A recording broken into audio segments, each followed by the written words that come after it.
How do you make money for nothing? The answer could be hiding in the 20 million tonnes of household waste we throw out every year. Before you throw that away, is there any chance I can have a quick chat to you about it? Sure. That's why entrepreneur Sarah Moore wants to get her hands on things before they hit the skip. I am a passionate buyer, user and renovator of second-hand stuff, and I've turned that passion into a money-making business. I turn old into new and I sell it for a profit. Sarah's ready to sift through as many boots and bin bags as she needs to. That is the most fabulous thing I've seen here. This is so exciting. In her search for tip treasure. I love rifling through the rubbish. And with some of the country's elite designers and makers, Hello, hello. What have you got today? I want to do what's right for this piece of rubbish. she can transform her finds into desirable, Look at that. beautiful, Speechless. valuable, You're joking. and hopefully saleable items. You always talk my kind of money, Jay. I love doing deals with you. If Sarah is successful, then she can hand the profits back to the very people who had no idea there was cash to be made from their trash. Wow!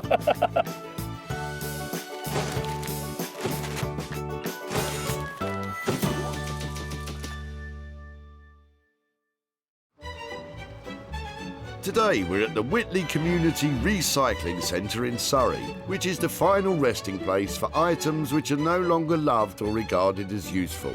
Well, to most people anyway. Yesterday we missed some really good things because we went home before the tip closed. So today I'm here till the bitter end, and so are you. Sarah's challenge today is to search out 3 items which she believes could be reworked and turned from trash into cash. And she's just spied Colin with an item which would have most other people stumped. I know it sounds really strange, but that looks fantastic. So was that your gatepost or? It was an old gatepost, yeah. It was from a house we moved a couple of years ago, and a gatepost. So you took it with you? No. Actually, it was an old gatepost. They put new gateposts in. This was just left at the side, and I've actually used half of it already Okay. as a lamp. Well, do you know something? I was just thinking that I'm looking for something to use as a base of a lamp. No. So that is, mine might be a side light, but I think that would make a really cool, just that little bit there, No, for sure. might be just great for me to use, if you don't mind me having it. You're more than welcome to have this lump of wood. I'd love it. That's brilliant. Excellent. Thank you so much. Good luck with that. Thank you. It was surplus to requirements, just brought it to the local dump to get rid of it. There you are. Somebody else wants to use it. Fantastic. You can't put a price tag on that kind of age and that grain and that look it's got. I think that this pattern here on the base will just make the most fantastic bottom to a light. And luckily for Sarah, she has just the couple in mind who will be able to help her handle that potential light's bottom. Hidden away in an East London garden shed, creative couple Abigail Booth and Max Bainbridge run a successful business making handmade homeware from reclaimed natural materials. We're so flooded with manufactured throwaway consumer items. It's like actually we decided we wanted to make things that lasted. Being out in kind of woodlands and forests sourcing stuff, there's a real physicality that you have to enjoy. Colin's old stump will clearly be in safe hands with Max and Abigail. Back in Whitley at the tip, the plundering continues with Sarah on the lookout for her next item to salvage. But there could be anything. That's what's so exciting. It's almost palpable. Not the lawnmowers. Talking of gardens, what type of socks does a gardener wear? Garden hose, of course. Oh, God. With 2 more items left to find, Sarah has spotted the white van of Dominic and Bernard. I love the look of your sofa. Well, the sofa was going to be dumped. It is unbelievably uncomfortable. If it isn't comfortable, then that's a bit of a problem, isn't it? Brilliant. Should we just pop it down over this way? Actually, we should put the cushions as they should be, no? As we throw them. Hand it over to an expert. Here you go. These are lovely. These are feather cushions. They've got a really good weight to them, haven't they? That's one way of putting it. I think that it's something that looks like it was a really quality, heavy-duty piece of furniture when it was first made. And I'm looking for things that maybe I can give a new lease of life to. Would it be something that you'd let me have a go at? And Absolutely. I mean, if you could add value to that, that's fine. that's great. Can't wait to get my hands on it and do something with it. That's fantastic. I absolutely love this. It's charming, it's sweet, it's little, it'll refurbish beautifully, and it'll be commercial. This will fit into any house. It's not some enormous piece that can't fit anywhere. So this is a real find. Oh, look, it reels really easily too. If only we were all so easily pleased. My wife must have had it for 20 to 30 years. And I don't think it was new then. But I'm very pleased that somebody thinks they can make something better of it. There might be some time. There's no time for lounging around when we have to find a solution for that sofa. Luckily, Sarah knows a man who can help. Upholsterer and furniture maker Anthony Devine runs one of the UK's leading upholstery schools in Manchester. He does, though, have a slightly unconventional approach. I'm not traditionally kind of trained as a designer, so I don't draw anything out. I don't particularly plan anything out. I just kind of lunge at it. Lunging or not, his skill is the art of being experimental within the ethos of design, while staying in the realms of traditional upholstery technique. I like to explore other things in what a traditional upholsterer would do, so I would use digital fabrics. I like to mix like kind of screen printing and printing your own fabrics. Yeah, I like to explore opportunities. That's great news, as although Anthony doesn't know it yet, Sarah's about to provide him with his next big opportunity, in the shape of the old, floral, saggy sofa. With 2 items already safely banked, the search continues for the third and final item of the day. So there's no time for any of that monkeying around. It's one thing clearing up and keeping the dump shipshape, but Sarah has spotted an ocean-going vessel in the boot of Richard's Cavalier. Make my day. Tell me that you're throwing out the canoe. It's yours. No what you're way. supposed to say is that a kayak in your Cavalier, or are you just pleased to see me? I'll make the jokes round here, thank you. So yes, Is that a I am. kayak, and is it free to take? It is, yes.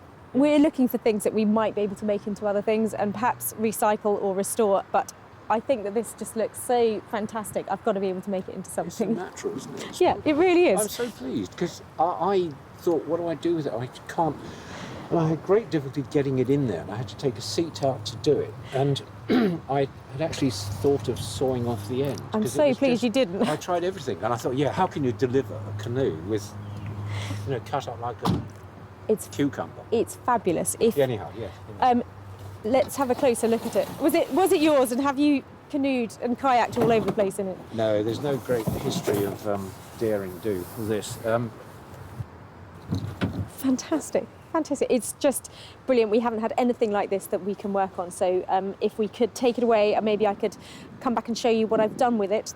Would that be all right? Yeah.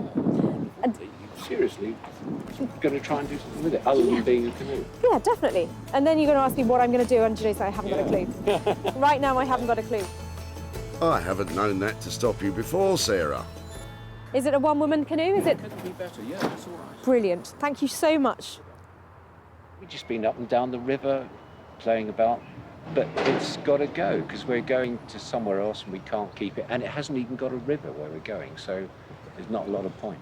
I can't wait to design something around this. I'm thinking sofa, I'm thinking drinks, I'm thinking just amazing. This is going to look fantastic. It's going to be great. I'm going to make a fortune out of this. Do you ever get the feeling of being up a creek without a paddle? Well, the good news is, on this occasion, we do have a kayak. So, Max and Abigail will lick the lump of wood into some sort of shape, Anthony will alter the floral sofa, and Sarah will grab the gunnels and tackle the kayak herself. I found some little gems today. They might look like diamonds in the rough at the moment, but by the time I finish with them, they're going to be shiny bright and worth an absolute fortune.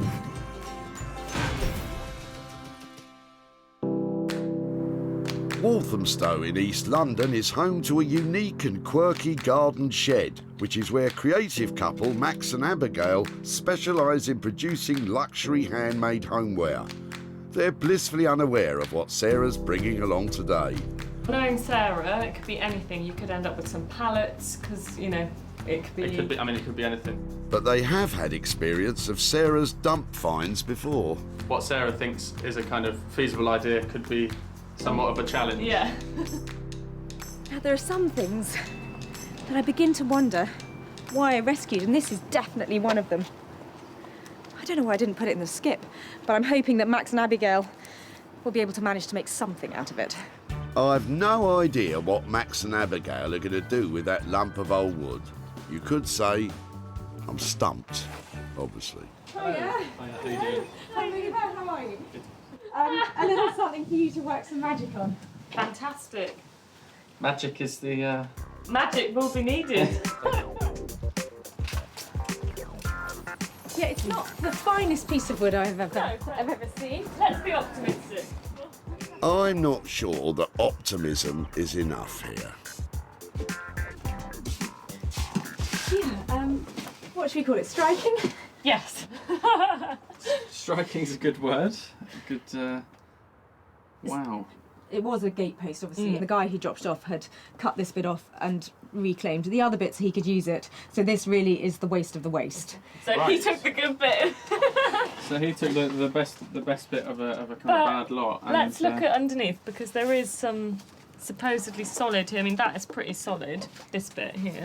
Is it something that's worth taking on, or do I take this back to the tip and just say, we've tried, but actually this is not workable? No, I think we'll definitely give it a go. Yeah, I was going to say, Are you don't take sure? it back Yeah, I before think we've tried. A couple of examples that we've got of where we've kind of worked things in the past, where it's kind of taken a kind of a lump that's really quite badly rotten, like this. And what kind of money should we be talking about to just have a go at I turning think- that into something?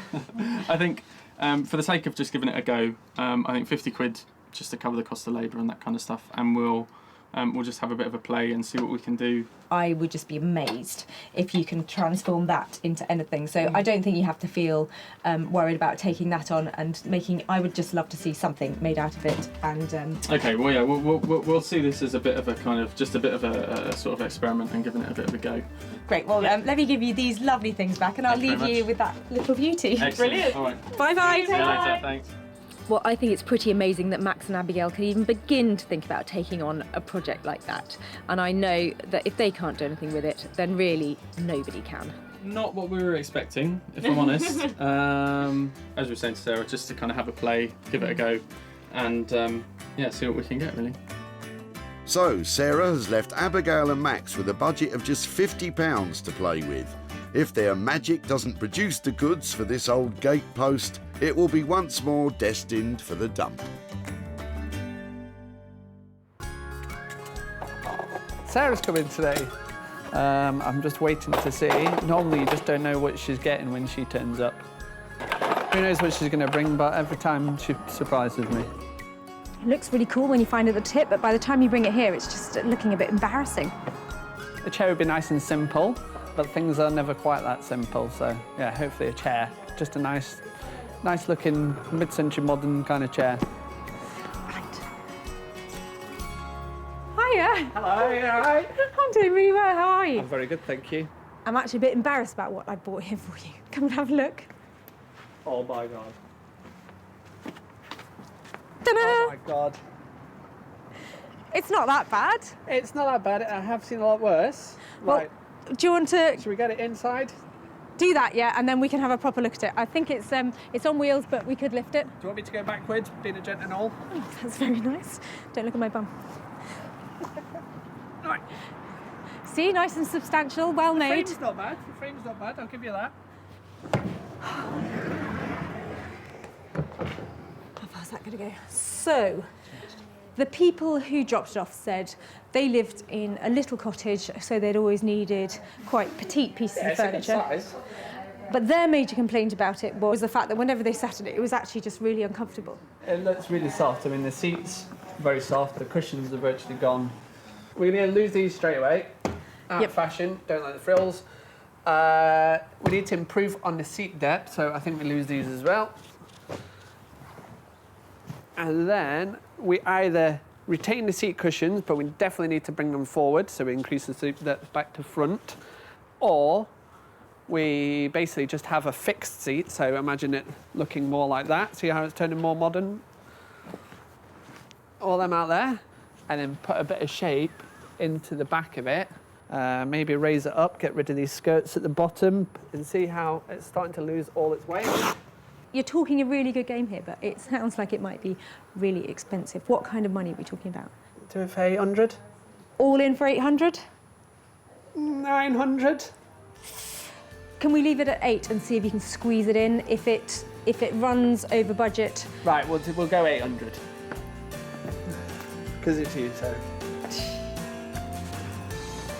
That sofa is now in a really safe pair of hands with Anthony. I love his ideas for it. It's going to look really high-end, really luxury, and hopefully have a price tag to match. It's going to grow as we get involved in it. Some things may change, and we may change things back, but hopefully it won't look too dissimilar to this, but different when she returns.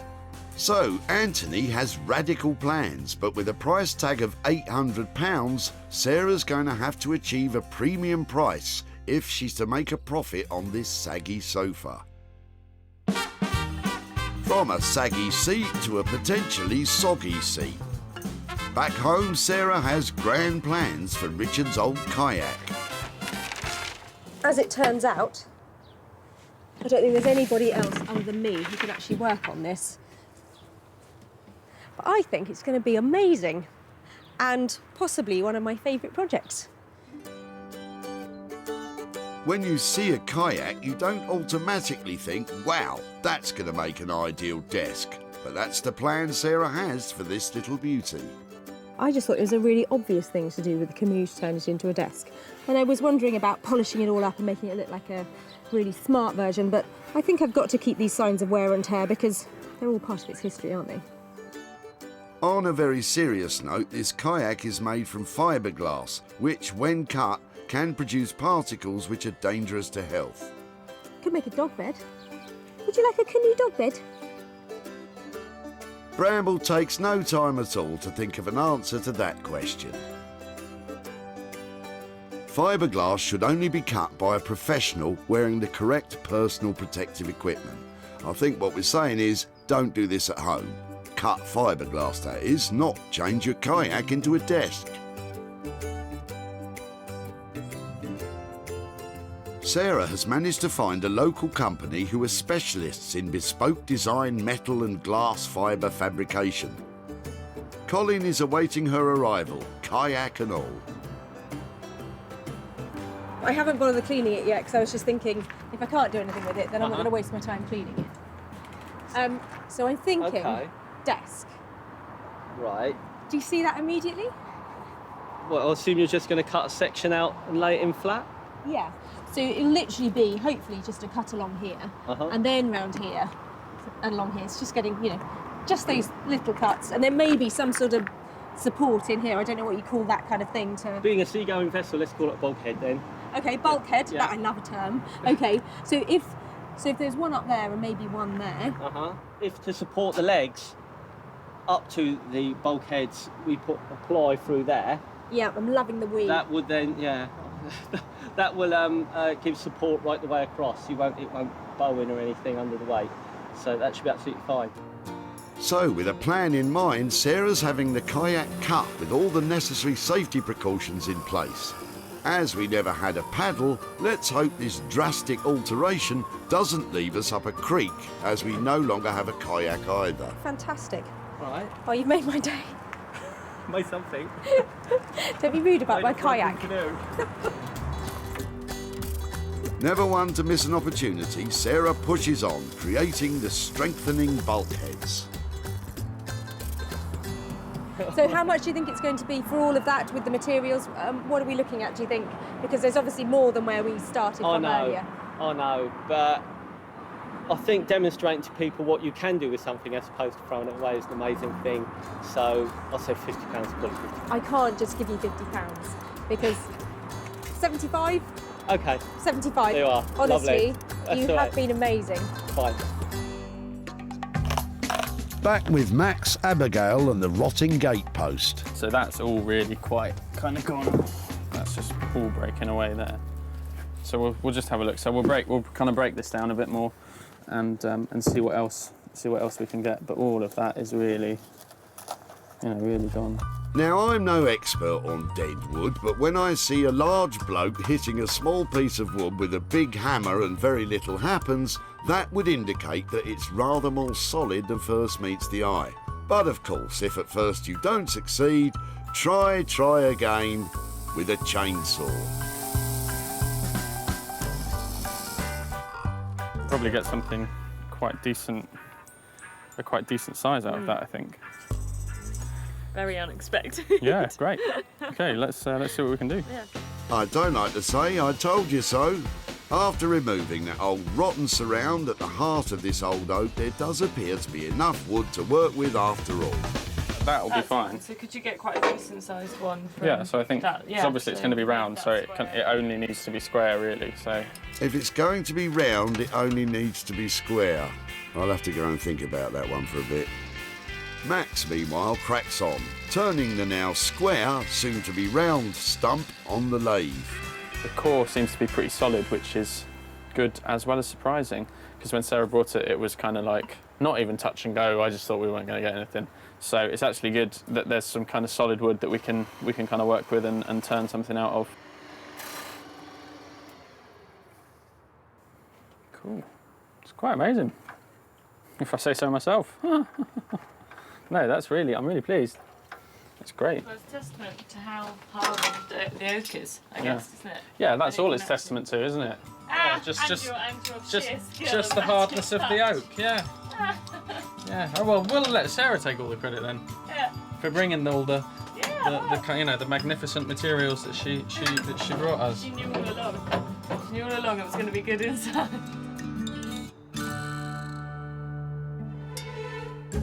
In Manchester, Anthony's well underway with his plans to modernise that old floral sofa. Put the first kind of base coat on, and we're just going to put some more kind of spray on here, and then we're going to pull this apart. And we're going to photograph it from above and then have it digitally printed. To be honest, people will probably think, what is going on? But these are the ideas that kind of tick away in my head. You're scaring me a little bit now, Anthony. Perhaps you should take up a hobby. Spend a little time away from soft furnishings. Do something different at the weekends, maybe. I've stripped a fair few sofas in my time, but never quite like this before. Let's just start exposing bits and pieces. Right, and we'll go for all the finer detail after that. That's pretty much how we want it to look in terms of deconstruction. So now the process is, what we're going to do is prepare it so we can photograph it and then have it all digitally printed. Taking photos of all the destructive detail inflicted on the poor old sofa will allow Anthony to create a brand new re-upholstered seat, which looks as though it's been vandalised. We've photographed these at very high resolution and we send it over to our printers that then will put it through a huge printer and then print it all onto fabric for us. Of course, before beginning to re-upholster, all that old covering has to be removed, and fortunately, while Anthony is at the printers, able assistant Lee is let loose on the sofa, and not in a gentle way either. Just converting it from being what was like a kind of a country cottage style sofa into something a bit more modern and urban. And one of the ways we're going to do that is by dropping the height of the back, probably down to here somewhere. We're also going to slightly lower the arm by probably removing this part here and all of this. Also, just while we're here, the first thing you do when we're covering a sofa is rip out the seat to see what goodies you can find as well. What do we have? We have a winning lottery ticket from 2004. How long did it last for? I might get it. Still waiting on the big reveal where we open it and we strip it and all the wads of cash fall out, which we would obviously return to the rightful owner. not so sure Lee thinks that's a great idea. So the physical transformation of the sorry sofa begins by dismantling the frame and reshaping it into a new contemporary figure. Ta-da! Done. Not much to this upholstery malarkey. I reckon I could have done that. Oh, sorry, you're not finished. Sarah's due in about 72 hours. T-minus 72 hours. So, yeah, we should be just about ready for her to sit on it, I think. She might need to bring her own cushion by the look of things. Back at home in West Sussex, Sarah feels as though she's paddling upstream with her kayak transformation. Next time somebody drops off a kayak at the tip, I'll probably think twice about picking it up, because turning it into a desk, a little bit of a nightmare. Sarah has bought online a set of 4 pre-bent hairpin legs, which she's bolting through the holes that she's drilled in the bottom of the boat. Where I thought everything would just really neatly bolt together, I'm having to adjust it slightly every time, mainly using a hammer. Once the alterations were complete, all that was left was to give it a lick of paint.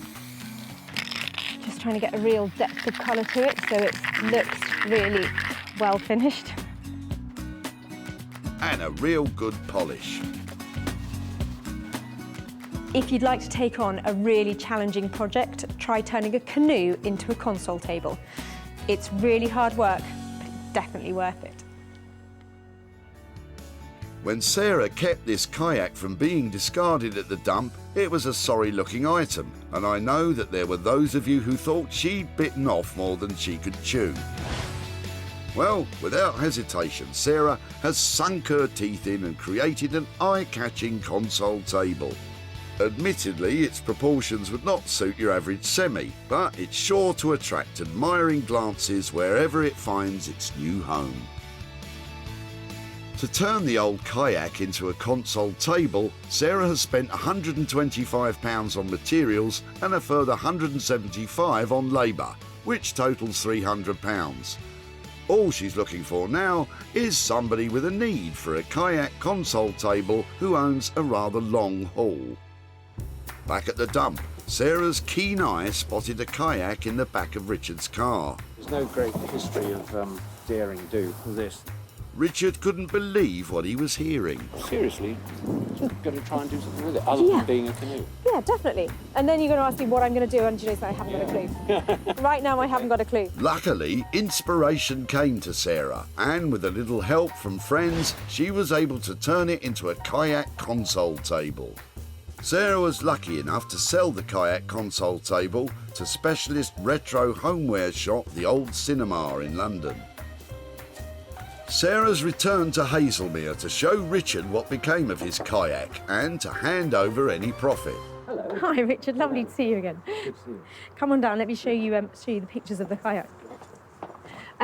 So there are lots of lovely designers who we have got who are helping us make things into amazing stuff from the tip. Yeah. And none of them worked with fiberglass. Right. So I have embraced fiberglass, and I have turned your kayak into a kayak console. Oh, that is terrific. That's ace. In my mind's eye, when I was making it, I thought it's going to end up in somewhere like a shop or somewhere where you could have a till on it, or perhaps somebody, you know, in a very cool bar, maybe mixing music on it or doing something like that. It's a real winner, isn't it? It is a winner, and somebody loved it and they bought it. So it cost £300 to make it look like a gleaming, fantastic console table, and I sold it for £450. So I've got £150 to give to you there. It's wonderful, £150. This is going to go towards the next kayak and your next success. Yes? Do you need another kayak? Have you got room for another kayak in your life? That's history, but this tops it completely. That's wonderful. And what you've created. Oh, you know, that's fantastic. I'm so pleased you let me have it. It was a really good, fun project. So, Richard, who knows how far our console canoes will go? Yes, there's a great future. So, with the kayak costing £300 to convert and Sarah managing a sale of £450, that's left a profit for Richard of £150. I love it when they love it. And that was another great example of somebody who wanted their transformed trash back. The final result is superb. The finish is terrific. The idea was inspired, and whoever's got it, I'm really quite envious. I think it's terrific. I think it's a slightly better table than a canoe, in fact. Although we find ourselves back in the very urban setting of Walthamstow, Sarah has returned very sheepishly to Max and Abigail's to see what has become of the rotten old gatepost. The last time I was here, I dropped off a gatepost that literally crumbled in Max and Abigail's hands before they'd even started work on it. So the chances of making a profit on this one, I think, are really slim. She was pretty embarrassed at what she was leaving us with, and I don't think we were particularly filled with hope. That old gatepost was certainly nothing to look at back at the dump. But with a huge amount of skill and craft, what was once deemed beyond salvage has become a range of wondrous wooden bowls. Consisting of 2 sets of pinch bowls, an oak pot and 3 further shallow bowls, Max and Abigail have worked their magic to create some truly beautiful wooden tableware. This is my favourite bit. Even though that gatepost was really bad, I'm still excited. Welcome. You're joking. Seriously? Yeah, 100%. That's the reaction we wanted, isn't it? That's good. That's gone down well. Absolute genius. Honestly, and these pieces that came out of it as well. Yeah, so we thought it was quite nice to just kind of keep some... We'll keep a bit of the signs of age, so here you can really see actually how solid... So if that's the edge, I mean, there was a hell of a lot of solid... It wasn't much of that before you actually hit solid wood. Yeah. To come back and find this is, yeah, really cool. I think I left you with a budget of £50. Because you managed to do so much work, has that changed? There was a slight amount of cursing of your name after you'd left, but then I would say we spent probably about 100 quid. In total. If that sounds okay with you, and I think what we've produced, we can hopefully make that back and more. With some profit on top as well. Well, I'm definitely going to check your gateposts on the way out because I can't believe that all came out of that thing. That's amazing, really cool. That's brilliant. Thank you so much for those. You're welcome. Thank you. Genuine surprise. So this completely exceeds my expectation of what I was going to see here today. From rotten old gatepost to this, I mean, the level of craftsmanship is amazing. And I might even make as much as £50 worth of profit. We genuinely thought that we weren't going to get much and that it wasn't going to be, that it wasn't going to be that great. But no, I think she's pleased. Yeah, I think she's really pleased. So even with Max and Abigail upping the cost, this transformation from a gammy old gatepost to wooden pinch pots of perfection cost just £100. I think I can see these selling for a profit, at a pinch. Back in Whitley, Sarah was not the only one to spot the potential of the old rotten gatepost. Colin had already had a bright idea. I've actually used half of it already. Okay. As a lamp. Surplus to requirements, just brought it to the local dump to get rid of it. There you are, somebody else wants to use it, fantastic. Well, you can't make things look like that, so for me that was just perfect. Excellent. Thank you so much. Good luck with that. Thank you. Thank you. Having been transformed from gatepost to tableware, all that remained was for Sarah to find a sale. And online homeware retail outlets such and such stepped into the breach. They snapped up the complete collection. Looking forward to having them on the site. Yeah. Yeah. Great. Seeing people's responses to them. It's always nice. And, Yeah. There you go. Thank you very Thanks much. so much. Thanks, guys. All right. Nice to see you Cheers. again. Bye.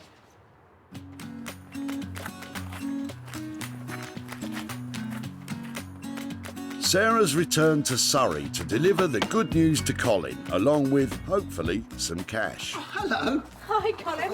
How are you? I haven't seen you since Whitley Dump, isn't it? Yeah, it's much nicer around here, isn't it? It is much nicer than Whitley Dump, for sure, yeah. Have I just seen the other half of your gatepost? You may well Is it out there with the light on it? You may well have just seen the other half of my gatepost. Well, that was the part that, of course, I didn't need the part that I took to the dump. That's what I needed, so I threw it away. And you laughed at me at the tip. You laughed at me taking your gatepost away. Well, only because I've already done something with it, you see, and it was only the small part that didn't need. So it turns out you weren't the only person to laugh at me, because Max and Abigail, who I took your old gatepost to, they really laughed as well. I'm not surprised.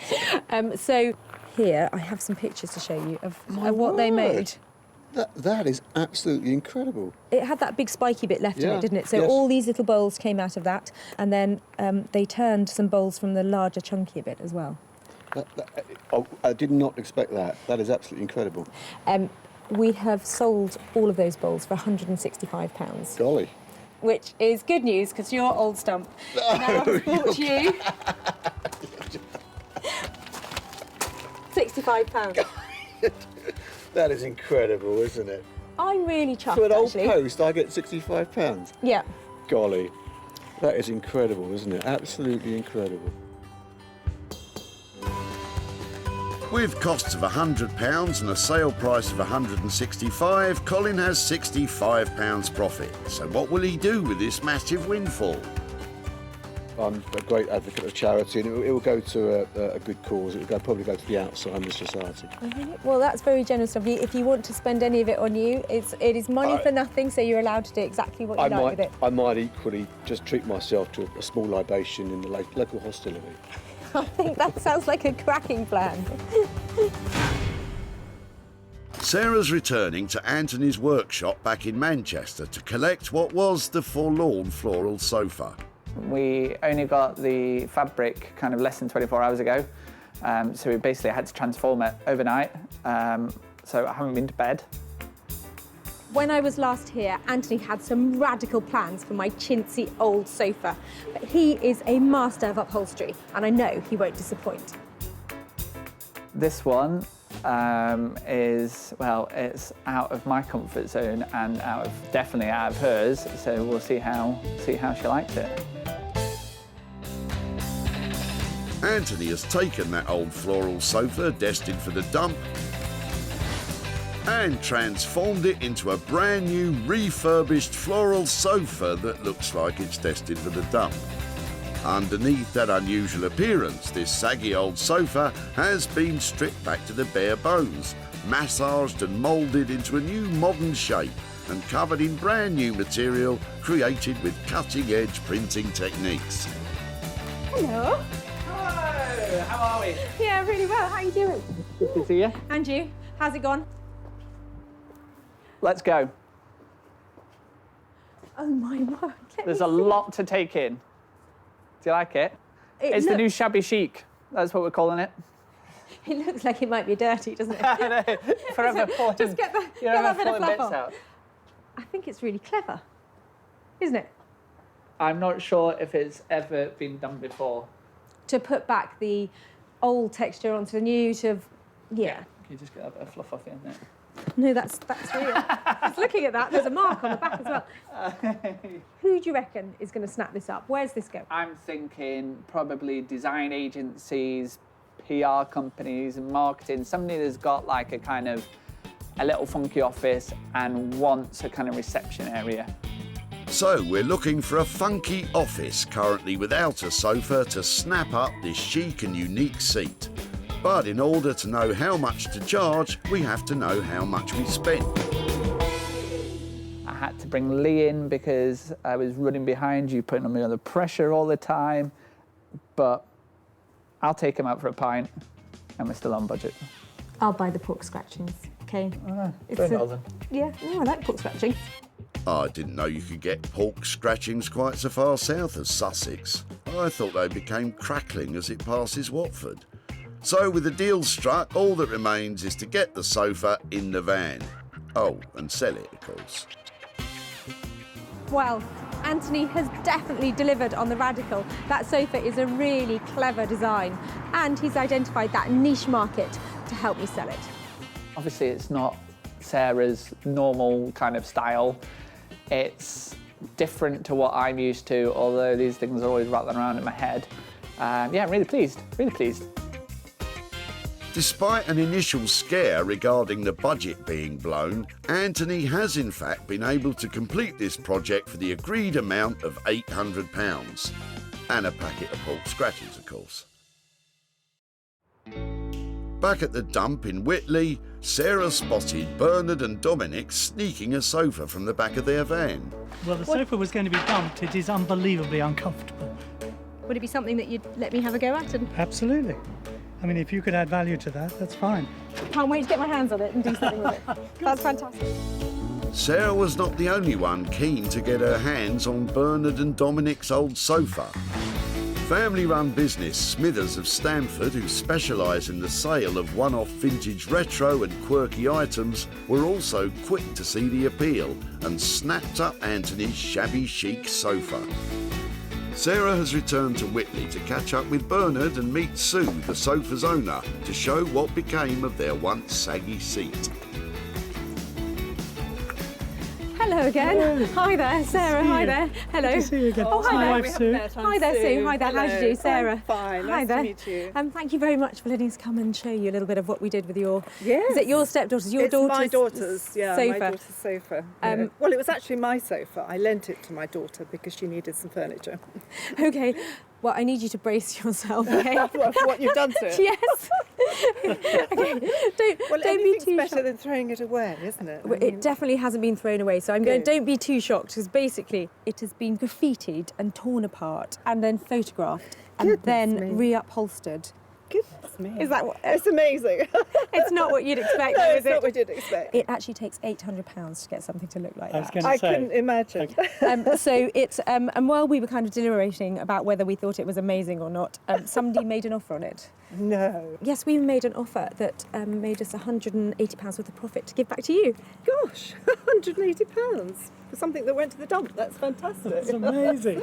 Well, I'm glad you met. Fantastic. Thank you. Is there anything that you're saving up for, or that you need? We're going on holiday soon. I'll spend it, or we go out for a super meal, or I don't know. Well, something nice with it. Lovely. Well, it's all Frivolous. yours. But it I won't will. be another sofa, that's for sure. Anthony managed to transform Bernard and Sue's old Floral sofa for £800, and with the sale making £980, that was £180 profit for Bernard and Sue, just for taking an old Floral sofa to the tip. So that was one of the more radical transformations, but I think we got away with it, because what I wasn't expecting was Sue and Bernard actually to really like it. Yeah, I do. It's now a bit quirky, isn't it? It's really? very quirky. Very quirky, but It's great. It's nice. It's really good. So, Sarah's managed to make money from all three items saved from the dump. The wooden tableware turned from an old oak stump, the vandalised shabby chic sofa, and of course the kayak console table. Well, that was a really mad mix of things. Some old bits of wood, a sofa, and my favourite, the canoe. But I'm really glad we took a chance on them and that it all made a little bit of money for nothing.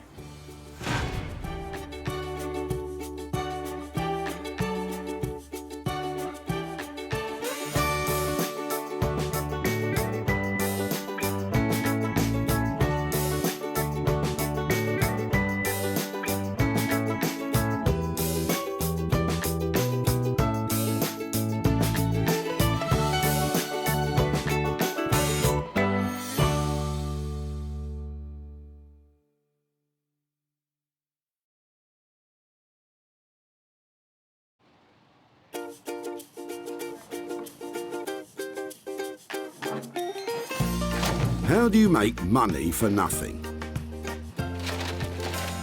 The answer could be hiding in the 20 million tonnes of household waste we throw out every year.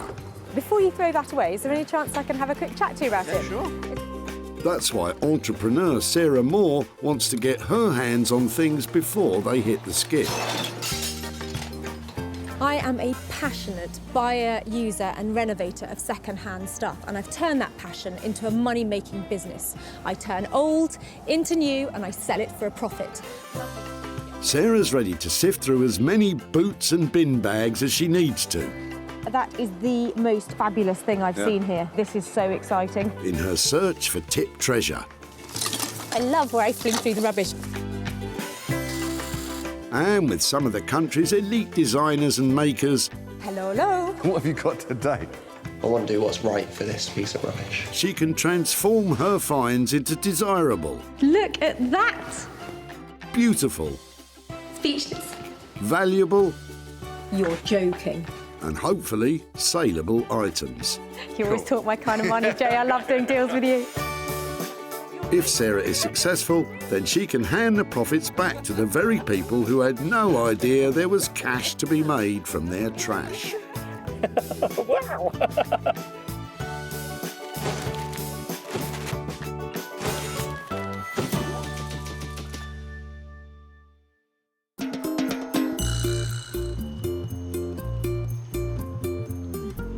Today we're at Whitley Recycling Centre near Guildford.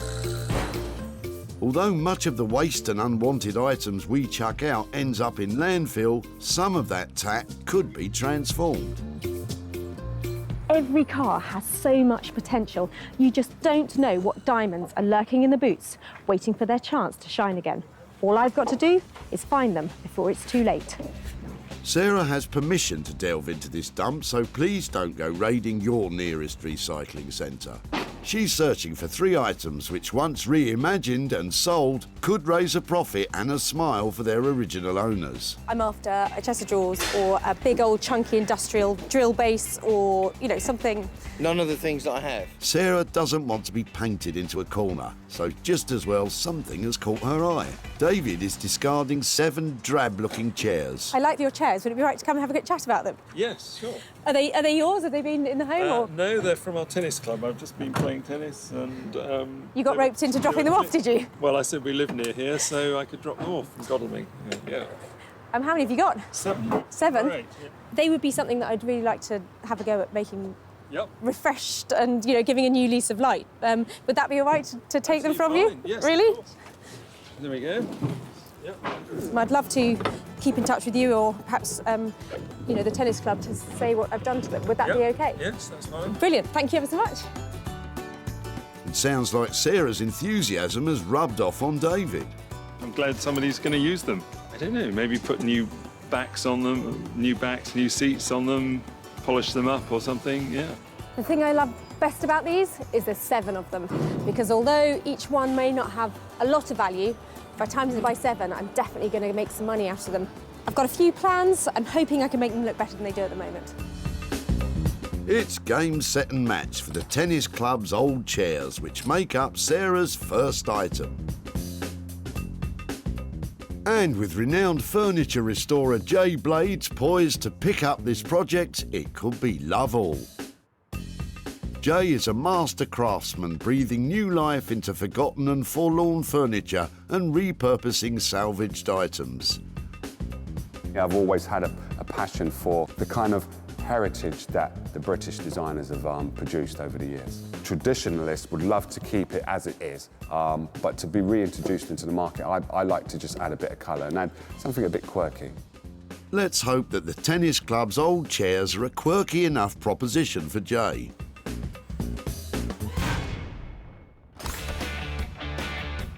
Sarah's on the lookout for a second item that can be rescued, repurposed and sold for a profit. You having a clear out? No. I like you've got a pig theme going on, have you? Yeah, there is a bit. And Sarah's not the only one who's caught the recycling bug. Matthew and daughter Lucy are tipping out their tired 2-seater, but Lucy's reluctant to say ta-ta. I couldn't help spotting your sofa and thinking it looks really nice. Yeah, we've had it for a long time. I don't personally want to get rid of it, but family's decision was to get rid of it. Yeah. We've had a new kitchen and we've bought a new sofa for our kitchen dining area. And we have a new sofa and it had to, out with the old then. Had to go out with the old. Well, I'm pleased it's ended up here because I've got all sorts of plans for the material and things that are coming off sofas. Probably not keeping them as a sofa, but to make stuff out of it. So if there was any chance that I could take it away and make good use of it, absolutely. Well, I will look after it and make something lovely out of it. And if it's okay to keep in touch, I'll show you what I've done. You have made my daughter's day. Oh, excellent. Well, thank you so much. I think I might have to ask you to help me carry it now. Oh, it's quite heavy though. Oh, Lucy didn't want to be parted from this comfy pal. Brilliant. Thank you so much for helping. But Dad had decided it was fit for the dump. Seems like Sarah's solved the problem. Sweet. I think it wasn't that well loved, which is why it had to go. So we brought it along here today, hoping that someone would be able to take it off our hands, and they have, and that's brilliant.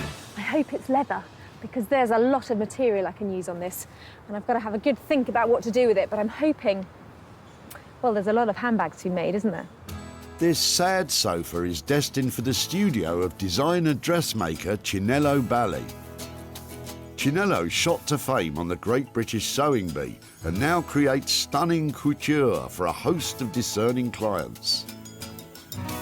I've always loved fashion. I think it comes from background actually, because my mum is very, very stylish. The women in my family are very stylish. And one of the things that encouraged me the most to start making for other people was because when I wore my garments, people would always stop me saying, oh, you know, oh, I really like this. Where did you get it from? And they found out I'd made it myself.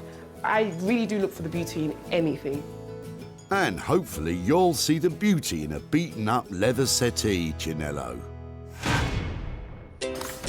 It's back to the dump as a search for an item of her own gets underway. And Sarah can spot some sparkle from a mile away. I might go and put it in the reuse for you. That's going to bring a bit of joy to somebody, isn't it? Yes. Sarah needs to get her own project up and running. And she spots a man with a van. It's Philip, who she saved stuff for before, and he's on a mission to clear out a house. Smashing. They're pretty cool, aren't they? And voila, Philip is getting rid of some striking-looking metalwork. Brilliant. They look like they could have a new lease of life. I remember my brother buying these at Peter Jones in 1968. Right. And they were £2,500. Wow. And we actually just couldn't believe that he would spend that much money. Anyway, they ended up in the garage. The upmarket Peter Jones store has been a landmark in Chelsea since 1877. I've got all the glass, none of the glass is cracked or anything. No, I heard you saying earlier it's your birthday. I think it might be my birthday. That's fantastic. Let me take them. Are they heavy? Sure, no, probably not. Come with me. Sorry. Where do you want them put? Just over here would be great, so nobody else chucks them away. That would be fantastic. Have you any thoughts about what we could make out of them? Shelves. Shelves. That's what they are. Fair enough. If these cost $2.5 grand in the 60s, they could still carry some real value. They were highly fashionable. If she's got the patience and cleans them up and gets the chrome fixed, they're just going to look as lovely as they did 40 years ago. How cool are these? I love the fact that they were really expensive when they were new, because it means that they'll have great integrity to them. They'll have some real quality. I've got high hopes for remaking these into something fabulous.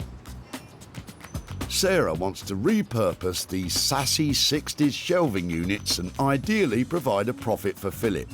They make a fine, upstanding item 3. Sarah's crafty pals now each have their items. Jay will rethink the tennis club's industrial chairs. Chinello will turn Matthew and Lucy's two-seater into some tailored togs. And thanks to Philip, Sarah has a project all to her shelf. I found some little gems today. They might look like diamonds in the rough at the moment, but by the time I finish with them, they're going to be shiny bright and worth an absolute fortune.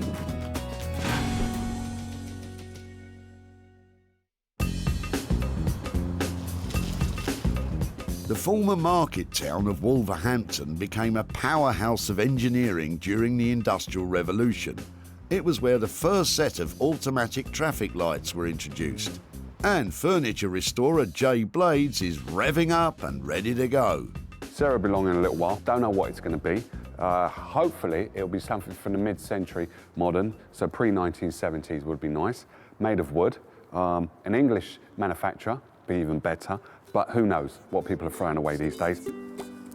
So, not to be too specific then, Jay. Hopefully he won't be too put out that Sarah's chairs are made of metal. Hello. Okay. They're not wood. I'm a bit worried. Wow. Good news or bad news? I've got another 5 outside. You've got another 5? Yeah. Should we go and get them? Yeah. Okay. There's no going back now, Jay. That's right. Sarah's brought you 7 rusty seats. First things first is you know I like working with wood, and this is metal. Yeah, I've got a bit of wood, thank you. It's not in great condition. No, but it's not too bad. The only thing I'm concerned about is just the frame, the amount of rust that's on there. Oh, look, there's a label. Yeah. Nita Limited, excellent, ER. Yeah. They're royal. There you go. They've got the Queen's name on them. This little symbol confirms that the manufacturer of these chairs once supplied the royal family. Anything with a brand name, anything like that, always gives it that little bit of provenance that makes it a little bit more interesting and probably worth a bit more, doesn't it? Yes, most definitely.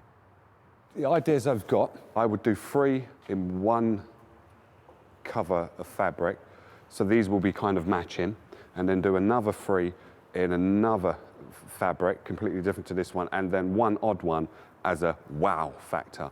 Having in mind that the wow factor one is going to be the bee's knees. Well, that sounds very intriguing, Yeah. but... Price. Price. Yeah. To do the work on these, rub them down, you're probably looking at about 75 to 80 pounds per chair. You don't need to go to the gym this week, I tell you. I've got my work cut out. You've got your hands full here. Yeah, most definitely. So we do have a deal. We're dealing, Jill. We're dealing. I'm happy. I'm happy. Furnished steel frames, brand spanking new upholstery, and at least one unique standout seat. These seats could end up as the pride of the West Midlands. Really important to see that those chairs have got tags on the bottom with a maker's mark, because that adds value. And with Jay's ideas for making them into a really cool set, I think there's potential to make at least a couple of £100 there. These are not the normal thing that I normally work on, but I always like a challenge. But these are really, really interesting. I do like them, to tell you the honest truth. But it's a lot of work, hell of a lot of work. These tennis club cast-offs will command a sizable budget to take from tired and tarnished to shiny and sought after. At £80 each, Sarah's going to have to make in excess of £560 to stand any chance of making a profit. From Wolverhampton to Canning Town in London's East End, amongst the legacy of its industrial past and its gleaming regeneration lies a fashion hotspot, although it might not look it from the outside. Sarah sees her sad sofa as an ideal project for Chinello Bally. Chinello is an uncompromising designer dressmaker, but she's certainly not an upholsterer, and she has no idea what Sarah's bringing. What will she make of that tragic two-seater? Well, Sarah's been to the dumps, so it could be anything really. It could be, she could bring me a lampshade and say, you know, turn this into something amazing. Don't know with that girl. So I just don't know what it could be. It's really dusty. Didn't we have this sofa? Do you? I think we had this sofa, yeah. Oh, wow. It's really bad. It's been in a barn and it's got bird poo on it, so it doesn't... Oh, okay. It needs cleaning up. Do you think that smells like real leather? It smells like a barn. That's where it's been, don't tell anybody. I've seen you do all your lovely freehand cutting. I didn't know whether it was bodice or armour type stuff, but I just thought, I know you'll have great ideas. There's a garment in this, definitely. I'm thinking lace as well. Can we put more to it? Yeah, that's absolutely fine. Do you know, I'm thinking maybe a dress or a jumpsuit. Something very sexy, feminine. But playing with the leathers, I'm really looking forward to this one. And is there any problem with the thickness of the leather? Oh, no, I actually felt it. It's not that thick. It's not that bad, actually.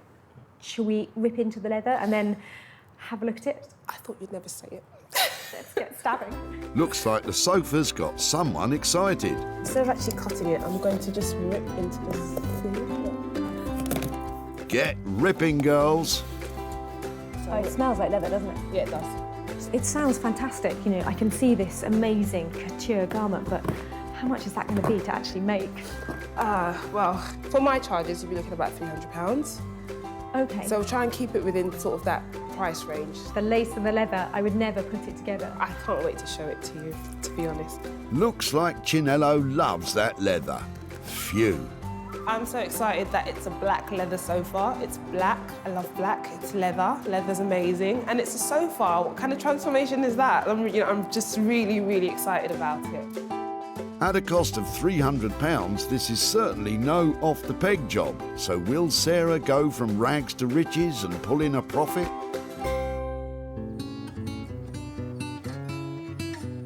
From the hustle and bustle of the East End, we head south to Sussex and the barn where Sarah's getting her very own rejuvenation project underway. Sarah rescued some 60s shelving units which had seen better days.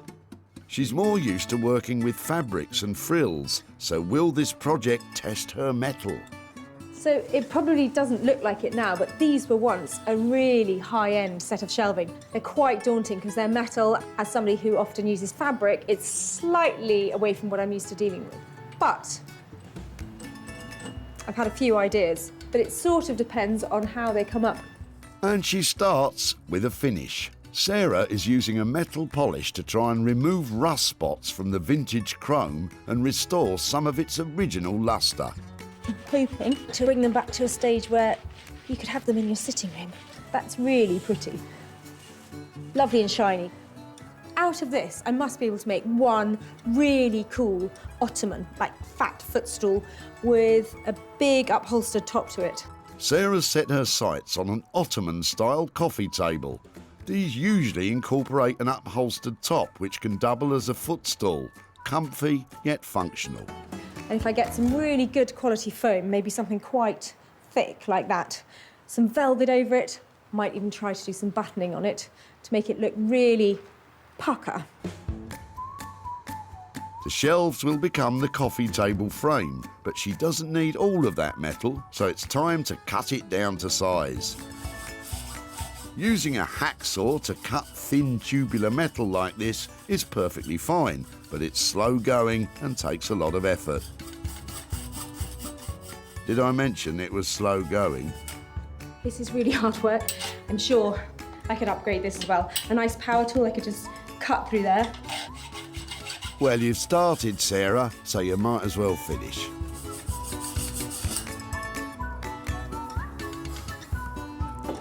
Glad that's over. So that bit there, hopefully, is going to slot into that bit there. And with a cut and shut frame just about ready, Sarah can turn her attention to the planned upholstered top, which will have a plywood base. And she wouldn't be our Sarah if she didn't already have some materials standing by. This is a big old length. I think it's old mattress ticking, so it's really robust and firm. It'll certainly do the job. But it's just whether it's high-end enough. I have a feeling that this, when it's all together, would look good.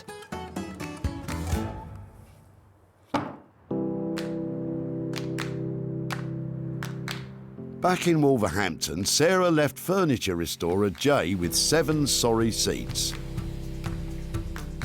Jay's first job is to eradicate that rust. These retro chairs were the property of a tennis club, so have probably been used both indoors and out. And now those frames need a new finish. I don't really need to get rid of all of the rust that's on there. Just make sure that it's fully kind of rubbed down. As long as these are going inside, there's not going to be a problem with these re-rusting again. Jay's decided on a paint finish. By lightly sanding the metalwork, he's giving the surface a key, which means the new paint will adhere to the frames properly.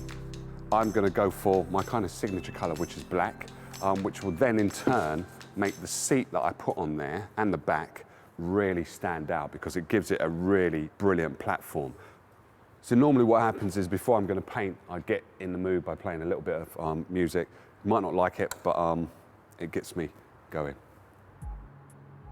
So now Jay has his tunes on, it's time to get some paint on.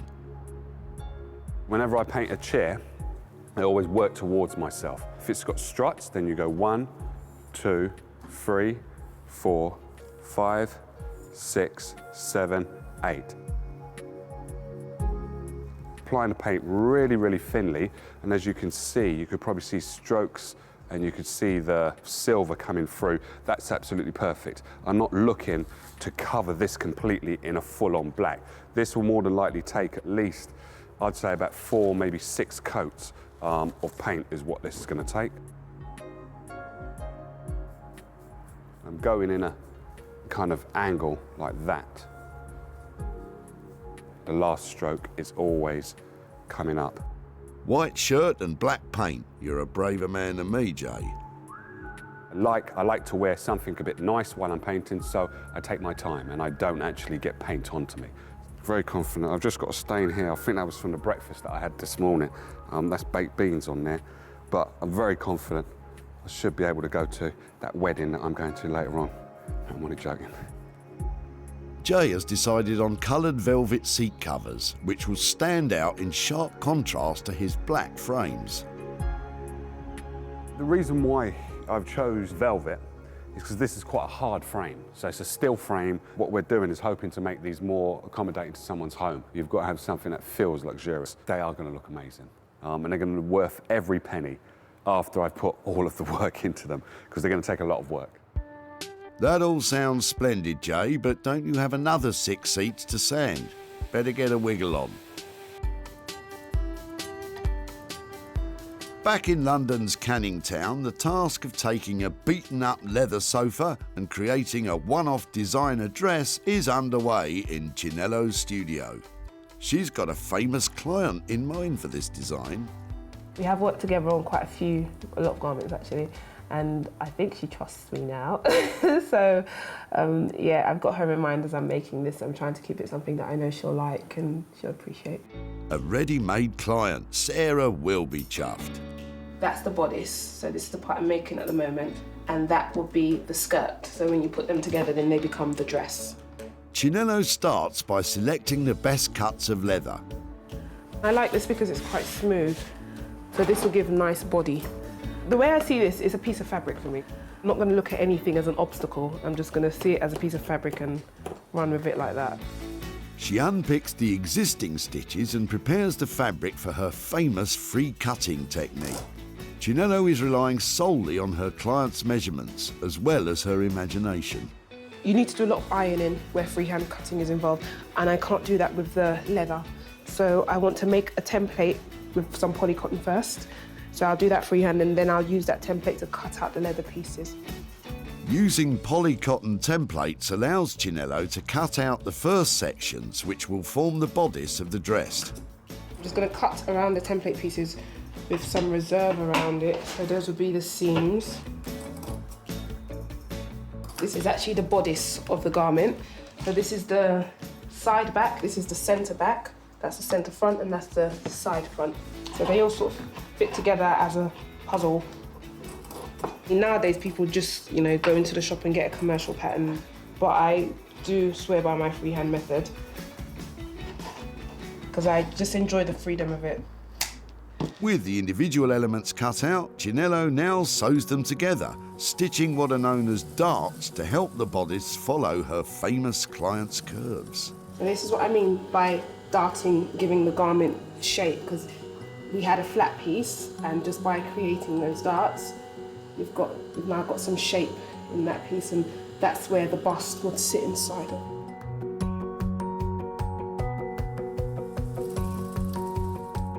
It's not long before the bodice starts to take shape. Who'd have thought this started out life as a sofa?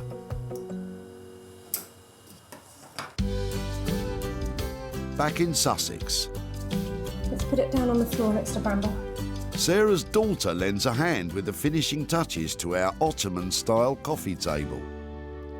So my plan for the top of the Ottoman was to cover it in this pink fabric and then bead it with some really lovely buttons all the way across it. But it was looking a bit like an old mattress. And then I bought some fabric, spent 50 quid on it. But it is some really beautiful Indian fabric, Indian style. It's a lovely linen. And in order to make it really bright and funky, I've made some tufts to go on it. These are made from some old embroidery threads, and I've done nearly all of them, but I've got one more to do in a corner. This is definitely a two-person job. So my little helper has been earning pocket money. Right, Lobster, hang on to that for me. So what you need is a really long needle that will go all the way through. You have to push it in at 90 degrees to the board so that you know it's going to come out in exactly the right position on the other side. So I've got a tuft line here. It takes quite a bit of pushing through because the foam's really dense. So we've got my nice little two ends of fabric there. Then the fun bit choose a colour and put that in the middle of those 2 pieces of thread. Do a simple knot once and then twice. It should stop it moving. So these are just granny knots, really simple stuff. And because I'm going to pull the tufts really tightly, this is all going to get hidden right in the middle of the thread. Choose a button, thread a couple of bits through. Then I'm going to turn it over so we can get some real pressure on it. Thanks, Lobster. Down. So once again, a couple more knots, like that. And then just fluff up the tuft. Tufts and tassels feel like they're really now and they're all over the place, and these bright colour pops really add some detail to what would be quite a plain and ordinary coffee table. So I'm really pleased with it.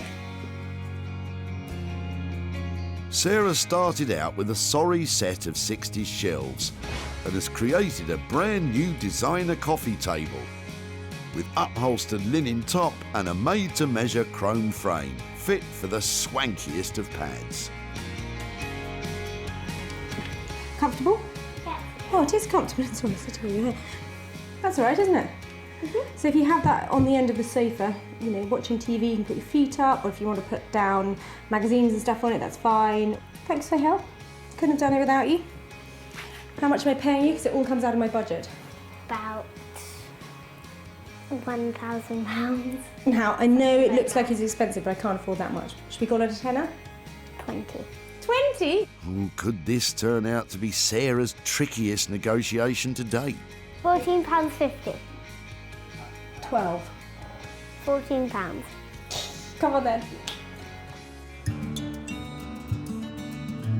Back at the dump, Philip's shelves were surplus to requirements, although he did think they should be kept as they are. They were highly fashionable, and if she's got the patience and cleans them up, they're just going to look as lovely as they did 40 years ago. But Sarah salvaged what she needed and created a custom-made Ottoman coffee table complete with upholstered top. Sarah sold these former shelves to a dealer who specialises in retro furniture, Groovy.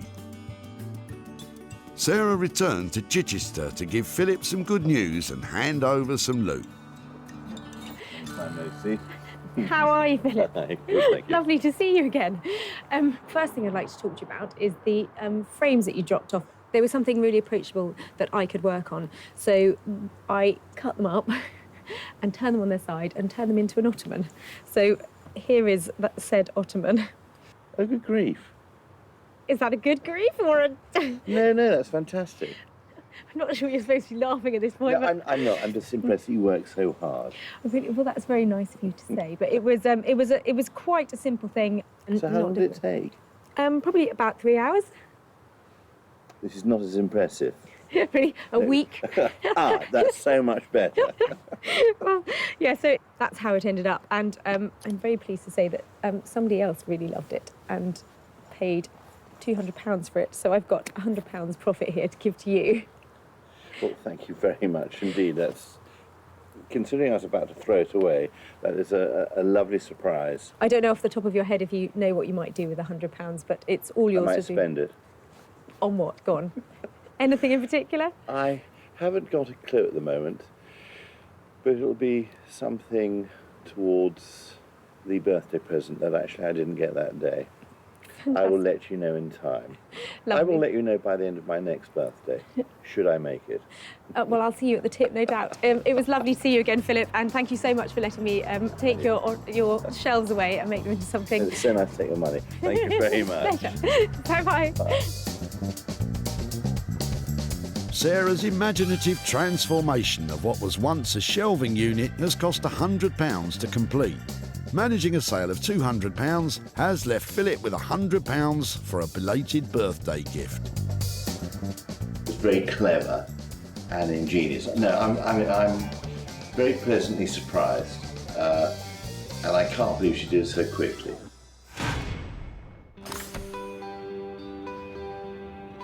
Sarah's back in wonderful Wolverhampton to check up on the industrial chairs that she left with furniture rejuvenator Jay. Jay is making some last-minute tweaks to one of those seats. I think it's gone brilliantly according to plan. They look for me, the chairs just look to die for. I think she should love them the same way I love them, but you never know, she might not like it. When I left here, Jay had just been given 7 chairs that could best be described as, say, utility chic, but actually were just depressing grey. I'm hoping that with his bags of ideas and all of that style that he has, he's managed to drag them up into something really stylish, and with £80 budget each, he better have nailed it. Jay took on 7 sad stackable chairs and has transformed them into 7 signature seats, with rust-free frames in black and rich-coloured velvet seat covers, including this standout, eye-catching wild card.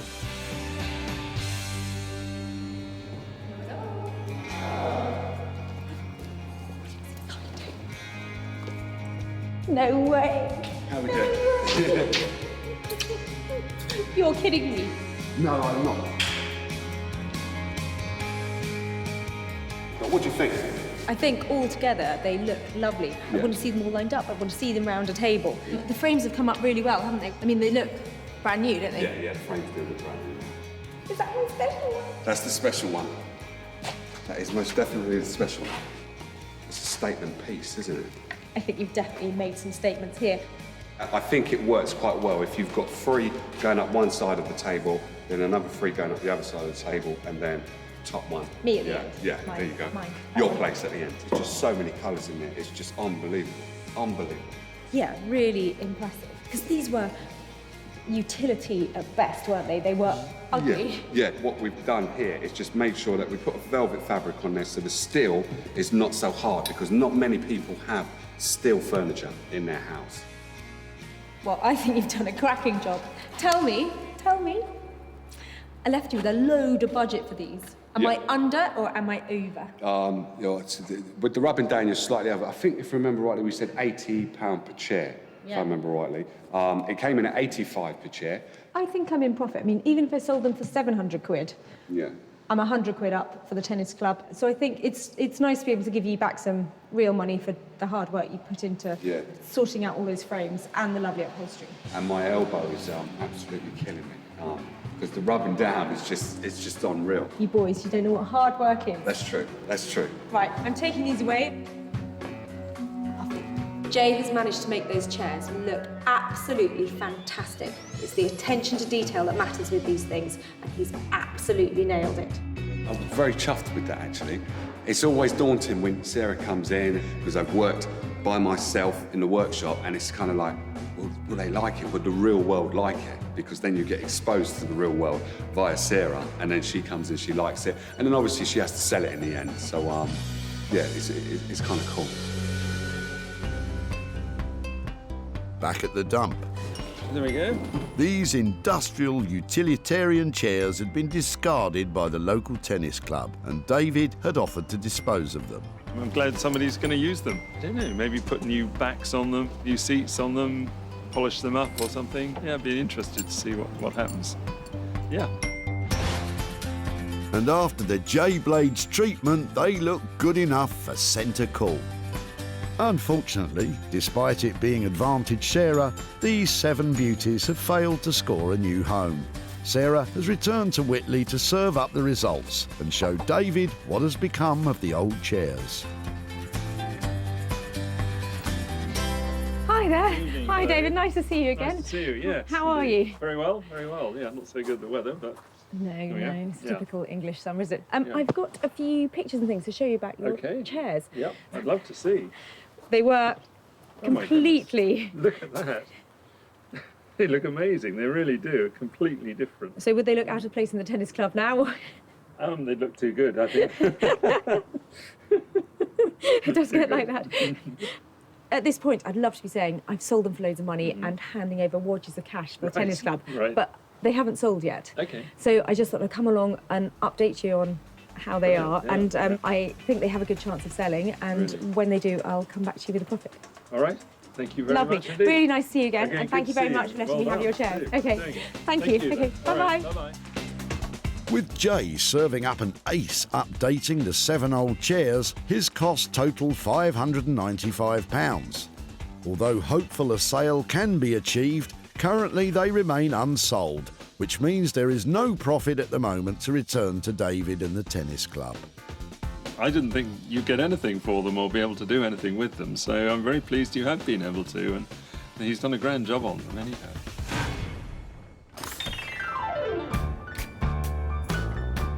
Back in London's East End, Chinello has just about completed her radical transformation of that sorry sofa and now awaits Sarah's arrival.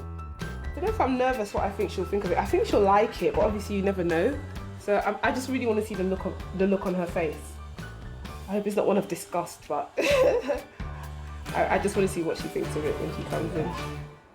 I'm hoping I'm about to have a Cinderella moment, that Chinello, with her £300 budget and a wave of her magic wand, is going to have turned that tired old sofa into a beautiful designer gown.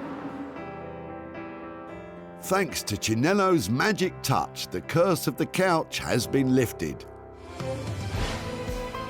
A truly enchanting transformation has taken place. Elizabeth is modelling a handmade leather dress with fitted bodice, leather skirt and luxury lace detailing.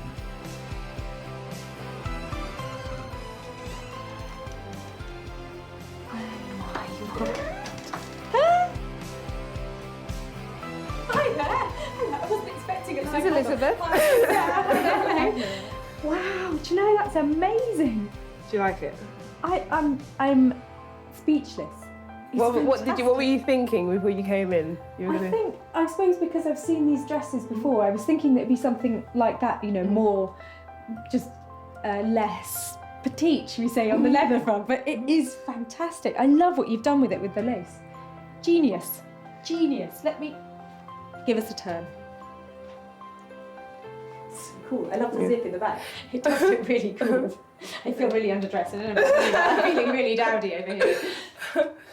So what does it feel like actually wearing something like that? It feels amazing, and I kind of look sexy in it, so I kind of love it. Yeah, wow. She didn't want to take it off actually. She wants it for herself. Okay. Well, like Sarah's going to give you a price for the dress. So yeah. I think that we left saying you had £300 worth of budget. We still kept it sort of within because the things we have added to it we had lying around in the studio anyway. Yeah, but so it's fine. It's still within budget. So I know that you said that you had somebody in mind. Did you actually fit it to somebody? Yeah, this is made for Laura Mvula. She's a client of mine, and I called her up and said, you know, this is the situation. Would you fancy something? And she said, you know, that she wouldn't mind. So I think she would love this. And have you discussed price with her? I haven't discussed price. That's your job, Sarah. Oh, lovely. Well, you know, looking at it looks amazing, doesn't it? Nobody's going to see that and think there's an old sofa, are they? I shall see you soon. See you soon. That was lovely. Thank you ever so much, Elizabeth. Bye. Bye.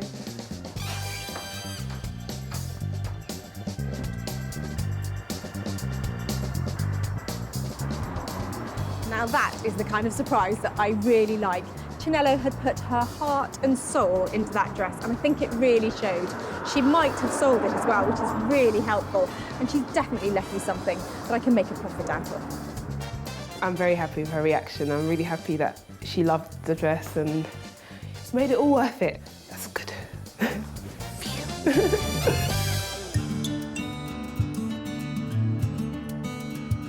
Matthew and daughter Lucy brought their old leather two-seater sofa to the dump, but Lucy had hoped someone would rescue it and give it a new home.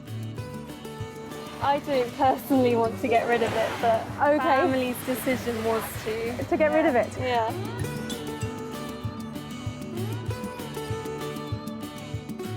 Chinello reclaimed the leather and worked a mini miracle.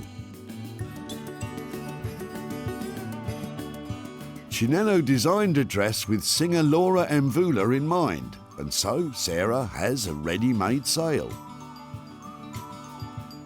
Sarah's back in Guildford to reveal to Matthew and daughter Lucy what became of their two-seater leather sofa, but how much profit was there at the end of the day. Hi, Matthew. Hi. Hi, Sarah. Hi there. Hi, How are you Sarah. doing? Nice to see you again. Hi, Lucy. How are you? I'm good, thanks. Really nice to catch up again. I just thought I'd come and give you a quick update about what we did with your favourite sofa. I remember from when you were dropping it off that I think you were reluctant for it to be thrown. Right, yeah. I have a friend called Chinello who is a fantastic seamstress, and she does have a client who's called Laura Mvula, who is a singer. I don't know if you've ever heard of her. Yeah. She's had things like... Have you heard of her? Yeah. Great. I haven't. No, I hadn't either. She has commissioned something from Chinello to be made out of your sofa. Oh my word. I've got a picture of it to show you. And it's quite dramatic. Oh my word. It's amazing. What do you think? Well, Amazing. it's staggering. I can't believe that that sofa has become that. Because it was commissioned, it meant that it was actually sold. So there's some profit left. And I wondered, I don't know how you feel about this, but I wondered, I've got £200 here for you, and I wondered if it'd be all right to give it to Lucy to think about what she might spend it on. Is that? Yeah, that's all yours, and it was a lovely thing to work with. Think of us when you're using it. I hope it does something helpful and useful. Oh, that's amazing. Thank you so much. It was a pleasure. For Chinello to work her magic transforming Matthew and daughter Lucy's sofa into a show-stopping dress cost £300. But with a commission already in place, a sale of £500 was guaranteed, leaving £200 with Lucy, who, by the way, is studying A-level textile design and intends to spend the cash on materials. This is a complete surprise. It's amazing that they've managed to get a profit from it. I never thought that would happen. Sarah has shown salvation to 3 items from the dump. The rusty metal frames designed into a stylish one-of-a-kind Ottoman table. The 7 old tennis club chairs, re-energised from utility to dishy dining. And the black leather sofa revamped into a sassy, show-stopping gown. The natural hoarder in me would love to hang on to everything that we find, but actually it's a lot more satisfying seeing things totally transformed and sending them off to a new home.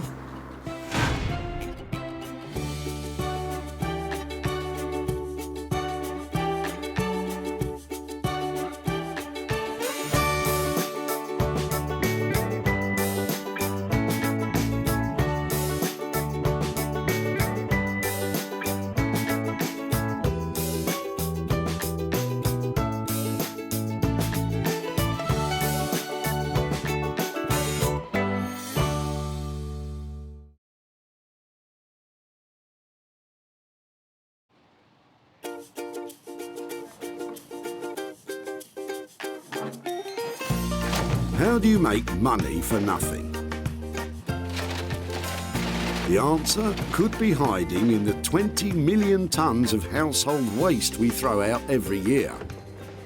Just before you throw it away, would it be possible to have a quick look at it? That's why entrepreneur Sarah Moore wants to get her hands on things before they hit the skip. I am a passionate buyer, user and renovator of second-hand stuff, and I've turned that passion into a money-making business. I turn old into new and I sell it for a profit. Sarah's ready to sift through as many boots and bin bags as she needs to. That's vintage gold, isn't it? It's really exciting. In her search for tip treasure. I love it. And with some of the country's elite designers and makers, What are we going to do with that? Oh no! she can transform her finds into desirable, Amazing. beautiful, valuable, Cha-ching. and hopefully saleable items. £80 profit. If Sarah is successful, then she can hand the profits back to the very people who had no idea there was cash to be made from their trash. Oh, that's fantastic. That's unbelievable.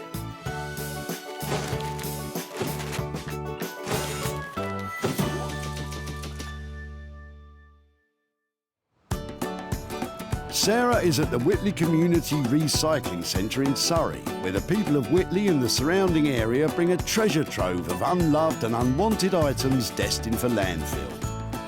It's so exciting. People are flooding in here all day long, and I'm going to turn their old into gold, their trash into cash, and make some money for nothing. Sarah's here looking for 3 items with the potential to be turned into something desirable again. And Sarah has spotted Dion and Trevor removing something very interesting from the back of their car. Sorry, just before you throw that away, sorry to bother you. I like your jerry can. It's yours. Really? No, tell me about it. So where's it from and how long have you had it and why are you chucking it away? I've had it for 8 years and it's got a hole in the bottom. Oh, that says it all. I know why you're chucking it away now. I'm throwing it away to be recycled. Do you know something? We're trying to take stuff from people and make things out of it that we think might give things a new lease of life. There's something about that that's so classic. It would be really cool to see if we can make something out of it. What could you make out of that? I don't know. Well, I'll have a think about it. What am I going to make out of that? It could be turned into lighting. Maybe we could get some really cool legs on it and just make it into a little occasional table, something like that. You could do, if you want to. Well, if I did, and I did manage to make something, could I come and show you what I've done or keep in touch to... Of course you can. See it? That would be fab. Thank you so much. You're very welcome. Occasional table, lighting. I'm sure Trevor and Dion can't wait to see how this one turns out. I don't hold my breath, if I'm really honest, but who knows? I don't know what I'm going to do with this, but I just love its styling. I love the fact that when it cleans up, I'm going to get left with something really shiny and cool. I've got to think of something fabulous that this can be made into. So, with Trevor and Dion's old petrol cans safe from the dump, all we need now is someone to fuel those ideas. And Sarah knows just the person. Headphones. Rob Shear has years of experience bending, shaping, grinding and welding metal. Years of mental libraries of experience, know-how, tips of the trade, so to speak. Graduating from art school, his work is now regularly in demand by architects and artists. Rob has no idea what Sarah's going to bring along today, but he definitely knows what he'd like. An old-fashioned copper hot water boiler, like a really big one, about 5 foot by 500. You know, nice and substantial, like a torpedo, a copper torpedo. That's what I want. Hopefully Rob will be able to redirect that passion for plumbing towards Sarah's punctured petrol can.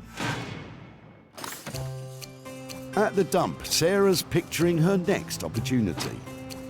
What do you reckon? How am I looking? Is it? I think the point is, Sarah, you don't appear to be looking, and the search is still on for 2 more items. I've just seen a table in the back of this guy's car, and I'm hoping he might be dropping it off and he might be able to share it with me.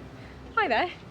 I'm really sorry to be loitering outside the back of your car. I was just looking at your table and wondering if that's something you're dropping off today as well, or? I am, yeah. My family's got increasingly bigger. Right. It's too small. So we've had it for 20 odd years. But sadly, it's not got nowhere for it to go anymore. And with 6 of us in the family, it's just too small. It's got a lovely scrub top to it, though, hasn't it? It's got loads of appeal to it. Yeah. Is it something I could take away and try and remake something? I'd be delighted, because I'd hate for it to go to waste. This table really is on its last legs, but the top is fantastic. This is really cool. They're really solid boards, and they've got that patina of age to them that you just can't recreate. That's a second item found that's now destined for a new beginning. Sarah won't be tackling this tatty table alone. She has someone in mind who specialises in working wonders with other people's waste. Rupert Blanchard is a sought-after furniture designer based in Margate. I love making things that appear really clean and simple, but the cleaner and simpler they get, the more complicated they are to make. Basically, other people's waste, I find some kind of beauty in it and spend a lot of time and give rubbish a lot of attention to try and bring it back into use. Anything that you might find in a skip, basically, I'm happy to work with it. He may well love working with rubbish, but Rupert's yet to clap eyes on Sarah's latest find.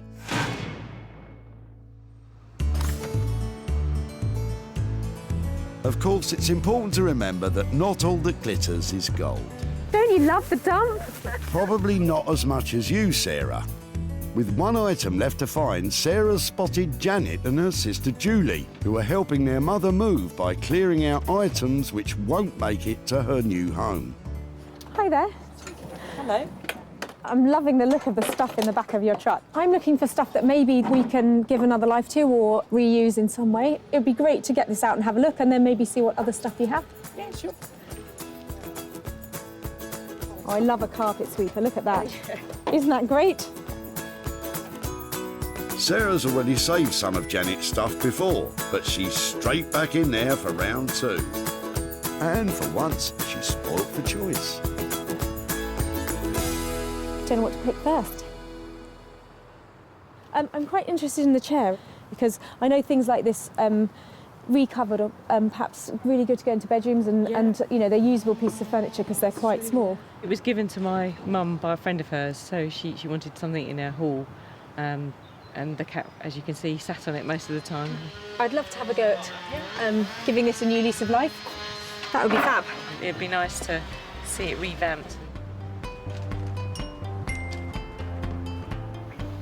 It's not in great shape at the moment. It's covered in cat hair. It's got lovely brown velour on it. So at the moment, it's not looking lovely, but it's a really easy makeover, this. It's got a wooden frame. It means you can staple stuff to it and cover it, and it will look fantastic. The chair's going to look lovely, actually. I think if that's covered in a nice tapestry sort of material, vintage material, that would look really lovely. But, you know, wait and see what she does. It'd be interesting. So, Rob's taking care of the petrol can with a hole in it, Rupert's dealing with the old table, and Sarah's fixing up an old velour chair which the cat is missing already. I love the things that I've found, but I hope I haven't bitten off more than I can chew and I can actually make some money out of them.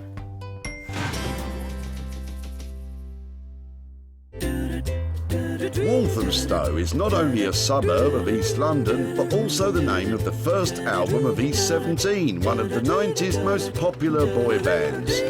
It's also where Sarah has brought her old petrol can, looking for a spark of inspiration to ignite the imagination of Rob Sher, who I'm pretty sure has never been in a boy band. I think Sarah's coming along today. I hear she's got a few bits and bobs for me. Got no idea what they're going to be. A real mixed bag of stuff she brings, a real surprise. Sometimes good, sometimes absolute trash. And I've really got to try and make a pearl out of her swine's ear, as they say. I think it's a silk purse, actually, Rob, and you'd be very lucky to make one of those out of that old petrol can. I've got a little something for you. Yeah, I thought you might. What have you got for me today? Well, do you know, I saw this and I thought of you, and then I thought, I'm not quite sure what I can do with it. So, first of all, I thought maybe it's a table, you know, like a sofa table or something like that. And the only other thing I thought about was it's kind of the right size for carry-on luggage, like a wheelie bag. Wheelie bag, petrol can on an aeroplane. Good idea, Sarah. It's not going to happen, is it? No, it's not going to happen, no. Go on then. What would you do with it? What we could do, maybe I could cut this out, give maybe a little bit of a graphic feel, a little graphic flame looking all the way through, seal it off, and then maybe put some kind of light feature inside. So not candle, but plug-in light, like... A plug-in light, yeah. That's really cool. So something, what, for somebody's, like a man office or the garage, you know, like... Man office. Do you know what I mean? Like I know, a den. yeah. I think that's really good, and lighting is a great option. It's going to appeal to the boy in the man. Man in the boy, boy in the man. Clearly designed to appeal to a cross-section of the male population, this old rusty punctured petrol can is about to become a unique designer lamp, perfect for gracing any man office. So what are we talking about money-wise to get that done like that? Well, I've got to take the surface off, I've got to cut it open, I've got to make the tube which goes inside, finish it, rivet it on. I mean, it's about 250 to 300. So we're looking at quite a high-end item here in the end, aren't we? This has got to sell for a load of money. It doesn't look great now, but I have every confidence that the next time I see it, it's going to look really fantastic. So I give you the challenge. Always a challenge from you, Sarah. Don't worry, it's going to look lovely by the time we come back. Rob is a genius. That light is going to look amazing. I can see it going into all sorts of different places, so I couldn't be more pleased. Brilliant. Sarah's going to have to spend up to £300 for Rob's expertise. But with premium price tags for lighting, Sarah is still hoping to make a profit from the old petrol can. Margate is a traditional British seaside town which has recently been rejuvenated by a cultural renaissance, a part of which has been the burgeoning revival of all things retro. It's where Rupert Blanchard has his workshop. Today I'm hoping that Sarah's going to turn up with something really rotten, really far gone, something that most people would only assign to landfill, and hopefully I can pull something out of it. Sarah knows that if anyone can save Andrew's table, it's Rupert. There's a really sweet story behind this table. The guy was dropping it off, he's got 4 kids, and you can see where there glitters all over it and everything, and they've just grown out of it. So they've got a new, bigger table, and this one, surplus requirements. But I was wondering if there's anything we can do to make it into something like smaller or cubey, or just not a table. Oh, this is a hard one because it's such a nice table, but it's obviously outgrown its use and it is actually rickety.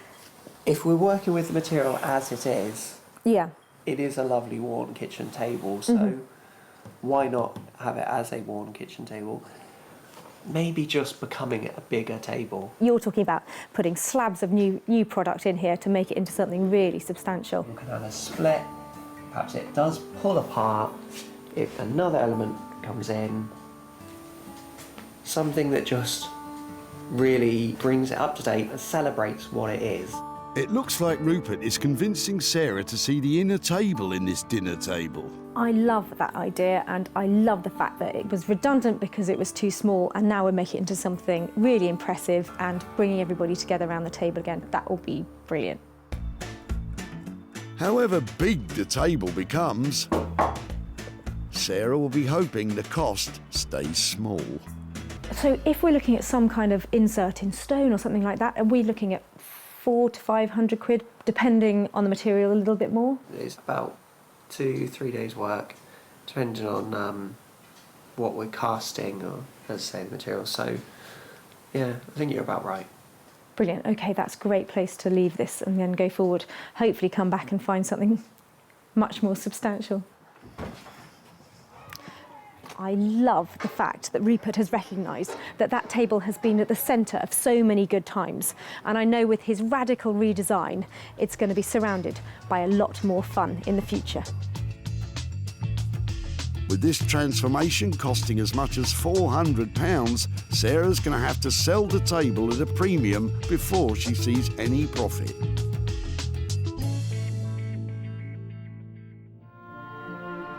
Back at Reclamation HQ deep in the Sussex countryside, Sarah is about to give that tired old brown velour chair a whole new lease of life in the hope of turning that dowdy cat seat into lots of dough.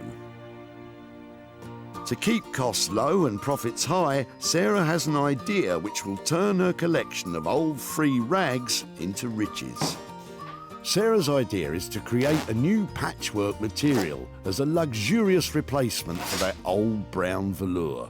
I'm going to cut all the offcuts and all the random bits into the same size square. I'm going to sew them in strips first and then sew the strips together to make a whole panel of fabric. So I'm going to put the fabrics with their good sides facing each other and then sew along.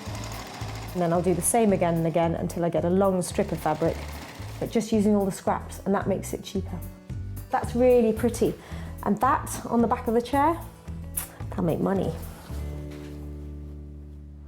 I've given the chair a good old clean up because I'm going to cover it completely as it is. I've got some fire retardant calico here, which will bring it up to the right regulation, so I know that it's safe to use.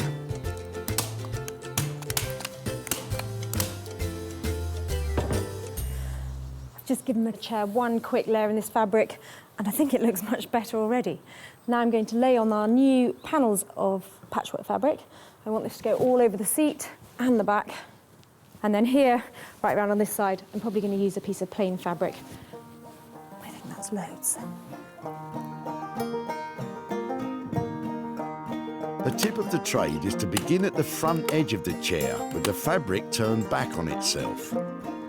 That way you can achieve a nice neat finish with the staples hidden below the fabric. That's a really good neat start there. Quite lucky there, I've got a line going all the way along the back. That makes it look like I almost planned it. Very well, it's fine. With the new patchwork cover securely stapled, that old brown velour chair is already totally unrecognisable.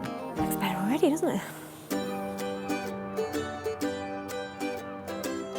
In Margate, Sarah's tatty old table find is revealing to Rupert the reason why it ended up in the tip. Okay, so this one, beautiful table, Sarah dropped off to me. Although I say beautiful table, it's had its day, it's sadly knackered. I'm just trying to work out how it's made, so I'm just going to try to separate it all. It shouldn't be too taxing, given that it's already ridden with woodworm and barely hanging together as it is. I can already see that this table's had a strong history. There's marks and glitter and PVA glue from the previous children playing around the table. And sadly, the family that this came from, they just outgrew it. Often with old wood like this, when you start playing with it, you reawaken old smells or all sorts of things. Every meal and every glass of wine that's been spilt on it. A nice old kitchen pine table always makes me hungry. Could go for a nice sandwich around this table right now. That's the last piece of the top. Walthamstow was lucky enough to have a new fire station built only 3 years ago, but hopefully we won't be needing their services today. This kind of goes into the risk assessment. Put that there. Headphones. Of course, we all know there's a perfectly valid reason why we avoid all forms of ignition when dealing with petrol. Okay, so more importantly than any of this is to get the proportions right. So what I've got to do now is cut this right. I'm only going to get one chance. So tape measure. Oh, look at that! Look at that! Look at that! Look at that! It forms right across this line here. That's good. That's good. It's meant to be. It's meant to be. Now, at the moment, you may be thinking of a flame silhouette light for a man office. But Rob has had a spark of inspiration, potentially a dangerous thing when dealing with a petrol can. Having noticed a striking resemblance to the shape of a Zippo lighter, Rob is now going to cut the top from the can and have a light in the lid. Not sure what Sarah's going to think of this radical rethink. Okay, here we go. Not looking good.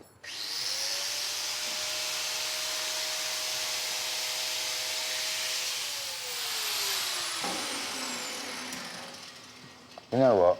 You're going back to the original plan? I was going to put a little bit more water in it. No, thought not.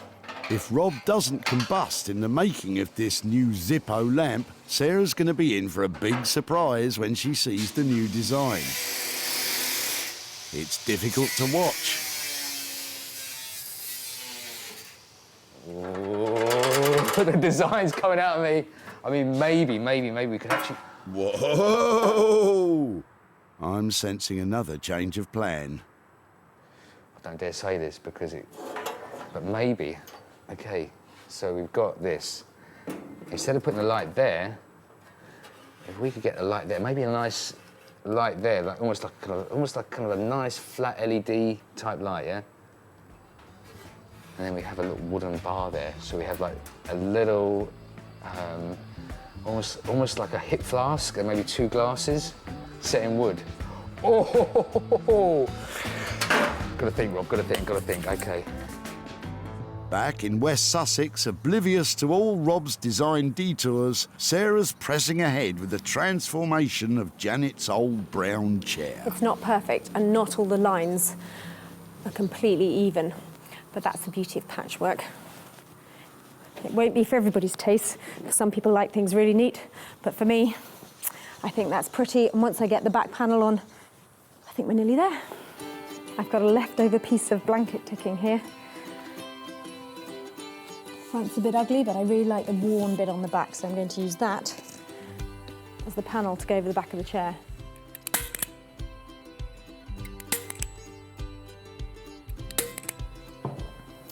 Because I want to get a really neat finish all along the sides, I'm actually going to hand sew it in place, tucking it under as I go, like that, so I don't have to buy any expensive braid or anything to finish it off. And I think some little hand stitches, happy for them to be visible so it looks handmade. Just catching the chair and the fabric, and that means the whole of the chair is going to feel really tight and the fabric underneath won't be moving around.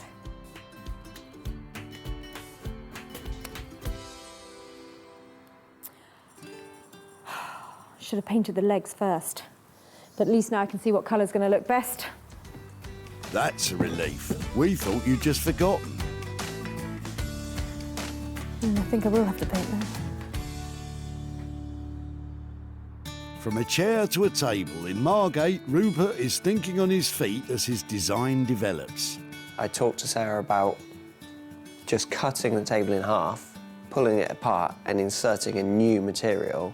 I'd rather do it more randomly, almost as if the table had been blown up and glued back together, introducing some new materials, but they're reclaimed materials. Every time I walk past a building site or a skip on the street, I always have a look at what they've got. These came off of around the hoarding, around a development site, and I think this sort of colour might be perfect for the table. So I'm going to just take a few of these and start playing with it. I've kind of worked out what I'm going to do with this project, and it's just a case of doing it now. Assembling the many pieces of this jigsaw back together. I've got to work for quite a while to get it all nice and level, all sanded, all lovely.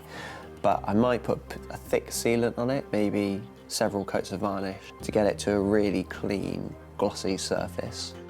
Tried to give it a little bit of an edge. Something a little bit different table. With Carlos the cat overseeing things, this table has grown from a table too small for a growing family to a tabletop large enough to seat a party. By adding extra materials sourced without costs, which add a splash of colour, Rupert is definitely thinking big. So, that's pretty tight there. So actually this is, having done all this, I think I'm gonna have to take this bit out, yeah? This bit's gonna come out and then we're gonna have the light bulb running in there. That's gonna sit up like so. And I've got to find some kind of catch to hold this, almost a bit sharp, hold this down when it's been moved. So there's gonna be a hinge on this side. Haven't quite found the hinge yet, the hinge, or maybe I'll just make one. And then when we lift it up, like so, got to find some way of actually keeping it up there.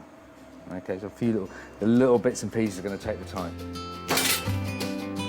It's unusual for Rob to have such freedom of design on a project. More often than not, when working for architects and artists, specific plans are provided detailing exact dimensions and specifications. So, with all this creative freedom, anything could happen. Not quite even, so I'm going to have to start again on this.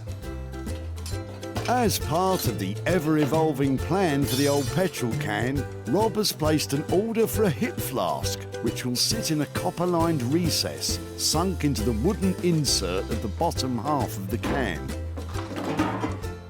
At the same time, in the lid, Rob has installed a light bulb of epic proportions.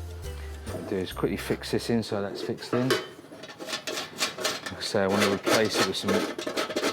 I might even just use roofing nails, like zinc roofing nails, which might look okay as well. I just want that kind of whack. And now it's kind of like changed a little bit. Did you mention change? If this continues, there won't be much change from that old petrol can. With an ever-evolving design and limited resources in the shape of the original old petrol can, it's important for Rob to keep in mind that whatever we end up with still has to have a potential for profit. Back at home in the barn, Sarah is nearing the completion of the revamp of the brown velour chair. So the only thing I'm thinking about now is these legs are looking really odd because they're still brown. I do have a few pots of paint that maybe I could try out to see what looks best. I think the blue is too harsh, and the green is a bit dull, so that one I think.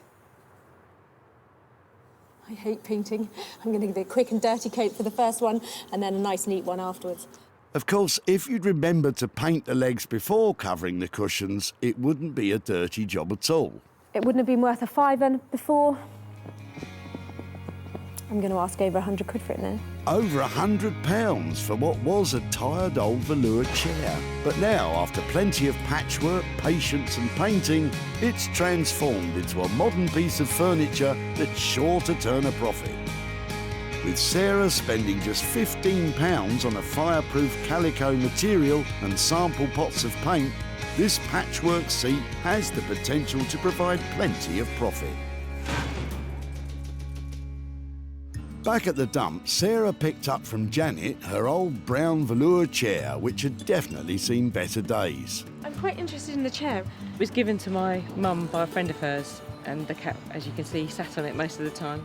Sarah took the chair home and provided it with patchwork and paint. I'm going to give it a quick and dirty coat for the first one and then a nice neat one afterwards. With the transformation complete, the old brown velour cat seat had become a stylish piece of modern furniture. The revamped patchwork chair was perfect to be offered for sale in Sarah's very own barn sale of recycled items. With a suggested price of £125, bids were invited, written on folded pieces of paper, with the chair being sold to the highest bidder. Fingers crossed they might buy it. Sarah is back in Whitley to show Janet how her old brown velour chair has been transformed into patchwork profit, and to hand over the cash. Somebody friendly there. Hi there, hello again. Hello. How are you? Very well, thank you. I've got a couple of pictures to show you because after we took away your brown velour chair, Yes. you're laughing. We did some work on it, so I thought I'd show you what we did to it. Yeah. We made it vintage style. Oh, isn't that nice? Well, I'm glad you like it. Yeah, it's really lovely. So I made a patchwork fabric using lots of offcuts and things that I'd had from other projects. Yeah. And that sort of thing. So Oh, it looks really pretty, doesn't it? Isn't yeah, that I think it was a good makeover. Do you think your mum would approve of it? Yeah, I think she will, actually. She likes flowery things, so I think she would see that as a big improvement. Excellent. So in the end, somebody actually paid £100 for it. Good grief. So that means I've got £85 to give to you. Fantastic. Thank you very much. Oh, my It's pleasure. unbelievable. Wow. Good grief, who'd have thought? So, Sarah spent just £15 on this transformation and was able to achieve a sale price of £100, which leaves £85 profit to hand over to Janet. So, what does she have in mind for the money? Behind Cork Castle, there's a cattery, and she always used to love to go there. And so what I was thinking is we could take the money there and we can give it to the cattery. And so, you know, I can say, you know, that's what we've done with the chair. Is that going to be a problem? Does she know you've got rid of the chair? Yeah, no. Really? Oh no. It might get me off the hook a bit. So. She's going to know now. I tell you, you're going to be in lots of trouble. Well, maybe, yes, maybe buy her an ice cream to sweeten her up first. And, Use the £5 for the ice cream and give the £80 of cat. It was really lovely to see you again. You too. Thank you very much. My absolute pleasure. Yeah. Bye-bye. Thank you. Bye-bye. See that cat over there? That's the cat that sat on the chair. All that cat hair? Is that one over there? I think if we give the money to the cat's home, buy Mum a cream tea, that means that everybody's happy. Then the cats are happy, Mum's happy. So yeah, a good result. With the patchwork chair producing a profit, Sarah now has high hopes for the punctured petrol can belonging to Trevor and Dion. She's back in Walthamstow, where Rob has finished fiddling with the old fuel can, which, after a number of different design directions, has come full circle and is back to being a table lamp for a man cave. The original idea was to cut a hole all the way through it and put a light in it. After she'd gone, I had a little bit more to think about it. I quite like the shape of it, a Zippo lighter. So that's when I decided to split it. And I was originally going to have a hinge on it and have the clip. And I just preferred the idea of having a much more stationary kind of fitting, a much more stationary fixing. More of a table lamp you'd have on like a little low table. Well, I'm not quite sure what I'm here to pick up from Rob. I know that it's changed a little bit from our high-end lighting, and it's got something to do with a hip flask, which sounds very interesting. You might want to take a big gulp from that, Sarah. I don't know what she's going to say, actually. I hope she likes it. I really hope she likes it. When Sarah saved this old petrol can from the dump, it was on its final journey. But now it's been refitted and repurposed with the intention of reselling for a profit.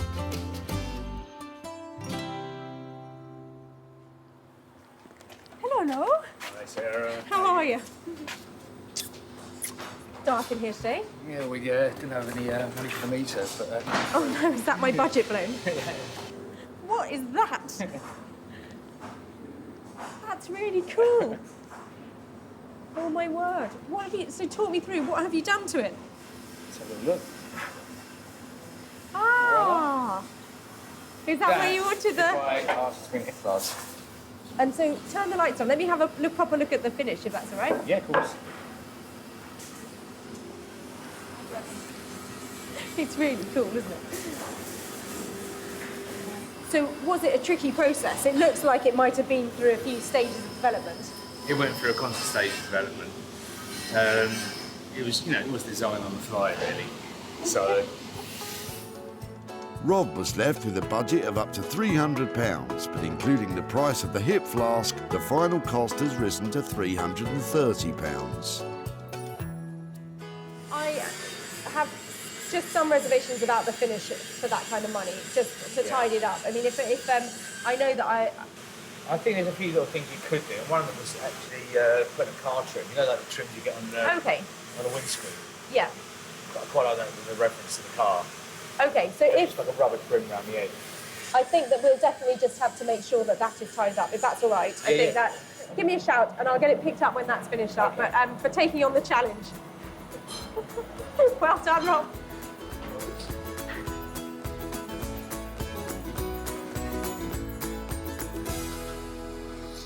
I love Rob's imagination. That looks really quirky and it's an interesting piece, but I do have my reservations about the finish. And I hope he doesn't mind me asking him just to push it a little further, because with something like that, the devil's in the detail. I think Sarah liked it. I think she was pleasantly pleased. Pleasantly surprised. Pleasantly pleased. Pleasantly surprised. Rob finished his petrol can creation for £330, so all that remains now is for Rob to smooth out those rough edges and for Sarah to find it a new home.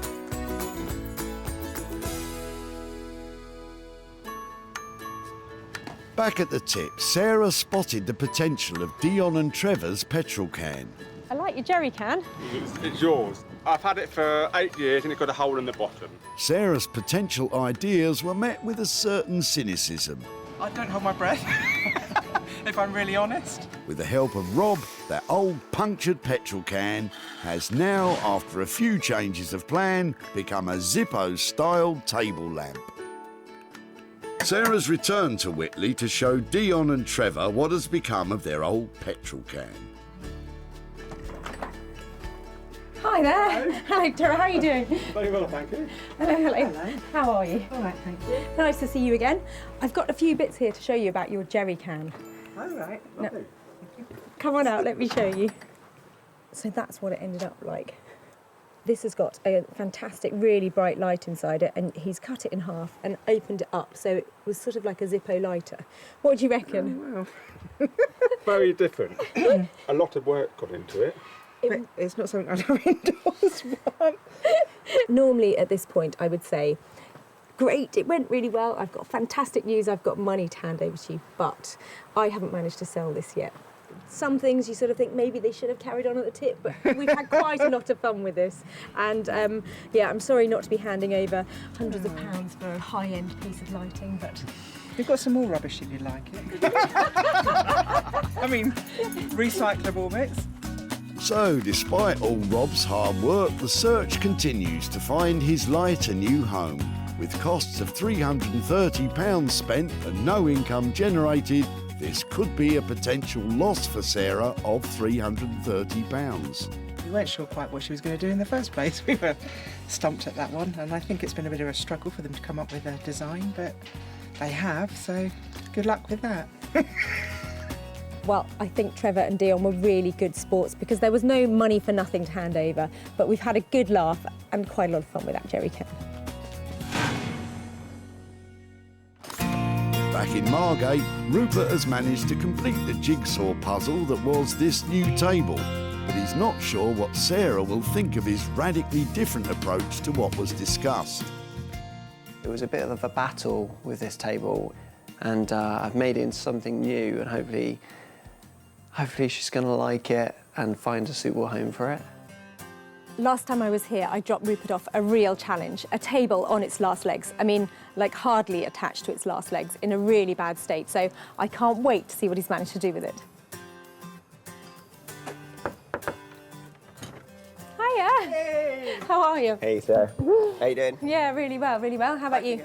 I'm okay. I'm just about ready for you. Really? Has it been tense? It's always tense, but it's done somehow. That is amazing. Is it? Can I touch it? You can. It's not actually wet. It's high gloss. It looks like sort of nail varnish or like something's poured on it. It's really thick. I wanted it to look like a toffee apple. That's what it is. It really does, doesn't it? It's beautiful. So it's huge. It is rather big. I know originally I said maybe I'd just cut it in half and cast a new bit in the middle. But when I looked into that, the table was so rotten and it would have cost so much over the budget to cast a nice piece. So I decided I'll work with exactly what I've been given, make something new. It is something old. Absolutely amazing. The red sections are actually reclaimed wood. So the budget hasn't changed at all. I've perhaps spent another £3 on it. Really? That's it. So it's ready to go and have a new life and hopefully lives for some more years. I think you've just absolutely nailed it. It's beautiful. Thank you so much. It looks fantastic, glossy, beautiful, and I'm going to go all out to try and get that back into the heart of somebody's home. I'm really pleased that she liked it. I just hope she can find a suitable new home for it now. The final cost of Rupert's work on the table has come to £400. Sarah's going to need to convince any potential buyer that this is the perfect family table if she's to make any profit at all. When Sarah first met Andrew, he was throwing out a rickety kitchen table his family had outgrown. So we've had it for 20 odd years, but sadly, we've got nowhere for it to go anymore. He was pleased when Sarah took an interest. Is it something I could take away and try and remake something? I'd be delighted, because I'd hate for it to go to waste. And now, with some reclaimed wood and a tin of varnish, Rupert has served up a large and strikingly beautiful family dining table. Sarah invited Martin, one of the country's leading retro furniture dealers, to take a look at Rupert's transformation. Whoever's done this is a very creative guy, and it's good. And he loved it so much, he snapped it up for his shop, the Old Cinema. Sarah has returned to Whitley to show Andrew and his family what has become of their kitchen table and to hand over any profit. Hi there. Hi, Andrew, Sarah. Hi, Sarah. Hi there. Oh, hello, girls. Hi there. This is the big family you were talking about. Yes. Some of them. Most of them. They're four, aren't there? Yeah, there's my son's hiding away somewhere. I don't know if you remember what your dad dropped off at the tip. Do you know what we're here to? The table. Yeah. And did you all grow up with that table? Do you remember it being in your house? Yeah, the old kitchen table. Do you know what we did with it? We made it into a table. I've got some pictures. This is how your table ended up. Oh, wow. It's had a That's whole new lease of life. Your table went to the most amazing designer called Rupert Blanchard. So he spliced every single bit of your table together with some new material to make it into a table for 10. Wow, that's incredible. Somebody has already bought it. Oh, have they? Yeah. Somebody who wanted a big table paid 750 quid for it. Wow. So we spent £400 with Rupert, which means that I have got 350 quid to give to you guys. Really? For your table. No way. Yeah, really. So that money is yours to do whatever you like with it. That'll be a really good night in the pub. Well, I'm amazed. Thank you very much indeed. So, transforming Andrew's table from a table into a table has cost £400. But Sarah was able to sell the finished item for £750, which leaves Andrew with a profit of 350 quid. If he can keep it from the bar, does he have anything else he would like to spend his money on? A new bed, probably, for me and my wife, because we've been sleeping on the same one for 25 years and it's pretty worn out. And having just come back from holiday, my wife has got used to sleeping in a proper bed, so it'll go towards that. So a drink at the pub and a new bed. What better way to spend money for nothing? So, Sarah managed to make a profit on only 2 of the 3 salvaged items. The dining table restructured by Rupert and the brown velour seat seen to by Sarah. Rob's petrol can lighting has still to find a new home. Well, that's 3 things saved and only 2 things sold. Sometimes it's not as easy as you think to make money for nothing.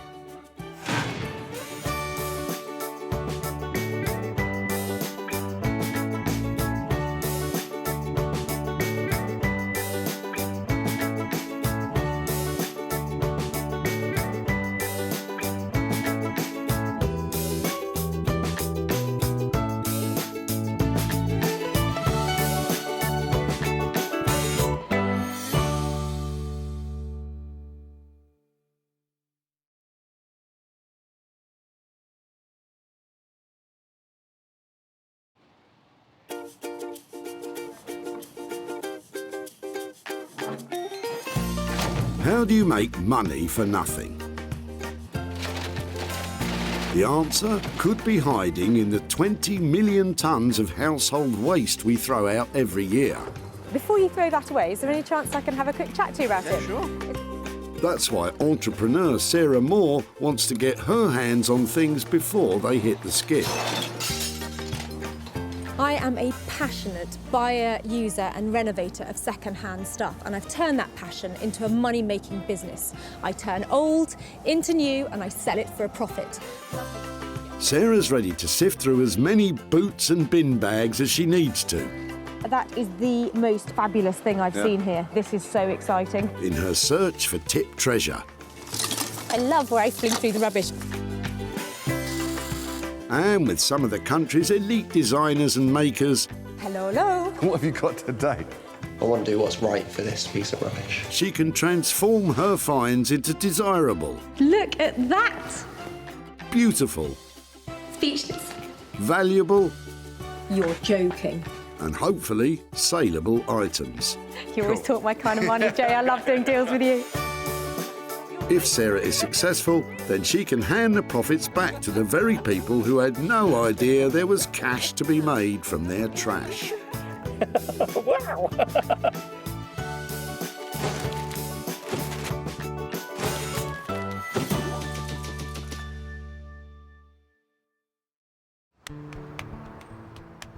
Today, Sarah is at Whitley Community Recycling Centre in Surrey. Every day, up to 400 cars arrive here laden with junk for the tip. But much of it could be reused instead of landing headfirst in the skip. Thankfully, Sarah's here to retrieve rubbish from this wonderful world of waste. Some people like going designer shopping, others go and play golf. But for me, this is where it's at. I'm in the department store for rubbish, and all I've got to do is find the treasure in the trash.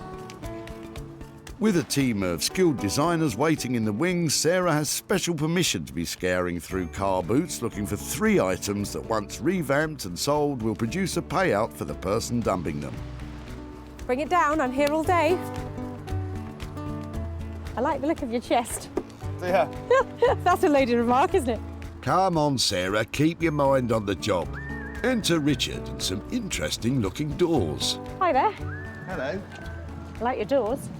Well, they didn't fit. Oh, really? So that's an Is old that... one. That's an old one. Okay. That's one that came out. Right. That was the moulded door I got. So it's not as good a quality as the old one, then? No, but the old one wobbled. Well, do you know something? It might just be to my advantage. I'm looking for stuff that I might be able to recycle or make into something else. And your solid door might be just the thing. Yeah, well, you're very welcome to have it. I'm thinking it looks like it might make a great table or... A table? Yeah. Well, let's get the... That's really cool. I would love if I could take it away and see if I can make something from it. Yeah. So it actually looks a lot nicer without the paint on it. It's really solid. It weighs a lot more than the new one. I can see lots of potential just because it's so solid and it's really big, which gives me plenty to work with. But what does Richard think? You see, thinking of it from my perspective, I can see turning it into sort of trestle and using it as a workbench. That's what I would do. But my shed's not big enough. Now I've really picked it up. It's really heavy. There's a lot of good quality wood there. That's fantastic. I'll definitely do something with that. Haven't got anything else in there then that needs Yeah, to I've got a like... vintage BT home hub that I don't need. Do you want that? Fine. No, the sun lounge is not going. That's on its way to my allotment. Always worth asking, but on this occasion, Sarah will just have to make do with the old door. I'm going to break the door. If she manages to take it away in one piece, she'll certainly have her work cut out with this old timber. But she does have someone in mind who can help.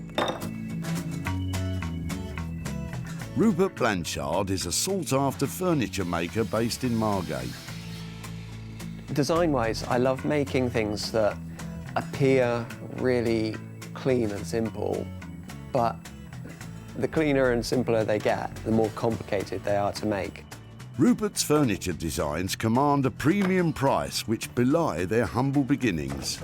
Basically, other people's waste, I find some kind of beauty in it and spend a lot of time and give rubbish a lot of attention to try and bring it back into use. Anything that you might find in a skip, basically, I'm happy to work with it. That's music to my ears. This old door, which Sarah's been given by Richard, fits that bill perfectly. So, Sarah's rescued one item from the skip, but has 2 more to find. Unfortunately, she's spotted something it's too late to save. That is hundreds of pounds worth of lamp over there. Sarah, you should know better than to eye up the stuff that's strictly out of bounds. Anyway, it's not as if it's quiet. There's no end to the rubbish that's pouring in just now. And in no time, Sarah's on to her second catch. It seems skip visitor Stoyan is about to dump something special. These are really cool. Yeah. So you're throwing them today? Yes, I don't need them. Stoyan has had enough of trying to glue his broken dining chairs back together, but Sarah can see promise in these pews. I think they look lovely. How many have you got? I got 3 just. 3. Lovely. Okay. They're really cool. I love the shape. That's fine. It's all yours. Really? I'm so pleased that you didn't put them in the tip. So okay. Thank you so much. These lovely old chairs are going to be made marvellous again. I've got a maker in mind to restore them, and I think I'm sitting on a fortune. Thank you so much. You never know. Someone's rubbish is somebody's gold. So if you need something and you can use that, you're welcome. So item 2 is all set for a spruce up, and Sarah knows the perfect craftsman to overhaul these classic chairs.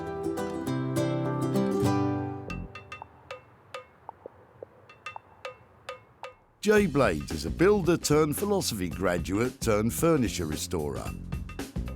Jay has his finger on the pulse of modern design interiors, reworking the very best of British craftsmanship and bringing it into the 21st century.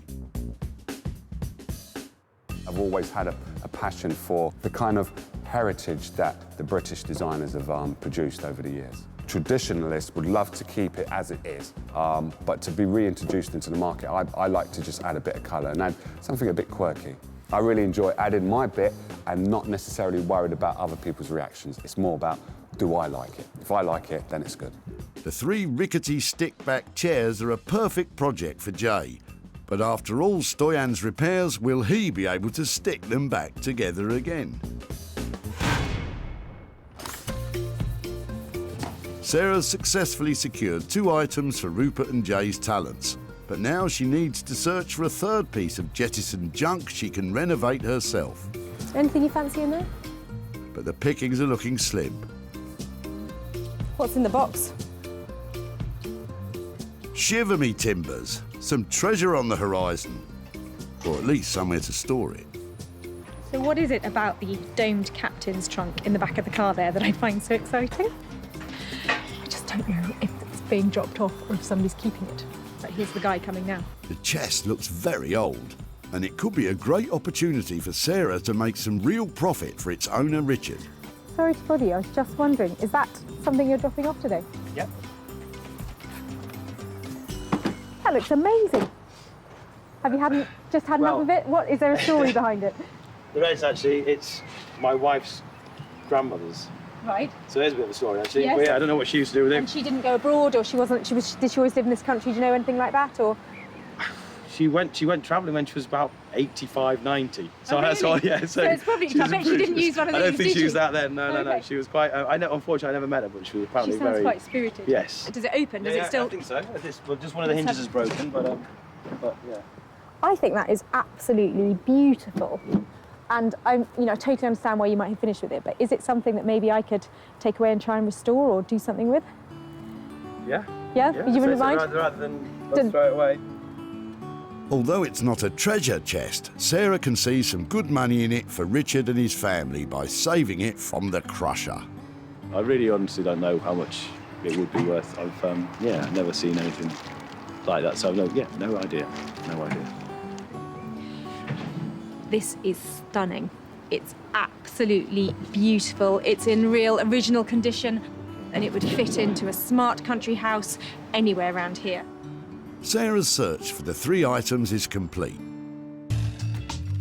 Rupert will knock the old white door into shape. The 3 chairs are going to furniture designer Jay, and the empty chest will be treasured and given a new life by Sarah. I love the things that I've saved today, but the real question is, can I actually make any money out of them?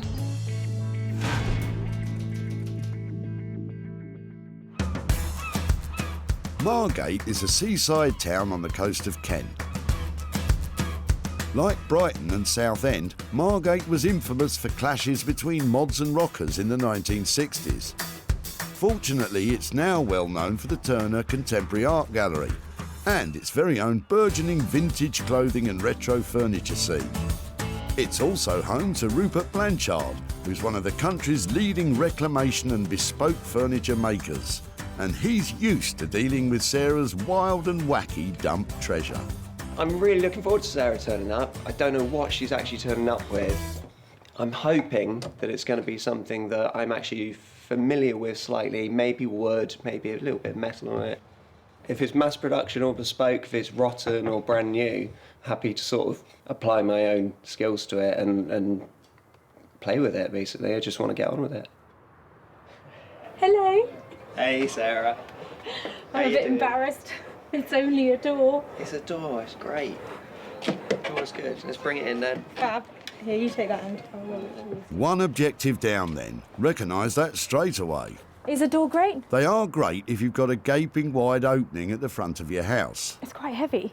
Solid, isn't it? Oh, it's a pine door. That's what I thought. It's a Victorian pine door. That got left in the garden. Okay. This one's really quite square, quite solid. Doesn't seem to have much rot to it. Nice little metal keyhole cover. We could incorporate that into something. I don't know why, but I'm thinking about a dressing table for some reason. So, dressing table.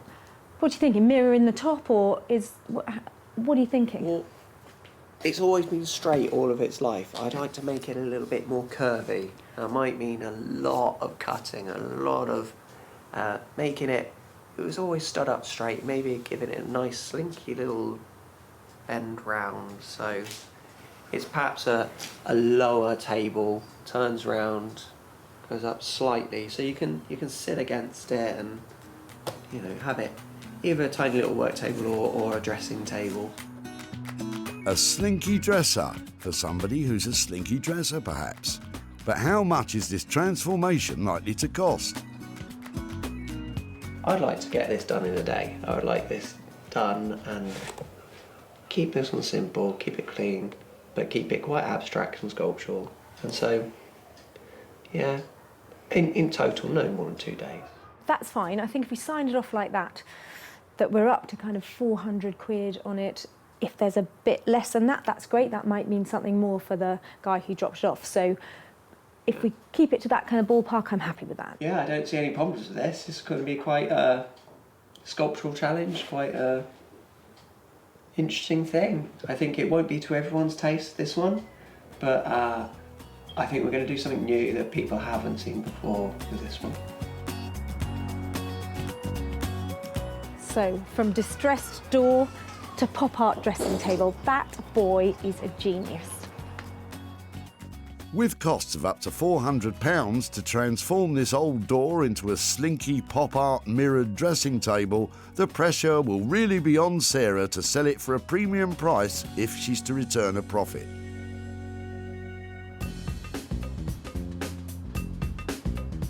Sarah's next stop on her wander is Wolverhampton in the West Midlands. It's here in the Victorian backstreets that retro-modern craftsman Jay plies his trade. Sarah's about to turn up with Stoyan's unmendable chairs.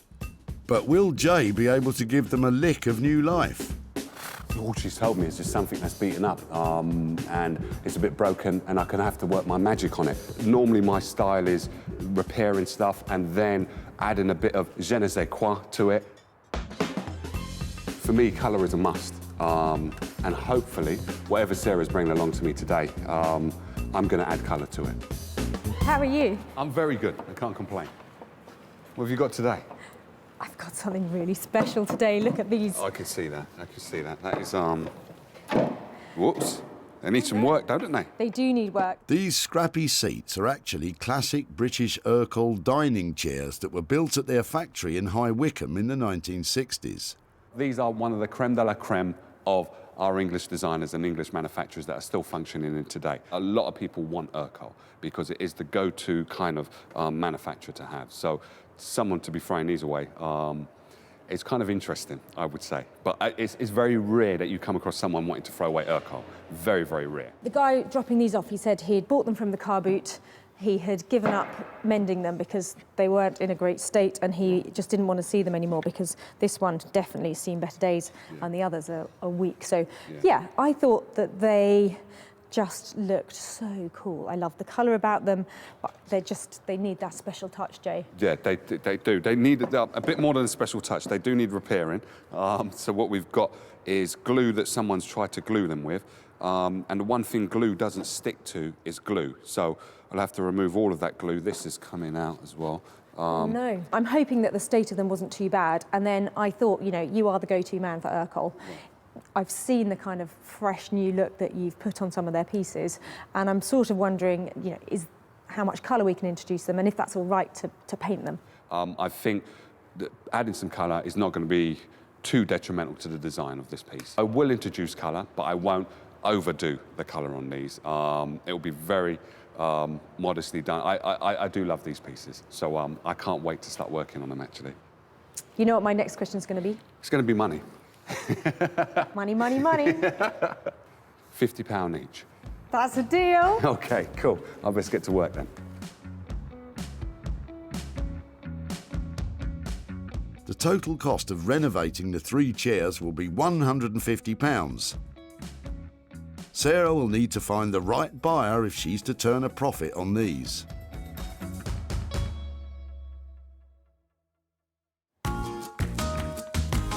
So, with 2 items dropped off and hopefully on their way to be saved and sold, It's Sarah's turn to get stuck in back at the Reclamation HQ in Sussex.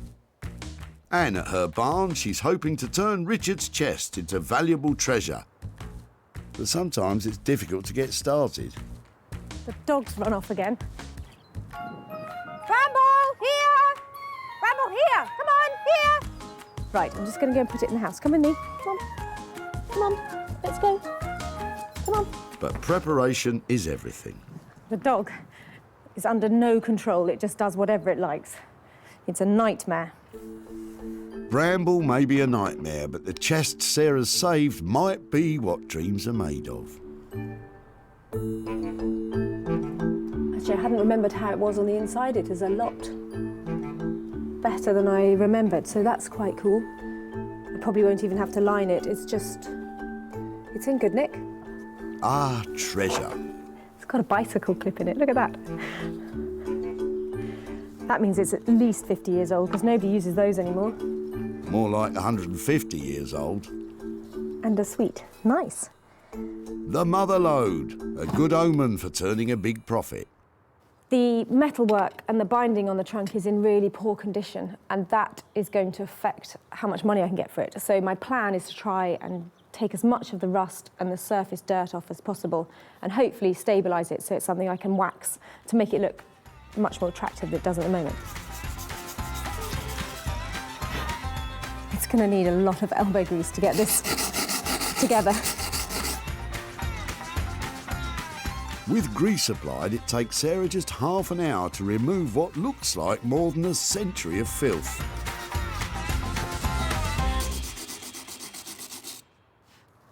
That's great. It's missing its clasp here, look. Should have one of those on this side, but that's missing. It seems this trunk also comes with a lot of baggage. Quite recently, somebody's put a couple of screws in here just to hold the hinge on. So I need to find out how big they are and go and get some better ones, hopefully with some sort of rounded top to them. Looks like they were hammered in before, so I'm not going to be able to do that again. All of the polishing is beginning to pay off, and Sarah's starting to get a hunch that this chest could be quite valuable. What I might do is just take a picture of it and pop it on social media. I'd like to know how old it is, if anybody's seen one like it, particularly if anybody's sold one before and knows how much it might be worth.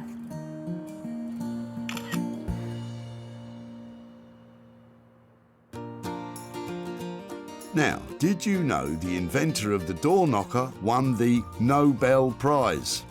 Taxi for me, please. Talking of doors... Sarah brought me this old door, which she saved, and I want to make a kind of console table / dressing table.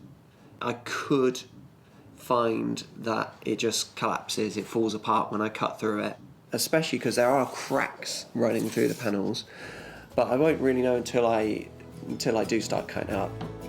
It's a bit worrying that the success of this project could all hinge on a few cracks. I want to make sure that I'm cutting the shelf to the right level, and this thing doesn't exist yet. I don't know what level it needs to be. I'm not copying another piece of furniture, so there is no standard to go by. There's no rule book, so I can't really go wrong. Confident, that's what we like to hear. It's quite hard for me to cut this door. It's quite upsetting, but it is a knackered door that was on its way to landfill, so I'm gonna give it a new lease of life. Upsetting it may be, but just think how satisfying it may be bringing that door back from death's door. The cuts that I'm making through this door, they're not going to be straight through, they're going to be at 45 degrees, so I can join it to the next section door seamlessly as one flowing line. I don't want ugly joints just flat against each other. I want to make this nice, smooth, flowing line. Hopefully, I've sliced straight through at 45 degrees and it won't fall apart, but we shall see. No, not quite. Well, the good news is it's not fallen apart. Oh, not quite through. By cutting this door in half, Rupert's turning this into a do. That's half a door. I have made 1, 2, 3, 4, 5, 6 cuts to this door. Hopefully 6 cuts is all we're going to need. So this little centre section can disappear, and that means that I should be able to fold the door together now. But you kind of get the idea of what I'm trying to achieve, to make it appear as if the door has actually folded up on itself. Don't you just love it when a plan comes together? I'm still experimenting at this stage. I'm just trying to work out the piece of furniture that, at the moment, it only exists in my head. Yeah, it won't just levitate. Nobody said anything about levitation. Once mastered, that's bound to raise the value.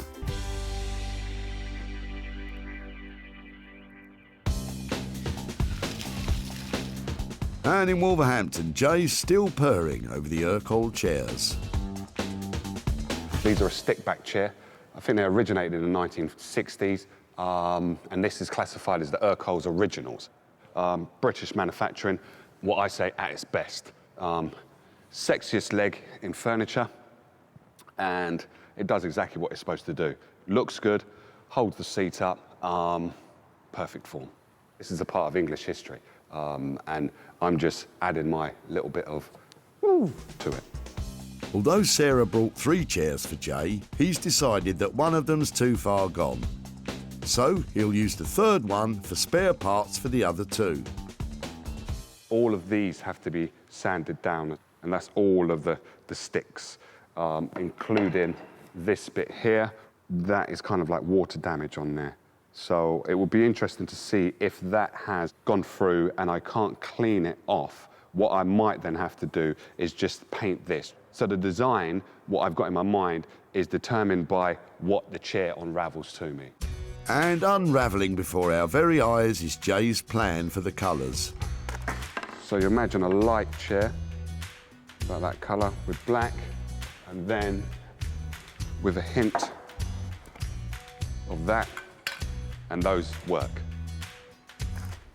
So I'm quite happy with that, actually.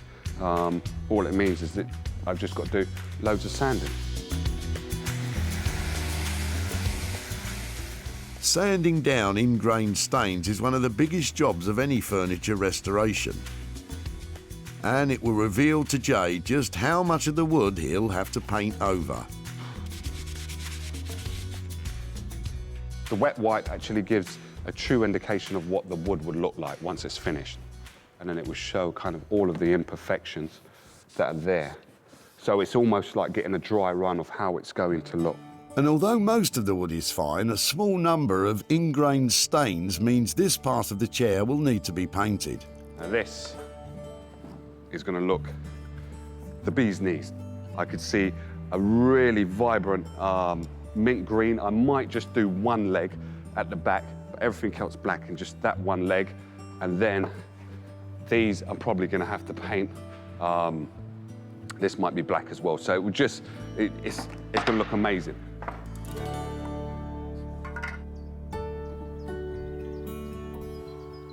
Back at her house, the photo Sarah took of the old trunk has generated some results. She's been directed to a website that deals specifically with travelling chests like Richard's wife's grandmother's. So there's all sorts of different trunks on here, but basically it's a dome top antique trunk, and it looks like it might be American or continental. It doesn't look like it's British. So, and probably 1870, something like that, are the similar ones that are coming up on here. And wow, some of them are as much as $3,000 a trunk that look just like our one. I mean, the condition of ours is not great, but we might be talking as much as £1,000 for that trunk. And that will be amazing. Sarah's success is measured in sales, and she always seeks out the best opportunities to maximise profits. Hosting regularly her own furniture and clothing sales from home. Just sold the sofa. Advertising and selling online. Get that online. Or meeting commercial buyers in person to sell direct. Seeing this is really refreshing, and it's good. People are going to want more of it. It's going to grow, this thing, I think, that you're doing. With opportunities galore in the things we throw out, Sarah's always looking to make money for nothing. So Richard's wife's grandmother's old trunk went on one more journey from the garage to the dump. That looks amazing. She went travelling when she was about 85, 90. So Oh, that's really? why, yeah. So it's probably, I bet she didn't use one of these, I don't think did she was that then, no. And after sitting in the garage for years, Sarah took it to the barn to rejuvenate it. That looks a lot better. And after some detailed research, she discovered it's possibly an American traveller's trunk from the 19th century that she could sell for a very healthy profit for Richard. Back at the house, there's been a change of heart. Knock, knock. Hattie, Richard's wife, is finding it difficult to say goodbye to her grandmother's chest. Hi there. Hi. Hi, I'm Sarah. Hi, come on Hi, in. I'm Hattie. Hattie, come on in. And Sarah has invited her over to take a look at what she's been up to. There you are. Do you recognise that? Remember, Megan? The chest now looks fit to store treasure, and Sarah's able to give Hattie a bit of history on it. I think it was probably something around 1850, 1875, something like that, so quite old. And some people are suggesting that it's an American trunk, so I don't know if there was any connection with where it came from with that kind of travel, but probably not English. Yeah, just a really fun sort of oldie piece. It's, well worth hanging on to, I think. Do you like it? The chest did once feature prominently in Richard and Hattie's home, but when they started a family, it was put aside. When we had Megan, as soon as she was mobile, I was just really concerned about having it in the house because I thought with the metal edge, I was just worried if she lifts it up, it could literally, chop her fingers off. So that's when it went into our garage, which unfortunately is a bit damp, and that's when it sort of got into a bad way. But with even the briefest of clean-ups, the chest has been given a new lease of life. It's literally had half a go at being sanded, and I think that if you wanted to use some wire wool on it or a wire brush, it would actually come up, really quite well. So, and inside, all we've done is just given it a really good dust out, but it's in really good condition inside anyway. What can you see? Sarah can see that Hattie never really wanted to lose this precious item and wants her to have it back. Should we take it with us, Chloe? Yeah. That would be great, thank you. I think it's quite heavy, isn't it? It's got wheels on the bottom, which is a really good feature if you really want to move it around. Hattie and Richard almost got rid of the chest at the dump, but thankfully this family heirloom is going back home, and for safety's sake, it won't be used as a toy box. There you go. Well, that's fantastic. Do you think that'll fit? Brilliant. I am so pleased it's going back home. That's sweet. Really... Oh, that is really sweet of you. Thank you so much. Safe trip home, and I'm glad it's going home. Thanks very much. That's a pleasure. Isn't that sweet? That's so nice that it's actually gone home. A very sweet ending. From one sweet ending to another, Sarah's back in Margate, where Rupert is adding the finishing touches to the pop art dressing table made from an old pine door. Every time I come down and see Rupert, I get such a surprise. I don't know how that genius mind works, but everything he turns out is just really special. So today, it's a console dressing table made out of a door. Who knows what that's going to look like? When Sarah saved it from the dump, it was a simple pine door which had seen better days. Rupert's given it an imaginative uplift and a new purpose in life as a quirky console table. It looks like it's having a good old knees up and will add bags of character to someone's hallway. Rupert, hi. Hey Sarah, come How in. are you doing? Good, good.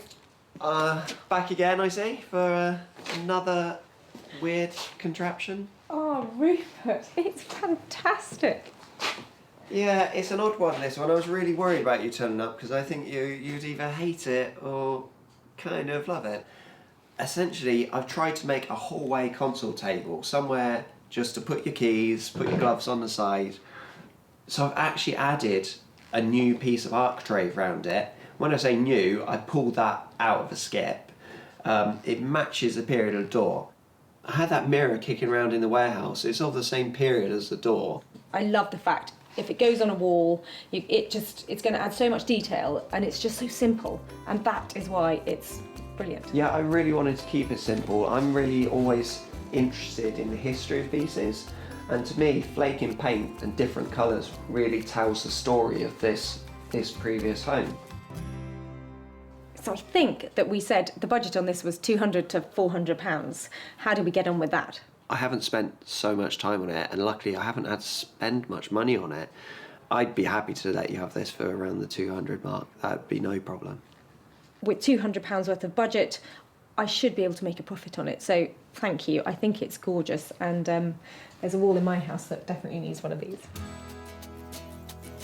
So, with Sarah made up with the makeup checking mirrored console table, all she has to do now is find a new home for it.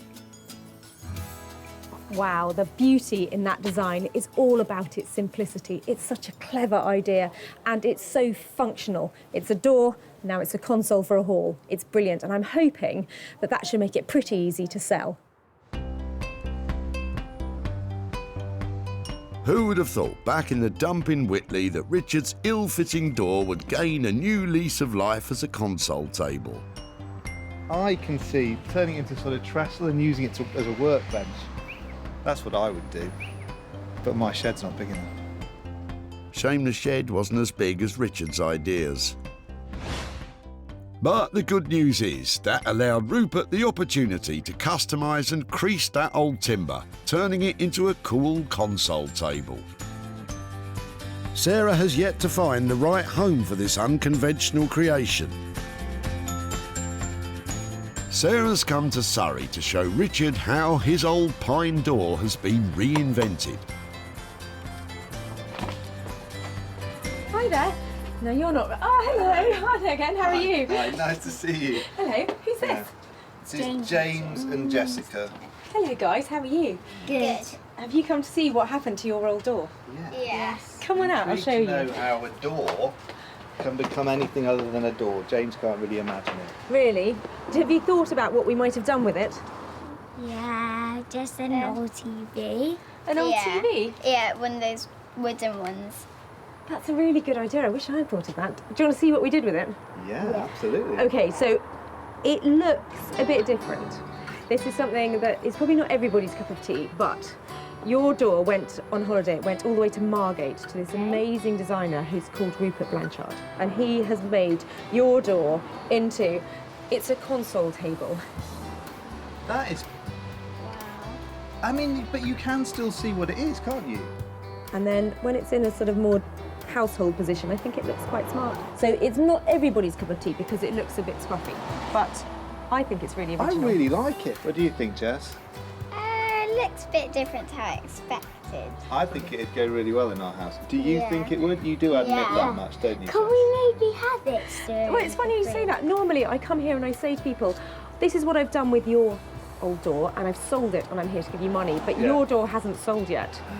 So I can either give you the door or I can hang on to it and try and sell it for you. I'm pretty sure that we're going to be wanting to take that off your hands in the few minutes that I've thought about it. I really, really like it. But yes, so please send us all the For my room! Yeah, it could be for your room, could be for your room, maybe for the man cave.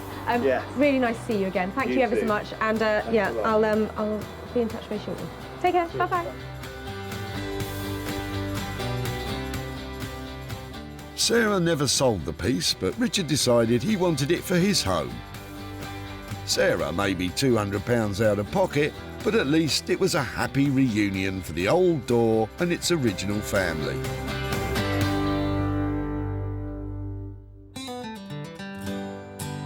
With 2 out of 3 items completed, Sarah has one more pickup to make.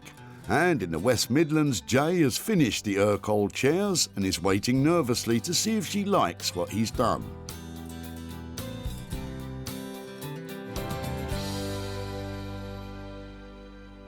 Well, Sarah knows I love Urquhart, so her bringing me these, hopefully she'll be pleased with what I've produced. I would have these in my house all day, every day. These are really, really brilliant. But will Sarah agree with the radical approach to colour Jay has taken with these classic chairs? I can't wait to see what Jay has done. He's Urkel's biggest fan, and I'm hoping that with the pair and the spare that I dropped off, he's managed to create 2 fabulous Urkel stickback chairs. When Sarah brought 3 chairs to Jay, they were on their last legs. And now, 50 years after they were made, they're cutting-edge Urkel chairs once again. What have you been up to? You're just a genius. Look at that. Just the one leg. Just the one leg. How quirky is that? All they needed was a decent amount of glue, taking the glue that was out of it, and then putting them back together, and they are ready to go for another 60, 70 years, I believe. Perfect. Made my day.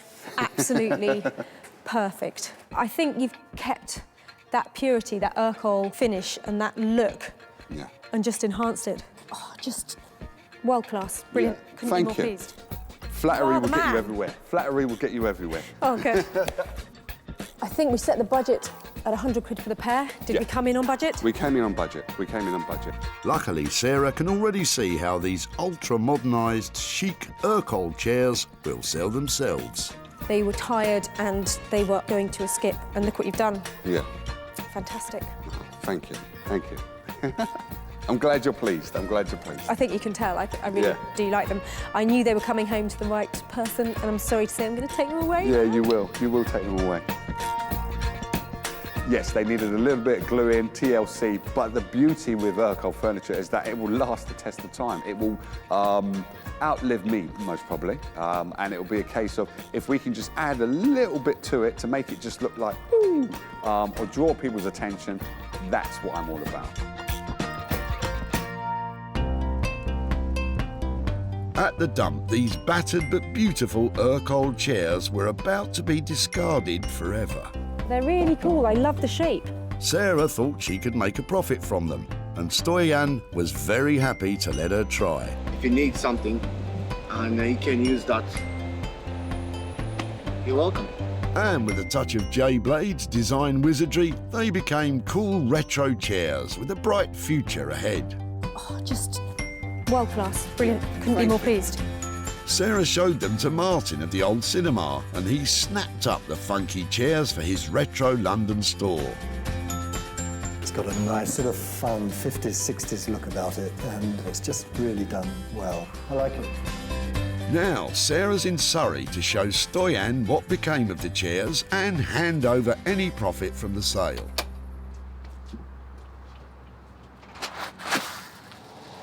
Hi there. Hello, hello.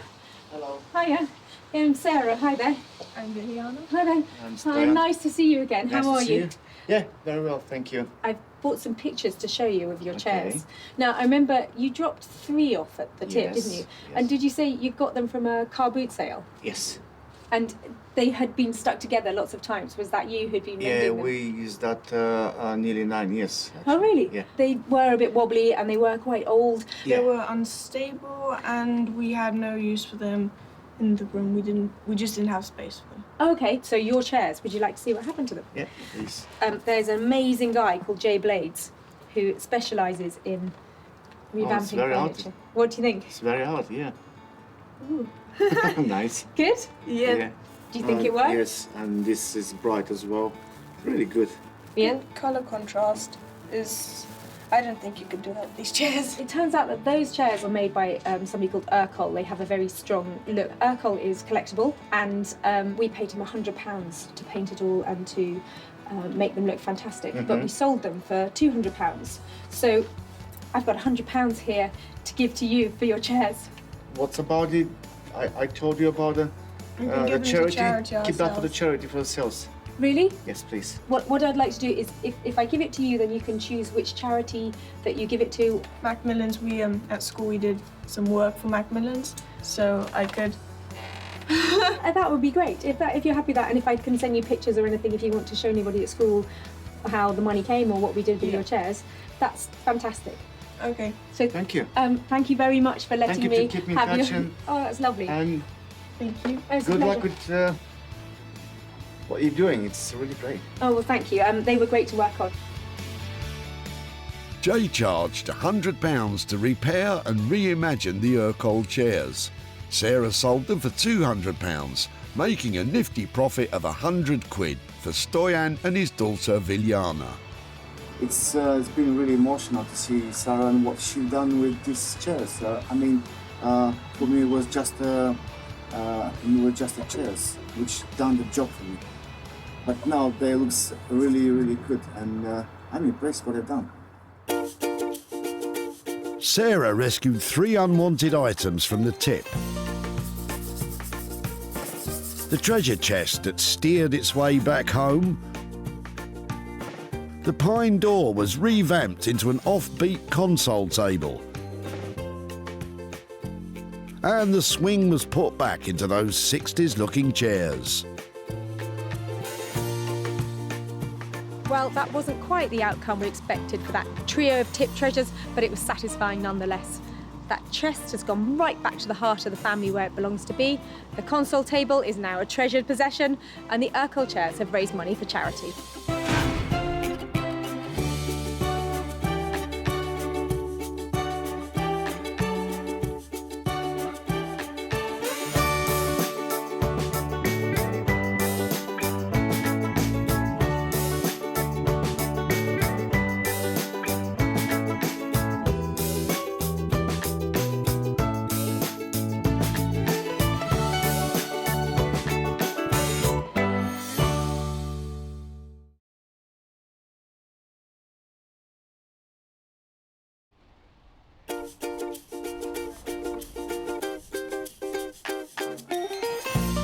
How do you make money for nothing? The answer could be hiding in the 20 million tonnes of household waste we throw out every year. Sorry to bother you, before you throw that away, is there any chance I can have a quick chat to you about it? Sure. That's why entrepreneur Sarah Moore wants to get her hands on things before they hit the skip. I am a passionate buyer, maker and user of old stuff, and I've turned that passion into a money-making business. I turn old stuff into new stuff and sell it for a profit. Sarah's ready to sift through as many boots and bin bags as she needs to. Look at that absolute box of joy. These are just fantastic. In her search for tip treasure. We've got to be able to make something out of that, haven't we? And with some of the country's elite designers and makers.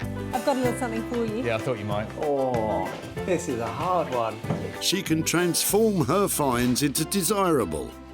Oh, my word. Beautiful. Valuable. Cha-ching. And hopefully saleable items. Well, I love this, so I would really like to have it. If Sarah is successful, then she can hand the profits back to the very people who had no idea there was cash to be made from their trash. That is incredible, isn't it?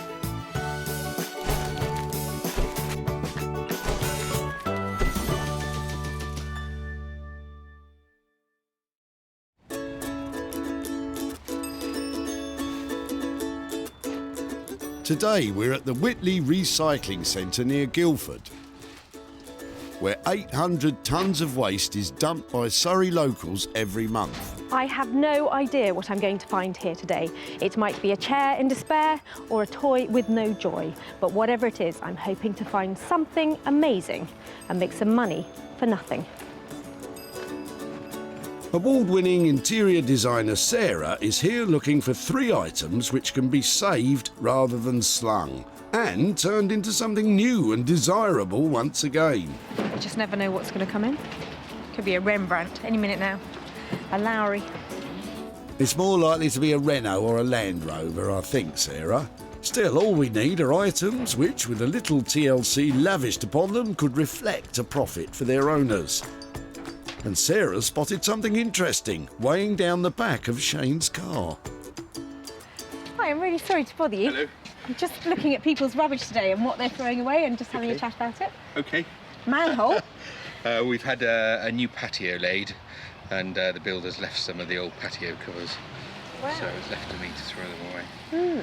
Well, We're looking at things that we can recycle and make into other things, and I know that they're not probably the daintiest thing I'm going to see all day. Yeah, they weigh a ton, and they're quite old. Is there a chance that I could take them rather than you putting them in the tip? I'd love you to. How many have you got? You got 2? Got 3. 3? I'm going to get somebody to help me. The provenance of these old manhole covers is important. Having come from Shane's patio, Sarah is planning to turn them into, well, something. Never think it, would you? But looking at them, the moment you see them in that lovely crisscross pattern, geometric stuff's really in at the moment. That's going to make a fantastic garden table or something. There's some scrap weight there, isn't there? Whatever she does make, it'll last a long time. There's a lot of steel there. They weigh a ton, so I look forward to seeing it. If Sarah hadn't seen the potential in these manhole covers, it could have been money down the drain.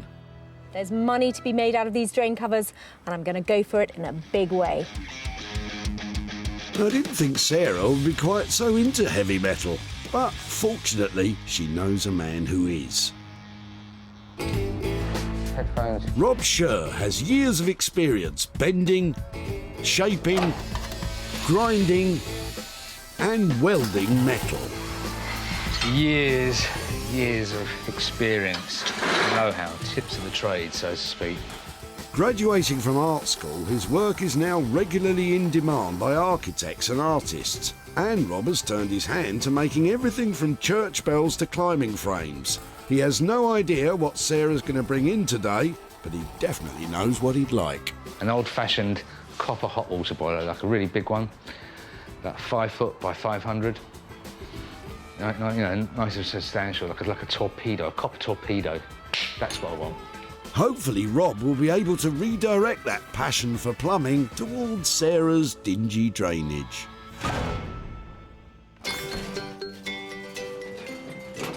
I was only looking. Just as well, Sarah. Of course, once items reach the skip, they can no longer be retrieved. All I'm seeing is bush, grass, tree. Not much stuff I can recycle. Sometimes it's difficult to see the wood for the trees. Janet and her partner Chris are helping Janet's mum move house and have surplus items which are not making the transition from old to new. It's really grotty stuff today because it's just come from the loft. Oh really? Well, you never know. Did you mention grotty old stuff? Well, you weren't far wrong in the case of that old case. It hasn't got the heirlooms in it, has it?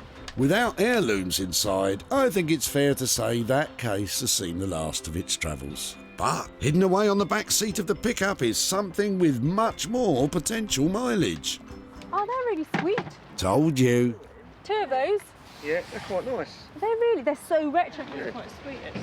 They are. It's just finding things that have got that old-fashioned look, and anything mid-century is really collectible, and people are loving having it in their houses. Okay, that's good. All right, yeah, no problem. If you don't mind, I'd love to add them to our collection from you. I'm going to stand here and see what else you've got, because you never know. A bit of sponge. Tempting, but maybe not today, thanks. How cool are they? If it's all right, I'm going to take them down here out of your way. Yeah, sure. Thank you. Looks like it's easy to get carried away around about here. You better stay there and look at what else is coming out, because I'm going to look after these, but there could be more exciting things. It's not always the case that people don't see the value. Sometimes it's just a question of time. You just think, right, it's going to go, it's going to go, it's going to go. And someone else might have the time and effort to think, I know what I can do with that, I'll save it. You know, but at some point you've just got to think to yourself, no, it's got to go, out. That's it. So how cool are these two? I absolutely love their styling. They are bang on 1960, don't you think? I think we could stitch something fabby over here and really sort out these seats. And I think I'm going to be sitting on a fortune. So, item 2 today has the potential to be double money in the shape of these 2 gorgeous 1950s chairs. And Sarah has just the man in mind to help bring them bang up to date.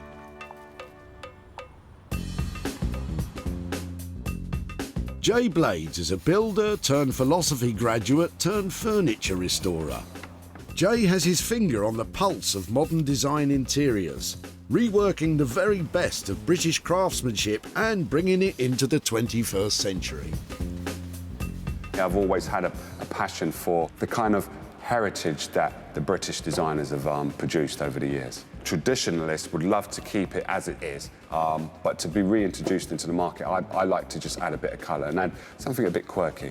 I really enjoy adding my bit and not necessarily worried about other people's reactions. It's more about, do I like it? If I like it, then it's good. Never knowing what Sarah will turn up with, Jay often flies by the seat of his pants when dealing with her dump finds. The good news is, today he has two to choose from. Seats, that is. With only one item to find, Sarah is searching Whitley once more.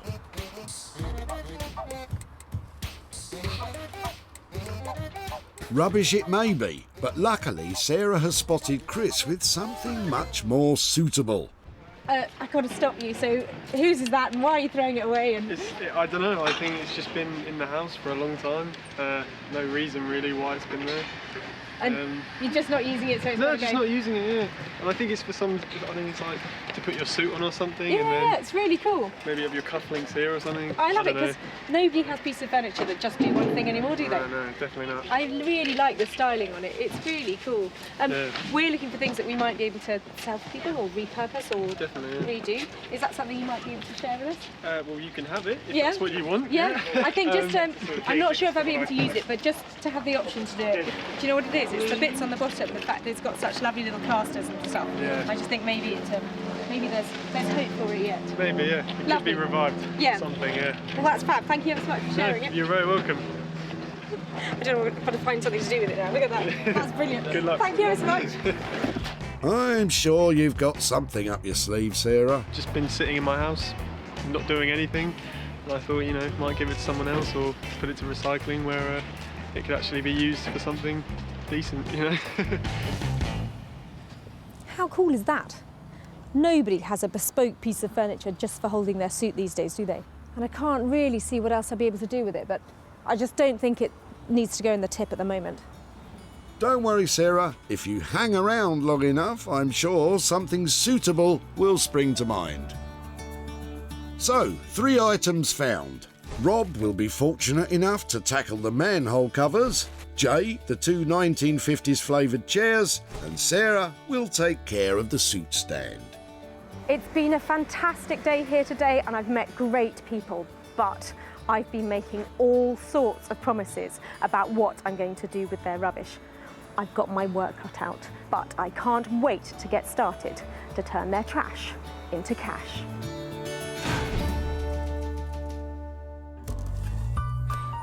Walthamstow was home to the British Film Studio in the early 20th century, where Broadwest Film Company made many films in the silent era. These days, there's nothing silent about the Black Horse Workshop, where Rob Scher specialises in turning brutal into beautiful. I never have any idea what Sarah's going to bring. It's always a bit of a challenge, always a bit of a head scratch. What would I like Sarah to bring? Something a little bit ugly, something a little bit brutal. Look at those little beauties. Something that I could beautify, pimp up.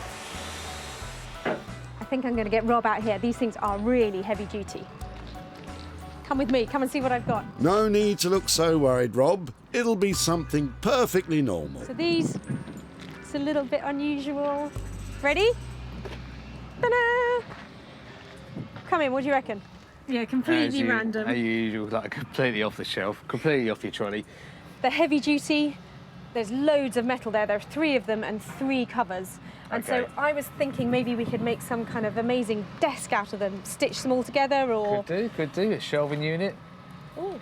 Or, they're very macho, aren't they? They're very macho. I mean, maybe we can make a nice little delicate touch, maybe a little vanity unit. I like the idea of turning it on its head. That would be so cool, to put this into a girl's space. Because nothing says feminine like an enormous slab of old rusty iron. Go on, impress me. How are you going to do that? Powder coating, maybe a very, very light pastel-y colour. Oh, my word. Keep the shape. And then something quite fine on the bottom then to support it. Let's get the weight hovering above the ground. Yeah, some hairpin legs. Are we just talking about a table? Have we got a mirror at the back? What kind of thing are we looking at? Oh, mirror frame. I'm looking lighting in here. An LED strip going around on the inside. That really takes it up a level, and I think it just puts it in a different bracket. Different price bracket. Different price bracket, you know me and the No, I money. know. I've always got an eye on the cash. It's all very well having an eye on the cash at this point, but this project won't be a success until we get our hands on some. Talk to me about the money. In terms of powder coating costs, what are we, 100 quid, 150? 120 quid, you know, to get them powder coated. Okay, and what about legs? Roughly about 50 quid. And then the mirror? 50, 75 for 3 mirrors, yeah. Roughly materials-wise, we're in the kind of 400 quid ballpark then.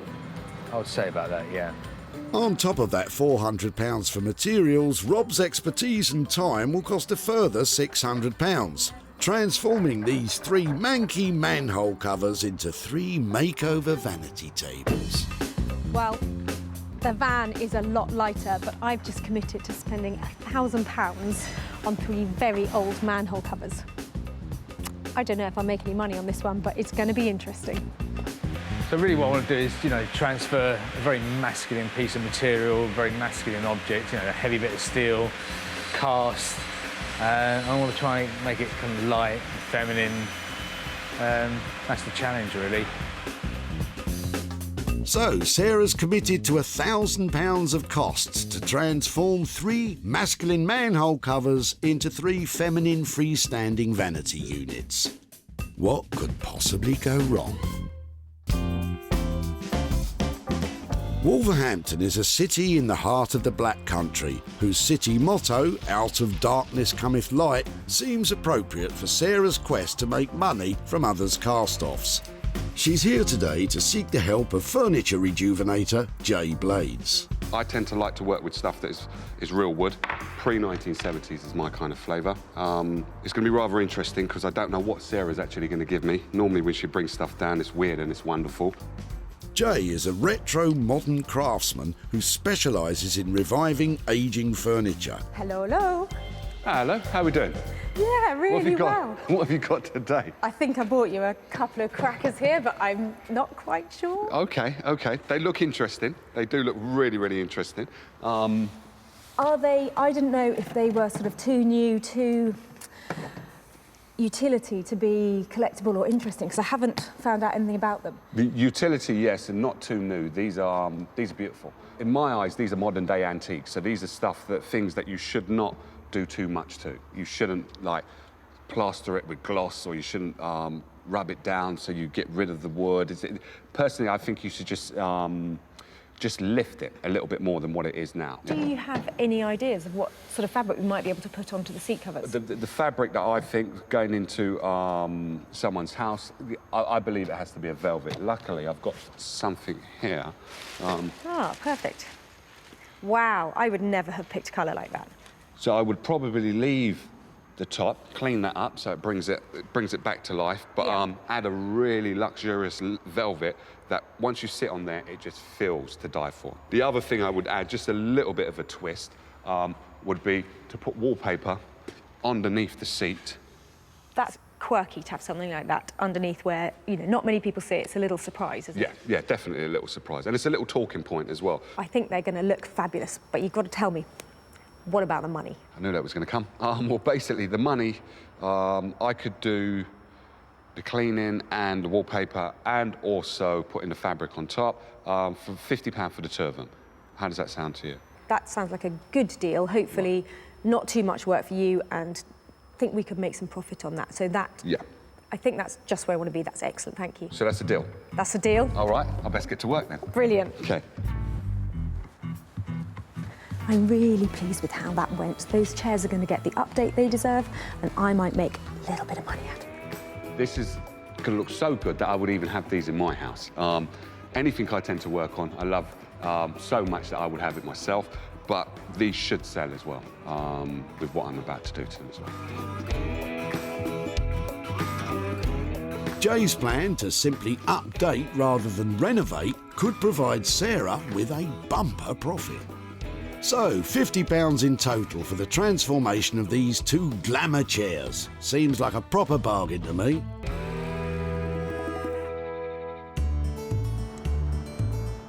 Sarah is in London with the suit stand and is pursuing a more direct approach to selling this item. So I've come to Portobello Market to see if my trusty suit stand can find a home. It's just the right kind of place. There are heaps of antique shops around here. It'd be really cool to get above 50 quid for this, but if somebody offers me a pink note, I'm going to take it. The suit stand is an odd item in that it's a perfectly good and useful piece of furniture. It's just become unloved. Sarah recognised that to make a profit, the only work required is some fancy footwork in order to find the suit stand a new home. Another no. Easier said than done. Hiya. Hello. It's very cool what's going on in here. Yep. Really nice. Are they all vintage clothes that you're selling, or are they mixture? No, it's all new. Is it? Yep. God, it looks fantastic. It looks really classic. I've got a little proposition for you. Go on. I am looking to find a buyer for this today. Right. It's something that somebody was going to throw away, and I'm trying to find a new home for it and hopefully raise a bit of money for the person who was chucking it away. So this one, I think, was the classic kind of butler's thing that people had in their houses when they couldn't afford a butler. Okay. So just a suit stand, it's got somewhere to put the shoes, somewhere for your trousers. I was thinking that if I could get 60 quid for it, right, I think it would be cool to go in a place like this. Do you fancy buying it then? I think we could maybe negotiate, but you know. Okay, well, I'm happy to negotiate because this is something that somebody thought didn't have any value, but if you think it's got, should we say 50 quid? Despite Sarah's best efforts, £50 proved to be a bit too rich, and a suitable compromise couldn't be found. If you change your mind, okay, I'll leave you some details. You can maybe give me a shout. Lovely. Okay, thanks ever so much. Thanks for your time. Bye-bye. So, a bit more shoe leather required if Sarah's going to gain a dividend from that old suit stand then. These are the manhole covers. I want to see how easy this is to drill. This could be cast iron, so depending on when it was cast, it could be like a real nightmare to drill. So the legs are going to sit something like that, I think. Yeah, what am I going to do? It's a bit of an ugly duckling, but they make it to a beautiful swan. I think that's why I quite like it. Starting to make the legs, Rob uses brute strength to bend each iron bar to the correct angle, making the legs feminine and dainty. Suitable for any girl's bedroom, I think we said. I reckon it's time. Let's see what we got. I must remember which way round it goes. I think it's fair to say there's a bit of imagination required before you can see these slabs of old cast iron taking pride of place in any girl's bedroom. But what we are seeing is very likely to be a world's first. No one else would think to turn these into a vanity table. See, originally I was going to have it coming out the back here, so it's going to be like a couple of arms, but I think it just makes the whole thing a little bit too wobbly. As it is, it's wobbly anyway, so we're going to have to sort that out. See, that's quite nice. That's, you know, just like if I can weld it on there, that'd be brilliant. It's not certain at this point that the mirror frame can be welded to the base due to the nature of the cast iron. The only way to find out is to do a test weld. If this cracks now, then I'll know that I can't actually do any welding this, and I'll have to like make.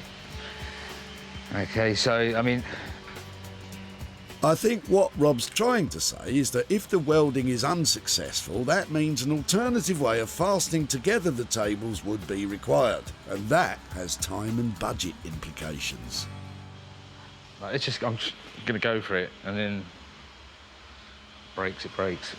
I think it's not the best strategy, but kind of against the clock a little bit here. So, oh, horrible. The worst case scenario would be that the extreme heat from the arc welder that Rob's using will cause the frame to crack. Doesn't like welding. Normally, if you'd welded this to itself, you know, or a similar type of metal, it's just snapped along the line it was welded. That's not such good news. Looks like a plan B is required. Just let it cool down, and then I'll think about what I'm going to do. Since Sarah's dropped these off, the thoughts that I had was to probably just keep it nice and simple and just put a velvet, a lovely deep purple velvet on the seat. But sleeping on it, I want to introduce some colour, and this is the frame I would love to paint. I would love to give that a nice green against the purple. So if I can get that there, because that works well with that, I have to add that just a little bit of to it. Ooh, that'll be a technical term then. I would say for me, this is not a big task, but normally when you think it's not a big task, then it shows itself to be a big task. So personally speaking, this is a job I'm just going to get stuck into. And if there's problems, then I'll overcome those problems in due time. You never know with old furniture. I don't know where it's been, what kind of life it's had, what someone's done to it. They might have had an easy life. Imagine that, one previous owner. That would be cool. If you don't have a jar to put all the screws and bits and bobs in there, the best bet is to get masking tape, stick them all down, right on a piece of tape. That's supposed to be a 1. And then on the bottom of the chair, you put a 1 as well, so you know which one, especially if you're working with 2 chairs that are identical. Matching the old fixings back to the chairs from which they came makes putting them back together again so much easier. I want this to go a kind of minty green, but I've got a darker green primer, and then get ready to rock and roll.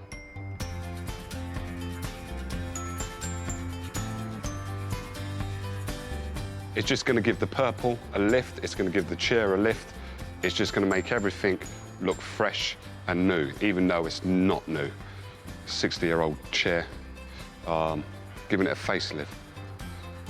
Or, modern terms, a little bit of Botox. That's what we're doing. Botox may seem an odd analogy, but of course we are hoping to reverse the signs of ageing and bring these chairs bang up to date. Previously in Portobello Market, the suit stand remained stranded with Sarah, but never one to give up. A change of location may be what's required. So me and my special friend have come all the way from Notting Hill to Brick Lane to see if we can make a sale here. Brick Lane can be found in East London in the borough of Tower Hamlets and is famous for its curry houses. Let's hope that suit stand will be able to curry some favour eventually. I've been to lots of shops around here and I have met a man called Michael in this one who is interested in my Italian bespoke designer suit stand. He's not very keen on the camera, so I'm just going to pop in, see if I can persuade him to come out.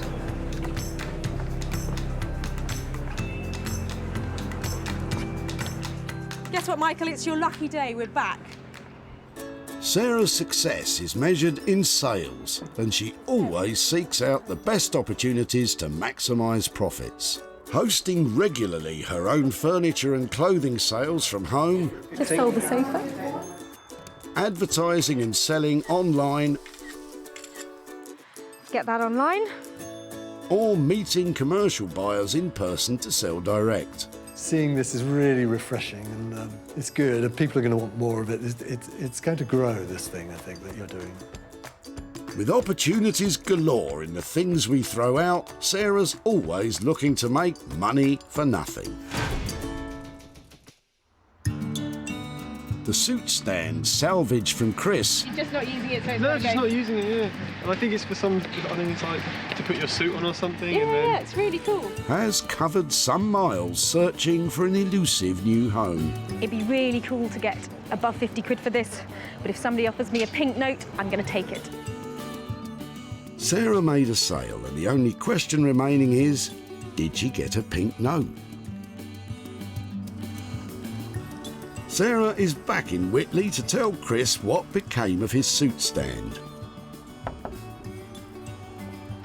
Hi, Chris. Hello nice there. to see you again. Nice to Hiya. see you again. Thank you. I've got a few things to show you about your suit stand if you'd like yes. to come and catch up. Oh yeah, sounds good. Come in. Lovely, please. thank you.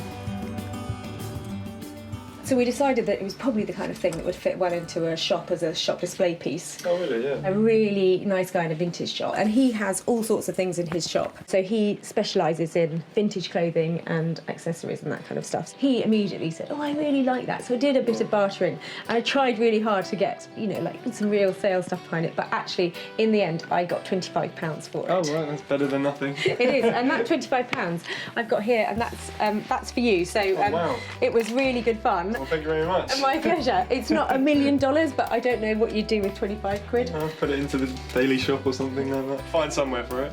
But anyway, it was lovely to have met you again. And you too, thank you very much. I'll be at the tip, no doubt, sometime soon. See you again. See you again. Thanks ever so much. Okay, bye, Chris. See you, bye. Sarah sold the suit stand for 25 quid, which is all profit. I didn't think the coat hanger would have any sort of value to it, you know, it looked old and abused, so, so I'm shocked there was any money made out of it, to be honest. Rob has managed to manhandle the manhole covers into what can at best be called butch beautiful vanity tables. But it's not been a project without problems. Everything that's been put together, apart from the actual frame, has been bolted or just placed. So we've drilled the backing for the mirror. The support here has been bolted on. Nothing has been welded except for the base. The inability of the cast iron to take a weld has caused no end of problems. This has meant that the project has taken much longer than anticipated. But we were going to utilise the recess here on the drain cover for lighting. Now, I had to work within the budget, and to be honest, it went way over budget with the lighting. So the next stage, if there is any next stage, is to talk to Sarah and see what she thinks about it. This restriction on both time and costs has also meant that some of the final finish is a little more temporary than Rob would like. It's the manhole makeover moment, and I'm here to see if Rob has managed to turn those 3 dirty bits of drainage into 3 fabulous vanity units. When Sarah managed to save these manhole covers, they were destined to become molten metal. Now they are unrecognisable as dirty drainage and are just a tiny step away from being magnificent mirrored vanity units. Hiya. Sarah, how you doing? I'm really well, how are you? Not too bad. Come in. It's quiet here, it's never quiet here.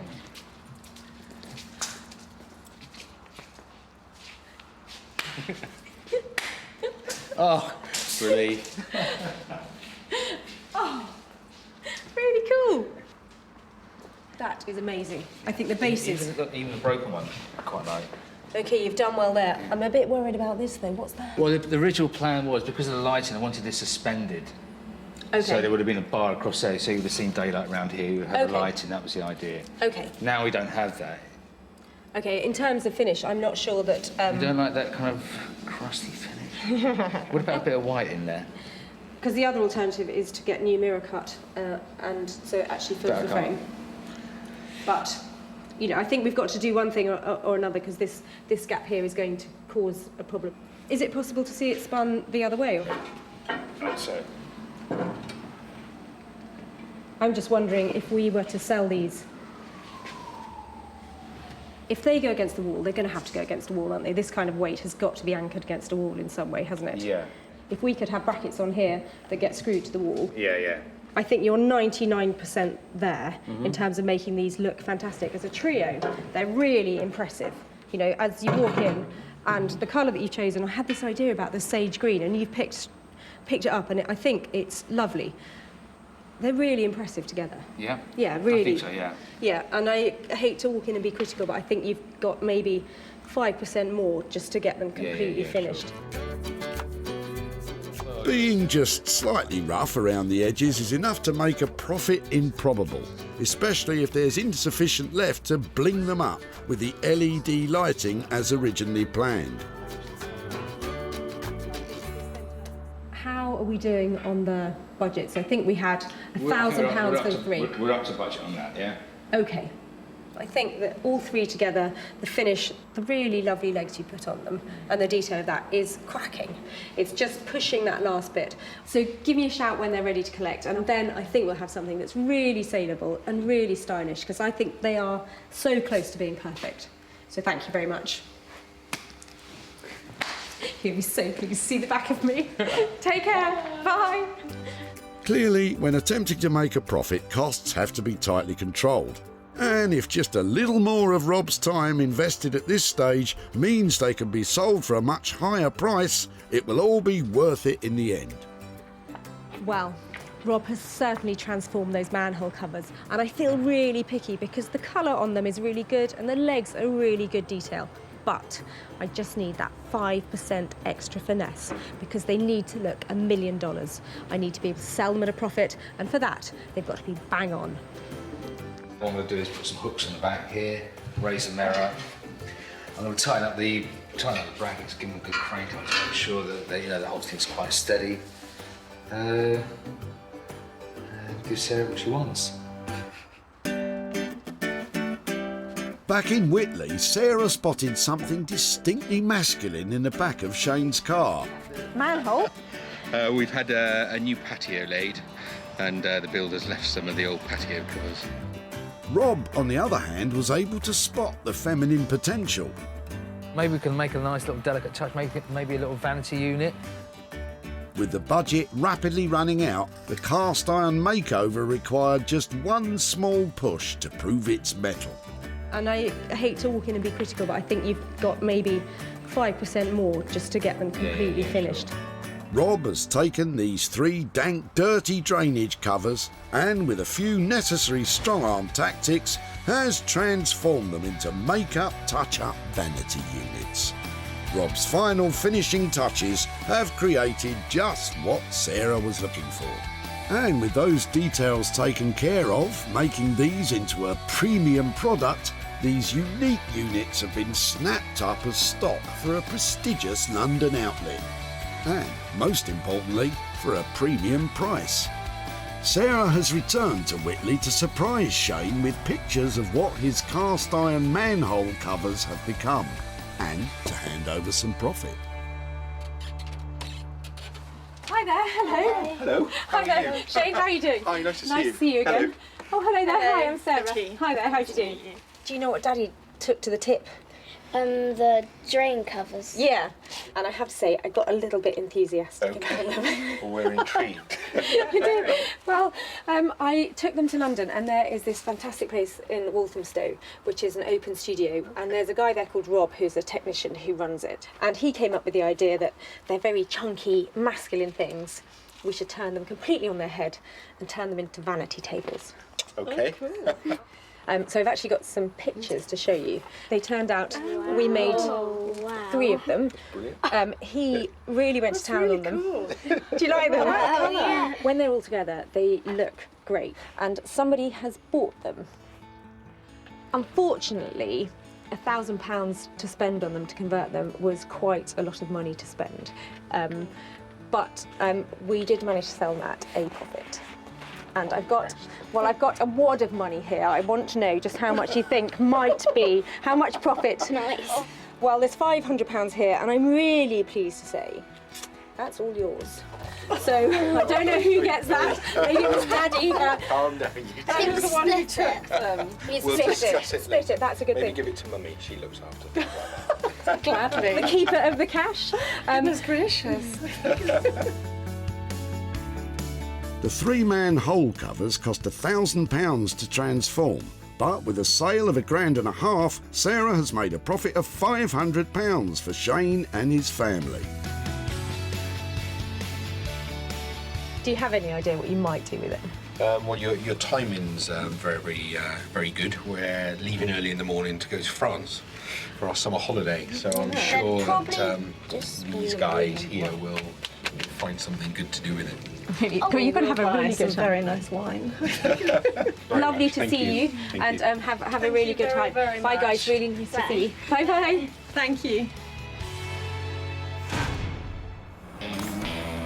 Back in Wolverhampton, those tired old 1950s chairs were left in the capable hands of Jay Blades, who has transformed them with a flash of inspiration, a lick of paint and some purple velvet covers.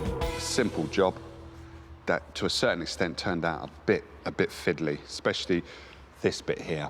The original trim that was on there was made of plastic, just totally broke up, so I couldn't put it back together again. I think there's a touch of femininity with masculinity in there as well. So I think these appeal to a lot of people, but Sarah might not like them, or she might like them. She'll tell me once she sees them. When Sarah collected these 2 chairs, they were looking a little bit dated and unloved.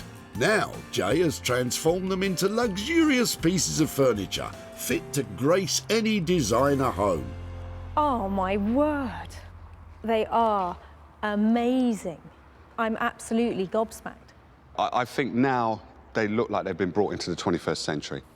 Beautiful. What you've done is amazing. Really. Oh, look at that.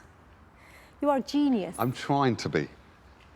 And both of them, rather than having a match up, they're just slightly different. Quirky. I love it. Yeah. Beautiful. The finish and the quality is amazing. You've got 3 different kind of finishes there. You've got the velvet, you've got a matte painted finish, then you've got the gloss here. Normally, those won't go well together, but when you look at that kind of contrast, they just look perfect together. Yeah. I think because you've got dark, light, it's semi-dark, but it's more warmer, this colour. So I think, yeah. Did you manage to do them 50? Or, I mean, we didn't discuss this top bit at all. No, the top bit, I was going to leave it as it was, but when I put the seat on, covered the seat, and then looked at it, and the colours weren't matching up, so it was just inevitable that I had to do the back. I loved them. So they came in, originally we stated, was it £50 for the 2? Yeah. Now they're £70 for the 2. I think that you have turned something really ordinary into a statement piece. They are stunning. I'm really pleased. The sales potential of these 2 old chairs is now obvious for all to see, and Sarah's leaving with high hopes of making some cash. These chairs have gone from classic car boot fodder into high-end luxury item, and that's all because of Jay's hard work. He put an extra 20 quid on the bill, but I think that's money well spent. I'm never too sure when I actually show people the furniture for the first time if they actually get it, but Sarah got it, which I'm really, really chuffed with.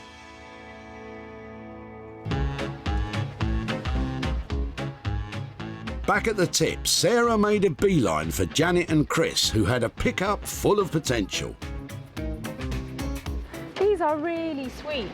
They are. They're not bad, yeah. Recognising the 1950s flavour, Sarah knew exactly who would relish the opportunity to tackle these 2. I have to add that just a little bit of to it. Jay accepted the challenge, and by changing the covers and adding a splash of colour, Jay has brought these 2 1950s chairs straight into the 21st century. Sarah invited retro furniture dealer Martin to be the first to view the rejuvenated chairs. That's really nice.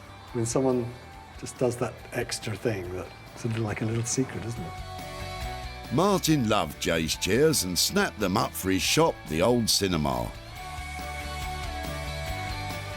Sarah is back in Whitley to show Janet and Chris what became of the chairs and to hand over the profit.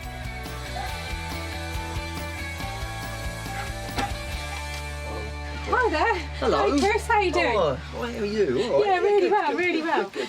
Are you coming out too, Janet? Yes, Hi there. hello. All right, Nice to see you again. I've got a few pictures to show you about the chairs. Do you want to come and have a look at them? Yeah, by all means. The chairs that you dropped off, this is how they ended up. Oh, fantastic. Yeah. They look brilliant, No, they don't look brilliant, don't they? They were really Oh, it's comfortable. amazing. They did look, and this sort of turquoisey colour was amazing. Very high-end sort of feel to them. Yeah. To be honest, the legs and, you know, they just look totally different, but I'm sure they're not. But it's because of the seats and everything, it's just made the legs stand out. So we have managed to sell them at a profit. Yeah. It's not a massive profit, but it is £40 for you for those chairs. Fantastic. And I think you're keen on motorbikes and that kind of stuff. Yeah, I can always get something for the motorbike, or I suppose I could give in and take you down the mill for a mill, or the mill for a pub.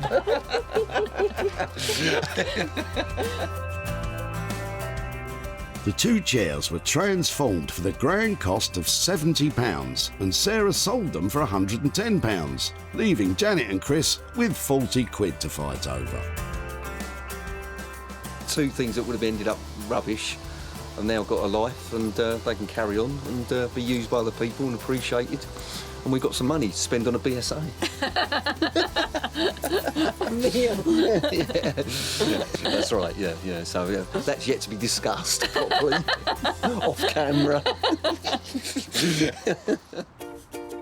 Sarah has made a profit on all of the things she saved from the crusher.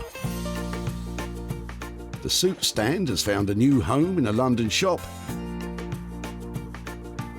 The iron manhole covers have been transformed into 3 pastel-coloured vanity tables, and the 2 chairs reborn as chic velvet-clad beauties. Whoa.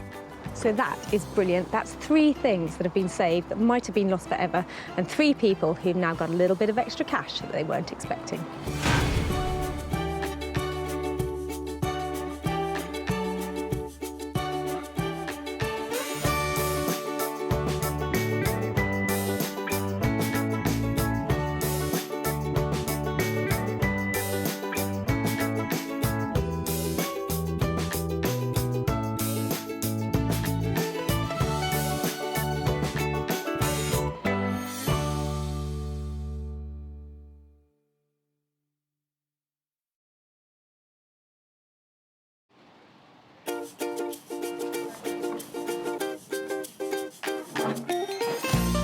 How do you make money for nothing? The answer could be hiding in the 20 million tonnes of household waste we throw out every year. But just before you throw it away, would it be possible to have a quick look at it? That's why entrepreneur Sarah Moore wants to get her hands on things before they hit the skid. I am a passionate buyer, user and renovator of second-hand stuff, and I've turned that passion into a money-making business. I turn old into new and I sell it for a profit.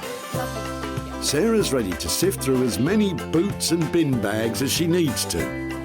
That's vintage gold, isn't it? It's really exciting. In her search for tip treasure. I love it. And with some of the country's elite designers and makers. What are we going to do with that? Oh no! She can transform her finds into desirable, Amazing. beautiful, valuable, Cha-ching. and hopefully saleable items. That's £80 profit. If Sarah is successful, then she can hand the profits back to the very people who had no idea there was cash to be made from their trash. Oh, that's fantastic. That's unbelievable.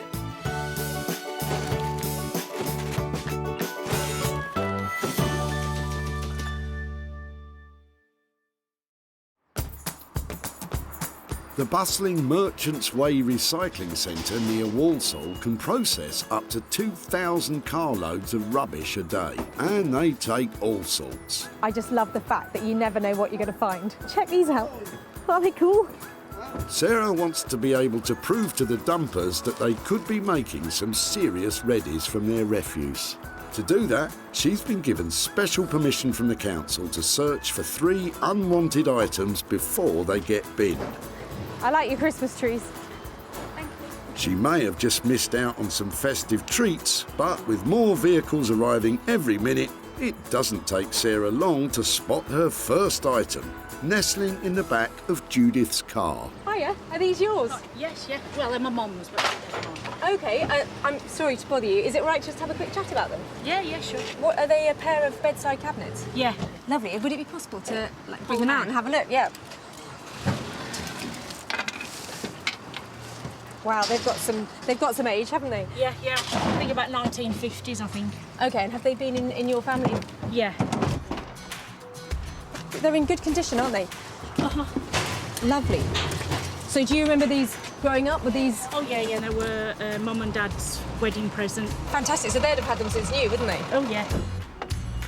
His and hers? Yeah, that's right. Yeah. I'm looking for stuff like this that I can maybe do something else with. If it would be OK to take those away, I'd love to see if I could do something with them. Yes, yes, certainly, yeah. Brilliant, thank you so much for that. They're lovely. It's a shame to be throwing them away, but if something's going to, be done that's nice with them, it's nice to see that. I love this little pair of cabinets. They're really sweet and they're really useful. I'm not quite sure, though, if I should decorate them, add some details to them, or just leave them the way they are. But I'm sure I can make money out of them. And Sarah knows just the man to help her turn old cabinets into new money. Jay Blades is a builder turned philosophy graduate turned furniture restorer. Jay has his finger on the pulse of modern design interiors, reworking the very best of British craftsmanship and bringing it into the 21st century. I've always had a passion for the kind of heritage that the British designers have produced over the years. Traditionalists would love to keep it as it is, but to be reintroduced into the market, I like to just add a bit of colour and add something a bit quirky. I really enjoy adding my bit and not necessarily worried about other people's reactions. It's more about, do I like it? If I like it, then it's good. Well, here's hoping Jay has a soft spot for this 1950s wedding present.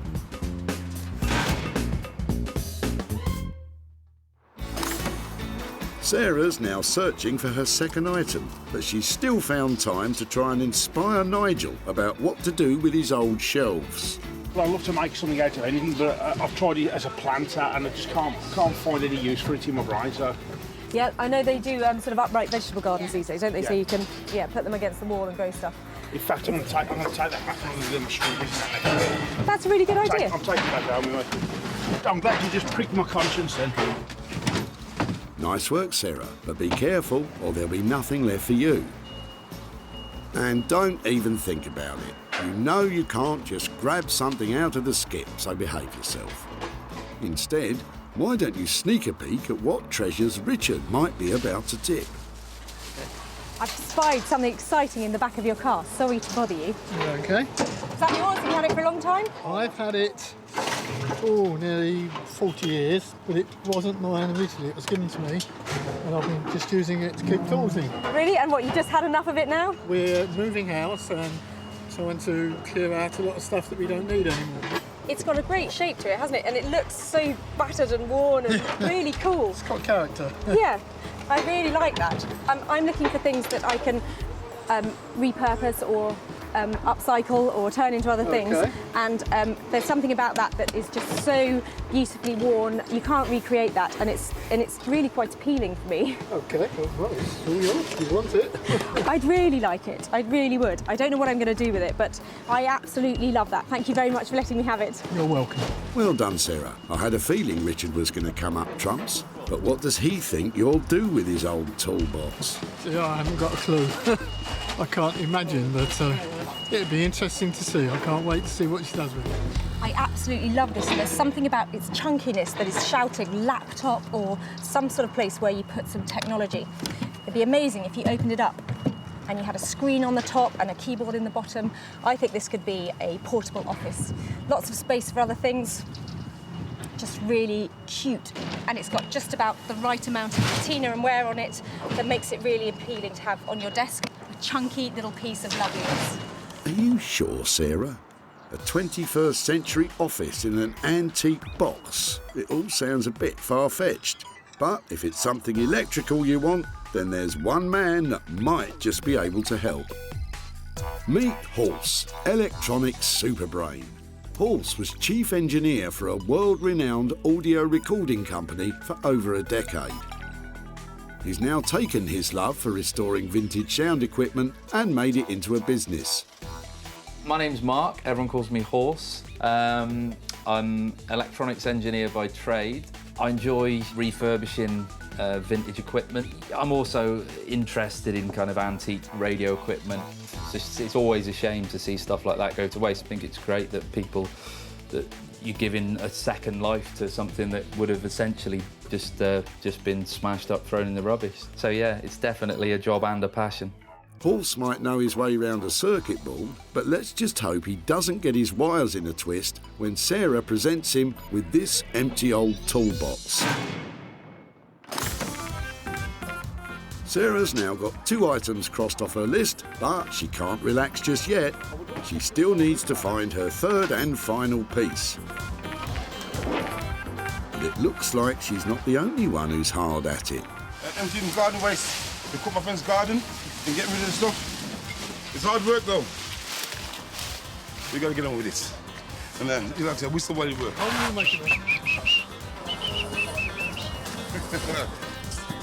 Keith looks relaxed though. He's about to dump an old sofa. Hold on, boys, hold on. There's no missing what you've got in the back of the car. Is it time for a new sofa? Well, no, I've just cleared the house actually. My sister's been renting the house for a few months. She lives abroad. Okay. And of course, high foundations came down. They wouldn't take it, so I just pick it up and throw it in the back of the car. I'm impressed you got it in here. It looks like quite a big piece. Should I help you get it out? And would it be possible to have a closer look at it? Oh, dearie me, Sarah. I know things are getting desperate, but surely you can't be serious about Keith's tatty old sofa. I'm after big pieces of furniture that I can refurbish, perhaps bring into, you know, modern design and that kind of stuff. So for me, this is a really exciting thing to see here.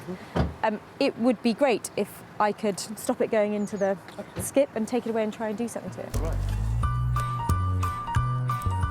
Lovely, thank you. Keith seems in a bit of a hurry to get away. Mind you, I'd be keen to see the back of that sofa too. But what on earth does he think Sarah will do with it? Well, I don't know, because Sarah says she can do a lot with it. It'll be really interesting to find out, to see what she can do with it. It certainly will be interesting, Keith. But is Sarah still feeling confident about tackling this charity shop reject? Part of me looks at this and thinks, I'm not sure I can take it away with me because I just hate the colour. But underneath it, I know it's got a clean, bright white cover. And once I've exposed that, I think I'm going to feel a bit more positive towards it. And I can cover it in some really bright, exciting fabrics and make it saleable. Everybody needs a good, comfortable sofa. And this is one of those. If you say so, Sarah. But one thing's for sure, Keith's not hanging about any longer, just in case you change your mind. Thank you. Bye. Bye. Bye. So, the sorry sofa completes a hat-trick of salvage swag for Sarah, which she now has to try and convert into hard cash. The bedside cabinets will be reworked by Jay, the old toolbox will be placed in Horse's capable hands, and Sarah will be trying to bring a smile back to the sad sofa. It's a dirty job, but somebody's got to do it. I've had a great day here raking through the rubbish, and I think I'm going to clean up.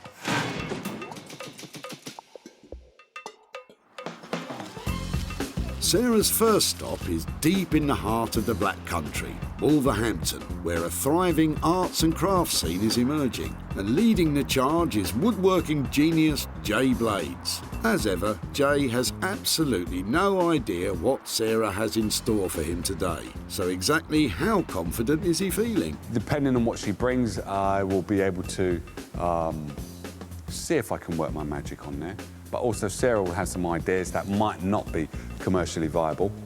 Also, she might have some ideas that are commercially viable, but might cost more for us to actually make. Hello, hello. Hello. Jay. How you doing? I've got a little something for you, but I might need a hand. Okay. These are quite cool. I'm glad you said that. These are very cool. I'll tell you what, they're quite light, Yeah. which is nice because I've been carrying them around a bit. So, what do you reckon to these nice pair of bedside cabinets? Yes, you can do quite a bit with these.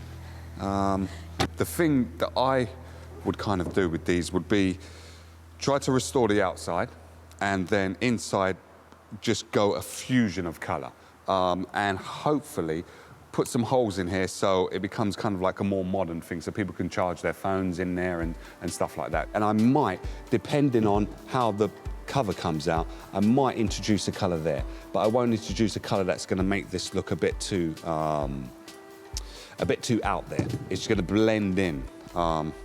Actually, I like that. I think a little pop of colour at the bottom, I think that's a good idea. Yeah. It makes them fresh and maybe change the handles on them maybe as well if you find something appropriate. Yeah. But obviously, you know what I'm like, I've got budget in mind. How much do you reckon it would cost? I'd say this would be about £75 for the two, because I'll have to remove the backs, work on the inside, and take off the doors, restore the actual... That might be a problem there. Bloomed a bit, hasn't it? Yeah. Depending on how good the veneer does come up, I think you would definitely double your money on these ones. Yeah, definitely. Well, that's potentially great news. With labour and materials estimated at £75, Sarah could be in for a tidy profit. but only if Jay can bring those 65-year-old bedside cabinets into the 21st century. Next up, Sarah's off to Manchester. Famed as being one of the founding cities of the Industrial Revolution, it is perhaps best known today for its football teams and thriving music scene. But it is also home to a man called Horst, one of the country's leading audio engineers. And he has no idea what Sarah's bringing. I'm expecting anything at all, really. I'm hoping it's something that will possibly lend itself in some way towards being some kind of audio device, as that's kind of my main kind of thing. But I've no idea what it's going to actually be. Well, let's just hope for Horst's sake that Sarah's changed her mind about that futuristic office-in-a-box idea. Hiya. Hiya. How are you? Yeah, good, thanks. Should we go into the workshop? Yeah. Go on. Thank you. Right then, what have we got? Well, it's quite sweet. Actually, looking at it here, it seems like there's bits on it that really need some work, but I think it does still open. And inside, it's good, sturdy wooden construction. Yeah. So I thought... Yeah. I thought maybe it makes a noise. That's as far as I got. I got some sort of amazing speaker. Yeah. I don't know if it's something that you put in here and you open up like an old record player, or, you know, I have no real plans for it other than the fact that it would be so nice if you could make that. Something to make a noise. What do you think? Because it's got a handle, I'd want to make it portable, but you could still make a decent sounding kind of like a ghetto blaster sort of thing, and make it rechargeable possibly. I'll look into that as well. I was thinking maybe have it so that it doesn't open, so that you can actually just house the system inside. Speakers in here. That looked a bit dodgy. Do you think it'll stand the process? Okay, that sounds good. I totally agree. If you don't need to see inside, there's no point in making it complicated, is there? Maybe makes it a bit easier. Maybe have like a panel on the back or on the side with adjustments on. Okay, and so to make something like that, what kind of value are we talking about in terms of what I need to pay you? I reckon probably 300 to 350, probably. Okay, and so that sounds quite expensive, but what do you think the retail price would be for something if it's got really good sound quality? Yeah, I mean, if it I don't think 450 is out of the realms of possibility if it does sound good, you know, and if it looks good. I think this has got the potential to kind of break. To look weathered enough to be cool, but not quite, you know, useless. Yeah. Paul certainly has a big challenge on his hands, and it's a big risk for Sarah too. With labour and materials estimated at £350, converting the box into a speaker is not going to be cheap. So let's just hope Horst can make it sing.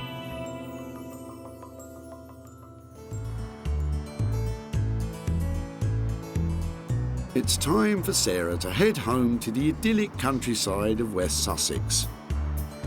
It's a far cry from the tip, and Sarah's dog Bramble is happy to see her home. But lurking in the barn, there's something that isn't quite so welcome in this beautiful landscape. The salvage sofa is so unappealing, even Bramble's turning her nose up at it. But don't worry, Bramble, Sarah's sure to have a plan. This sofa has got a lot of substance to it, but it's definitely lacking in style at the moment. I'm looking for a way to update it, make it look fresh, make it look exciting, and make it look saleable. And I think my best choice is ripping off the covers. I'd like to surface stitch some new fabric to it to give it a really light, floral, refreshing look. First things first, let's get rid of the maroon. That's it, Sarah. Don't forget to check down the back. It might be the only way you make any money on this item.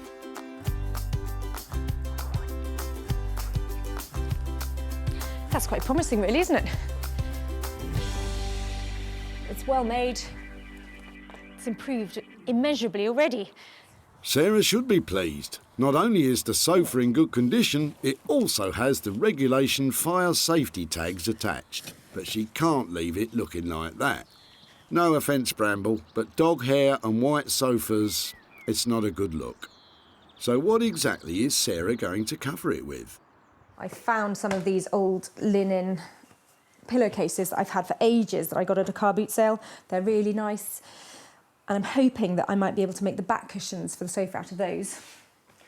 And I've washed everything else, but I don't quite know what I'm going to do yet. So I'm going to go and start laying things on the sofa, find out if I've got enough fabric, and then get stuck in.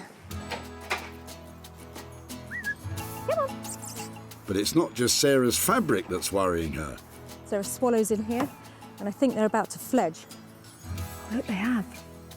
So those are baby swallows having flying lessons up there, which is very sweet for them, but I really don't want anything they might leave behind going on the sofa. I think if the swallows are in here, I'm going to take the sofa outside. With the sofa safely out of harm's way, Sarah can finally get started. So the plan is to cover the whole of this frame as it is in these lovely strawberries and chintzes. Sarah managed to scavenge these feather cushions back at the tip, but before she can cover them, she has to tackle the sofa. First up, Sarah has to staple a base layer of fabric to the sofa's wooden frame. And when you're doing this kind of thing, don't hold back on the staples because they're cheap, but the effect you want needs to be really tight. It takes quite a while to get the first layer tightly wrapped in place. Brambles found a way of entertaining herself, though. Excuse me. But if the stapling wasn't taking long enough, it's going to take Sarah even longer to hand-stitch all the extra patches on. So we'll find out later if she really can turn these rags into riches. Over in Wolverhampton, Jay's ready to work his magic. We're starting on the bedside cabinets that Sarah's brought in and just trying to get my colour scheme to make sure that everything works. What I'm hoping to achieve is keeping this as it is, as neutral as it possibly can, so trying to bring this back to its former glory. Then inside the door, the wow factor inside. So I'm hoping to paint this one colour and then have wallpaper on the door and probably wallpaper on the shelf that's inside there. And I'm just checking to see if this colour lifts this wallpaper. So the colour that I see that has the minimal amount is a blue that's here. So rather than copying this blue, I'm going for that blue what's right there. That little minute piece of blue, I'm trying to just lift that. Having decided on his colour scheme, Jay can now get cracking on wallpapering those shelves and doors. He starts by applying an even coat of PVA glue to the wood and the paper. Then, this is where you need a steady hand, Jay. And mind you don't get any creases. Sarah won't be able to sell it with a lumpy finish. And that looks perfect. Now, while the paper dries, Jay can paint the insides of the cabinets with the carefully chosen paint. With the first coat now on, Jay wants to see how it's going to look with the wallpapered shelf. That is really, really cool. I am really, really chuffed with that. Now this has passed the test of it being in my house. I would have this in my house. Just the way that looks now, like, I haven't even put the door on, and it's the shelf alone just makes that. I really like it. If Jay likes the cabinets that much, maybe he could buy them off Sarah. Well, you never know. Back in Manchester, electrical engineer Horse has got all of the components ready to build the new speaker. He's even made a new handle for the box out of one of his girlfriend's old belts. But today, he's really stepping into the unknown. The next bit is going to be the point of no return, really, which is drilling a hole and then jigsawing out the holes for the speakers. It's a bit out of my comfort zone because I'm not really that used to doing it, but yeah, More at home with his circuit boards, just how confident is Horse feeling about a spot of carpentry? I could have measured it completely wrong and then I've ruined the box and any chance of doing anything good with it, but I don't know, fingers crossed. Oh dear, this doesn't look too promising. Let's just hope Horse kept his receipts for the speakers, otherwise one slip with that jigsaw could prove costly.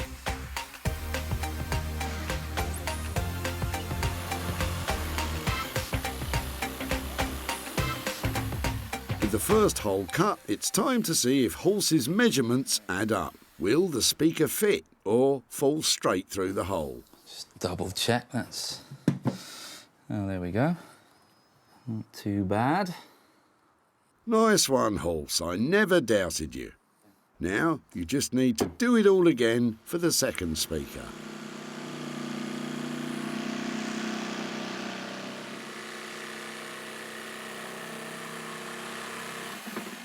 With both speaker holes successfully cut, there's just one more piece of carpentry required. There's going to be a control panel for the volume on-off.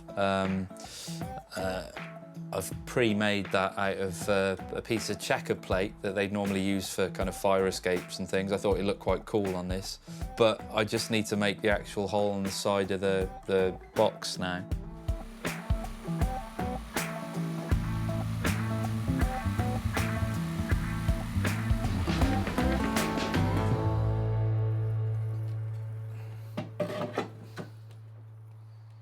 So there's going to be some tidying up to do, but eventually this is to make, this piece of wood is so that it's further recessed to protect the control knobs, but it's going to sit back like that. I'll have to tart this up a bit, but it's roughly there, it's fine. I'll have to put some edging around there as well, some leather or something, but yeah, I'm quite pleased with that. With the box now virtually ready, Horse just needs to wire up the electronic components and the new mobile speaker is good to go.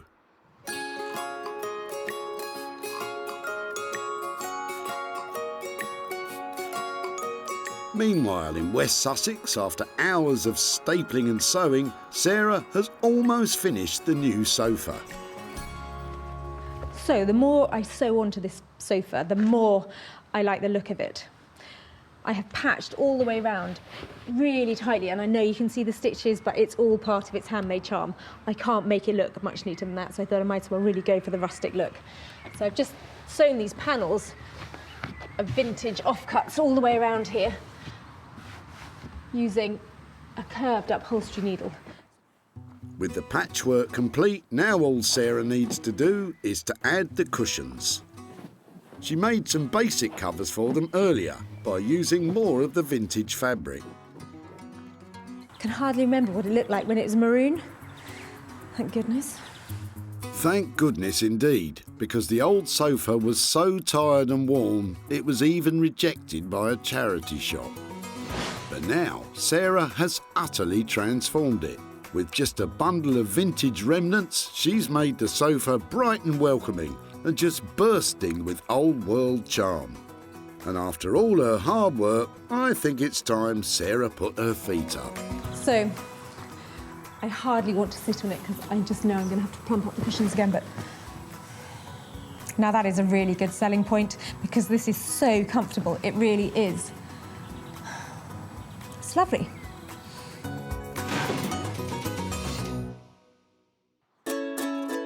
Sarah's success is measured in sales, and she always seeks out the best opportunities to maximise profits. Hosting regularly her own furniture and clothing sales from home, advertising and selling online, Let's get that online. or meeting commercial buyers in person to sell direct. Seeing this is really refreshing and it's good and people are going to want more of it. It's going to grow, this thing, I think, that you're doing. With opportunities galore in the things we throw out, Sarah's always looking to make money for nothing. Back at the tip, Keith's old sofa made quite an impression. Hold on, boys, hold on. There's no missing what you've got in the back of the car.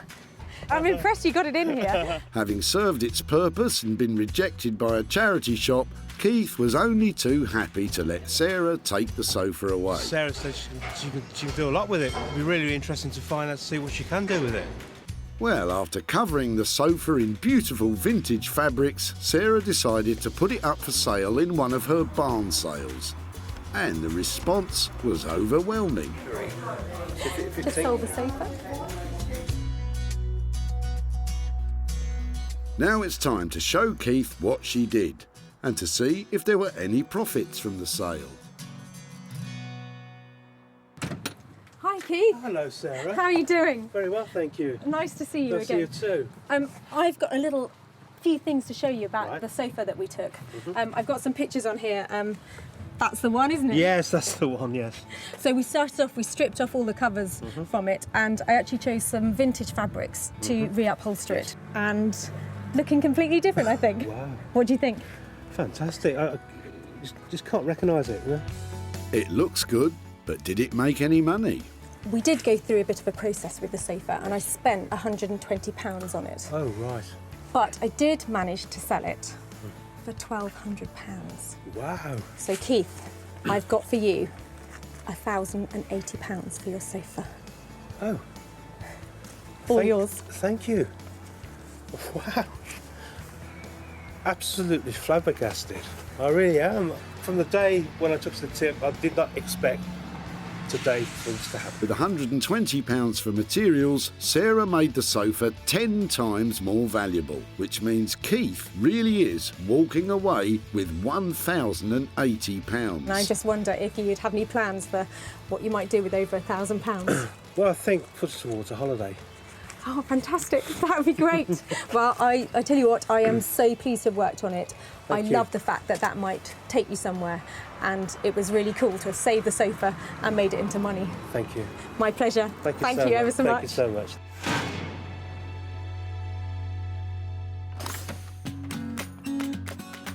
Over in Wolverhampton, Jay is applying the finishing touches to the bedside cabinets. Well, Sarah's due any minute to come and pick these up, and I'm in a bit of a rush to try and get these finished. So excuse me while I crack on.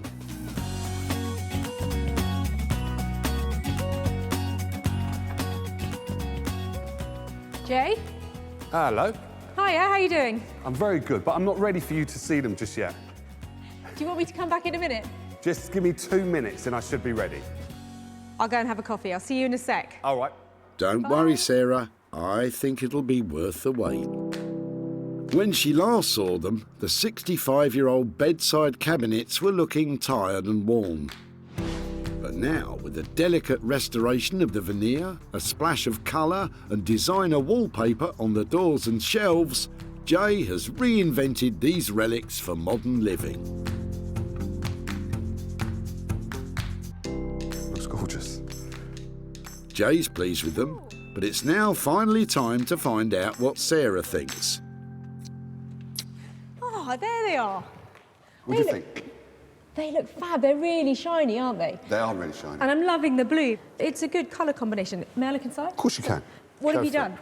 Well, basically, we've painted blue inside and on the lip at the bottom, and then put some wallpaper on the shelf and also some wallpaper on the back of the door, and drilled some holes in the back so you can load up or charge up your phone or your laptop, whatever you've got on the side of your bed. Well, I think what you've done is given them that really fresh update that means that people who have a funky house will love these, and they didn't look like that before. So I think what you've achieved on that budget is really quite impressive. Thank you.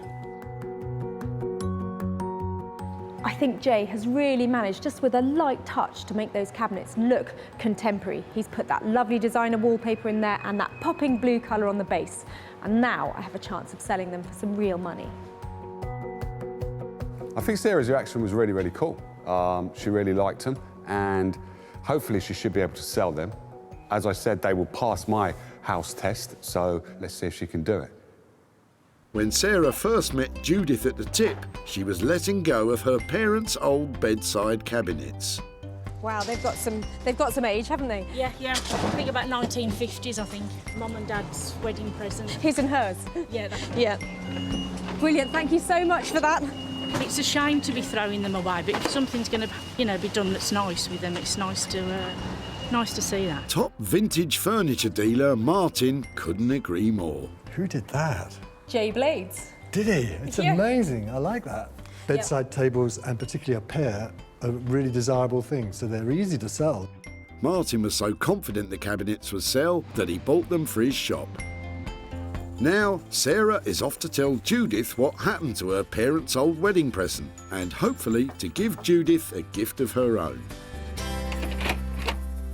Hi there, hello again. Hi, it's Sarah. Hi there. How are you doing? How are you doing? Thank you, yeah. I've just got a couple of pictures and things to show you about your cabinets that you dropped off. We had a look at them and we were wondering about turning them into a cocktail cabinet or doing something with them like that. Yeah. But actually, I took them to a designer called J Blades, who loves colour and gets really passionate about furniture and updating it and mainly keeping it just the way it is. He had some good ideas about turning them into sort of slightly more modern bedside cabinets so they could keep their original use. Yeah. So I've got a couple of pictures I can show you of them. He had an idea. Oh, they look lovely. Do you like them? Yeah. So what and the picture inside, that's lovely. Mum would like that, she would. She wouldn't have minded a bit of colour on there and that kind of thing? No, she would have liked that, and she would have liked the thought of they were being used, not just discarded. I gave Jay a budget of £75 to update them, and so he did all that painting and the restoration of the veneer and that kind of thing. And they were bought for £125. So that means that's awful. I have got a little £50 present for you. Thank you very much. So I hope that's a good return. And I wonder, with £50, is there anything particularly to do with that kind of money? I think I'd like to buy some flowers with the money for Mum and Dad. That would be nice. Mum loved flowers as well. So. Oh, that's really lovely. It's nice to think that it goes back full circle. Yeah. Breathing new life into the cabinets cost £75. It didn't take long for Martin to snap them up for £125, meaning Judith can enjoy shopping for flowers with her 50 quid. Well, I am delighted that Judith approved of what we did with her cabinets and the fact that she thought her mum would like it too. And spending that money on a big bunch of flowers in memory of her mother, well, that's a very sweet idea.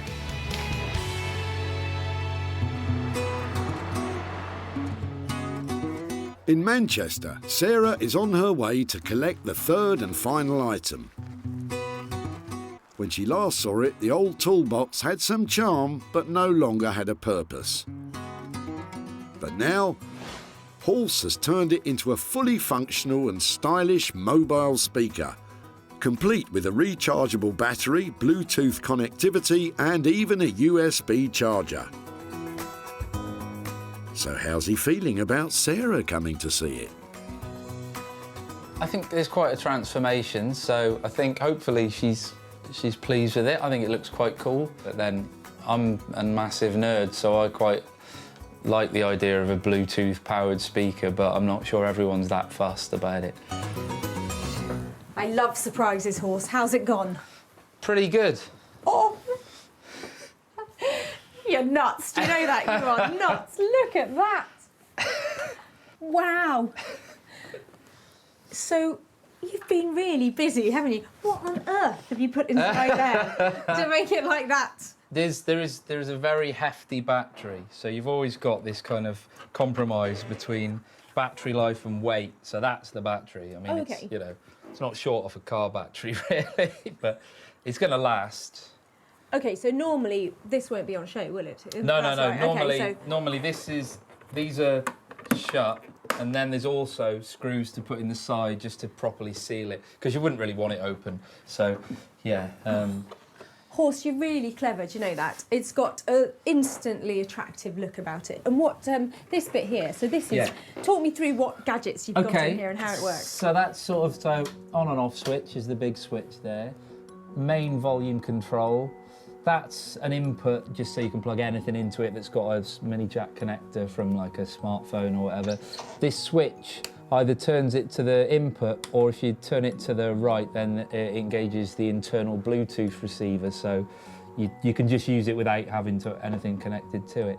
This is the voltage that the battery's at. Okay. So when that drops below a certain point, you'll kind of lose volume and fidelity, so it just kind of tells you whereabouts you are. The USB charger there that will send power to any kind of USB device. So you can charge something on there as well? You can. And I think it's that kind of attention to detail that just makes it so lovely. It feels like it's a well thought out design. Well done, it's cool. Ace. Brilliant. Ace? You've aced it. I absolutely love it. Shall I demonstrate? It's a really good mixture, isn't it, of kind of retro and Yeah, I think new. so. I think so.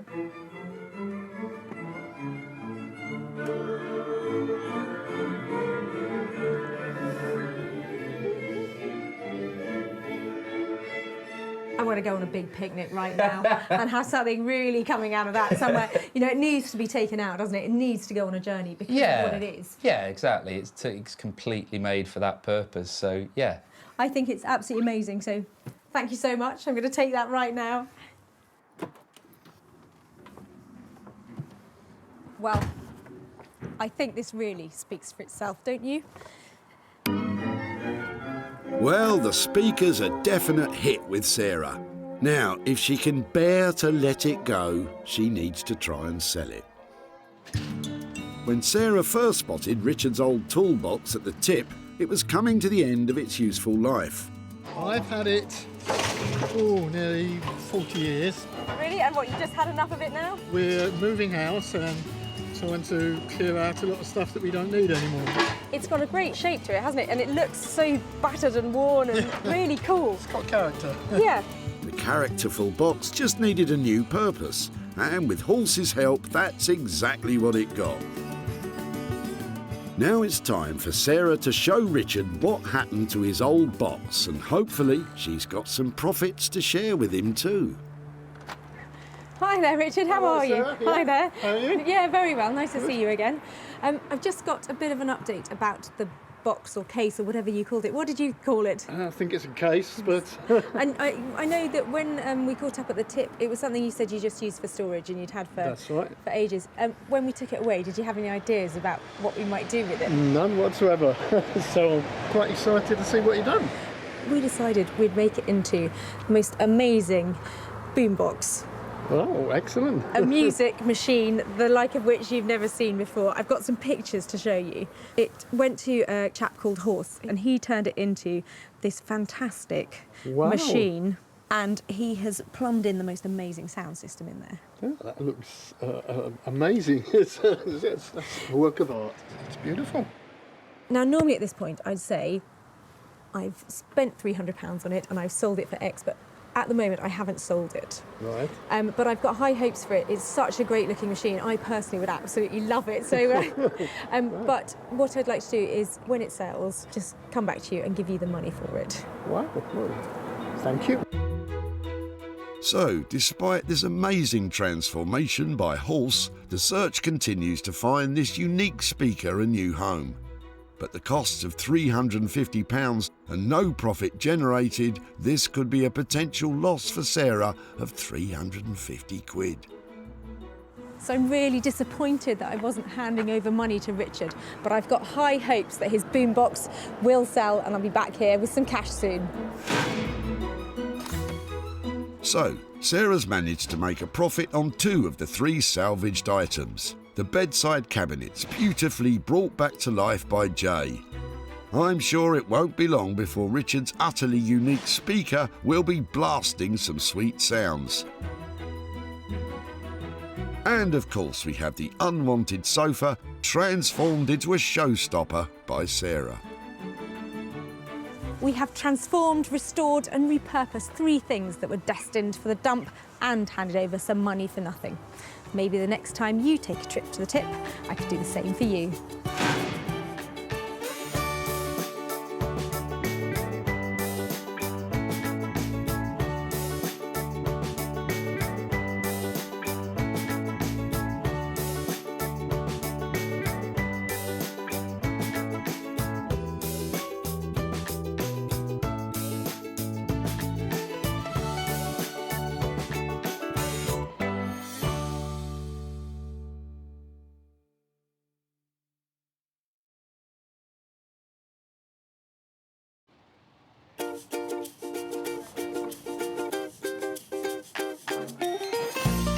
How do you make money for nothing? The answer could be hiding in the 20 million tonnes of household waste we throw out every year. Sorry, Spotty, before you throw that away, is there any chance I can have a quick chat to you about it? Sure. That's why entrepreneur Sarah Moore wants to get her hands on things before they hit the skip. I am a passionate buyer, maker and user of old stuff, and I've turned that passion into a money-making business. I turn old stuff into new stuff and sell it for a profit. Sarah's ready to sift through as many boots and bin bags as she needs to. Look at that absolute box of joy. These are just fantastic. In her search for tip treasure. We've got to be able to make something out of that, haven't we? And with some of the country's elite designers and makers, I've got a little something for you. Yeah, I thought you might. Oh, this is a hard one. she can transform her finds into desirable, Oh, my word. beautiful, valuable, Cha-ching. and hopefully saleable items. Well, I love this, so I would really like to have it. If Sarah is successful, then she can hand the profits back to the very people who had no idea there was cash to be made from their trash. That is incredible, isn't it?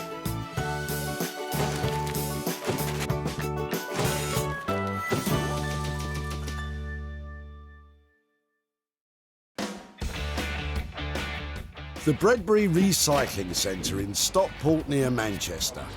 Every year we throw away 10 million pieces of furniture at centres like this. Most ends up in landfill, but some could be reused. There is tons and tons of rubbish coming through this place every day, and I'm a woman on a mission. I'm out there to find those little pieces that are worth their weight in gold. Sarah has special permission to scout these skips, so please don't go raiding your local recycling centre. That's seen some fun then. It has. She's searching for 3 pieces which, once reworked and sold, will produce a payout for their original owner. Copper's very on trend, you know that? What would you make out of it? Some skis. Skis? Yeah. Not sure about the skis, but I don't want to snow on anyone's parade. Looks like Sarah may be off to a flying start. Is this going? It is. She spotted John, who is offloading a big old item of furniture. Oh, it's really heavy. Let me see. Was it yours or? It was actually a great aunt of my wife's. Wow, that's brilliant. Lovely. So it looks like it's got some Bakelite handles on it, so it's obviously got some age to it, hasn't it? I would say it's sort of turn of the century kind of thing. Brilliant. And so what was your wife's aunt's name? Oh gosh, I forgot. It was like Maud or Audrey, isn't it? Something. You put me on the spot now, I've forgotten. Come on, John. Mary. It was Mary. Yeah. Mary. Fantastic. Well, if you don't mind us taking Mary's Of course you can. Chest of drawers I would way. much rather it was put to some good use and thrown away on the tip. I absolutely love it, and I think it's got real substance to it. Should we just pop up beyond that way? That'd be fab, thank you. Great Aunt Mary's chest of drawers could have major profit potential. Good work, Sarah. If we just pop it, I'll just go in here with it, that would be great, thank you. Getting a hand with the heavy lifting. Genius. What a great old piece of furniture. It's obviously got some history to it. It's not in perfect condition. There's a massive split all down the side here, and there's a few chips off the corners of it. But this is a solid, hefty, it's really heavy piece of furniture. Something really good to work with. And Sarah's enthusiasm has got cabinet maker John thinking. Personally, if I was to do something with it, I would strip it, seal it, wax it, put new handles on, and just because it's a good solid piece of furniture, it can be reused. If we just restored this, I think it would look lovely, but I think we can probably push it a bit further than that and make something really special out of it. So it's a really pleasing find.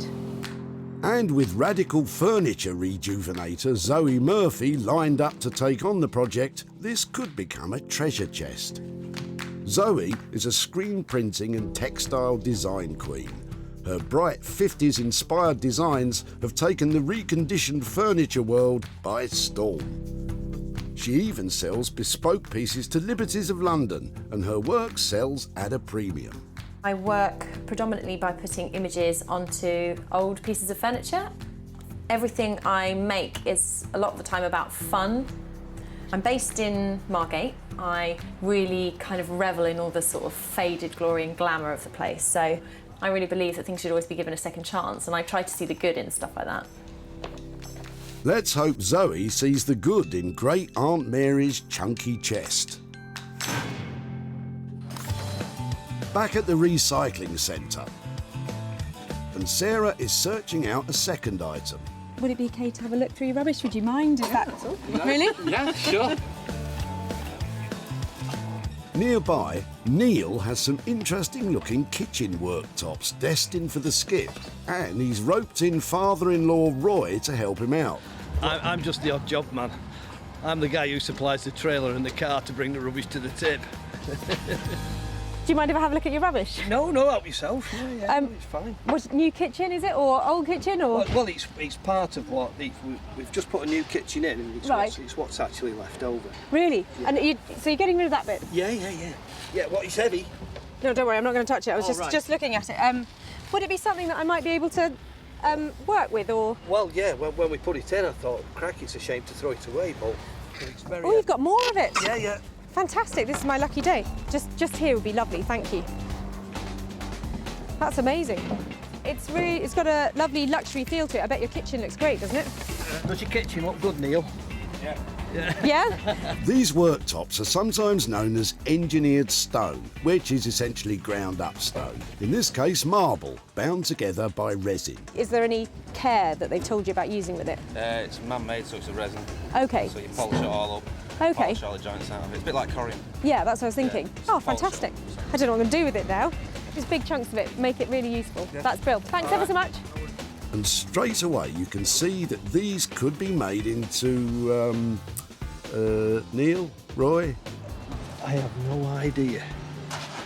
Make a desk out of it. No, I don't know. Make some chopping boards out of it. Yeah, chopping boards, yeah. Yeah, but the big piece, that might do for a worktop somewhere. Yeah. You know, in a small kitchen, maybe. I don't know. And Sarah's got her thinking cap on too. It's really heavy, it's really chunky. It feels, it's got a cold stone-like feeling to it, so that makes it quite appealing. Are there a couple of little side tables there? Is that something that goes in somebody's garden on a really cool pair of legs? Perhaps reworking this man-made marble is a job for a woman. And if anyone can repurpose this surface, it's artist blacksmith Bex Simon. Beck's mastery of some of the toughest materials around allows her to create original, organically inspired design pieces. And although it can be hot, heavy work, it can also be truly rewarding. This sort of thing is quite new to us because we normally work on a commission basis.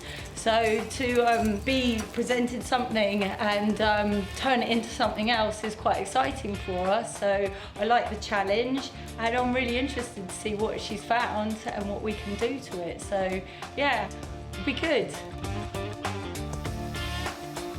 Let's hope the man-made marble sparks Bex's imagination, providing a searing profit for Neil and Roy.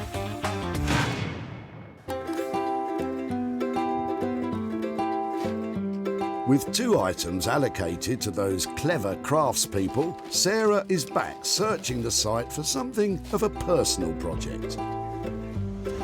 Yeah, I don't know whether I'll be able to make something or not. It's really, I think I might struggle to do something with it. Thank you ever so much for your time. No problem.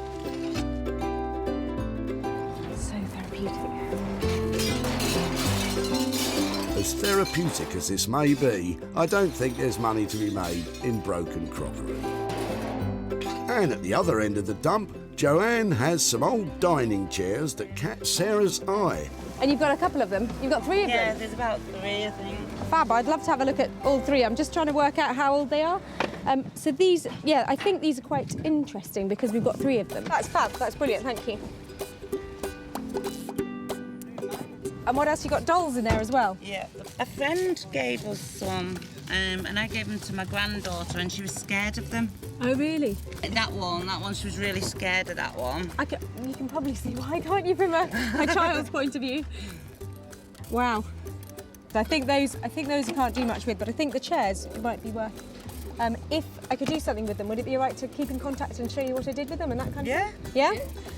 Fab. Right, yeah. So you're going to restore things like that, is it? Yeah, and these have got a recognisable retro style to them. So if somebody's doing up their house and they want it to have a sort of 1950s, 1960s look, then people are trying to buy up things like this to complete their look. So they might... It would be really interesting to see what you could make out of something like that. Yeah, well, I think it will only ever be a chair, but it just might be, you know, just modernised a bit. If these chairs scrub up well, Joanne could be sitting pretty with a profit. I don't think there'd be any value in them as they are, no. But if she does them up, then sells them, good on her. Well done for working hard on them. I wish I had that talent to be able to do it. And the time. I'd love to give them a new lease of life. I'm thinking strip off this tired old Draylon and put something really bright and beautiful on their seats. It would be really great if after a little makeover we might be able to get over £50 each for these beauties. And after we've taken out some expenses, I reckon £100 to hand over. That'd be great, wouldn't it? Now Sarah's designers each have their restoration projects.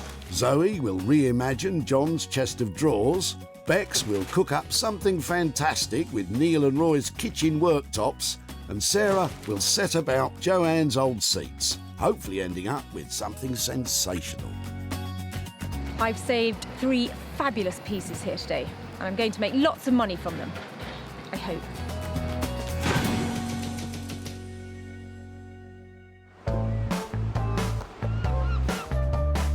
It's back to the sunny seaside town of Margate, where furniture design guru Zoe is poised to discover just what it is that Sarah wants to get off her chest. I'm really excited because Sarah's bringing along a piece of furniture for me to have a look at. I'm thinking it probably will be something that is really well made, but definitely shabby and needing some care and attention. So that should be good. I trust her. Do you? Yeah, I think so. Hiya! Hiya, how you doing? I'm really well, how are you? Good to see you. Now don't look, I don't know if you're going to like it or not. It's massive! It's really heavy as well. Are you right to just help? Yeah. Let's bring it in out. Oh my goodness. So heavy. What a monster! So someone was throwing this away? Yeah. Oh, why? Well, who did it belong to? I think the guy said that he'd had it in his garage for ages. He'd been storing things in it, and he was a cabinet maker. Had he made it? No, I think it'd just been in his family. I really like it. It looks really good quality. It's got all the dovetail joints and everything, so it is a solid piece. I show you something, I had all sorts of ideas, but I've just seen one of your new pieces. I think it's just blown away all the thoughts I had about it, so I'd really like to hear what you think you could do with it. It's really big, but it looks really well made. I love padding drawer linings with fabric or bright coloured patterned papers and boards, and creating almost like oversized treasure chests. And have you had any initial thoughts about what style of pattern or what kind of thing we could use for it? in here is the beginnings of a bit of an illustration about the slightly more traditional, more arts and crafts sort of heritage designs that could go onto a piece like this. Masculine and kind of audacious and making a statement. I think that looks fantastic. I actually love the bird, I have to say. That looks quite cool on there. Yeah, I think that'd be brilliant. Big, bold, audacious floral prints, new handles, new linings. I'm sure when it's finished it's going to be the kind of piece which would easily be able to draw a crowd. It sounds like it's going to be a labour of love. How much does that mean it's going to cost? I think around about the £900 mark for us to work onto this for however many days it takes, do all of the design work, print all of those custom designs onto it, reline everything and make it perfect, ready to go. I think that sounds amazing because I know it's going to be a huge amount of hard work. Just lining a drawer takes a long time, doesn't it? And to take on this, I think that's great. £900 is certainly not pennies, but you'd expect to pay top rates for Zoe's input on a project of this size. Wow, that girl has such fantastic ideas. The energy coming out of that studio is amazing. And that chest of drawers is going to look $1 million when it's finished. I'm actually quite fond of this. I'm looking forward to lining all these different drawers, plus a nice big surface area to get a gorgeous print onto as well. So yeah, I'm really looking forward to doing it. Great Aunt Mary's sizable chest of drawers will take a sizable budget to turn them from shabby to chic. And with such a big spend, Sarah will need to sell for more than £900 to make a profit. From the seaside to the heart of the Surrey countryside, with its rolling farmland, picturesque villages and its piles of rusting metal.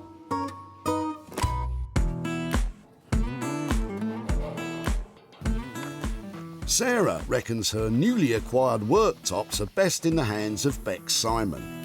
Beex and husband Dave create all manner of metal fixtures and fittings in their blacksmith's workshop, and they simply love a challenge.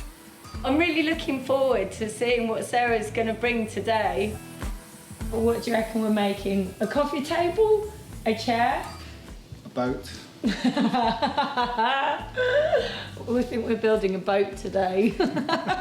Well, whatever you end up making, she's hoping her man-made marble will float your boat. Hiya. Oh, both of you, how are you? Got a little something for you. Oh, let's have a look. I've got quite a bit of it. Yeah. I've got 3 nice bits. Oh, brilliant, thank you. It's quite heavy. And you might be thinking, it's not very metal. Yeah. It's very posh. Yes, it is posh. That's exactly what I thought. So I was wondering about making some tables out of it with metal legs. Oh, yeah, sure. I mean, how many pieces have you got? I have got 3. I think this is, I bought this one because it's the smallest and the lightest. Shall I go and get the other bits? Let's have a look. This material is a bit of a departure for metal worker Beex, but at least Sarah's looking for metal legs. Tell me about the bottom sort of frame that you had in mind then. I know you've got your really long pieces of metal. It was a bit crazy to have the top and then it's like screw up a piece of metal so it does really weird things and make legs out of it. I think doing 3 of those, that's going to take us a long time because then to make it level and looking nice. I mean, that could be quite good fun. I'm up for that. So that's 3 tables with geometric metal frame legs. Beex doesn't look convinced about the way forward, but Dave seems more decisive. If it was between £100 and £150 per table. If it's going well, we can, really go to town. Yeah. And make you it. get more bends. Get more bends. If it's a nightmare, we'll just simplify it. A lot. We'll just, work with that budget. I hope you haven't stuck your neck out, Dave, and I hope it goes really well. No, it'll be fine. Okay. Take care. Thanks so much. Bye. You seem like you're going to enjoy this one. Yeah, no, I've got a good feeling about this one. Uh-oh. Yeah. I've just buried it. Oh no, here we go. I'll get my coat. I hope I haven't caused too much marital disharmony there. Didn't seem like they were both thinking along the same lines, so fingers crossed that's all right. I'm hoping with the marble and those really funky geometric shapes, they should look really cool. With an approximate cost of £150 each for 3 tables, we're looking at a total bill of around £450. Selling them as a matching set could mean that Sarah might make a decent profit. From the rural idyll that is Surrey, we're shifting the action over to Sussex, where it's time for Sarah to get busy with her very own project. I've been dying to get started on these. They look so dated at the moment, and I'm sure that if I sand them down, I can make them look pale and modern and have a think about what to cover on that. They'll look great. Sarah sets out by unscrewing those sad seats. So this is not the first time that this chair has been recovered. You can see there's a nasty brown draylon I'm thinking must be about 1980. And underneath it, the original vinyl that would have been on the chairs when they were bought. Okay, so That's how they would have been originally, so that would be pretty easy to recover. And these chair frames are really solid, so we've got a great base to start with. Just need to get sanding. Wherever possible, it's a good idea to sand along the grain of the wood, as sanding across the grain can lead to unsightly scratches. I've literally been sanding this down for 5 minutes, and I think that the transformation is amazing. It looks crisp and clean, fresh and expensive. And an expensive look is just what we're after if we're to pocket a profit. Now, I'm thinking, for the new covers of the chair, I need to have something that is fitting with the frames that I've created. So I do have a couple of bits that are sort of on era for this kind of thing. Maybe that's a bit early, a bit of 1940s. That's probably more about me again. But that might be really cool. I bought this in a charity shop for £2, so this is not going to cost me a lot of money.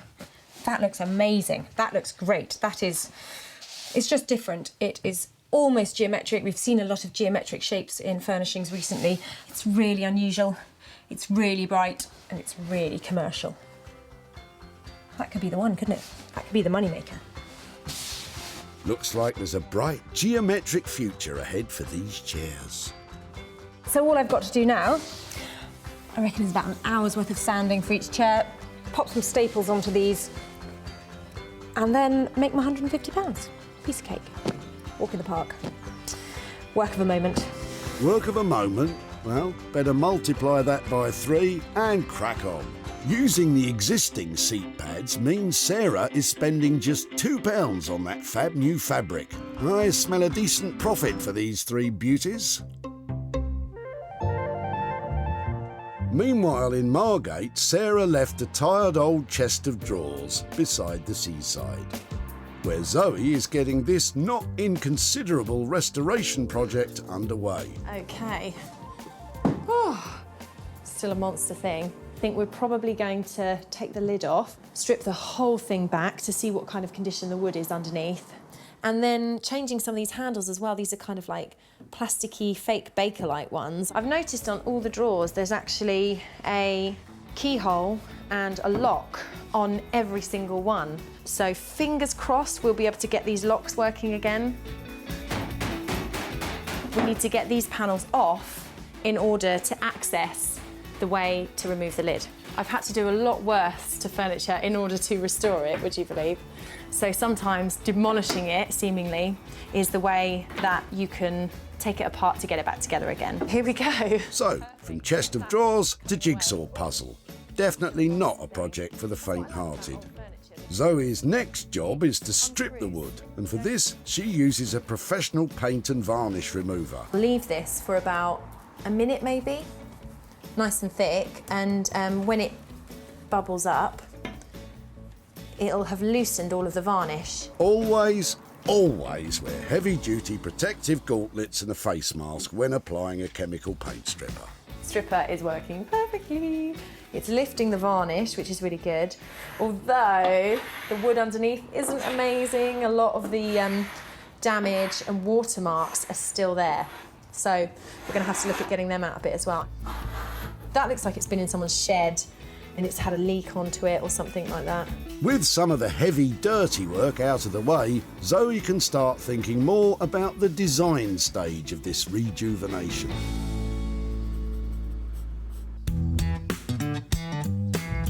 Back in the blistering heat of the Surrey countryside, Bex and Dave are getting even hotter under their respective collars with Sarah's triple table challenge. We're starting work on these slabs. We're going to make a couple of coffee tables and a console table. So we're just making a temporary desk outside because obviously we'll probably be working with some long rods and stuff. So we're going to see if we can make all 3 right now.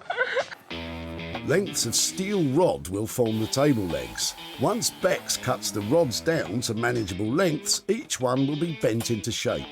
Bex starts work on the legs for the smallest table by welding rods to a piece of steel plate. That will just hold it in place. What we'll do now is we'll sort of heat it and start bending. The steel will start to become malleable as its temperature increases. And if you want to know just how hot red hot is, well, it's upwards of 500 degrees centigrade. So this is the perfect job for this sort of weather. Basically, I haven't drawn it out. Again, it's going to grow organically. And while Bex bends, Dave drills.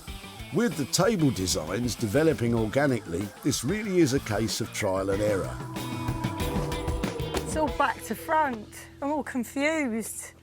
It's making it so you look at it and you enjoy looking at it rather than you feel uncomfortable looking at it. At the moment, I'm uncomfortable. But we'll sort it out.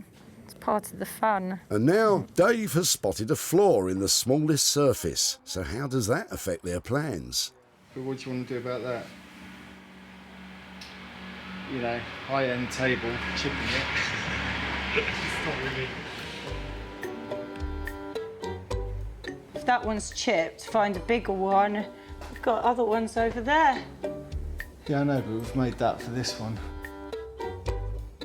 With the smallest surface now chipped, the guys decide to go for plan B and try the biggest table on the existing legs. It's running out of time not having anything, all like slightly built and very botched, which I would be really mortified at, or trying to make something work and look nice, you know, that a customer will, you know, like and still put in the house. So plan B. So we're down from 3 tables to 1. Time to marry the largest tabletop to those spaghetti legs. I think that's our best Bet. option now. She looks better being a more contained Yeah. block within the table. Yeah. Like, I don't feel as annoyed with it, you know. Yeah. So that looks nice. Oh, I need a glass of wine tonight. Back at the barn in Sussex, those seat covers are going from drab to delightful. That's perfect. That's absolutely smooth, really tight. If you're going to sit on that, that's not going to cause any problems. So I'd say that's actually quite a professional looking finish. Well, we wouldn't expect anything less. So I've finished the chair, I've sanded it all over and I've waxed it down. So you can see the grain of the beech coming out and just the natural colour of the wood. And I think it looks so much fresher than it did before.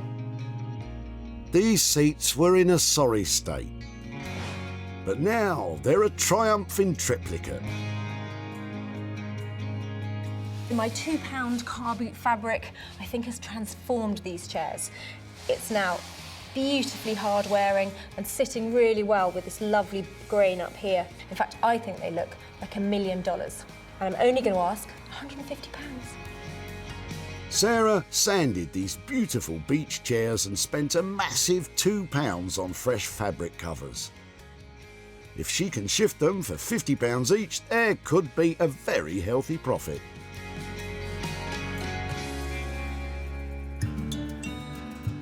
Back at the dump, Joanne's chairs had seen better days, possibly in the swinging 60s, but Sarah spotted their potential. These have got a recognisable retro style to them, so love to give them a new lease of life. I don't think there'd be any value in them as they are, no. But if she does them up, then sells them, good on her. Sarah invited retro furniture dealer Martin to check out her chairs. So, what did he make of them? This is 1950s, 60s, and people love this look. For Martin, these were a must-have for his shop in London.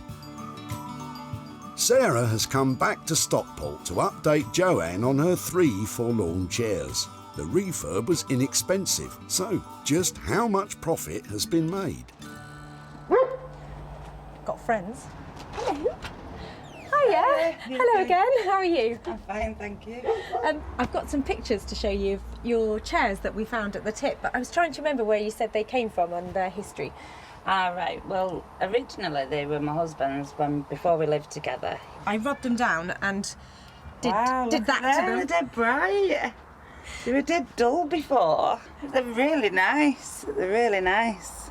I don't think it'd go in my wallpaper though. No, I don't think. And it turns out that somebody did really like them, and Oh, really? they were what they were looking for. So I did actually make a profit. right. And that profit is for you. And wow, there's £100 there for you. You're joking. Never expected that. Sarah has only spent £2 transforming the chairs, and she managed to negotiate a sale of £102 with Martin, so that she could hand over the full £100 to Joanne. What will you do with £100? Well, we're going camping next week, so I think that will cover the petrol. Fantastic. I hope you have a lovely time Oh, camping. thank you. Thanks for doing that. Yeah, and I'll think of you. I know, yeah, that's brilliant. Take Thank care. you very much. Bye-bye. Bye. I can't believe that the profit on them was £100. That's amazing. It's absolutely brilliant. I really enjoyed working on those retro chairs, and I love the idea that Joanne's going off to spend that money on her camping holiday.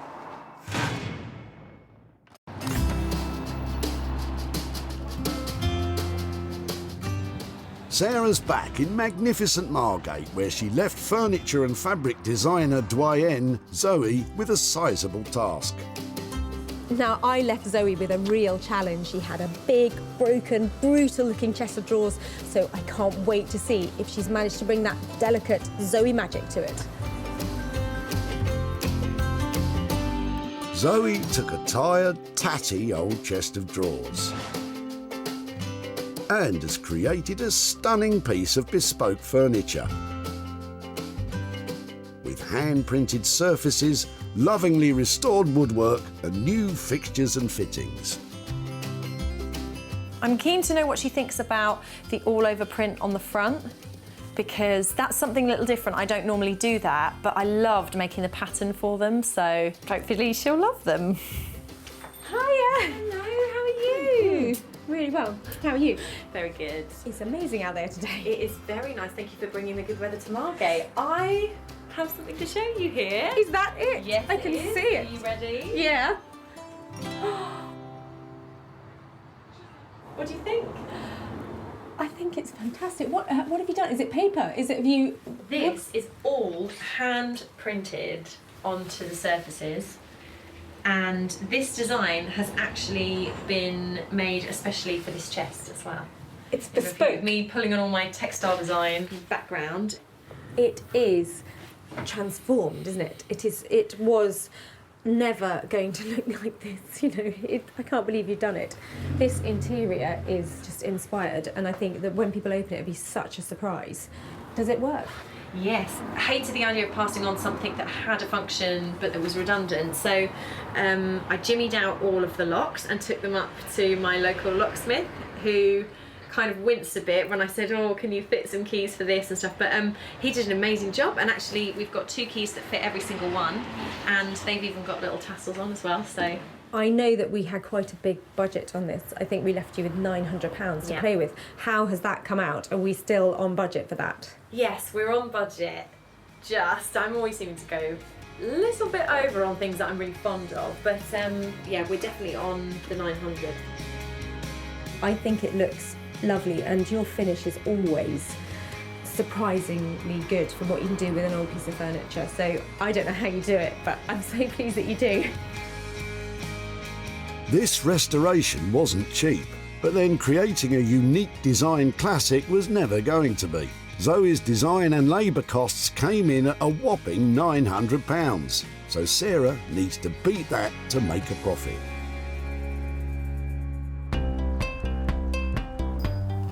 Back at the dump, this old chest of drawers had seen better days and was on the brink of oblivion, although cabinet maker John did recognise it as being a fine bit of furniture. I would strip it and seal it, wax it, put new handles on, and just because it's a good solid piece of furniture, it can be reused. But it's fair to say that Zoe has completely transformed this item. And it was sold to Janet at Margate's Lombard Street Gallery. Sarah's visiting John to let him know the fate of his furniture. But with costly reimagining, is there any profit in the air? Oh, Hi there. Hi. I'm Sarah. Hi, Sarah. How are you? I'm Charlotte. Hi, Charlotte. Hi. Hello again, John. Hi, Sarah. Are you Nice to well? see you again. Fine, thank you. Just thought come back and catch up with you about your chest of drawers. I've got some pictures here. Oh, wow. Wow. You like it? I do. I really do. That's amazing. Zoe works with pattern and screen printing and lots of different techniques Right. and really breathes new life into furniture. Wouldn't have thought to put those colours with that No, either. no, that's lovely. So it was always our intention that to try and sell your chest of drawers after we had done that to it. So we did sell it, and we made £100 profit on it. Really? Wow! And I've got that here for you. Who gets the money? You're Me. Me. Oh, Thank you so much. Absolute pleasure. So what do you think you might do with £100? I think we may go out I tonight. think we might go out tonight. What do you think? Yeah. Something yeah. to eat and a drink. Yeah, maybe. definitely, yeah. Lovely. Well, I think Aunt Mary would be. You can raise a toast to her, can't you? We'll raise a glass to her tonight, definitely. Yeah. Thank you. Lovely. Thank well, you it was for that. Pleasure. Really Thank you, nice to Sarah. see you. Yeah, and you. I Appreciate finish that story. We'll have a few drinks tonight, I think. I love it. I'll be thinking of you. Thank you, Sarah. Take care. Yeah, thank Bye-bye. you. Bye. Bye. So, Aunt Mary's drawers cost £900 to take them from dingy to desirable. This allowed Sarah to achieve a sale price of £1,000, which left a profit of £100 to be handed over to Charlotte and John.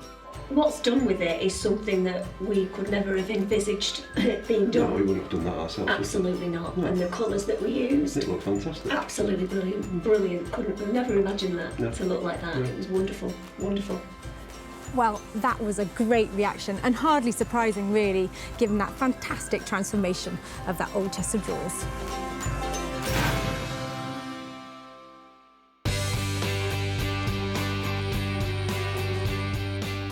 Back at Beex's Forge, the largest kitchen worktop cut-off has now been transformed into an eye-catching, iconic coffee table with the best-looking yellow legs in town, setting off the composite marble and creating a unique designer piece. I'm here to pick up my white marble coffee table. I've only got one, and I was hoping for 3, but there is a chance if it looks really good that I'll still be able to make some profit out of it. Bex and Dave are anxiously awaiting Sarah's arrival. So how's this going to go then? Tears? No tears? This is the no tears. No tears. Sarah asked for 3 matching tables with gilt legs. So, how would she feel about her single coffee table with yellow metalwork? That's what she asked for, basically. Yeah, but we have gone down to 1 and 3, but it's a very good 1 rather than 3 slapdash ones. But no, it is good. It's worked out really nice. It's a smiling table. Hi, guys. What have you got there? Do I want to see? Do I want to see? Oh, wow. Now that is a real bit of fun, isn't it? It looks very cool. Oh, that's mad under there, isn't it? God, it's huge as well. I don't remember it being quite that big. The finish is beautiful as well, isn't it? Yeah, it's worked out really nicely, that top. Like with those lovely crisp edges. It's really cool. I like the way all the angles change, somewhere wherever you go. Yeah, it's organised chaos. I think when you think it was literally about to be hoofed over into a skip, you know, I think you should be very proud of what you've done with it. Now, you were quite enthusiastic about the work, and you weren't, so how did it work out in the end? Well, it was harder than we thought, getting it so it's level and it works and everything like that. So, you know, we wanted it to look right. So, no, I think it's worked out really nicely. So I know in our initial chat we thought we might really go for it for 3 tables, and that was at £150 a table. How much are we looking? Well, I think we were saying that 250 to cover this one. I think that it looks great, and that money, I think I'm really pleased with it. Yeah, oh, brilliant. That's good. Another result. Another result, yeah. I think it's so cool to see the transformation of leftover kitchen scrap into fantastic designer coffee table. And I think there's some money to be made out of it as well, even though there's only one. That did go well. So phew. Yeah, another one down. Yeah, another one bites the dust. Oh, I'm starting to get all singy again. OK, we're down from 3 tables to 1, but the single coffee table has cost £250. So, can Sarah sell it for more than that and turn a profit?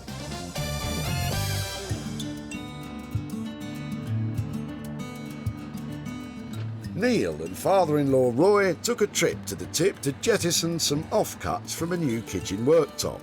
Roy wasn't particularly inspired as to what they could become. I have no idea.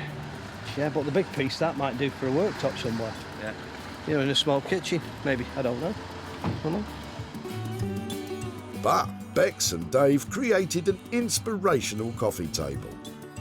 With a brand new custom-made coffee table to sell, Sarah decided that this piece should be sold to someone with an eye for the unusual. And London's department store for antiques, vintage and retro, the Old Cinema, was just the place. Sarah has travelled to Stockport to catch up with Neil, from whose kitchen the spare worktop came. She is here to show him what became of his kitchen cast-offs and to hand over any profit. Hi Neil, how are you doing? Thank you. Yeah, very well, very well. Nice to see you again. And you? I've got a couple of bits to show you about what we did with that old worktop. Yeah. We thought it would make a really lovely kind of luxury coffee table, and we decided that it would look lovely if it had some really fine metalwork on to make the legs underneath, and we wanted to make it into something quite interesting. So I've got a little picture here to show you of how it ended up. This is how it ended up. Well, that's all right, isn't it? Do you think so? That's nice, though. We've sold your worktop, come table, and after we paid Bex her expenses and all her time for doing it, I've got 75 quid here to give to you for dropping that off at the tip. Thank you very much. So, Neil's offcuts cost £250 for Bex and Dave to transform into this contemporary coffee table. With a sale price of £325, Sarah has achieved a profit of £75 to hand over to Neil. What would you do with 75 quid? Probably spend it on my daughter. Oh, really? Yeah. Has she got stuff on her wish list at the moment? Or, She's got all sorts on her wish list. Well, thank you ever so much for being there that day, dropping off your lovely worktop, and I hope your daughter enjoys what you buy with her. I'm sure she will. Thank you very much. Thanks a lot. Bye-bye. Another satisfied customer. Today, all 3 saved items have made a profit. From the 3 dated chairs spruced up by Sarah, to the drab drawers returned to former glories by Zoe, and finally the composite marble worktop transformed into the crazy-legged coffee table by Bex and Dave. We're really on a roll. That is 3 great transformations and 3 chunks of cash handed over, and all going to prove that just with a little ingenuity, you really can make money for nothing.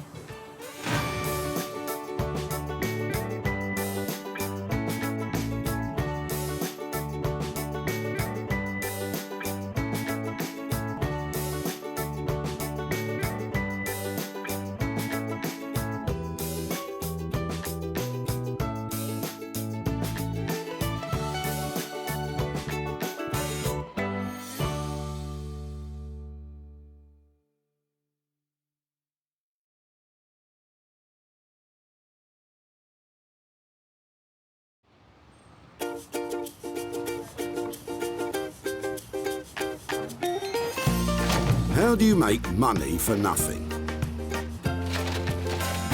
The answer could be hiding in the 20 million tonnes of household waste we throw out every year. Sorry, Spotty, before you throw that away, is there any chance I can have a quick chat to you about it? Sure.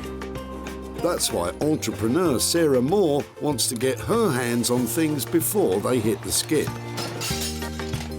I am a passionate buyer, maker and user of old stuff, and I've turned that passion into a money-making business. I turn old stuff into new stuff and sell it for a profit. Sarah's ready to sift through as many boots and bin bags as she needs to. Look at that absolute box of joy. These are just fantastic. In her search for tip treasure. We've got to be able to make something out of that, haven't we? And with some of the country's elite designers and makers, I've got a little something for you. Yeah, I thought you might. Oh, this is a hard one. she can transform her finds into desirable, Oh, my word. beautiful, valuable, Cha-ching. and hopefully saleable items. Well, I love this, so I would really like to have it. If Sarah is successful, then she can hand the profits back to the very people who had no idea there was cash to be made from their trash. That is incredible, isn't it?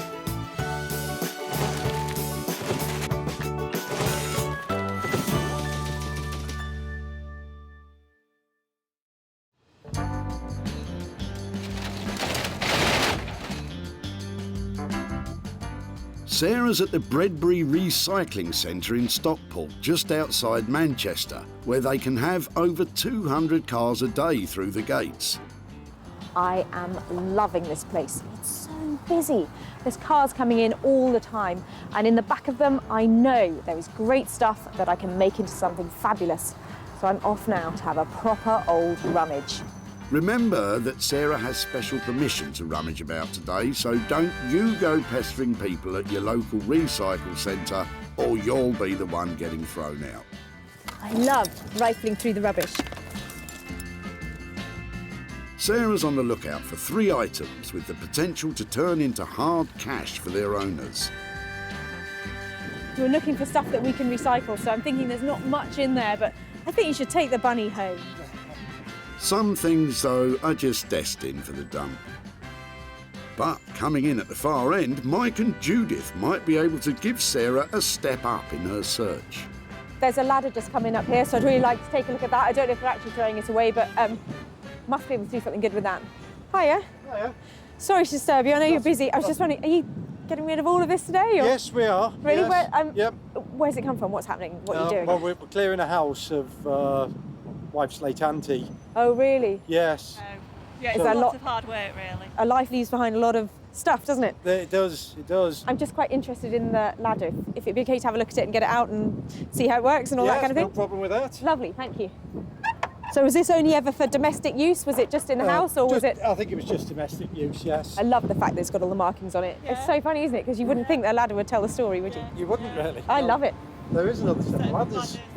Pair of step ladders is always better than one. If you have some, bring them down. Okay. Thank you ever so much. Sarah knows a moneymaker when she sees it, and with 2 sets, she can double her potential profit. But what does Mike think she'll do with them? Well, I'm not sure really. She might be able to strip them down and re-varnish them or repaint them. But it need a bit of patience. I'm really excited about this ladder. And the really good thing, they said they might be coming back with another one, and that is a whole new ball game. 2 of these, who knows what I can make out of it. I think it's a great idea. I mean, as a society, we chuck away far too much stuff, and if it can be used, that's great. Well said, Mike. So that's the first item found, but what to do with the ladders? Well, Sarah knows a man who might have a few ideas. Rupert Blanchard is one of the most imaginative bespoke furniture makers in the country, ever on the lookout for undervalued materials to rework into contemporary designs. I work mostly with reclaimed, salvaged and abandoned materials. Basically other people's waste. I find some kind of beauty in it and spend a lot of time and give rubbish a lot of attention to try and bring it back into use. Something that someone's really given up on. I like giving things a second, a third, a fourth chance. Bringing something back into use is incredibly satisfying. Rupert's been making furniture for over 10 years, and in that time has developed a thing for drawers. Oh, look at that drawer. Look at that. What a beautiful drawer. He's the man to make old wood useful again, but making use out of those ladders might be a big challenge.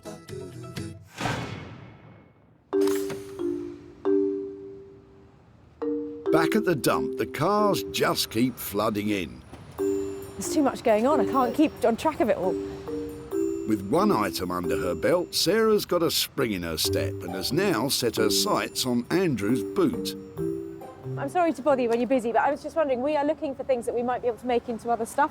Yeah. Is there any chance I could, have a look and see if it's something? Yeah. Oh, they're heavy, aren't they? Yeah. Wow, so what, they're the suspension, or? Yeah, that's what keeps the car on the road, basically. They're really cool. Any chance I could take them away and see if I can make something? Yeah. Andrew's springs may have come off his Flash Jag, but it doesn't mean they're worth much now. It'll take a bit of creativity for them to turn a profit. We've got to be able to make something out of that, haven't we? Well, what does Andrew think can be done with them? Well, if she had four, she'd have a coffee table or something like that, and maybe even a stool. I was worried about their appearance at first, but I know that you can get things powder coated, which means sprayed in beautiful colours, or you can get them dipped in materials like chrome or copper. And then they'd make fantastic lamp bases. And a lamp on an occasional table, people are going to pay £100, £150 for one. And I've got 3. She'd be an absolute baby.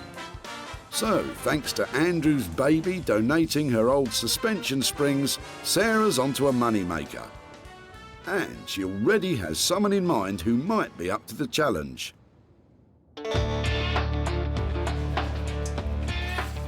Beck Simon is one of the country's best artist blacksmiths, creating high-end interior furniture and bespoke metalwork commissions. She's a woman that can bang, grind and weld metal into money.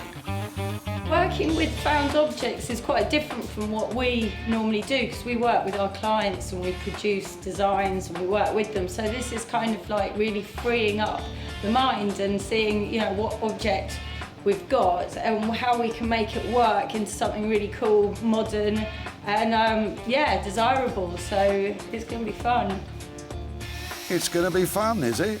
Something tells me those springs are going to give you more bother than they're worth. In the meantime, that's 2 items found that Sarah can offload onto her designer pals. But now she needs to find something she can sink her own teeth into. But with the day getting on, she seems to be grasping at straws. Well, sticks. See, that might be your next... The catapult.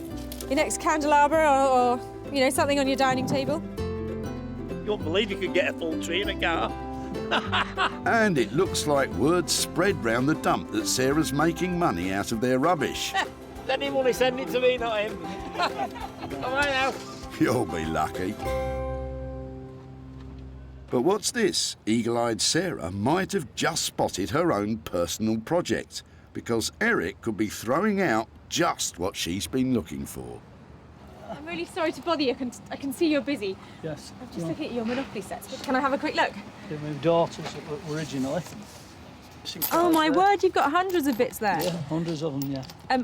We're looking for things that we might be able to make into other stuff, and things like this would be lovely to get hold of and see if we could do something with. Yeah. Would you mind? No, I wouldn't mind at all. No, I'd rather somebody else have them. And you've got another one there as well. May I have a quick look at that? Yes, that's the very old one. See, that's when she had it, when she was 8. Wow, that's amazing. May I open it? Yeah, when she was 8 years old. Oh, that's so sweet. Yeah. That's amazing. Thank you so much for letting me take them. That's brilliant. Sarah can see potential profit in her own personal project. But what does Eric think she can do with it? Your guess is as good as mine. But I'm glad if you can recycle them. I prefer to recycle anything. There's 2 sets of the, I want to call them charms, because I think they look like little jewels to me. So altogether, I think as a collection, they make some fantastic jewellery. Lots of potential here, and something that I'd really like to play with myself and see what I can make. So lovely. I'm really pleased with that little lot there. All the toys from Disneyland from 1986 and things like that. I've come to a point where I've had to let things go. I really like the board, because what we're doing here is pretty much a game of chance, so that pretty much sums up the day, doesn't it? I'm hoping there's no luxury tax. And I definitely don't want to go to jail. Right, stop playing about now. Down to business. How much do you think you can make from it? I'm aiming for 100 quid from my Monopoly box. I think I can do it. 100 quid profit to return to Eric. It's like landing on chance and getting a bank dividend in your favour. And with that, the list is complete. 3 potential money makers. But wait a minute. Oh, hello. Again. It's Judith and Mike keeping up their promise of a second set of ladders. Great, you know, a pair makes it really exciting. It more than doubles the potential of what we might be able to do with it. So now the list is complete. Rupert will reimagine Mike and Judith's ladders, Bex will bend Andrew's springs into shape, and Sarah will take a chance on Eric's Monopoly sets. We have had a fantastic day here. I've got some amazing pieces and just the right people lined up to make them into something fantastic and to make some money along the way.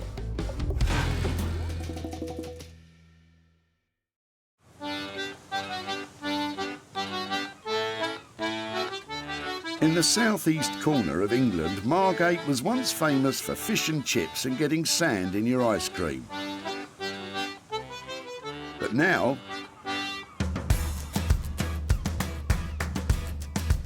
Margate's had a reclamation regeneration. With its old town now home to a bustling vintage clothing and retro furniture scene,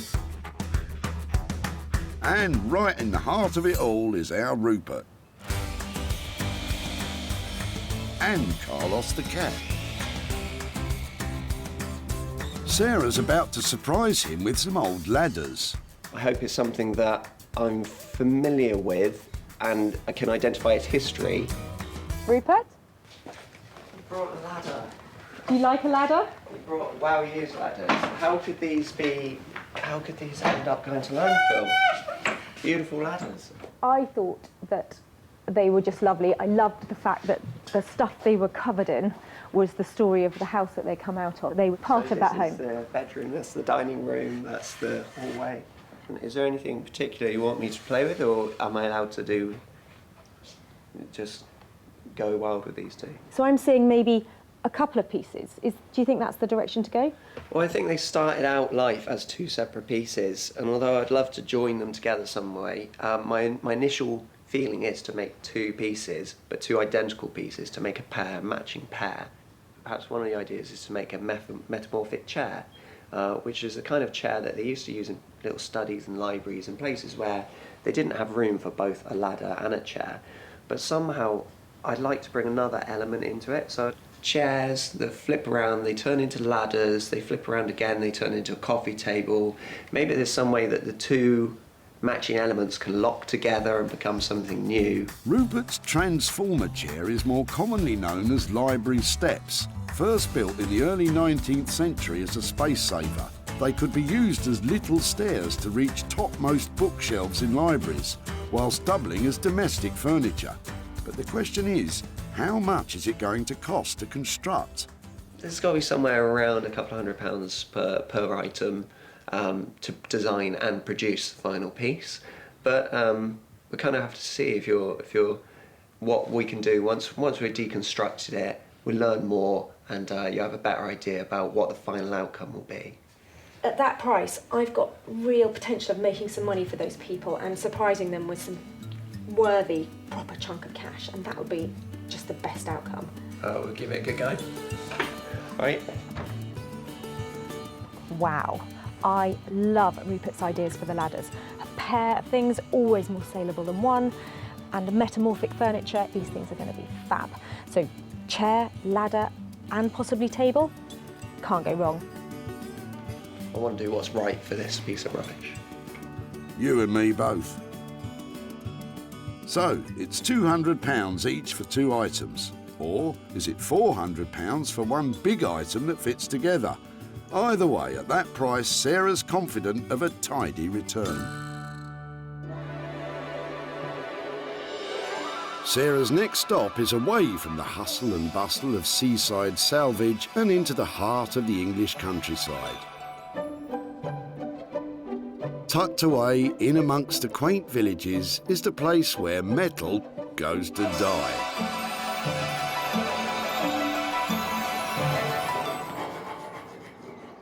And then to be reborn.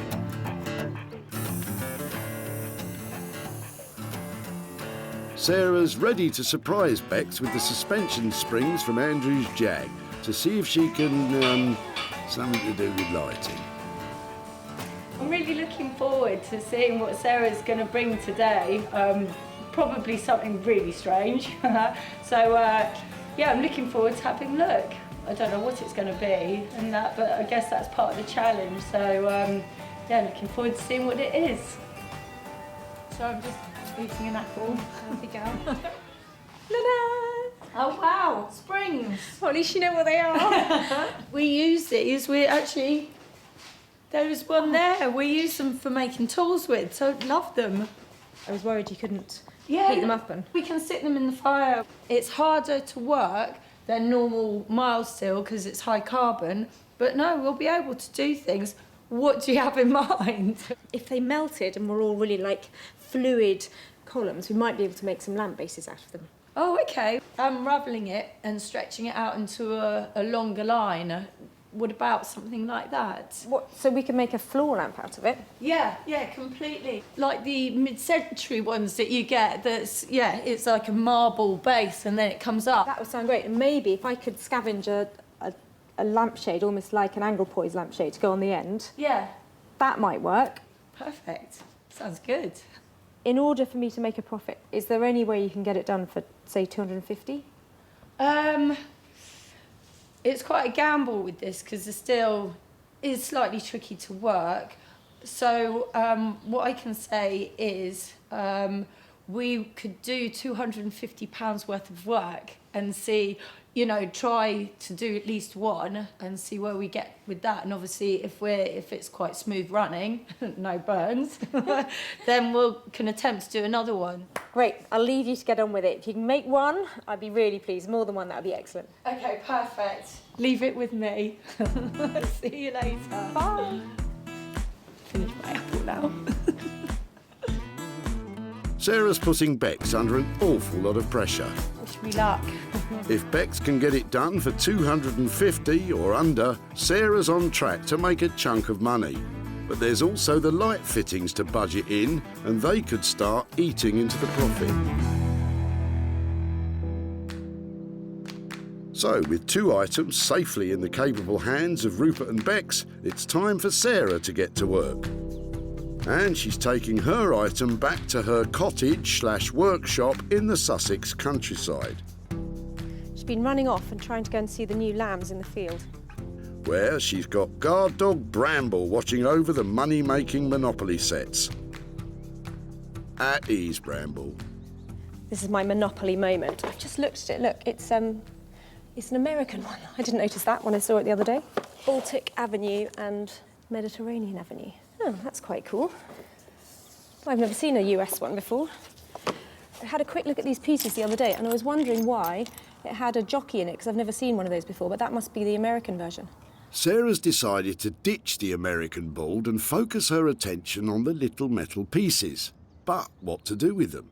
I was thinking that we should be able to turn these into jewellery, and I've done a bit of research, and I think for a dozen pieces I'm looking at roughly £30 to £40 to get them plated in silver. Maybe if I can turn a dozen of them into something to wear as a pendant, I think that maybe we might get £15, £20 each.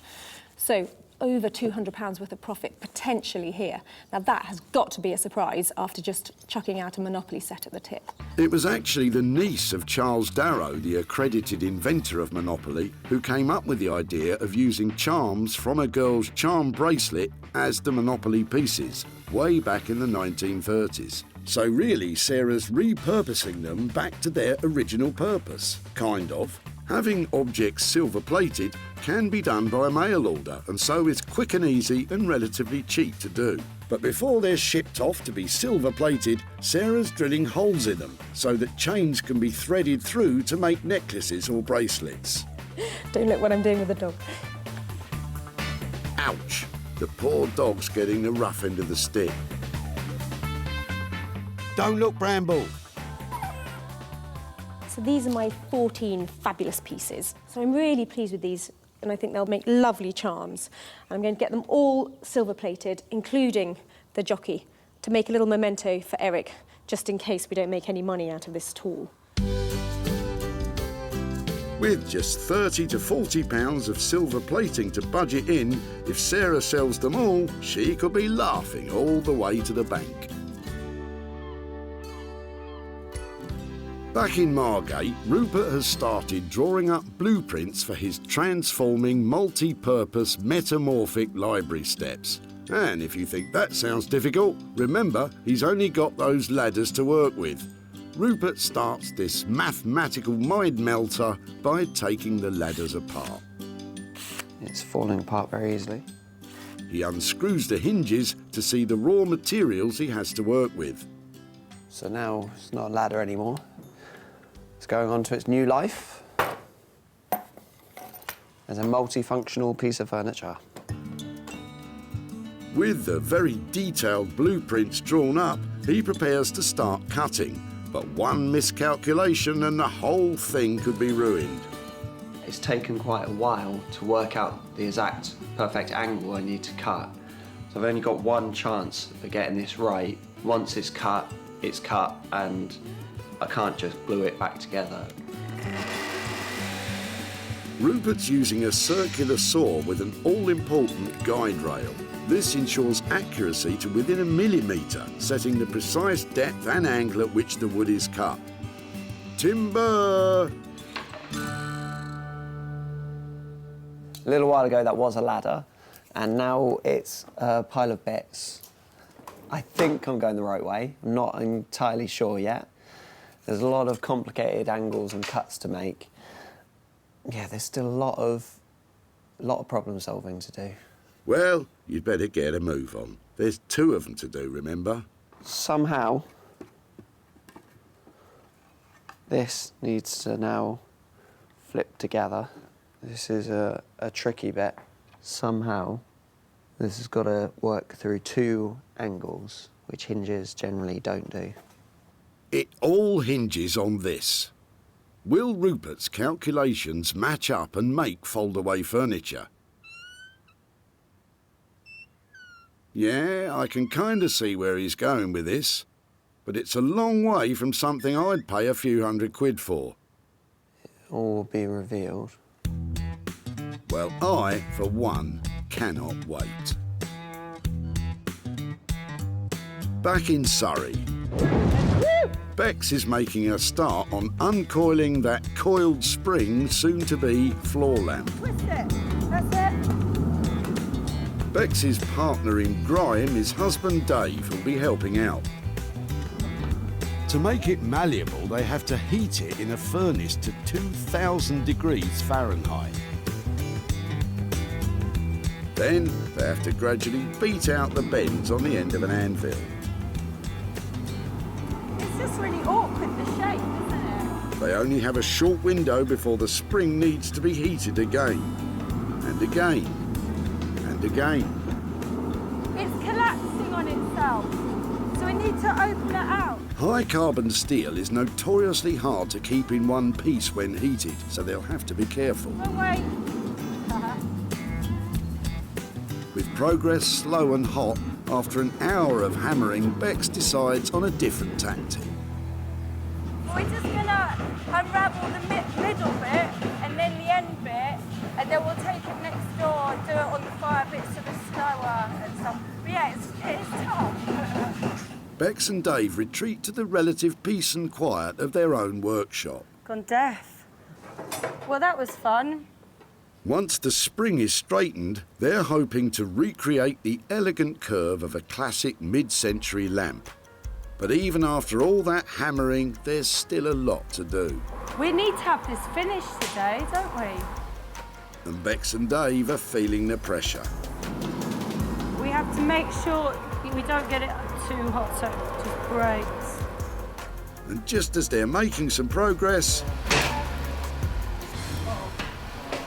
the spring has snapped. First disaster. With time running out and now 2 pieces of metal, it's back to the drawing board. Or chalk table. Or whatever. So keep the spring in the middle. I mean, we're going to have to now get that together. And then, yeah, it's got that spring detail. By keeping the coils at the end of the springs as a feature, it may save some time. But how to repair that break? I know. Oh, that was quick. So we'll turn that into a little feature. So we'll have about 3 rivets there. So I guess it's, you know, it gives it an industrial look and it covers up our mistake. So nobody will know. Brilliant. But before Bex can rivet the pieces together, there's still an awful lot of unravelling to do. Once the coil is flat enough, Bex can turn to the power hammer to take on some of the bashing. A blacksmith's best friend for over 100 years. Without it, they would probably keel over from exhaustion and have biceps like bulldozers. It's not bad shape from up here. But then, some of the work still needs good old-fashioned brute force. Dave, I think I need your body weight. Get in there, Dave, you brute. After a whole morning of unravelling, Bex and Dave are spent. With still a lot to do, they decide to tackle the rest in the morning after a well-deserved rest. We've got to cut ourselves off, you know, now, because we're sort of running into our critical time, you know, so, yeah. We need fresh eyes now, because it's got to look nice. Back at the barn, Sarah's been eagerly awaiting the return of her Monopoly pieces. Bramble? I've got posts, look, this one's for you. Come on. Sarah didn't use the Monopoly boards, but sent the pieces off in the post to a specialist silver plating firm, who hopefully have made them sparkle.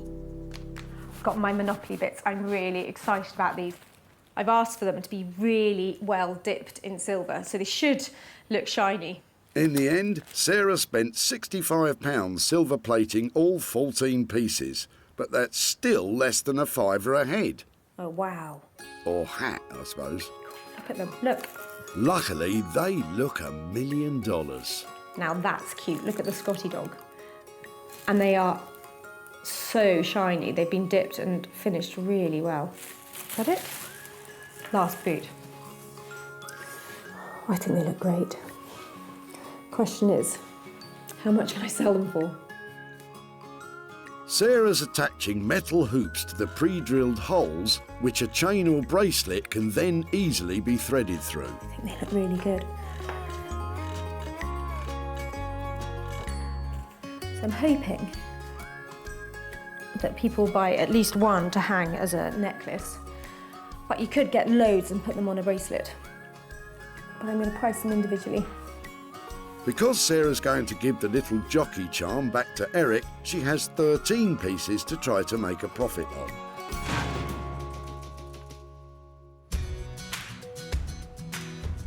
Back at the dump, Eric was ready to say goodbye to his daughter's childhood board games. Can I have a quick look? I've come to a point where I had to let things go. But Sarah saw a potential in its little counters. Oh my word, you've got hundreds of bits there. And formed a plan to make some money from them. Your guess is as good as mine. But I'm glad if you can recycle them. I prefer to recycle anything. With a metal makeover, the pieces are ready to be sold. But with 13 of them to shift, Sarah's taken them online. Monopoly is available in 111 countries, so she's bound to find some fans of board game jewellery there. That's them listed, so it's game on. Sarah's back in Stockport to hand over the profits to Eric. That is, if she managed to shift enough of them to cover the silver plating costs. Hi there, Eric. Hi, it's Sarah from the tip. Hello, Sarah. How are you? How are you? Yeah, very well, very well. All right. Thank you so much for meeting up again today. And yeah. You remember we took your Monopoly set from the tip. Did you think about what we might do with it? I thought you were going to make a charm out of it. So that's exactly what happened. And I've got some pictures here to show you. There they are in the end. Wow. Absolutely amazed. That is fantastic. I just can't get over that. So we sold them at a profit, and I've got that for you today. No. You can give it to charity. Well, do you know something? I'm going to give it to you, and see which charity, if you want to give it to charity, It then... will go to cancer, because I'm immune mission. Oh, and, really? We pay every month, we give every month to cancer. Oh, well, that's fantastic. I'm really pleased that your Monopoly pieces have helped towards that cause. And as a little memento, I don't know if you remember this fellow, but I bought him for you. He wasn't easy to make into a charm, so I thought something for you to remember your Monopoly set by. He's silver-plated, the little horseman from the American. I treasure it. I can't get over that. With all 13 sold at 10 quid each, once you take off £65 worth of silver plating, Eric's walking away £65 richer. It was lovely to catch up with you Thank again you and to hear very your much. story Thank you and very much. keep up the fundraising. That's Oh, fantastic. we do. We look at, we're very lucky. I'm so pleased I took a chance on that Monopoly set. I think Eric loved that little horseman, and that tiny bit of profit we made, that's going to a charity that means a lot to him.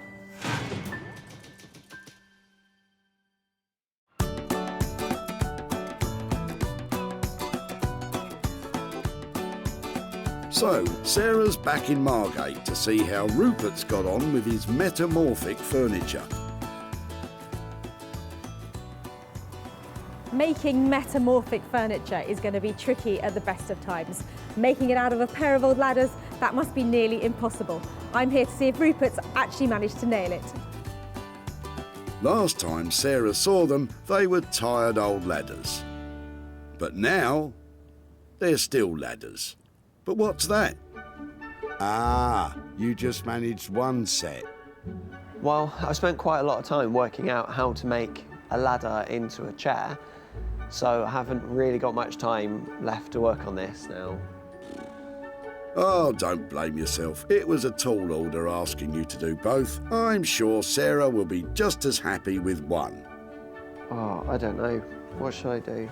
Sorry, Rupert. I think your time's up on this. Hey, Sarah. Hello. How you doing? Really well, lovely to see you. I've got something for you. I've only got half of what I wanted to get ready for you, but this is it. Oh, wow. Oh, yeah, I can still see a ladder and a chair. This one was weird, but it's taken so much experimentation to get it right. I have run out of time this time, I'm afraid. But you know the way I work, I like to use exactly what you gave me, and with this one I added a couple more screws, and literally I've got one piece of ladder left. That's what you get when you have the Rupert Blanchard, you get nothing left. I added the arms from the metal rail. If you remember, on the top of the ladder there was a metal rail. Does it actually work? Does it metamorphosize? It does, yeah. Shall I flip it over for you? Definitely. Who would have believed it? It's incredible. Well, he is a designer with a lot of fantastic ideas. But one instead of two means less profit. Let's hope he won't be budgeting in all that thinking time too. At the end of our creative chat, when we were sort of going for this metamorphic stuff, we said it was probably a couple of £100 per ladder. I know you haven't done the other one. Are we looking at 200 quid for this, or is it a bit more? Yeah, I think we're well within the 200 mark. It's taken some time, but it's come well within that. I bought one can of paint and a few screws. That's all well within the budget. Before, they were ladders needing a step up. But now they're metamorphic library steps. Rupert planned this design with such precision, every cut, joint, hinge and nail had to be exactly right, or the entire piece would have fallen apart. The modern yellow midsection ties together the piece's two functions while keeping the paint splatter effect to tell the story of Mike and Judith's Magnolia moment. It's amazing, but will someone pay more than 200 quid for it?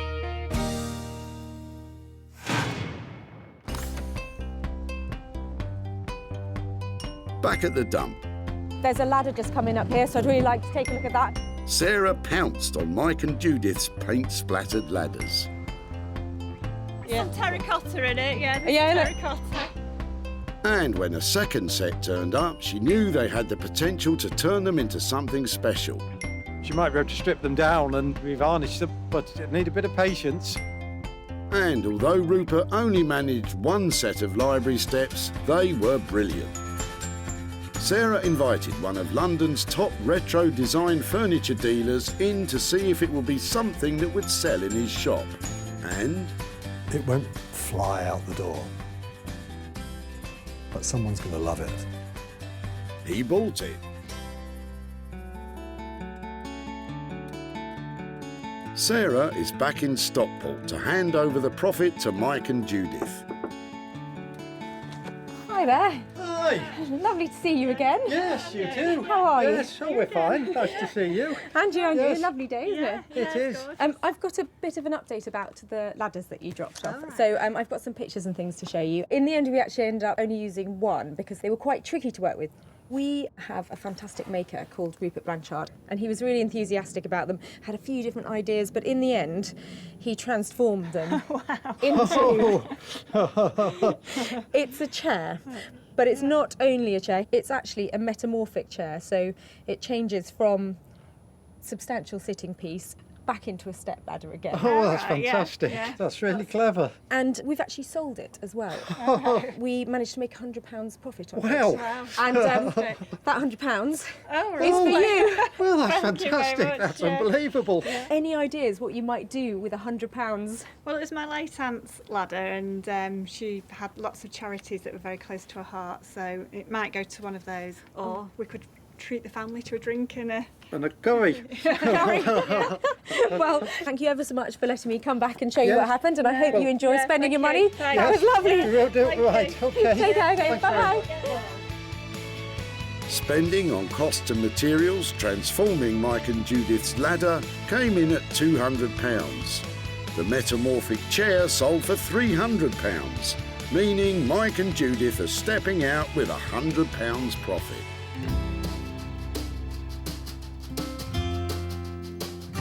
While Mike and Judith decide what to spend their money on, back in Sussex, Bex and Dave are clearing up for Sarah's arrival. A tidy workshop is a happy workshop. Before, the rusty springs may not have been fit for a car. But now they can drive a hard bargain.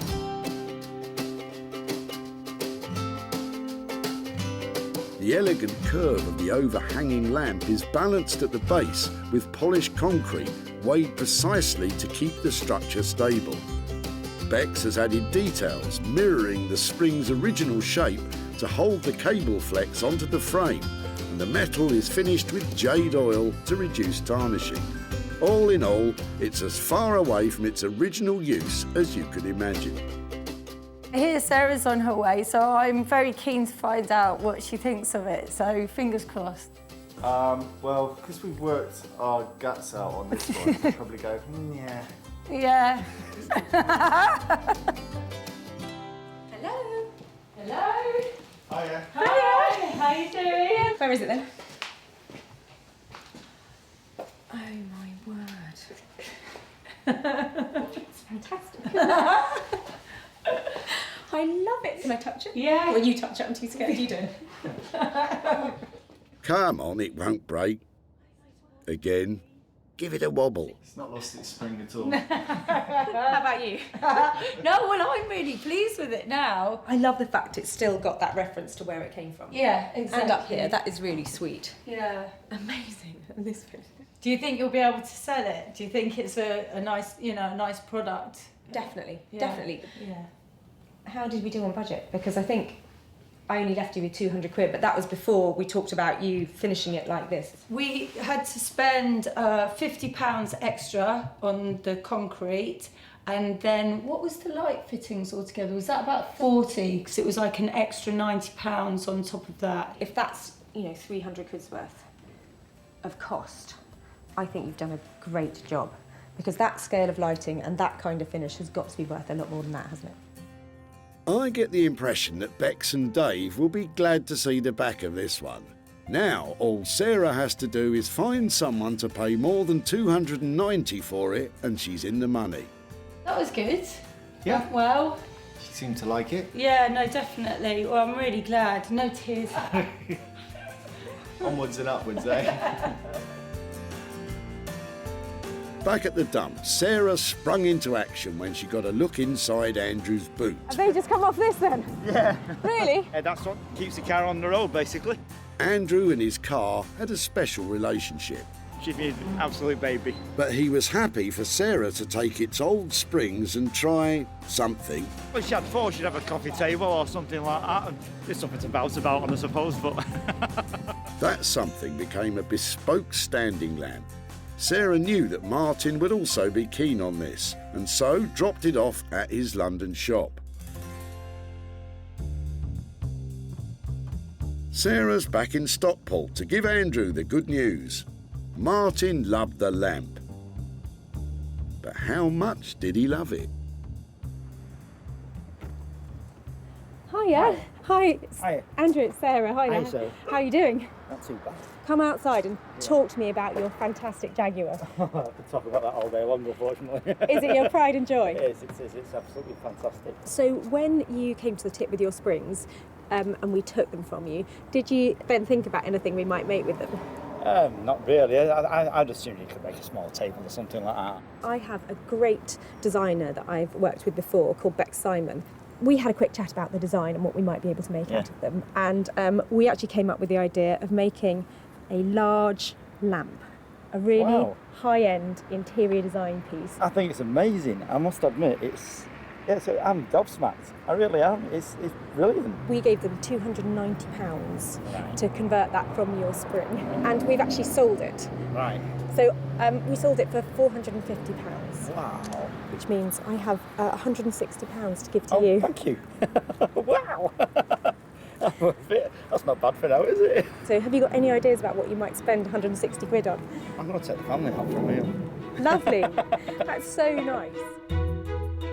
£290 was spent on work and materials, transforming the springs to a standing lamp. It sold for £450, meaning Andrew is cruising off with the £160 profit.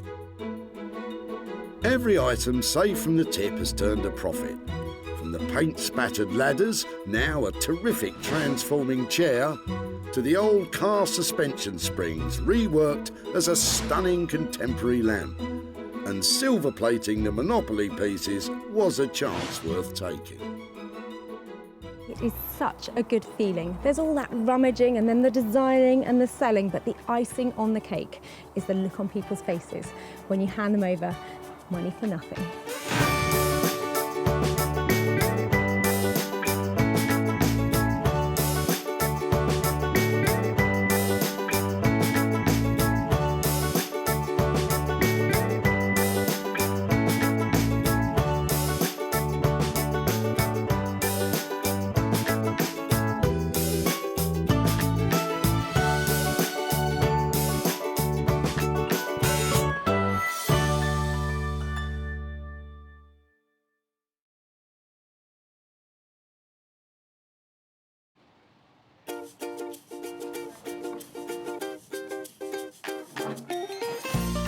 How do you make money for nothing? The answer could be hiding in the 20 million tonnes of household waste we throw out every year. Before you throw that away, is there any chance I can have a quick chat to you about it? Sure. That's why entrepreneur Sarah Moore wants to get her hands on things before they hit the skip. I am a passionate buyer, user and renovator of second-hand stuff, and I've turned that passion into a money-making business. I turn old into new and I sell it for a profit. Sarah's ready to sift through as many boots and bin bags as she needs to. That is the most fabulous thing I've seen here. This is so exciting. In her search for tip treasure. I love rifling through the rubbish. And with some of the country's elite designers and makers. Hello, hello. What have you got today? I want to do what's right for this piece of rubbish. She can transform her finds into desirable, Look at that. beautiful, Speechless. valuable, You're joking. and hopefully saleable items. You always talk my kind of money, Jay. I love doing deals with you. If Sarah is successful, then she can hand the profits back to the very people who had no idea there was cash to be made from their trash. Wow!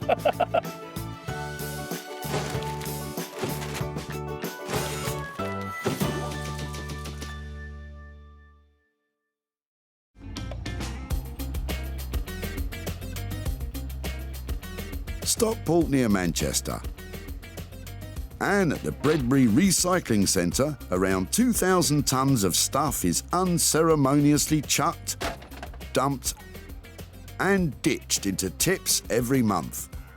On the lookout for potential treasures is Sarah Moore. I'm really open-minded about what might come in today. I'd love to find something that's an antique or something, but any metal, anything we can cut up, anything we can weld together, so much potential. Sarah has special permission to scout these skips, so please don't go raiding your local recycling centre. Sarah's on a mission. She's got to save 3 items from the crusher that she can transform into something beautiful to sell on. How about you? Got anything exciting in there? Any profit she makes will go straight back to whoever dumped it in the first place. So they'll get some money for nothing. Sarah's in line for her first find of the day. She spotted some ancient history in Robert's boot. Just wondering what you're chucking out today, or are you dropping off the old barrow? It's over 100 years old. And I've saved it. I don't know why I saved it, but I did. I can tell why you saved it. There's something so appealing about that, isn't there? It's history and it's oddballs, yeah. Yeah, I'm in your camp, I have to say. I think it came out of an old mill. They call them a sack truck, though. Yeah, they used to have them all the railway station, didn't they? But this is a really heavy-duty one, so that's going to be something industrial, isn't it? Made of cast iron many years ago. Yeah. Is there any chance that you'd let me take it away and do something with it?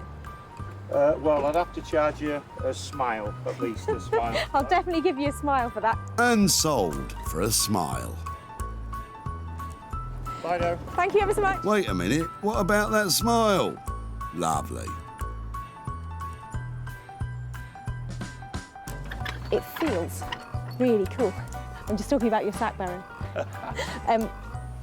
It has seen better days. It's got cast iron wheels on the bottom, and this one has worn away on one side, is broken, but I think it's got great appeal.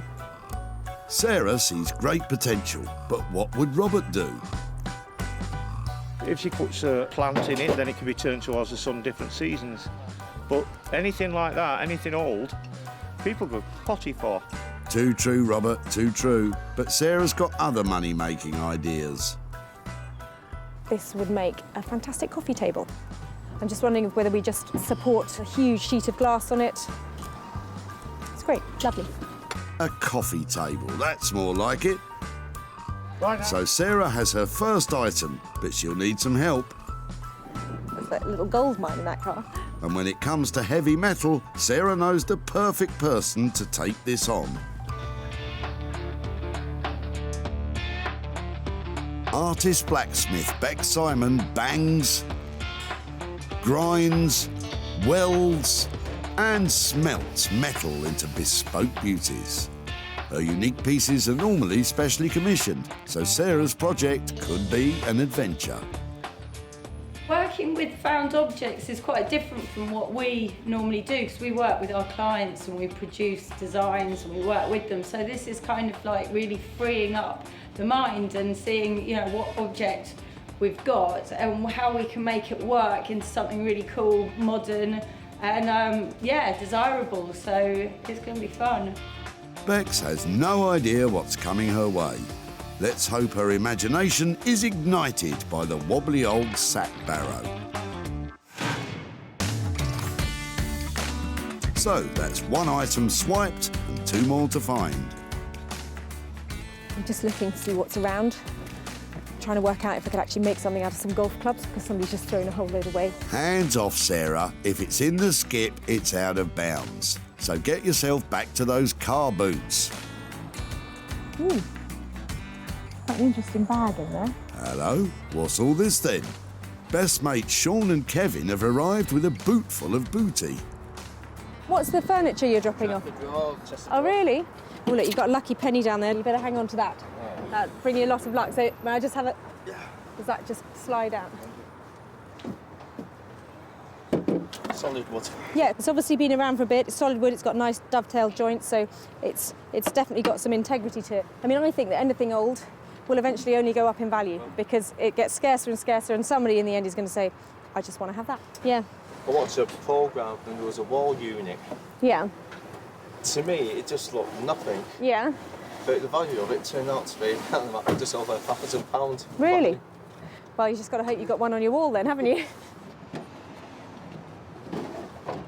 That is actually something that we might be able to reuse, perhaps make into something else. Yeah. Would that be okay to take it away and see what we can do with it? Yeah, of course it is. As long as it goes through good home, Very pleased with that, that's lovely.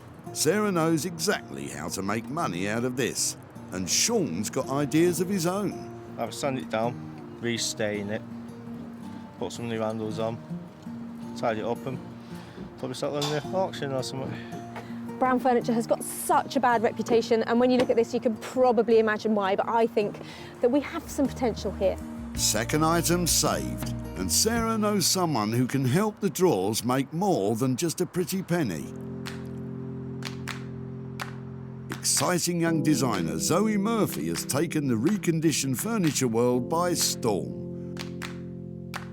Zoe's a screen printing and textile design queen. Her bright 50s-inspired designs add a burst of colour to old furniture. She even sells bespoke pieces to Liberties of London, and her work sells at a premium. I work predominantly by putting images onto old pieces of furniture.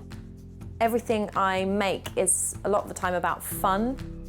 I'm based in Margate. I really kind of revel in all the sort of faded glory and glamour of the place. So I really believe that things should always be given a second chance, and I try to see the good in stuff like that. Well, let's hope she can see the good in those old drawers. It's going to take more than a few flowery stencils to make them into something saleable. But I'm sure Zoe has what it takes. Touch wood. Now Sarah's got to search for her third and final item that will put her own talents to good use. And she's found the perfect bit of kit for a nosy Parker. I'm loving this. This has given me a whole new dimension to the recycling centre. I don't have to run up and down anymore. This is brilliant. Might do some bird watching as well. Well, Sarah, you're not far off a magpie yourself. And if there's one thing magpies like, it's metal. Nicola and Stephen's kitchen ceiling is in the back of their van. Strange place to keep it. But Sarah's spotted something shiny in there. Hiya. What are you doing there? What are you chucking out? The copper pipe and the ceiling from the kitchen. Have you had a bit of a shocker? Yes. We left the bath on then. It's the shower. Oh, really? I'm loving the copper pipe. Any chance I can have a look at it? And It's see all what... yours. Really? All yours. Yep. I think... Brilliant. This is just what I need. I love the fact it's all worn out. So you're getting a whole new bathroom and a whole new kitchen ceiling, or? All at the same time. Well, we're doing the kitchen, and now we've got to do the bathroom. At the same time. Well, I tell you, if there's any value in what I make out of it, that will be coming to you. So maybe you can help pay for a new sink or something like that. That's fab. Thank you ever so much for that. Thank you.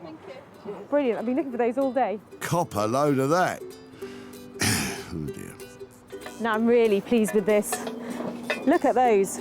Whole load of copper pipes. They've got heaps of potential, and I think I can make a load of money out of them. I'm not going to tell you how, though. This is my little secret. I reckon she'll make a trombone or some dangly earrings. Oh, yeah, might get some for the missus.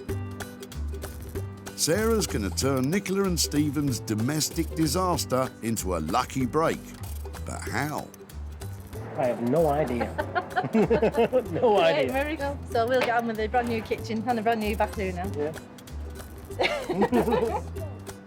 Well, it all sounds like a bit of a pipe dream to me. Sarah's three-piece scavenger hunt is complete. Beex will give Robert's sack barrow an uplift. Zoe will wake up the tired chest of drawers Sean and Kevin brought in.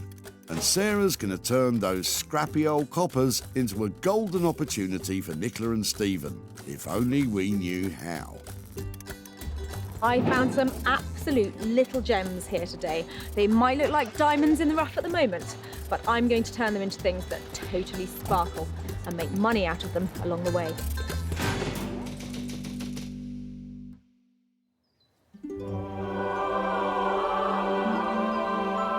Sarah's first stop is deep in the heart of the picturesque Surrey countryside, where, in amongst the tranquility of country living,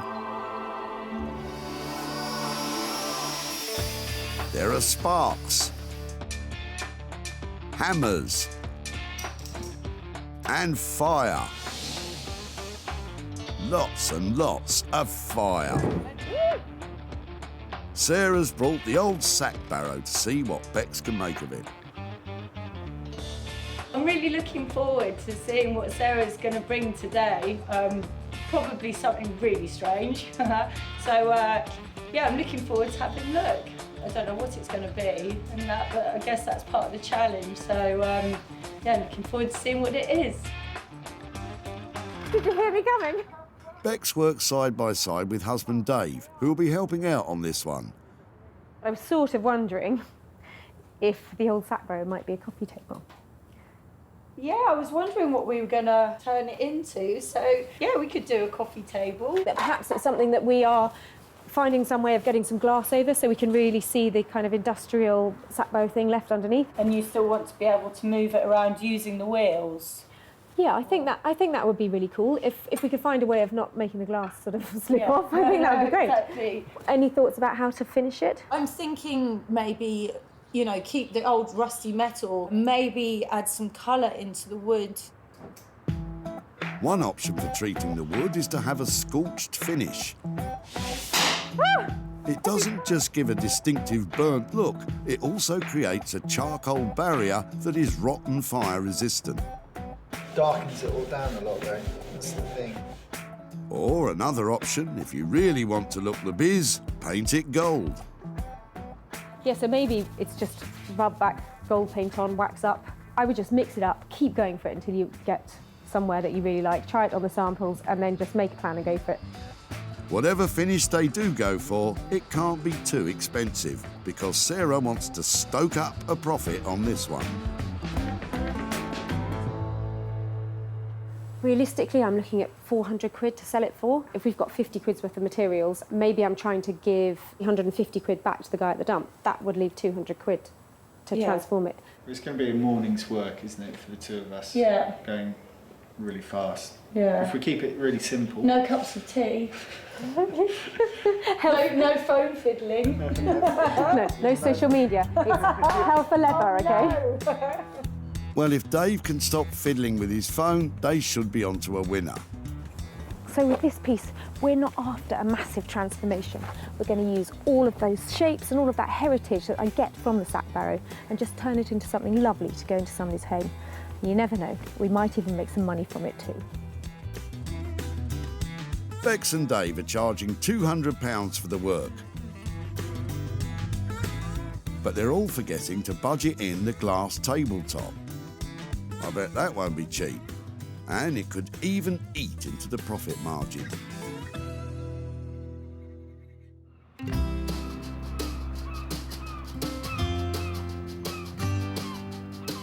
The seaside town of Margate has had an upcycle of its own since the opening of the Turner Contemporary put it back on the art lovers' map.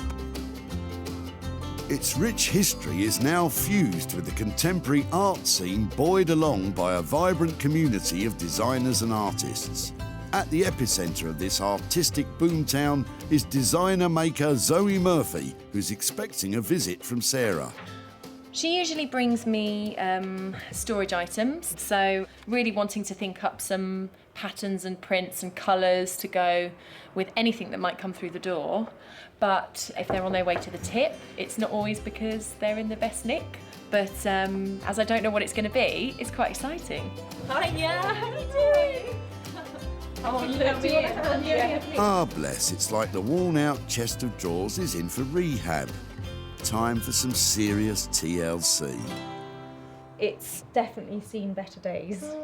We're lucky to save it because it was really close to being chucked away. Yeah. We're missing one of the stops there that suspends the drawer at the right place. And it's quite smelly as well, isn't it? I don't bring you quality. It feels to me really quite bedroomy, and it would be more interesting and probably more valuable, I was thinking, if we could position it as something that people have in their living room or in their kitchen, maybe something to do with drinks or Yes, yeah. something a bit more exciting. We could add other components to the top to make it much more of a drinks cabinet that is a bit more suggestive of kind of like maybe 1950s sort of American style stuff, maybe some palm trees and some flamingos and things like that. I'm thinking pink legs coming off the bottom. Yes, you could do whatever yeah. you like to it, but that fun cocktail hour moment, Yeah. I think it would be fantastic. Oh, I love palm trees, and I've got the pink legs. Throw in some cocktails and I'm in heaven. But how much is Zoe's redesign going to cost? I know that you have really good prices on your furniture because they are great pieces. What can you do with this little thing? I think probably around £600 in cost from our studio to do this for you. I'm so pleased you're going to take it on, and I look forward to having a celebratory cocktail from this when you're all done. Yes, I think so. That has made my day. What a fantastic idea. I'm a massive cocktail fan and I can't wait to see those designs. Right, Zoe, Sarah's gone. Come on, what do you really think? Well, the condition of this one is really bad. But sometimes that's quite exciting. I like having to go really far in restoration of a piece. Yeah, this one's going to be quite a bit of work, but I'm looking forward to making a beautiful swan out of a very ugly duckling. So, it's all go for the cocktail look, but will it be more cosmopolitan than Rusty Nail? Zoe's talents and time will cost around £600. So this self-effacing little chest will really need to be all singing, all dancing for Sarah to make a profit here. The designers are firmly on board. Now Sarah needs to get her own hands dirty.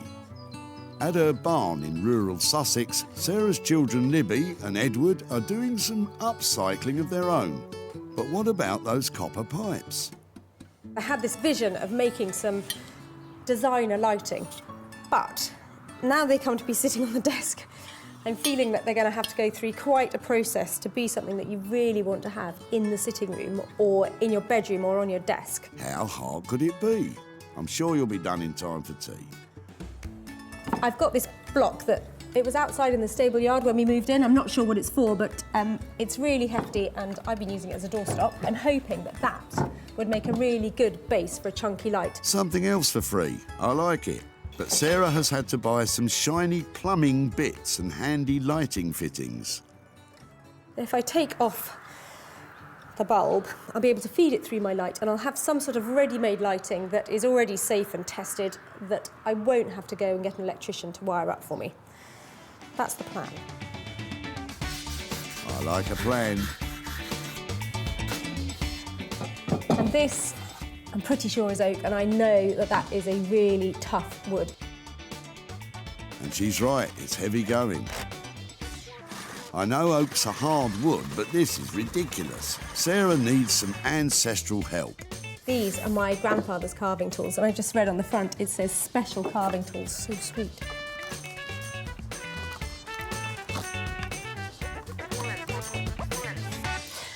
Now what? A bit of metal work, I think. So these pipe cutters are really simple things, and hopefully I just click it on, move it round, and it should cut the pipe, so.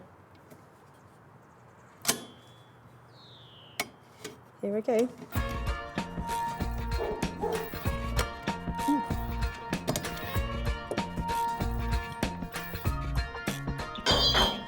Musically gifted as well.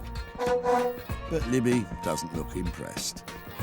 The new plumbing parts ensure the old imperial 1-inch pipes fit into the metric-sized hole that Sarah's just drilled. And they add some bright, shiny detail to boot. Right, back to that woodblock. It really is a labour of love turning an old lump of wood into a piece of lighting with the help of some bits from the tip.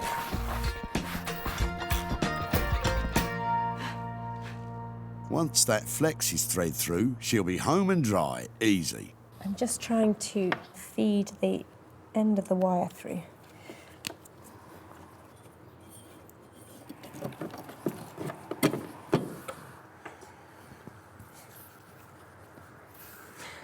goodness sake. It's really not your day, is it? Gently pull that bit. Gently does it. Almost there now. By the time I get this finished, we'll need lights because it'll be so late.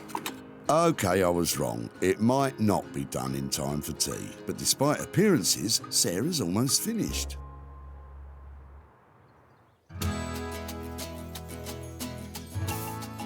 At the forge, Beex is forging ahead, funnily enough, with the sack barrow come coffee table. And in the end, for that all-important finish to the wood, they've decided to, well, keep it looking like wood. But exciting news just in. Beex has a new metal idea. Because it's a coffee table and it's a bit wibbly-wobbly, so we need to sort of strengthen it. So I thought I'd make a bit of like a magazine rack at the bottom. To save time and money, Beex lets the machines do the hard work. Meant to do this hot, but because it's tube, I can get away with it. Every blacksmith's best friend is the forging hammer. This beast will flatten the cross beams of the magazine rack ready to rivet. And then there's an important feature to add. So we're now going to stamp it with our maker's mark. So whoever's using the coffee table can always remember it was made by us. And it'll be worth millions. Ready? Let's mark. It's this way round, got to get it right. Okay. Yeah. Yeah, ready. Watch those fingers. There we go. It looks like $1 million. While Beex shapes the beams that will support the glass tabletop, I think it's going to look nice. I think. I know. she can outsource some less important work to Dave. Dave, can you take off, we'll scrape off some of that stuff. Thanks. It's definitely a labourer's job, I think, cleaning muck. We each decide who does what, and then we have an argument about it. Oh, I'm definitely the boss. Of course, naturally. But no, we compliment each other because he's sort of, I'm like, and he's like the more grounded one. With the dirty work done, it's time for some teamwork. This is where it all goes wrong. The magazine rack beams are being riveted together, but it's dangerous work. Steel has to reach a temperature of 1,400 degrees Fahrenheit before it can be hammered into place.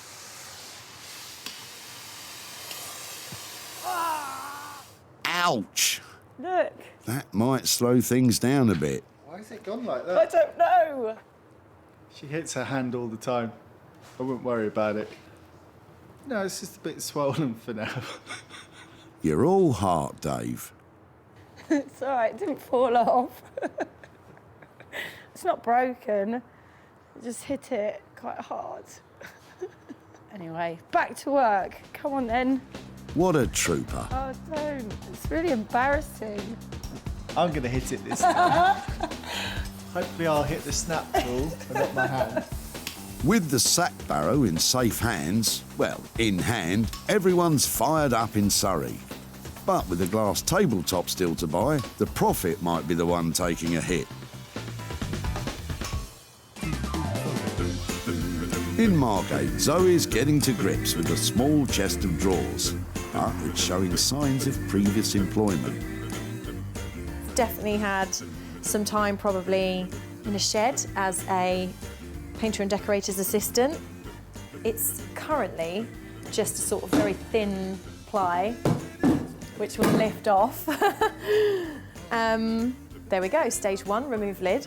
And so I'm probably going to fit a new one. There's a lot of repair that needs to get done. And on closer inspection, Zoe's having a change of heart about this chest's future prospects. I talked to Sarah about turning it into some sort of cocktail bar or cabinet, but I don't know how convinced I am with that idea. I like the idea maybe of turning it into a dressing table instead. So the high-legged cocktail idea has morphed into somewhere to get dressed up for cocktails instead. Well, I can live with that. Zoe wants the finished dresser to evoke a glitzy 50s era with feathery birds, super bright colours and ornately lined drawers. It's just my style, funnily enough. But does Zoe's redesign have legs? Yes, but not for long. They're in really disgusting condition and they've gotten damp at some point. That's okay though, it's kind of a good incentive to get rid of the legs. I've actually found some that I like the look of, in a sense putting some high heels on the piece, so yeah. I'm gonna say goodbye to the mouldy old legs. Sorry legs, off you get.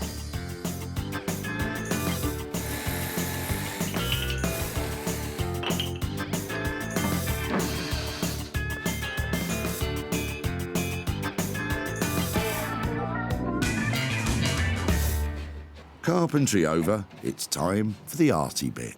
So I've always been really keen to make this piece all about kind of glitz, glamour, and desperate to include some element of sort of flouncy flamingos in it as well. Zoe's creations feature intricate silkscreen designs, but she's going to start off with some large blocks of colour. I'm going to create some of the bigger shapes with a very bright pink.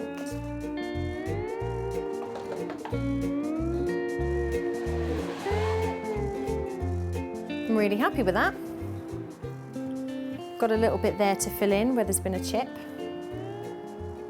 Apart from that, I just need to do a lot more and put in some detail. The prettifying is well underway, and the coy little chest is on course for a much brighter future as some classy uptown junk.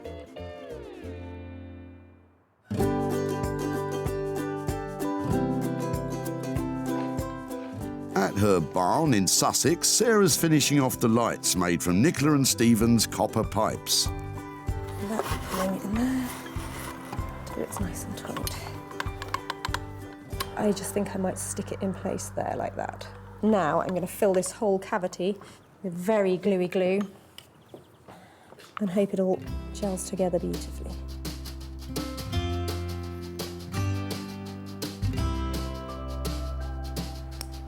It was a bit of a challenge making a bespoke piece of lighting, but actually I think these copper pipes that were hidden away under the floorboards now look like they should definitely be on show. Before, this old bent copper was beat up and done for. Now, with Sarah's creative vision and a lot of hard graft, the metal's been married up with a chunk of found oak wood and repurposed as edgy industrial lighting. It would look great in a New York-style penthouse apartment, or even my two-bed bungalow. Now, Sarah needs to get selling.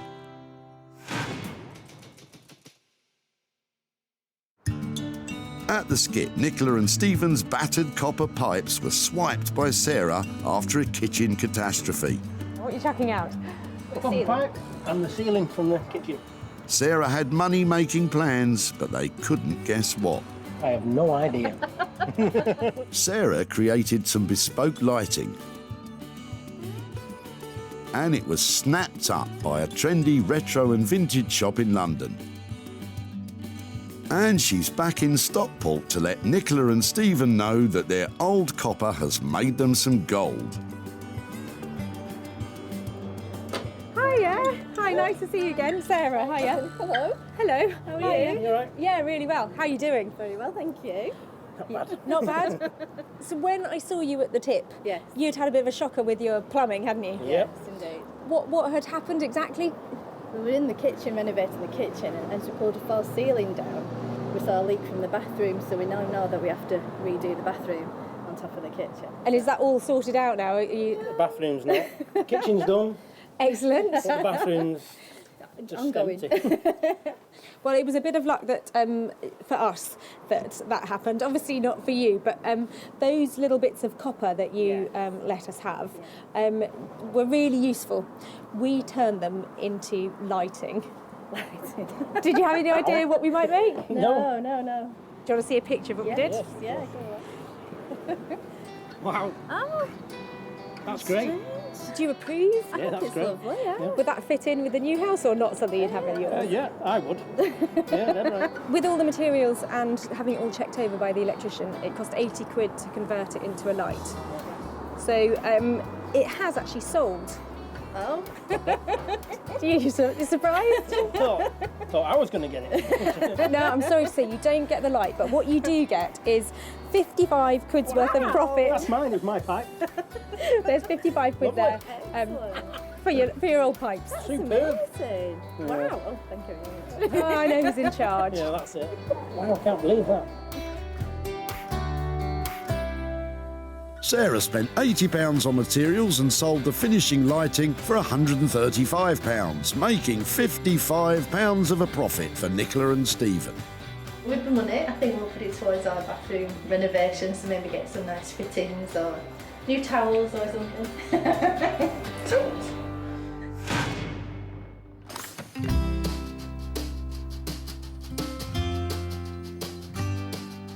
So the copper lights were a great success. Back at the blacksmith's bunker, Bex and Dave are putting the finishing touch to the sack barrow, the all-important glass tabletop.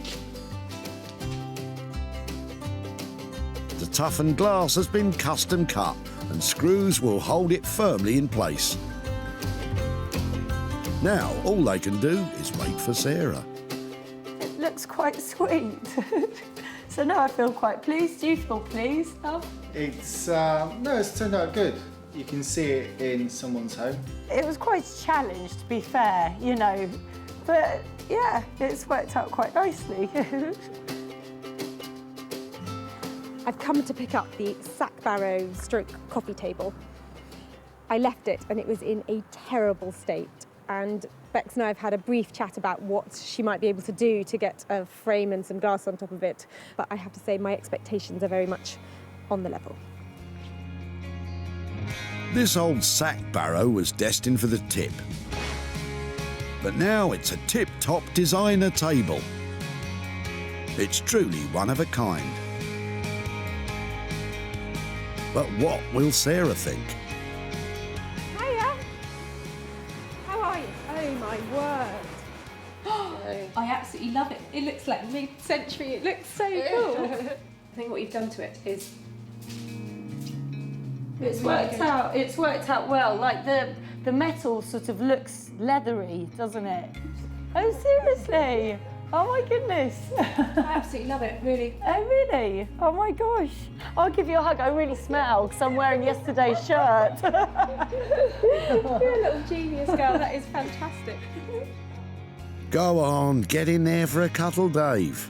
Or maybe later. Have you ever felt like that about any of the other pieces? I don't think I've ever cried over a sack barrow. It's a daily occurrence for me. Now Sarah just needs to find a buyer who feels as passionately. I absolutely love this table. It was a sack barrow, now it is a beautiful interior designer piece. All their hard work has made it just stunning. What an amazing reaction. We're just going to have to achieve that every time now. The pressure is on. Bex and Dave came in on budget, but with the glass tabletop costing 125 quid, this low table needs a high price tag.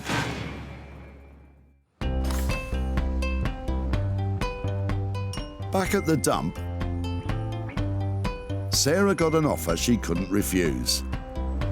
Well, I'd have to charge you a smile, at least a smile. I'll definitely give you a smile for that.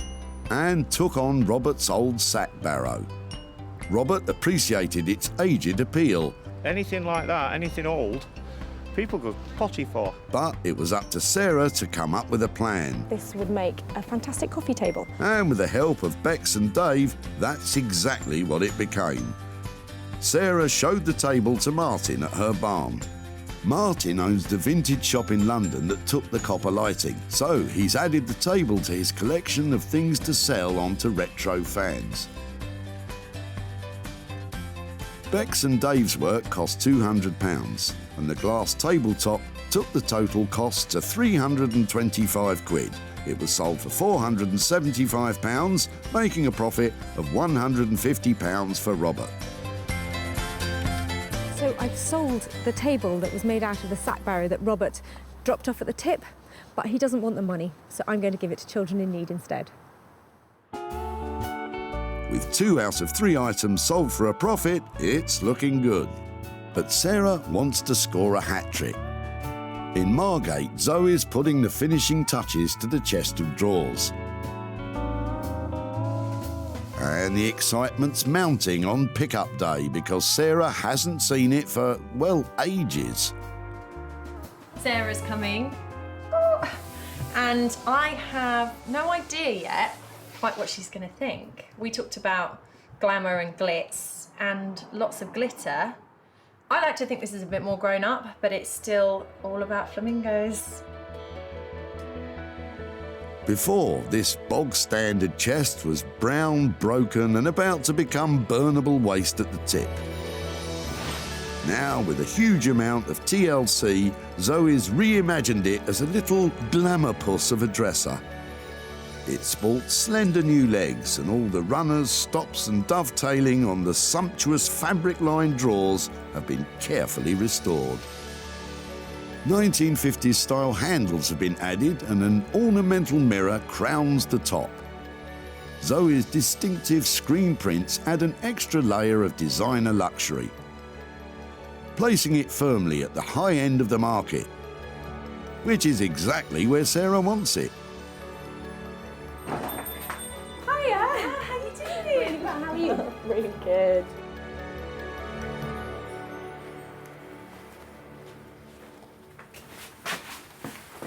Oh my word. So you mentioned flamingos. I had no idea it was going to be that exotic. It's so cool. Oh, I'm really glad you like it. It This is is one amazing. piece that I've made for you that I've been I thought it was really out there and it's really specific to me. It's all about kind of growing up in Margate, going and visiting the Flamingo arcade. So it is beautiful. The padding in the bottom of the drawers. You just want to put the silkiest things in there, you know, like gloves or, you know, just knickers, something it's underwear. This fabric actually is one of my most favourite vintage kind of finds. I knew it was going to be right for it. It's sensational, it really is. Oh, well, I'm really pleased you like it. It was one of those ones where I thought, oh, love or hate, love or hate. Well, I love it. No, I hate it. No, I love it, especially because there's even more Zoe magic. I just noticed the glitter in here. Yes, there's a bit of glitter in the paint. I did promise you some glitter, and I got this far, and I thought, oh, there's no glitter in it, it's gonna kill me. I might cry, I genuinely absolutely love it. It is, like, just the transformation is huge. It smells nice as well. Yeah. Oh, Sarah, not again. I'm tearing up myself now. Quick, let's talk hard cash before we both lose it. Zoe came in on the £600 budget, and with her name attached to it, it should make some money. It is worth every penny. It is a remarkable piece of furniture. It takes a little bit of a leap of faith to leave somebody with £600 and a really distressed chest of drawers and expect to come back to something like that. Zoe has made that fantastic. I think she's happy with it. I think she wants one. And yeah, I'm just looking forward to hearing who has it. And I hope they love it as much as I have loved making it. At the dump, Sean and Kevin gave Sarah the chest of drawers. Once it goes through, it goes over. I'm happy with that. Sean had ideas for it, if not the inclination. I've sand it down, put some new handles on, tied it up and probably settle in the auction or something. But Sarah had Zoe in mind to help recreate it. Maybe some palm trees and some flamingos and things like that. It metamorphosed into a funky dressing table. And it was sold to Janet from Margate's Lombard Street Gallery. Janet has exhibited and sold Zoe's pieces before and knows they have real appeal. It is fantastic. Oh, beautifully lined with fabric to reflect the sort of the flow of the flamingo design. Wonderful. Now Sarah's back in Stockport to meet up with Kevin. He's on his own today because best mate Sean couldn't make it. Hiya. Hiya, nice to see you again. So what will Kevin make of the revamped drawers? The little old chest of drawers, do you remember what we took from you? That kind of like 2-drawer chest? It had some great potential. So we took it down to this amazing girl in Margate called Zoe. Do you want to see what she's done with it? Yeah. Oh, that looks well nice. Does it look different? Yeah. So she has done a big transformation on it. The whole of the chest of drawers stayed the same, but she's replaced the legs and the handles to give it a new look. Yeah, it looks nice, that. Well, when we did up the table, we also managed to sell it. Alright. So I've got 100 quid here for you guys. That's all yours to spend on whatever you like. So that's coming back to you. Thank you. It's a pleasure. The chest of drawers originally belonged to Kevin's girlfriend's late mother, and the money's going towards something to remember her by. For what it's worth, it has been made into something absolutely beautiful, and I hope she'd approve of what we've done to it, because it really is stunning now, so I hope she'd approve. Yeah. It's really good to see you again, and thanks ever so much. Okay, bye-bye. Bye. Zoe's work came in at £600, and it was sold for £700, making a profit of £100. Sarah saved 3 dumped items destined for eternal doom. The copper pipes are fabulously illuminating, darling. The wheelie old sack barrow is a spanking new designer table. And the dowdy chest of drawers is a dishy babe of a dresser. Pats on the back all round, I'd say. So that's 3 great transformations and 3 items that have sold for a profit and have found new homes. Next time you're at the tip, I could be making money for nothing for you.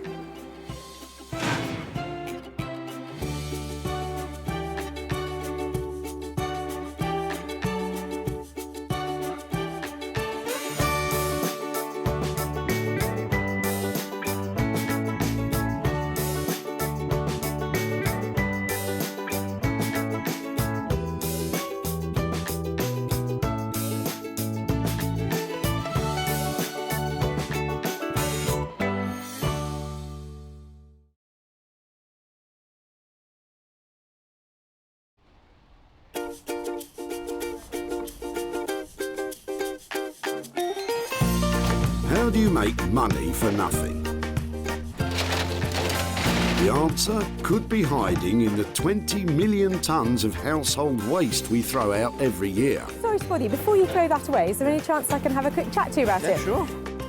That's why entrepreneur Sarah Moore wants to get her hands on things before they hit the skip. I am a passionate buyer, maker and user of old stuff, and I've turned that passion into a money-making business. I turn old stuff into new stuff and sell it for a profit. Sarah's ready to sift through as many boots and bin bags as she needs to. Look at that absolute box of joy. These are just fantastic. In her search for tip treasure. We've got to be able to make something out of that, haven't we? And with some of the country's elite designers and makers, I've got a little something for you. Yeah, I thought you might. Oh, this is a hard one. she can transform her finds into desirable, Oh my word. beautiful, valuable, Cha-ching.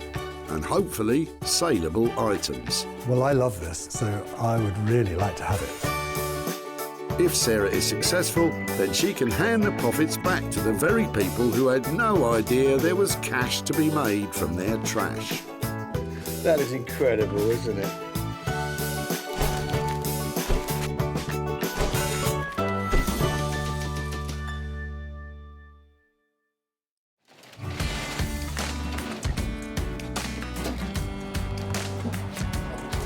Today, Sarah's at the Bredbury Recycling Centre in Stockport, where up to 500 people a day turn up to chuck out their unwanted items.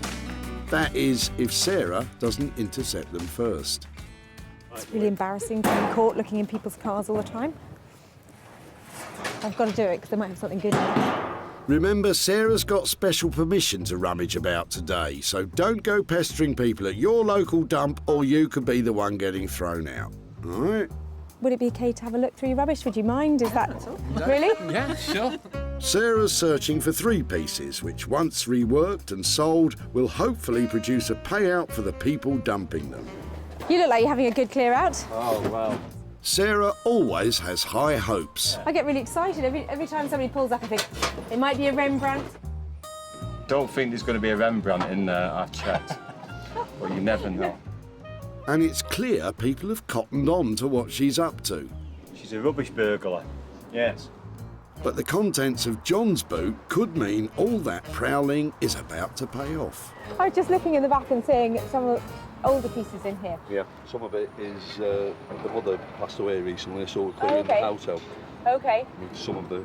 It's got that sort of time warp look to it, hasn't got it? some old 78s in here. If you Oh, want really? them. Yeah. I was just looking at the case actually, Yeah. and the. So were these weren't yours then? No, these were my father-in-law's. Oh wow, they're fantastic. Yeah. Yeah, I would definitely like to have a look at them, and I really like the case as well. Yeah, look at that. And you've got a sewing machine as well. They're normally really heavy, aren't they? Yeah. So get them out there. Got this. Do you know how to? Oh wow, look, that's almost like brand new, isn't it? Wow, look at, I absolutely love that. Look at that badge and stuff on there. There's something about that that's just so appealing. I think the little badges and all the bits on it. Don't make it like that now, do they? I haven't got anything else hidden in the trunk? No other old stuff? I don't think so. All right, Sarah, don't get greedy. We're just clearing, mainly from my house, out to my shed, which I'm clearing out for a new shed. But the sewing machine looks as though it's never been used. And as Sarah pays homage to the humble sewing machine, Oh look, it's even got its own instruction manual. John keeps unpacking his trunk and brings her something with even more potential. My word! Forgot I brought this. That's amazing. So original Bakelite. Yes.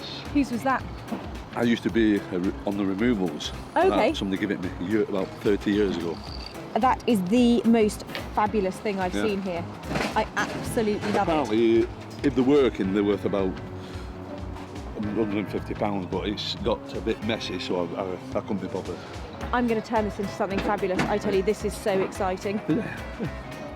Bakelite is an early type of plastic, and radios like John's are collectible pieces of social history from a time when the radio was the focal point of the home. I love it. You've made my day. That is tip gold. Thank you so much. It's brilliant. See, bye. So, John's radio trumps the sewing machine and the old 78 to become Sarah's first item. She's got someone in mind who's sure to take it from the pits to the Ritz and make some money for John. Trot on Mark Phillips, also known as Horse. Electronic superbrain Horse was chief engineer for a world-renowned audio recording company for over a decade.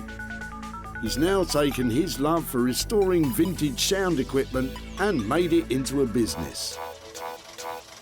I enjoy refurbishing vintage equipment. It's always a shame to see stuff like that go to waste. I think it's great giving a second life to something that would have essentially just been smashed up, thrown in the rubbish. So yeah, it's definitely a job and a passion. Something tells me Horse is in for a treat with John's Bakelite radio. So it's one item saved from the skip and 2 more to find. Yes, loads of people here. I just can't, I don't know which end to go first. So I'm going up this way, see if there's anything coming in. Oh man, I can't tell if Sarah's coming or going anymore. But as long as she doesn't go, that's the main thing. Come on you, get back to work. There's still loads of tired old stuff coming in. So that's a nasty bicycle tyre habit you've got going on. The middle-aged men in Lycra Brigade. Oh no, God, I'm not one of them. You're not? No, Lycra, I'm not. You'll be shaving your legs soon. Not a chance. Really? Not a chance. It's a slippery slope, you know, Lycra. Less Lycra banter, lass, and more searching for item 2, please. Hang on, what's this? Sarah's swooping in on Peter. I'm just wondering if I could talk to you about your rubbish. Yeah. Are you clearing something out? Are you? Clearing the garden out. Okay. Yeah. Okay, and I'm just looking at your table. Do you mind if I? Sure. So it's been outside, has it? Yeah, it's got weather beaten. Came from my friend's house and his mum and dad had it, so it's quite old. Yeah, it's got that sort of 1970s feel. Yeah. Is there any chance I would be able to take it away and see if I can make something out of it? Yeah, you can use it. Fab, okay. I'm glad you can use it. What a find! There's a big market for retro furniture. Well, when it's not covered in mould, that is. So I saw the legs of this sticking out of the back of somebody's car, and it is screaming Urkel. So they're sort of 1960s, 70s British furniture makers, and it's got a sticker on it here that you can see to back it up, the original one. The good news is that Urkel is collectible. The bad news is that somebody's left this out in the garden and it's in really poor condition on the top. If this can be reconditioned and brought back to life, I think that maybe £100 profit. 100 quid? What do you think, Peter? I don't think she'll make much. We'll see about that. And with Peter's mouldy Urkel, that makes 2 items ready to renovate. The table's going to take a lot of work, but Sarah knows exactly where to take it. Jay Blades is a builder turned philosophy graduate turned furniture restorer. Jay has his finger on the pulse of modern design interiors. He loves reworking the very best of original British craftsmanship and bringing it bang into the 21st century. I've always had a passion for the kind of heritage that the British designers have produced over the years. Traditionalists would love to keep it as it is, but to be reintroduced into the market, I like to just add a bit of colour and add something a bit quirky. I really enjoy adding my bit and not necessarily worried about other people's reactions. It's more about, do I like it? If I like it, then it's good.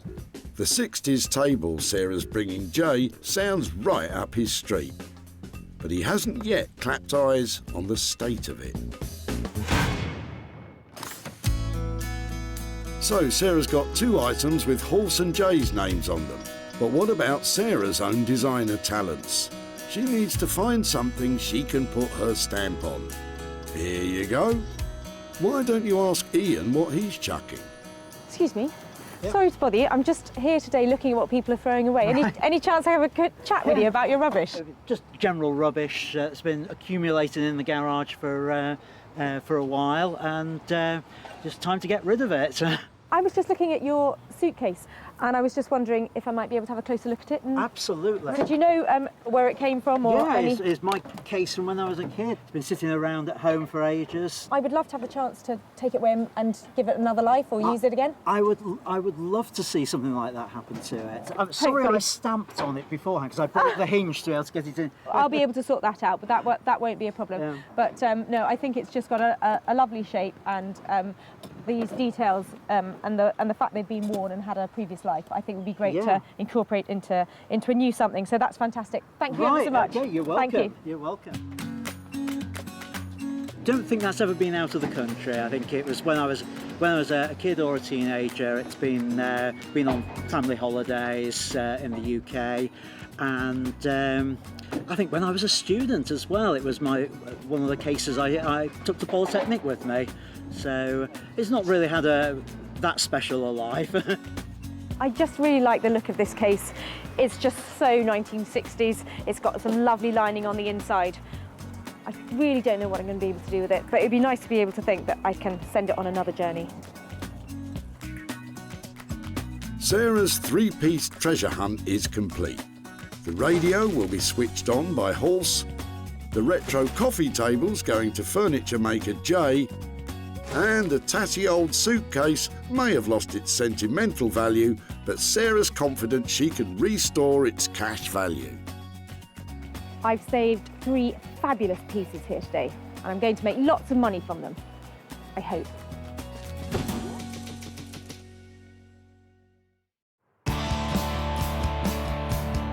Sarah's next stop is Manchester, where the cultural scene is buzzing with a task force of talented designers and artists.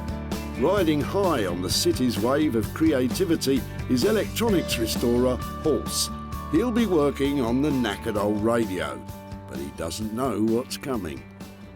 Sarah's going to bring me a piece of essentially rubbish, so I'm going to have fun seeing if I can make it beautiful again, make it functional again. Depending on what it is and what kind of condition it is, I suppose. How Oh yeah, good, yeah, very good. I've got a little something to show you. Brilliant, let's have a look. So I'm hoping this is your kind of thing. Brilliant. What do you reckon? Yeah, pretty much exactly, yeah. The only thing I'm worried about is my radio is actually in a bit of a state. It's not as bad as it looks. It's quite reassuring that that still works, and I think this one. Yeah. Well, I think I've broken it. Oops, Butterfingers. Remember, you're supposed to be adding value, Sarah. It would be really nice to think that sound could come out of it again, and I was wondering whether that means it's an accessory for somebody's phone or whether it's just a radio, but possibly something a bit cool to have Yeah, it. the ideal application would probably be a universal kind of small powered speaker. That sounds fab. So basically, it's going to be something that somebody can listen to their music through with their phone or their laptop or something like that. Yeah, you can plug essentially anything into it. You can probably use some of the existing components. I'm going to use valves in it as well. They still make them for certain applications, mainly guitar amplifiers and high-end audio, hi-fi equipment. But they've just a specific warm sound to them. That looks really cool. I mean, I just love that just as it is, you know, Yeah. That's stunning. Shame those valves are going to be hidden away inside, really. Now, Horse really knows his onions when it comes to modifying vintage technology to accept modern gadgetry. He'll make sure that smartphones and laptops with mini jack sockets can be plugged into this old valve-powered speaker. Who'd have thought it? Hopefully will be a beautiful object that is functional and will sound really nice, and it's completely unique. Horse will target a higher-end clientele with his finish on the radio, but how much will he charge? You might be looking at sort of like £300 or so. On that basis, I reckon full steam ahead, let's go for it. Brilliant. I think that radio is in really safe hands. It's going to sound amazing, and I think I might make as much as £100 from it. Sarah's confident, but is Horse on the same wavelength? I think it's definitely doable. I think it's in good enough condition. I'm looking forward to the challenge. Yeah, it's gonna be great. With a bit of horsepower, the old radio could pump up the volume and the profit. Horse's expertise and materials will cost around £300. So Sarah will depend on that high-spec finish to make any money.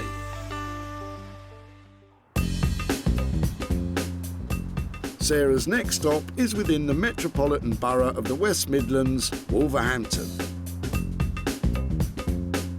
And tucked away in the disused Bury Street factories is woodwork wizard Jay. Sarah's about to surprise him with the mouldy Urkel table, but it just might be too weather-beaten for Jay to work with. All I know is she's got something from the tip that someone was throwing away, and then she wants me to be able to turn it into something that's going to make money. Could be anything with Sarah, but hopefully she'll bring me something that isn't chipboard. Real wood is what I'm after. Hi, Jay. Hi, how you doing? Yeah, I'm doing really well. How are things? Very good, very good. What have you got today? Oh, wow, table. This is the good side. This is the good side, okay.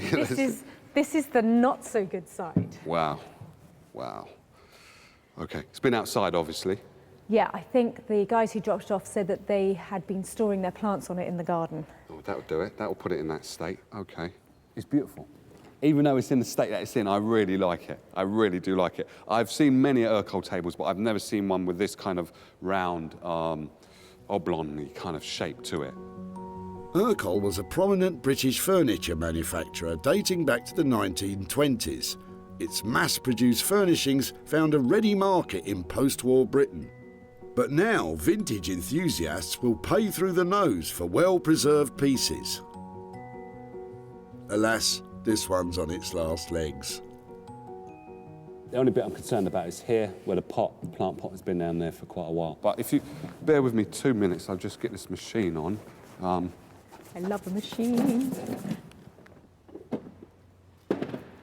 Everybody has better toys than I do. Everywhere I go, everybody has got these really cool things. I end up doing everything by hand, takes me ages.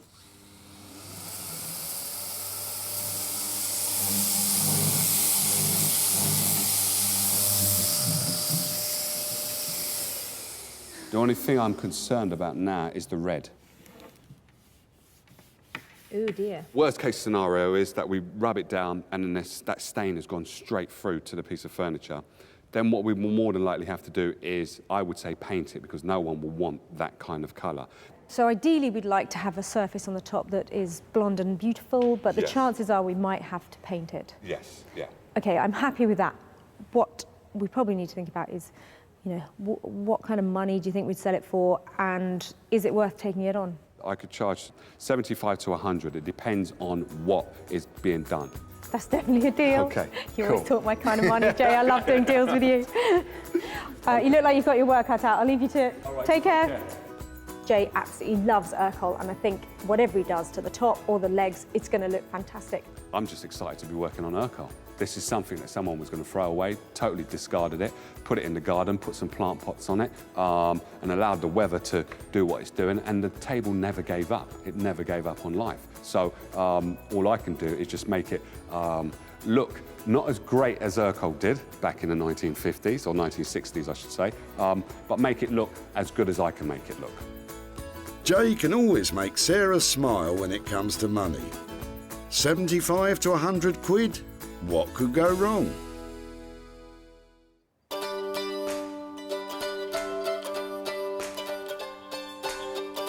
So, 2 items with the potential to make some cash. Sarah's on a roll, but now it's time for her to put her money where her mouth is. Back at her barn, she's hoping to transform Ian's battered baggage into something profitable. Well, this poor old suitcase has definitely seen better days. It's in a right state. It's been taped up. It's never going to have been a valuable object, and it is certainly not worth much at the moment. But I'm hoping that I can make it look just beautiful. They work just. Oh, it's quite tough to get it open.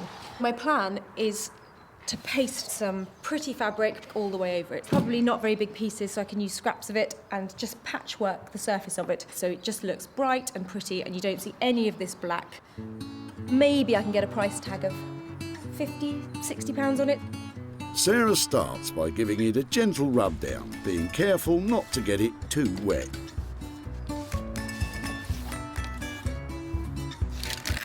Oh dear, that didn't sound good.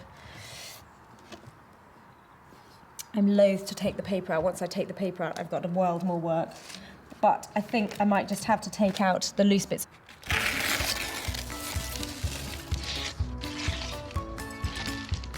You can see how it's made. It literally is made of cardboard.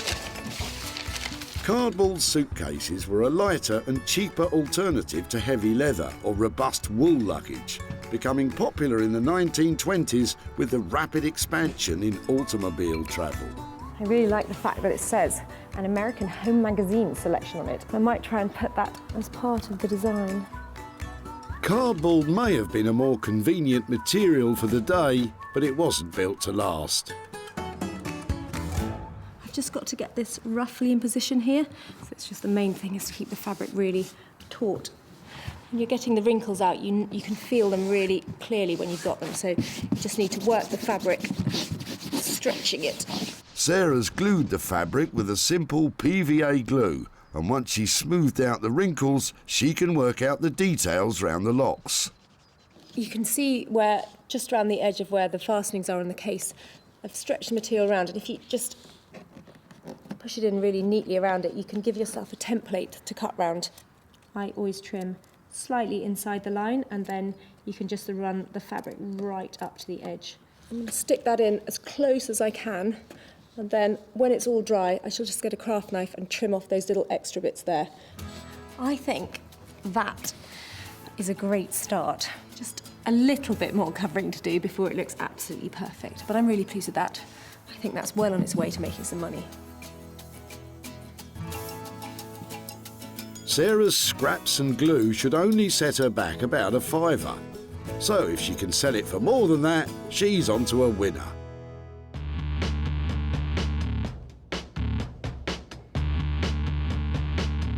At Horse's workshop in Manchester, some electronic surgery is about to be performed on the old radio. Look away if you're squeamish. So to start with, I'm going to dismantle it, and then I'll just put in a very simple circuit with some new valves. I've got to put in a new mains transformer because it was potentially lethal. You definitely need to be careful. You certainly shouldn't just plug it in until somebody qualified's had a look at it. One memorable time, I got a shock and then punched myself in the face, pulling my hand back. So yeah, I'm quite careful these days. Ouch and double ouch. Definitely don't try this one at home, folks. This was a valve radio. I'm going to make it a valve-powered speaker. I'm sure there'd be purists going insane at this. It's not like they're rare, so it's fine.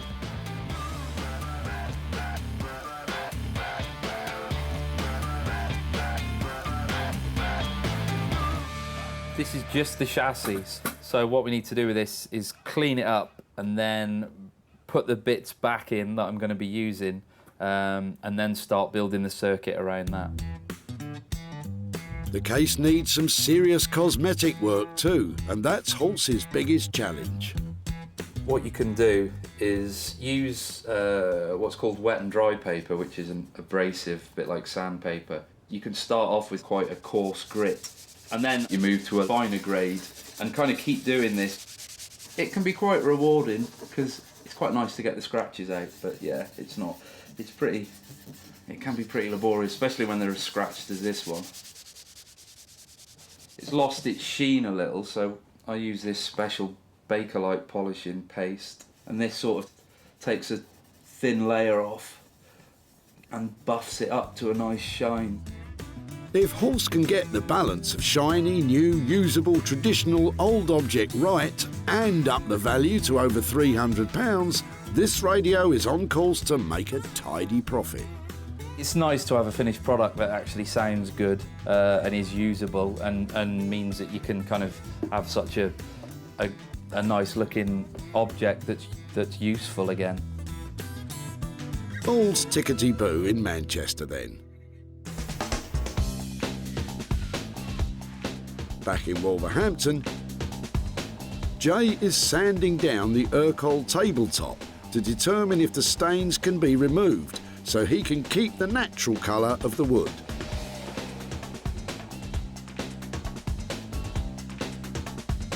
And it's bad news. It's stained all the way through. So it's sad that we have to paint an Urquell, and I really don't like doing that. Kind of disappointed. If you was to paint this white to kind of blend it into a room, what you might have a problem of is this stain that's already here might start to bleed through to the actual top. So getting the red and the green out and also the black is virtually impossible because I don't know what that red is. It could be wine, it could be anything, but if we put a good primer on this, it should be okay. The legs are going to be the wood colour, but once I've sanded down the problem legs that have the stain, then I'll be able to tell if we can keep the legs as neutral as possible. I have to sand all of this. I have to especially sand that leg. That's one of the main, because that also is determining what the design is going to be like in the end. So the top didn't pass the test. If Jay can't sand the stains out of the ends of the legs, they too will be destined for a paint job. So, Jay, what's the verdict? It's very rare you catch me doing this, but I think it's going to have to all be painted. What a shame. We could do light blue on top, black legs, and light blue underneath. So light blue all along there, and black legs, light blue top, so then it will lift the top of it and just make it look light, because it's quite a big table, quite a big coffee table, and you don't want it to be too imposing into someone's house. You want it to be quite uplifting, and I think that's the design. That will be how I think it would look best. Well, it's a shame to cover up that lovely wood, but if it can still be sold for more than £100, then he can paint polka dots on it for all I care.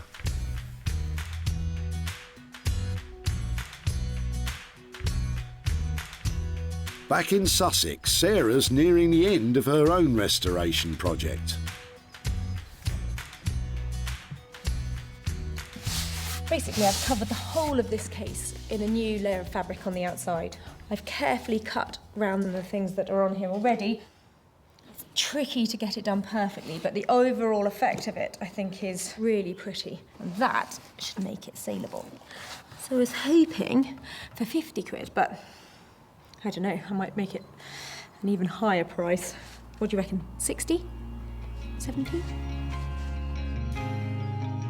Before, this was a battered old cardboard suitcase. But now, after some careful craft, a bit of glue and some offcuts, it's transformed into luxurious luggage. You wouldn't lose it at the airport, would you? Time to hook a buyer. I'm not sure I want to part with it. Tweaking the photograph so it looks absolutely the best it can. I think that's singing out now, don't you?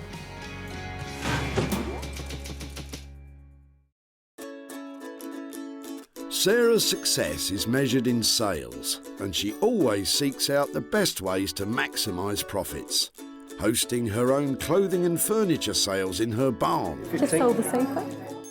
Advertising and selling online, or selling directly to specialist shops. With opportunities galore in the things we throw out, Sarah's always looking to make money for nothing.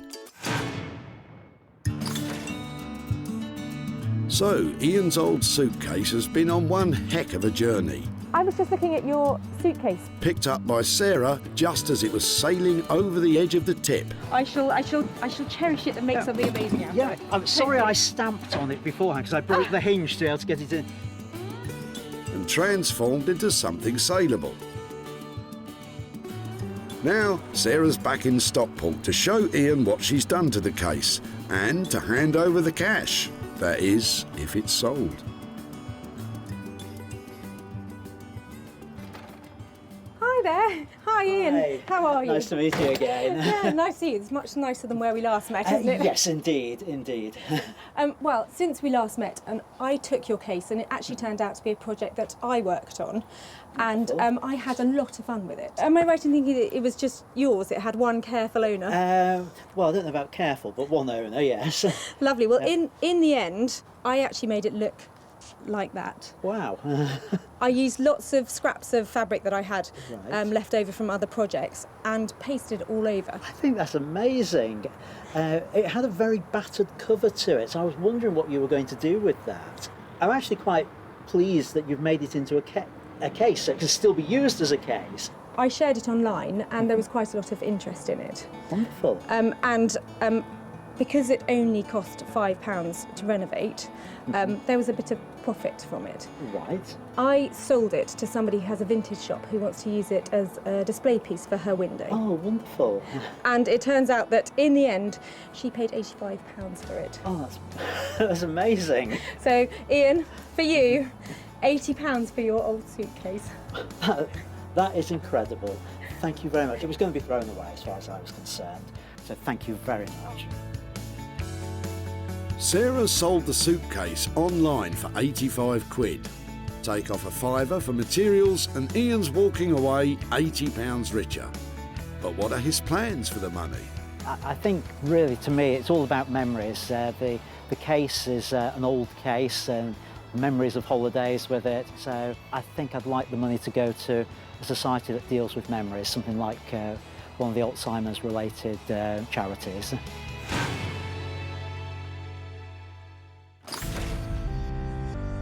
So, the money's in the bag for the suitcase, so to speak. And in Manchester, how's Horse getting on with the radio refurb? I finished it a couple of days ago. Yeah, I'm pretty pleased with the way it sounds. It's valve, it's true to the original design. So yeah, I hope Sarah likes it. Before, this vintage radio had sat in dusty silence for over 30 years. Now, Horse has sympathetically repurposed it as a universal speaker for today's music-playing devices. It's perfect for someone with an eye for funky functionality and an ear for the rich tones of yesterday, as Sarah's about to find out. Hello. Hello, how are you doing? Yeah, brilliant. Have you got something to show me? Yes, let's go and have a look at the radio. Oh, fantastic.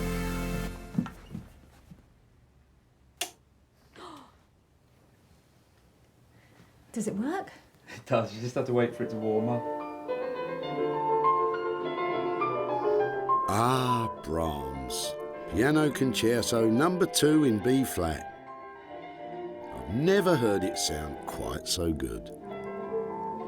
It's amazing. And it lights up. Look, everything about this, the wood effect and the gold and the lights and everything, I am blown away. And the sound quality, it is markedly different from modern speakers, isn't it? Yeah, definitely, yeah. How do I make it work? So this is just a standard common or garden mini jack connection, and that you can plug anything with an auxiliary output or any line output. Talking technical now. I think you mean smartphone. Do you mean smartphone I do, thingy? smartphone thingy. exactly. Yeah, okay. It's kind of up to the spec of a brand new product, basically. I love everything about it. I think it looks fantastic. Ah, Sarah's gone all warm and fuzzy. But stay put, because Horse has added a surprise feature. I also put a 1/4-inch jack connection, and it means that you can plug a guitar into it, basically. So it's an amp as well? Yeah. The way that you make it, it's sort of silly not to, really. Come on then, let's hear it.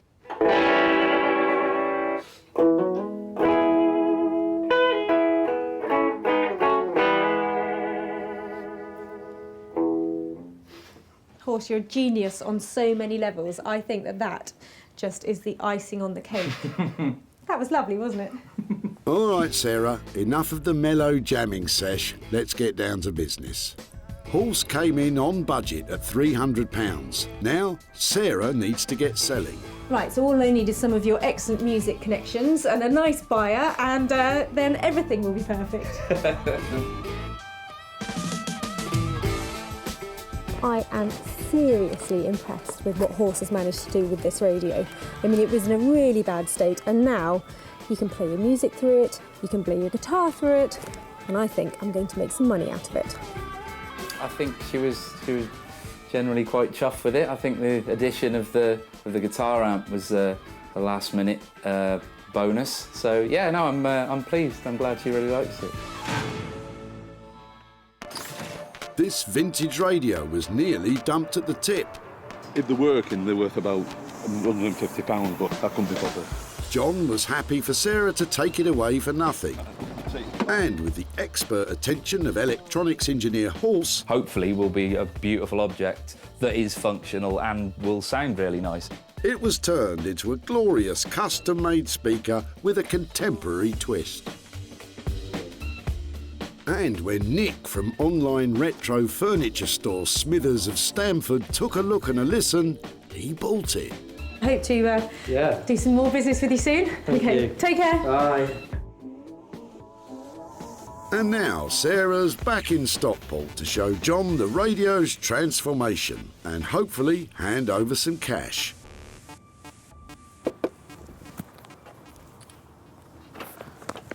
Hi there, John. Hiya. Hiya, how are you doing? Not so bad, thanks. It's a long time since I've seen you at the tip. It is, yes. How are things? All right, thanks. Lovely. I've just come back because I've got a couple of pictures to show you of your old radio. All right, yeah. Did you have any thoughts about it? Because it wasn't in great condition when we picked it up, was it? It's funny, it came all the way down south to me, and it turns out that the one man who restores and loves working with old radios like yours lives about 10 minutes down the road from here. From here? Yeah. Right. So it's been in a big circle. Yeah. It went to this guy called Horse. Yeah. And do you want to see what he's done to your radio? I think very interesting. He's turned it into its former glory. Beautiful. That is now an amp if you want to play your guitar through it. And also if you have a smartphone or something like that, you plug that in and it plays all of your tunes. It's got lights in it as well, so when you turn it on, all that lovely, all those old stations and everything, it all lights up. It does look and sound just really lovely now. Unbelievable. I can't believe that. So the good news is that in that condition, it did sell, and I've got some money here to give to you. I've got £50 profit from the sale of your radio, and so that's for you. Are you sure? Yeah, definitely. What do you think about that? Absolutely amazing, really. Are there any ideas what you might do with that? Well, I'm just going to buy a new shed, garden shed. Are you? To fill up with more radios? Yeah. That's the reason why that came out, ready to buy a new one. Well, fantastic. I think that's a great idea, that something that came out of your old shed is going towards, a little bit towards buying a new one. So, brilliant. Sarah paid Horse £300 for his specialist work on the radio, and it sold for £350, making £50 for John to put towards his new garden shed. Blooming marvellous. I was a bit astounded, really, to how good it was. I thought about having it renovated myself, but I don't think it would have come up as it has done. I think it's quite amazing what he's done with it. It's so satisfying to see an old piece like that radio restored to its former glory and sounding amazing. And I think that £50 might have been music to John's ears too. With 2 out of our 3 items sold for a profit, it's so far so good. But Sarah has got one more pickup to complete the set. Maybe Jay's painted Urkel will leave her feeling blue. I think it looks really cool. I hope Sarah would like it. I hope she will. Evidently, she's got to sell it. She has to sell this on. So if she likes it, then she will be able to sell it more. I like it, but I'm not going to be selling it.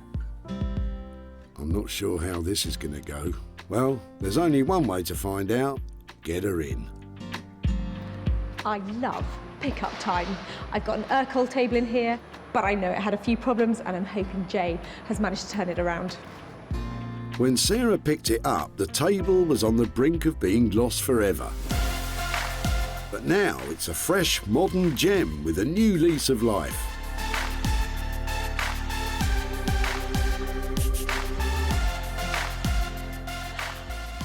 Oh my word, look at that! You like? I love it. What a relief. It'd be all right to have a quick look underneath to see what you've done. All it is I've done underneath is just painted it black, is all I've done. Yeah, it's amazing how well the black suits it, isn't it? I mean, it looks like it was made like that. Yeah. It looks like a massive, beautiful blue egg, doesn't it? It's stunning. It does look like a blue egg, actually, yes. Or blue pebble. It looks like a massive blue pebble that you'll find on the beach. The state it was in when you first brought it in, it's a shame to actually paint Urkel, but I couldn't get the stains out. I don't think you have to beat yourself up about this. This was going in a skip, and now it's going into a really smart interior. If you think back to how it was when it arrived, it was green, it had stains all over it, it was falling apart. Yeah. You've completely transformed it. You know, this has gone from dustbin to designer. You know, it's brilliant. Thank you, thank you. Luckily, Sarah can see the sales potential in funky modern furniture. And what's more, it should still make a profit despite being painted. He's really nailed it, hasn't he? That table looks fantastic. That beautiful blue egg. I think I'm definitely going to be able to sell that with a profit. I'm glad she's happy. She can sell it, and then she can give the person that was throwing it away, give them the money back, and everybody's happy. Well, we're not happy yet. Jay came in on budget, but Sarah still has to find a big buyer of blue before we can start jumping for joy. Who could have imagined that the Urkel table nearly reached the end of its life as a plant pot stand? Just wondering if I could talk to you about your rubbish. Yeah. Sarah saw its potential. So it's been outside, has it? Yeah, it's got weather beaten. Even if Pete didn't. Yeah, It's quite old. But with the magic touch of Jay Blades, it was transformed into a blue beauty. Sarah showed it to specialist buyer Martin at her barn. He's got a good eye for antique-y, vintagey type stuff to sell on in his trendy London shop. It's a retro look, it's a very clean look. I love the colour, very saleable. And guess what? He bought it. Ah, now I can sleep easy. Sarah spent £100 transforming the table. It sold for £200, meaning she has made, obviously, £100 profit. So the good news is that the Urkel table sold with £100 worth of profit, but the bad news is I haven't been able to make contact with Peter again and time has run out. So this money is going to go to children in need. Give that girl a gold star, because Sarah's made a profit on everything she saved at the tip. The cardboard suitcase came up lovely and rosy. The vintage radios brought old school and modern technology into harmony. And the retro Urkel table is now cool, blue and contemporary. There were 3 things that were saved from the skip that would have been lost forever. And who knows, maybe next time you're at the tip, I could be taking your rubbish and turning it into money.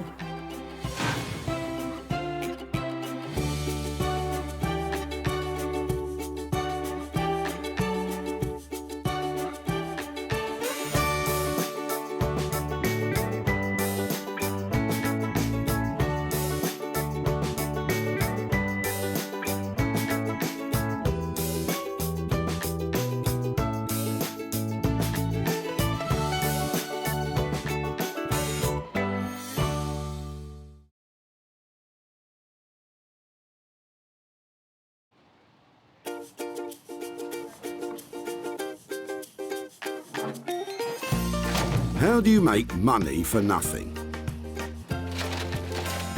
The answer could be hiding in the 20 million tonnes of household waste we throw out every year.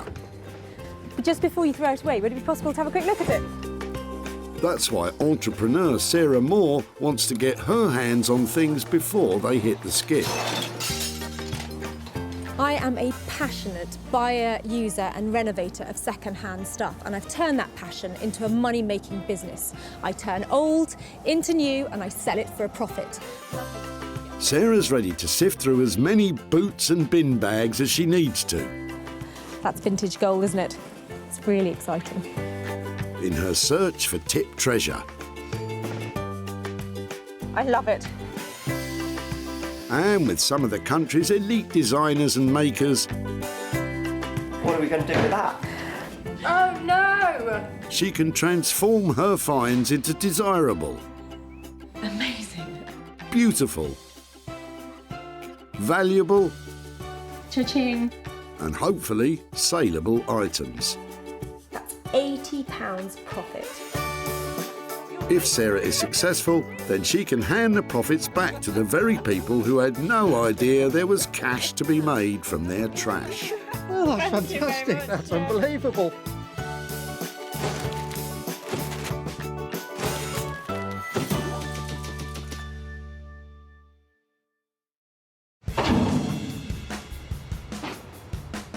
Today, Sarah's at Merchants Way Recycling Centre in Walsall, about 10 miles outside Birmingham, and there's a whole lot of dumping going on. Although much of what we throw away each year could have a newfound purpose. It's so busy here today, and I know that there are fabulous things coming in. All I've got to do is find them before they get dumped. Sarah's search has been given the thumbs up by the local council, so don't think this is an invitation to start raiding skips in your local tip. That's not rubble, what's that? It's an old tripod, belongs to my dad a very long time ago. It's amazing what you find amongst the rubble. Sarah's not going to quit until she's got her hands on 3 items which, once repurposed, can be sold at a profit, meaning a potential pocket full of cash for their original owner. They're being thrown out. But some people are more happy to see their things gone for good. My other half is on holiday and he doesn't know I'm getting rid of all this. He comes back tomorrow. Luckily, Sarah's found Don, whose other half is more than happy to get rid of their old furniture. Her indoors doesn't want it. Really?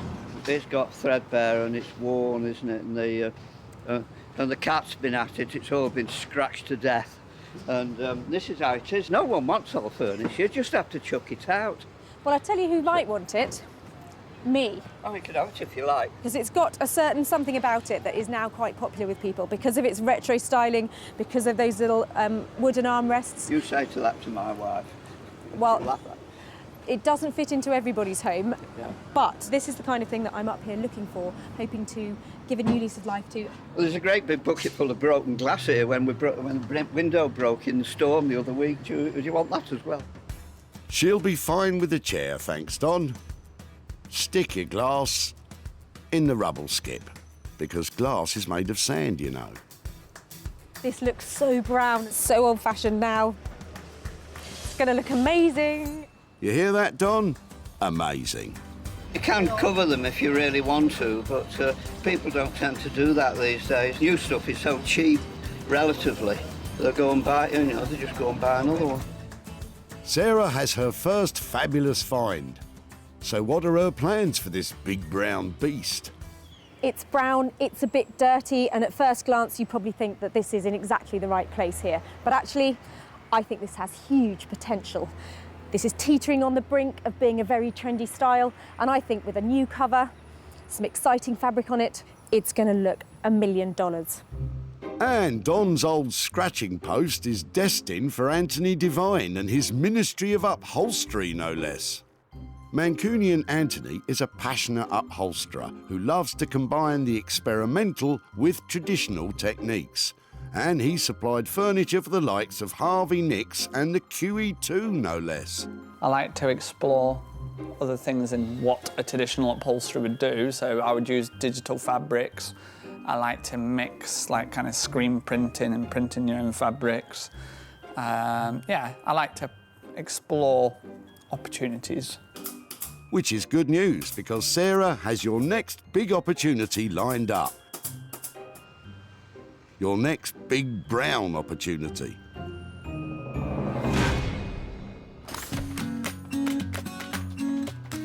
Sarah's seeking out her second item, and she has a spring in her step. I love you. What's that? I love you for you, Trish. Here, I'll do the jokes, thanks. And to put an even bigger smile on Sarah's face is Bob and his boot full of metal. Thanks to Bob, Sarah has her second item to renovate. Just before you throw everything away, tell me what you're doing here today and where this has all come from. A rotting garage. I love the look of the metal. I know it's rusty and it's old, but there's something about this sort of stuff. Is this some sort of old drill fitting or something? Yeah, exactly. The drill goes in there. It's a drill press. But it's not working anymore. No. Do you know something? That doesn't matter to me. I love the fact that it's got some writing on it and it's really chunky. This is really exciting for me. It's at least 40 years old. That's why I like it so much, because they don't make them like this anymore, do they? That's really cool. If I could take that away, I'd be so chuffed. If I make something out of the drill thing, would it be okay to come and show you what I've done? Yeah. Lovely. Thank you so much for that. I absolutely love this.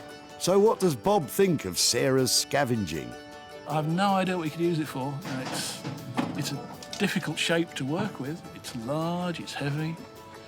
You'll prop a door open with it, but that's all I could think of.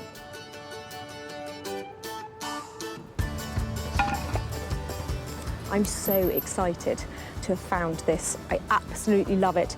This beautiful retro styling, the lettering, all the colour of the paint that's left on here. It's a really interesting piece and it'll look great as an interior design lighting feature. Bye. Thanks to Bob the Builder, Sarah has her second item to renovate. But she'll need help. Luckily, she has just the right man for the job. Say hello to the Rag and Bone Man, aka Paul Furbank.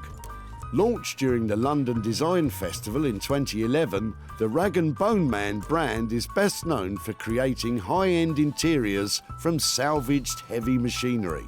Normally we're working with, say, aircraft components or vintage motorcycle components, things that are really well made. I think people don't often throw metal away because it's worth some money and you can take it to a scrapyard. So yeah, it'd be interesting to see what somebody has taken down to the tip.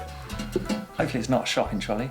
Paul will be happy to hear it's not a shopping trolley, but I can't imagine he'll be much happier once he sees the rusty drill press.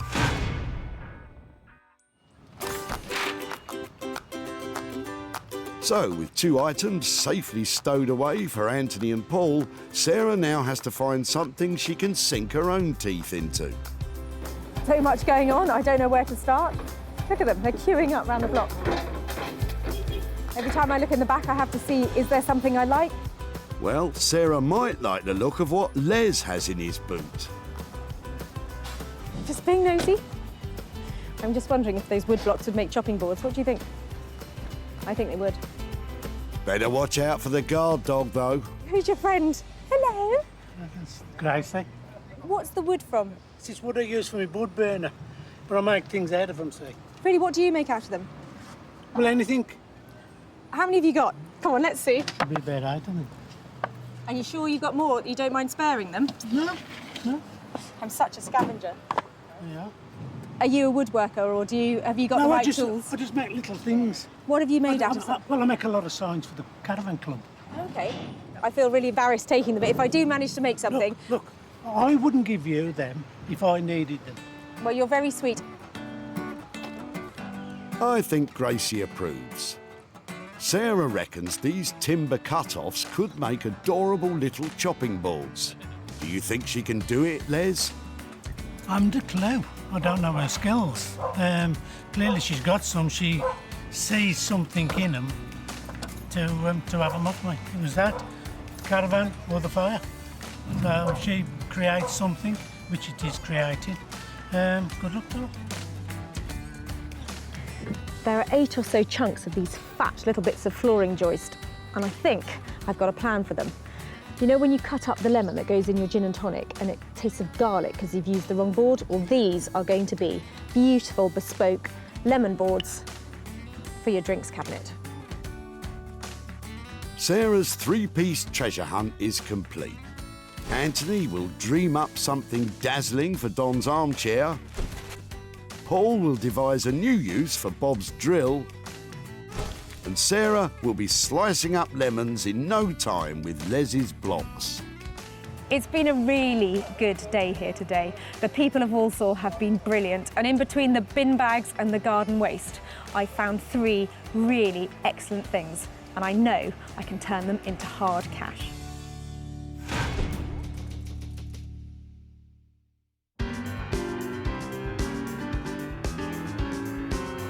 Sarah's first stop is cool, happening Manchester. It's alive with established and emerging designers and artists. Sarah's taking Don's brown lumpen chair to furniture maker Anthony Devine. Anthony creates bespoke, handmade, upholstered pieces that are a world away from what Sarah's bringing him.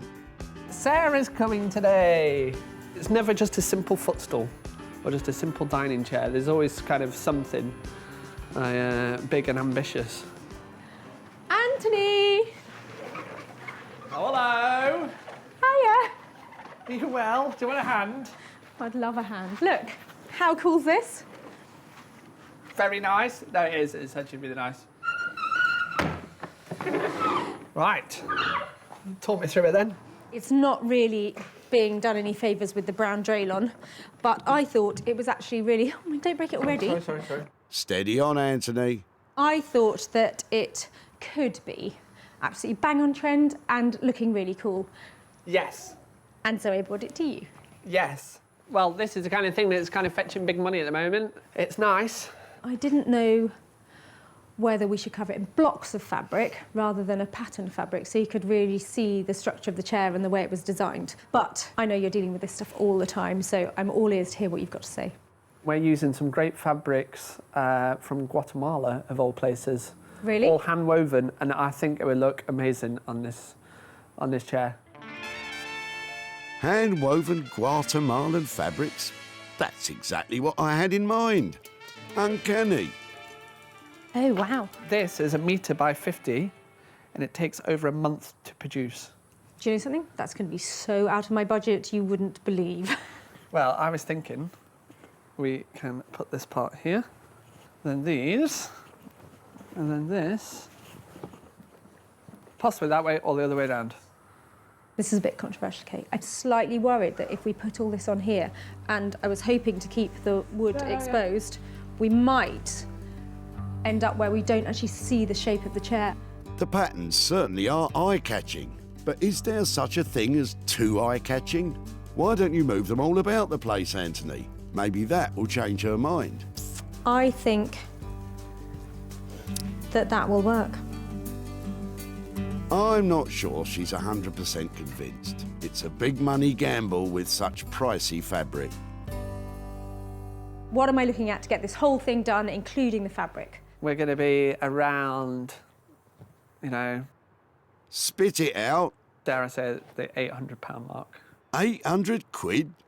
It's a big commitment for me to spend I know. 800 quid on something I found I at a know. tip, but you've talked me around it, and I think that we're going to see something just amazing. Are you staying to help me then? Not a chance. Nice to see you. Always a pleasure. Thank you, every time. Don't go slacking.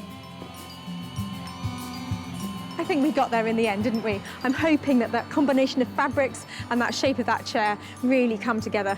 But whatever happens, I'm spending £800. It's got to look fantastic, and I hope to make a little bit of profit. I dread the times that she turns up, but she always leaves me with more work. But I like this one. Lots of potential. So, for a whopping £800 to produce, Sarah's going to have to sell it for a small fortune.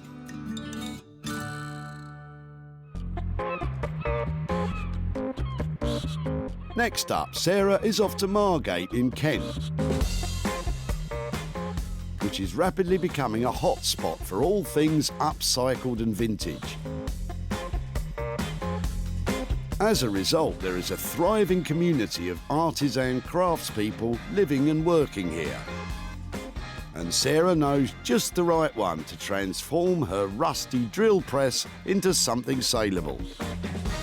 It's Paul. Hello. Hiya, how are you? Not too bad. Just what have you got here? This... Oh, a little something. Shall I hand over to you? It's Yeah, really let me heavy. take It's that off really you. heavy. Let me have that bit. How are things? Yeah, good.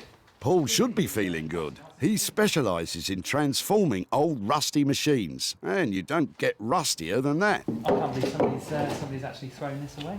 It looks so cool with the cha-ching kind of handle. Yeah. I'm sure we can get that to move.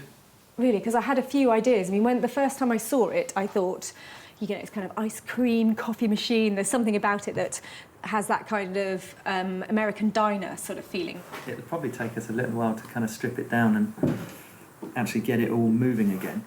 It'd be quite cool to turn it into some kind of like a wine bottle opener or something like that. I mean, this will obviously come up and down if I can get the mechanism free and get it moving. You could do something like that, but It would be great to sell it into a commercial setting. Okay. And it looks something like it would look good on a bar or something that along those lines. What about a nutcracker or something like that? Something really simple. Love it. That's a really cool idea. So you kind of buy your pot of nuts from the bar or whatever, and matey says, oh, you know, welcome to the crusher, and you can kind of pick what flavour you want and crush away. We could, you know, try something like that. You know, even if it was 5, a little handful of them that you could cha-ching in there. Sarah's got cha-ching on the brain today, and so she should. To produce a nutcracker out of the drill will cost upwards of £300, so she'll have to find a buyer with plenty cha-ching to make it worthwhile.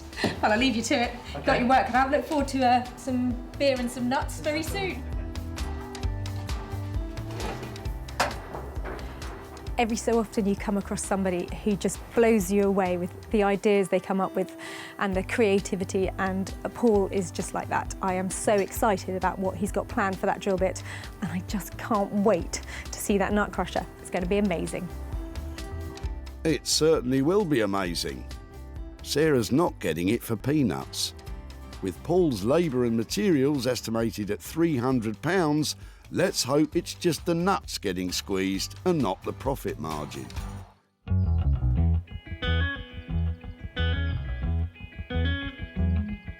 From marvellous Margate to stunning Sussex and the barn where Sarah is about to start her own project.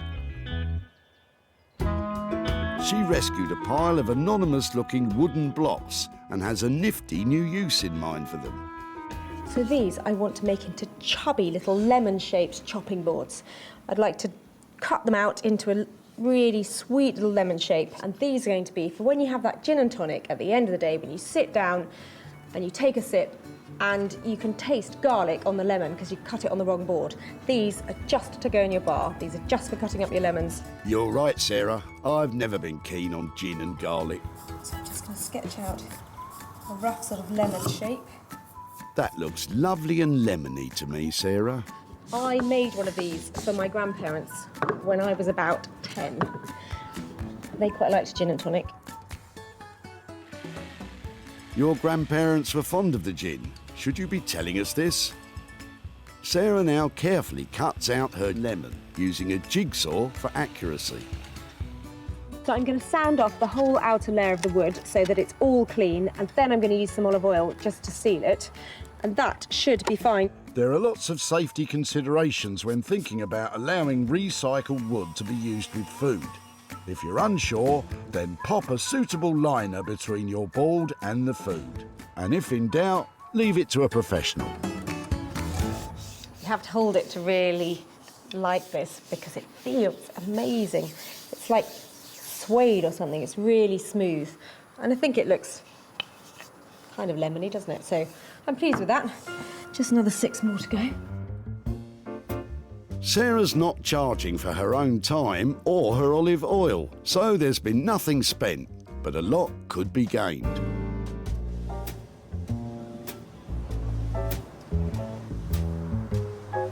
Back in Manchester,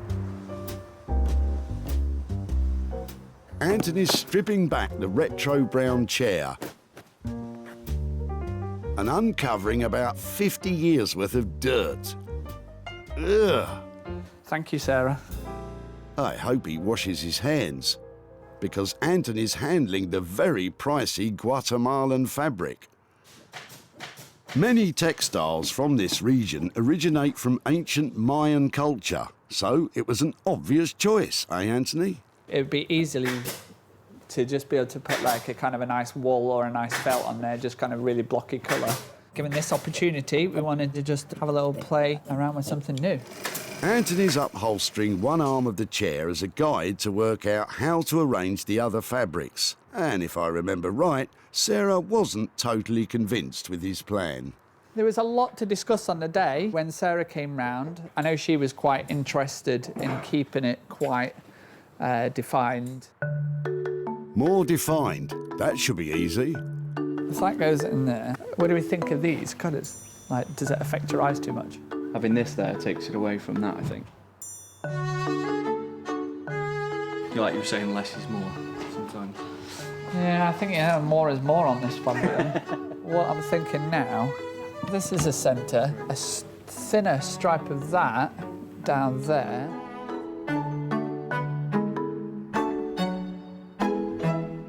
Option number 2. Pretty soon, all of Anthony's upholstery students want to give their 2 cents worth.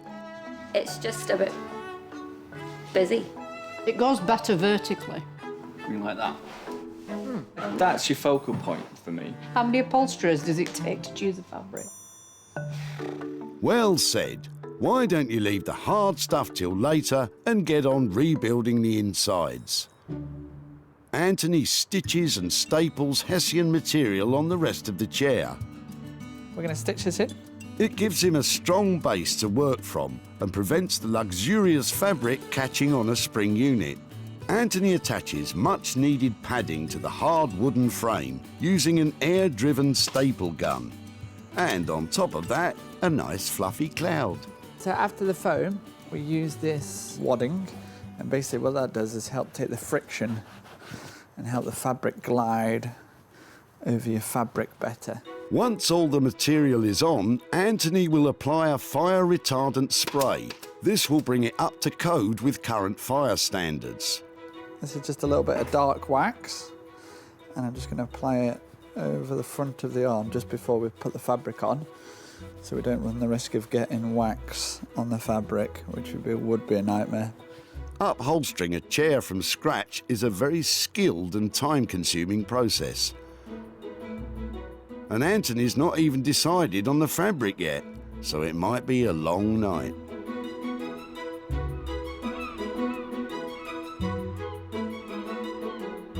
Back in Margate, Paul has been working on the new designer Nutcracker. But after dismantling the old drill press, he's discovered a major problem. To actually make the whole thing food safe, I kind of realised that where the carriage is sliding up and down, it needs to be oiled. There will always be kind of traces of steel and oil very close to food, and I think to actually make it food safe is maybe going to push the budget way over. So I'm now actually thinking that we redesign it and turn it into a lamp. I hope Sarah's all right with it, but that's kind of what I'm thinking at the moment. Sarah did love that nutcracker idea, but if you run the risk of getting oily nuts, probably best not to bother. So what's your plan for the lamp? What we'll actually end up with, we're going to end up with this coming out and then coming back on itself, something like that. If we add the fire extinguisher, if that gets added here, but then the whole thing's back over there, if I'm making sense. Wait a minute, fire extinguisher? I've been cutting these for years, and that, as you can see, was a fire extinguisher, but when you've put a nice cut on it and that's polished and it becomes a lampshade, it's actually quite hard to tell that it was a fire extinguisher in the past. So it's nice. It makes a great lampshade. If you say so. Paul's biggest challenge with the new design is creating the angle on the post for the light to sit on. To do that, he's going to have to try and cut that solid iron bar. Here goes. Paul's using a circular saw. It gets very sparky, so if you're cutting your own drill press at home, remember, goggles. Having successfully made a V-cut in the bar, it's now time to see if it will bend. Fingers crossed there's enough of that, so I should just be able to bend this back and... It's got a square cut, actually. Go on, Paul, put some welly into it. Good job, sir. After Paul welds the joint together, he can get on with the drilling, screwing, chiseling, and whatever that is. And after all that, what do you reckon, Paul? Is it going to work? It is coming together. It's all so well made. I mean, as a lamp, you'd pretty much be able to throw that on the floor. It shouldn't break. Compared to modern day lamps, that's quite cool. You'll easily get 100 years out of it, give or take a light bulb or two. With the design set, all Paul needs to do is get the light fitting sorted, polished up, and pray that Sarah didn't have her heart set on that nutcracker.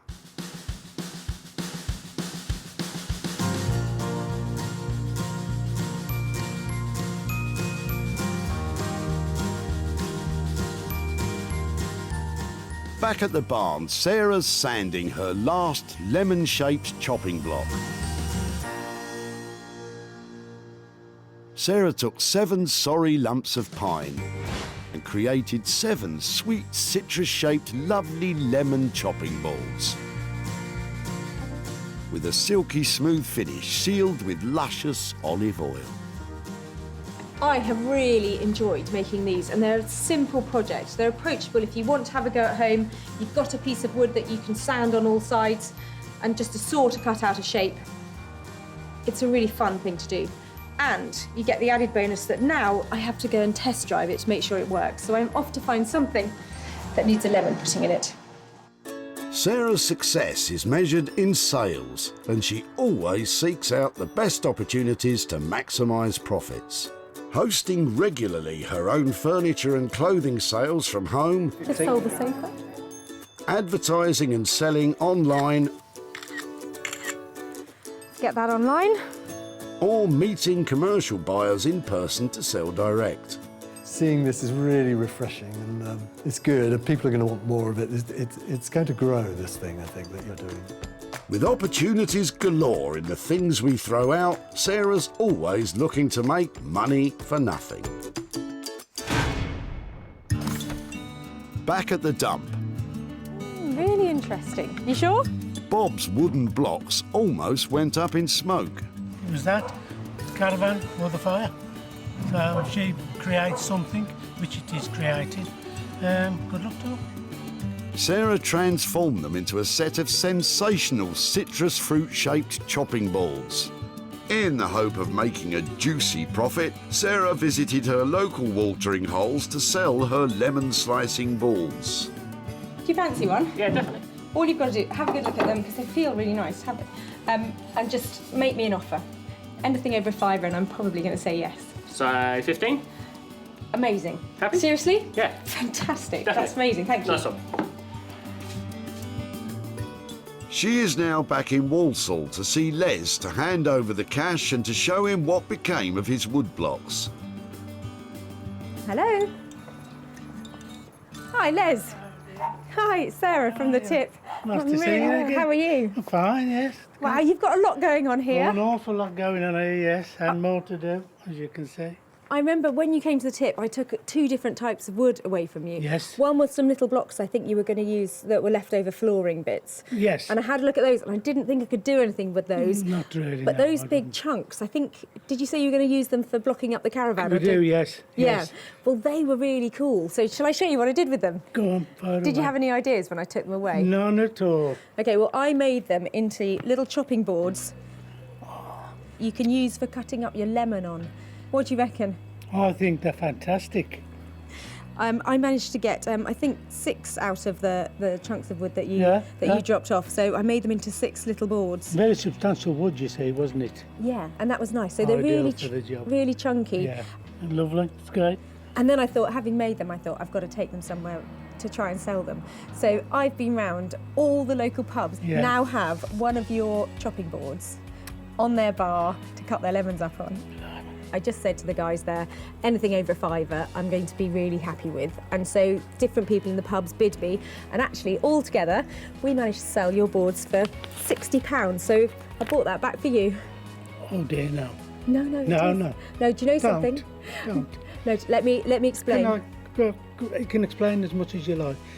I'm sure you know a charity you could give that to. Well, do you know something? This is money for nothing because it was made out of nothing and we bought it back for you. We'd love you to take it if you'd like to give it to a charity. That's absolutely I lovely. certainly But will be able to do that, and I will do that. if you'd like to give it to charity, that's great. Thank you so much. If you'd like to spend it and I'm think about... touched. Truly touched. Oh, that's so sweet. Les, it was really lovely to see you again and nice to Pleasure see meeting all the bits that you're getting on with here. Yes, sure. Yes, Take care, and I thank hope to so see you much. in Sussex in a pub very soon. Yes.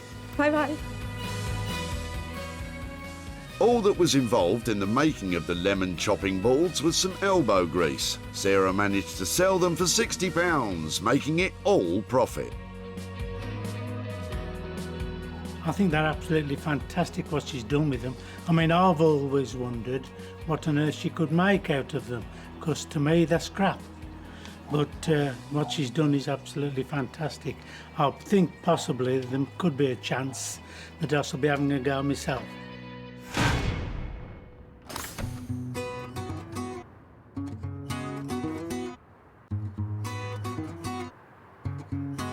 Back in Manchester, Anthony's waiting on Sarah to pick up the renovated brown chair. They didn't see eye to eye on the fabric, so Anthony's dying to find out what Sarah thinks of the finished product. In the past, she's always had a really good reaction to my work, so I would very much think it'd be exactly the same. So yeah, quite looking forward to it. I left Anthony with the brown chair challenge. Really knackered, not attractive, and definitely looking past its best. I'm hoping that with his 2,000-year-old styled fabric and all of his creativity, he's managed to make it look fantastic. Before, this unremarkable brown chair was dreary, dull and down in the dumps. Now it's been radically transformed. Anthony has pulled out all the stops to give this chair a striking personality and a quality finish. Contrasting geometric designs on lush hand-woven fabrics ensures this chair doesn't just stand out from the crowd, it demands to sit centre stage. But what will Sarah think? Hello, you all right? I'm really well. How are you doing? What are we doing? We high-fiving? Are we... You're so intense. Ta-da! Never. Where's my brown chair gone? What have you done with This it? is the new look brown chair. Blue is the new brown. It's amazing that just the look of it. It almost killed me. Are you telling me that there were problems along the way? Not so much problems, but challenges. We had a few kind of design changes along the way, but we thought that would kind of give it more of a modern look to it. And so talk me through this, because that's quite a bold stripe down the back, isn't it? Where the fabric originates from, it's all about kind of colour and intense colour. It's going to be the right customer will literally just fall in love with it, and it'll be just, there's no hard sell involved in this. It's just walk up, I love it, I love it. And to feel it, it's like patting a really nice dog, isn't it? It's really, that's a good thing. It looks great. Is it comfortable? To be honest, I've not sat in it yet. Shall we have a go? Well, it seems Anthony's turned Sarah round with his Mayan masterpiece. It's bolder than she expected, but it's not the end of the world. It's really comfortable. Really cool. Go on, have a pew. Put your feet up, Anthony. You deserve it. After a late night in the workshop, it's nice to be able to sit in something comfy. All right, don't get too comfy. Let's get down to business and that £800 budget. It did take a long time, but we're still on budget. Really? Just. I think it looks absolutely lovely. Really cool. For £800, I would hope it looks cool. But Sarah now has to find a buyer who agrees.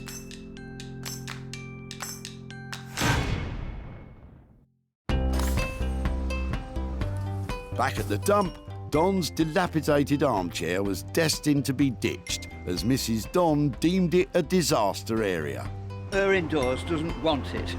Really? And the cat's been at it, it's all been scratched to death. But Sarah saw it could be something special if left in the skilled hands of Anthony Devine. Sarah sold the chair to Smithers of Stamford, who specialise in vintage and retro pieces. It's original, and you can see that it's handmade, can't you? I love all the colours in it, all the different colours. I don't think it'll be on the website for long. No. And she's back in Walsall to show Don what became of his armchair and hopefully hand over some cash. Hello there. Hi, Don, how are you doing? Oh, I'm fine, thanks. How are you? Yeah, really well, really well. I've got a few things to talk about with your old chair. Oh, right. Now, I Brilliant. remember when you were throwing it out, I think you said your wife didn't like it anymore. Is that right? That's about it, yes. I've got some pictures of it, how it ended up, and I just Right. wondered if you think that she'd give it house room the way it ended up here. What do you think? Oh, my goodness me. Right. Does it look like your chair? Yes, I can recognise it, but yes, you've done a brilliant job. If that came back here, you'd want all the room decorating to match it. Yeah. Oh well. Yeah. Oh wow! Look at that. It went off to an amazing upholstery studio in Manchester. Right. And the guy there stripped back every single part of it. It was just a frame, and it was a really lovely wooden frame. And it's got some beautiful hand-woven fabric I was on it. looking at that, yeah. To do something like that is not cheap, so I can understand why people throw things away. It cost £800 Did it really? to restore it to its former glory, or to give it a new lease Is the of bill life. coming here? Not that bill, Oh, actually. no, that's all right then. And yeah, well, actually, it cost £800, but I have managed to sell it. Oh, brilliant. And at a profit. And Yeah. part of the reason I'm here today is to give you £120, Oh, because gosh, that's yeah. how much we raised from the profits from it. So that's all for you. Is it really? Yeah. Oh, thanks very much. Lovely. I wasn't expecting anything.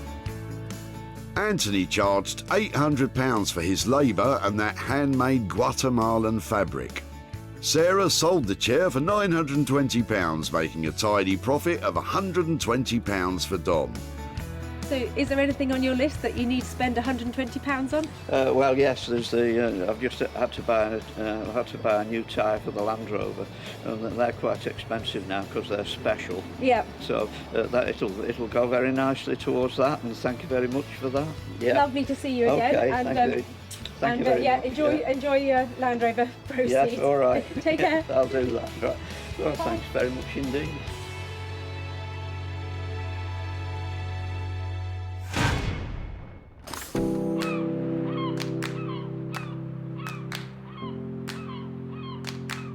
So while Don counts his cash, Paul is making the finishing touches to the drill press turned lamp. The only thing is, it's nothing like what Sarah asked him to make.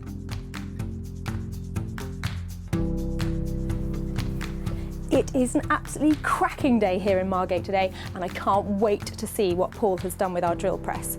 It was quite a tall order. I'm hoping he's made the nutcracker to end all nutcrackers. When she dropped it off, the old drill press was in a sorry state. But Sarah and Paul were convinced they could turn it into a designer nutcracker. However, Paul has totally transformed the rusty drill press into a shiny and stylish contemporary lamp.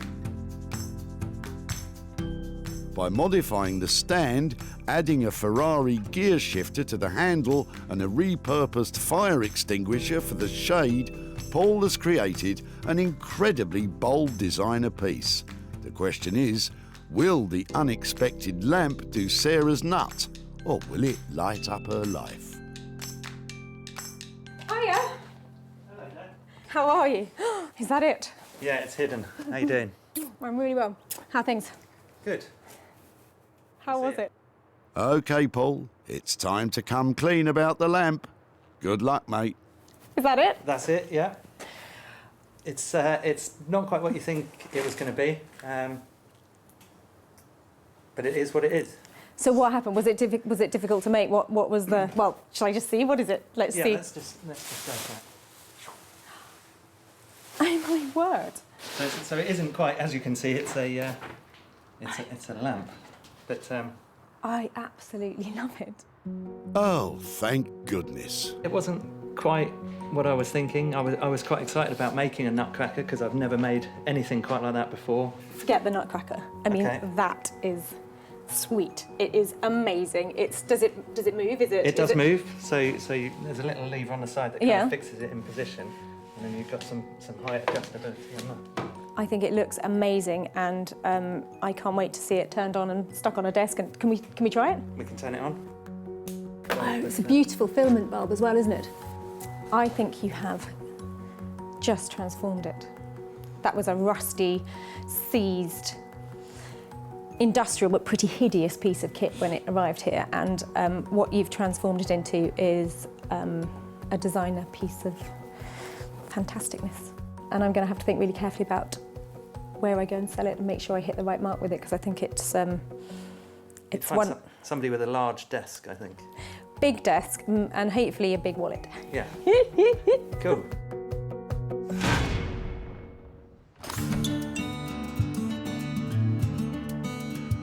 Back at the dump, Bob was hard-pressed to think of a use for his old drill press. I've no idea what you could use it for. It's a difficult shape to work with. You prop a door open with it, but that's all I could think of. But it lit up the imagination of the Rag and Bone Man, and now its future looks bright. Sarah gave Martin of the old cinema first look at the lamp. He's matched the cord, he's brought out the red, he's got some dull and he's got some shiny, and that's good. It's just a nice mix of textures. I like it. Martin bought it to add to his collection in his London shop. The Rag and Bone Man charged £350 for the table lamp. It was sold for £450, making a profit, obviously, of £100 for Bob. So the good news is I've sold that fantastic light that the Rag and Bone Man made out of that old drill stand, and I've made £100 profit. But Bob doesn't want the money, so I'm going to give it to children in need. Sarah saved 3 items from their demise at the dump. The timber cut-offs are now pride of place in pubs across Sussex. The old brown bedraggled chair is now a stylish and striking armchair. And the rusty drill press has been thrust into the limelight as a top-notch table lamp. So we've given a whole new lease of life to some blocks of wood, a drill stand and an old chair, and turned a profit too. Maybe next time I'll see you at your tip and make some money for you.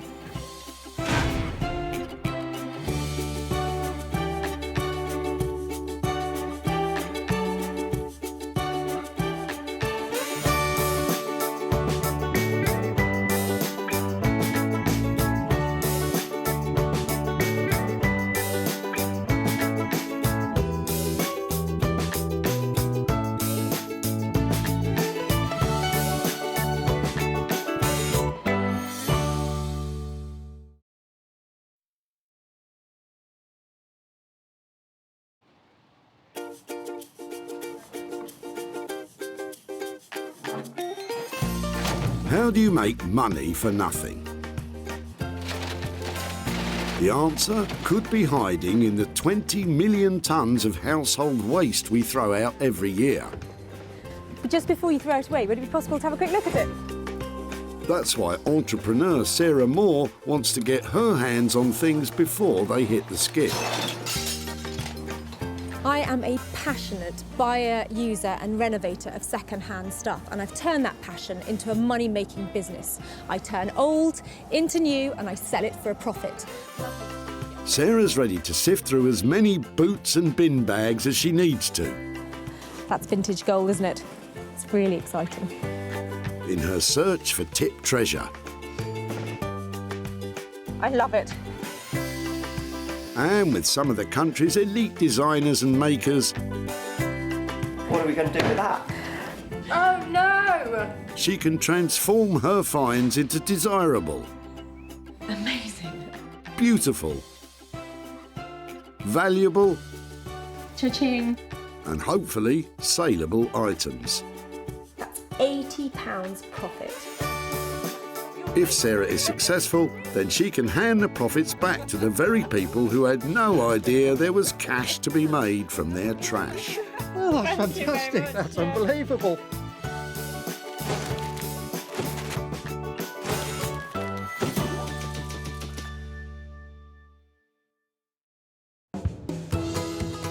Stockport near Manchester, where at the Bredbury Recycling Centre around 2,000 cars a week roll up with all sorts of random junk for the skip. I've got no idea what I'm going to find here today. It might be a chair in despair or a toy with no joy, but whatever it is, I hope I find something amazing and make some money for nothing. Sarah's got special permission to root through the rubbish for stuff to re-beautify and sell on. It's addictive, eyeing up people's rubbish, think, oh, what can I do with that? Sarah is scouring the site for the first of her 3 items, and today it's rich pickings. How about you? Got anything exciting in there? Anything in your rubbish? I love it. Sarah wastes no time snaring her first item. She's spotted mother and son Amanda and Connor getting rid of some smashed up old-time glamour. So it's a cocktail cabinet. Have you had it for long? Well, it used to be my uncle's. Okay. He's had it for about 30 years. Okay. He's had it. It used to be his mum's, funnily enough. Is it something I could have a better look at and maybe Yeah, see if I might be able to take it away? Oh wow, I like the mirrors. You're welcome to it. My mum will be over the moon.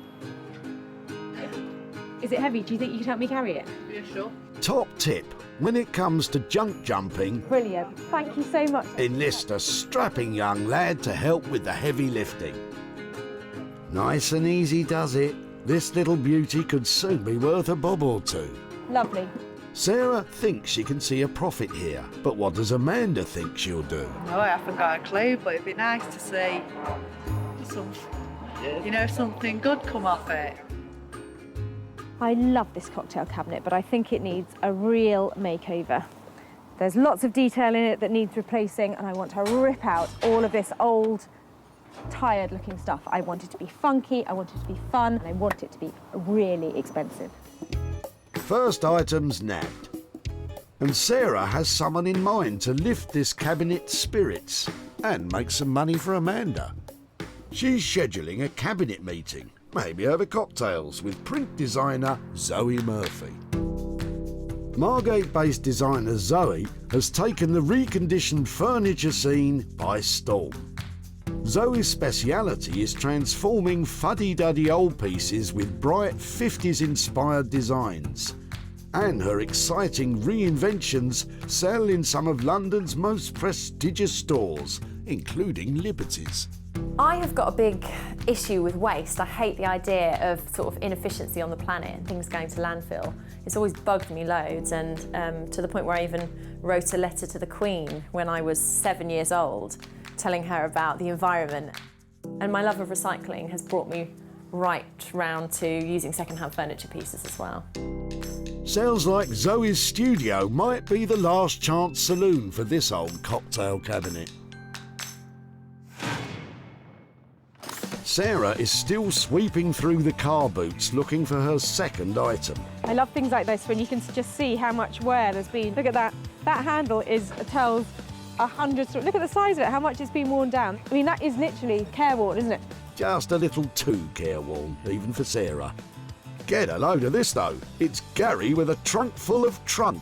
Sarah needs to get her hands on it before it's in the skip and out of bounds. Been doing a little tree surgery in the garden, have you? Pretty much. We've been there a while, but it's time to get rid. It looks like it might have been a birch. Actually, Sarah, I think you'll find it's a white poplar. See those diamond patterns on the bark? Dead giveaway. Any chance that I could take a few pieces? Yeah? Help yourself. Really? Oh, yeah, but I think that might be heavy. Is it really heavy? My original plan was to do something with it, and then it dropped to maybe put it on the wood burner, and now it's just... Get rid. Get rid, it's in the way. Well, maybe I should make a whole range of seating or stools or breadboards or something like that. I'm going to wheel a few away, okay? Thank you ever so much. Sarah's on a roll now, and full of ideas. What do you reckon, 6, 7 big serving bowls? Something like that? And what does Gary think Sarah might do with them? A bowl or some seating, maybe. It'd be interesting to see. So, Sarah, you could have just landed a pile of rotten wood. Good luck with that. I'm hoping that you've got 6 enormous, beautiful bowls here, but I can't really tell what condition the wood is in the centre because obviously it's been left out and it's in bad condition on the ends, but must have some potential, mustn't it? Well, if there's money to be made, yes, it must. Sarah's second find is a rather sorry-looking lot, but she knows exactly who to turn to for help. Top-notch craftsfolk Max Bainbridge and Abigail Booth. Hidden away in an East London garden shed, creative couple Abigail and Max run a successful business, making handmade homeware from reclaimed natural materials. From beautiful wooden utensils to luxury soft furnishings, the fine arts graduates really know their craft. We're so flooded with manufactured throwaway consumer items. It's like actually we decided we wanted to make things that lasted. There's a kind of physicality to it which I love, from being out in woodlands and forests sourcing stuff or chainsawing it. There's a real physicality that you have to enjoy. We love it. Yeah. But can they make anything out of Gary's sodden poplar stumps? Maybe they should carve a magic wand first. So that's 2 items in the bag. Now Sarah needs to find a 3rd item to work on herself.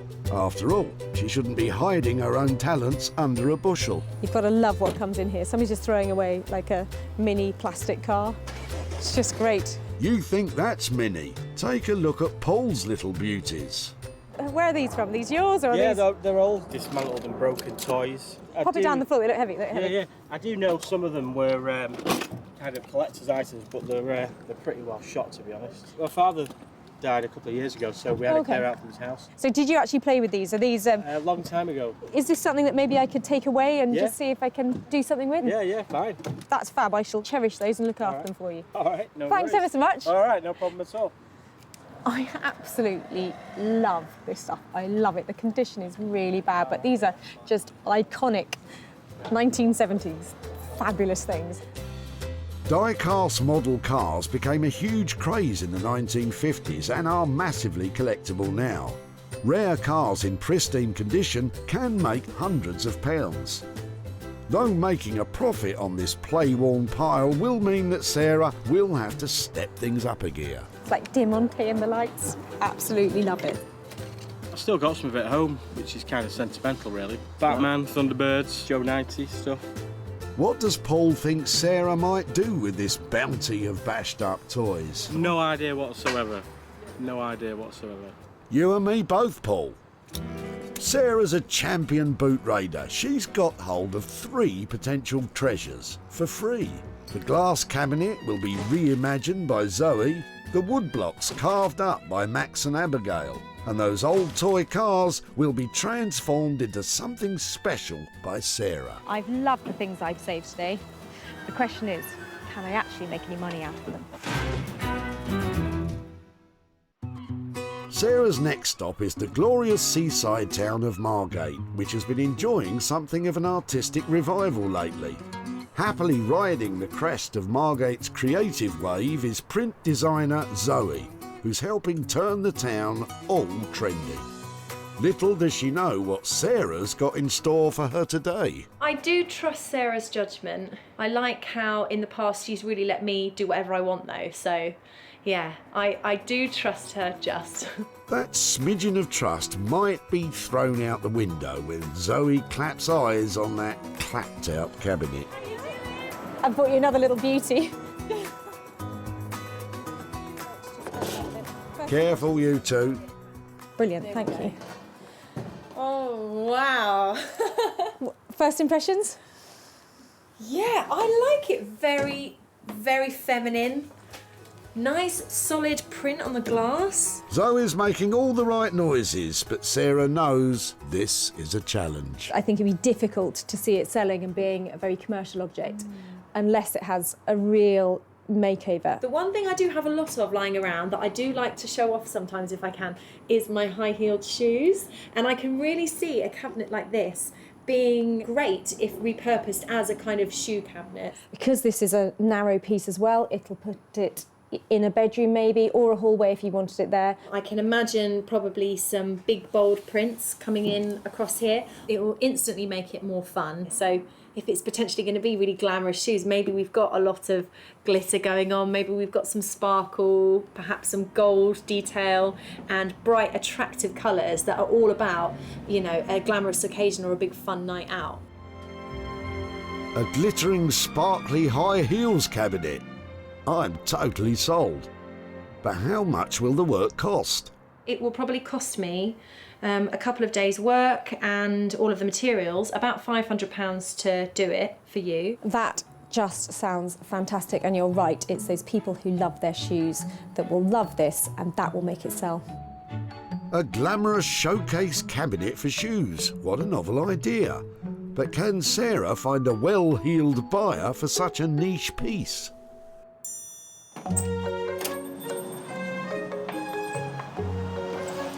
She is just so creative, and that idea is absolutely inspired. And the price tag that comes with it means I'm going to make some money, I hope. I hope so too, Sarah. Zoe's charging £500 for her work, meaning Sarah must sell high in order to stomp up a profit.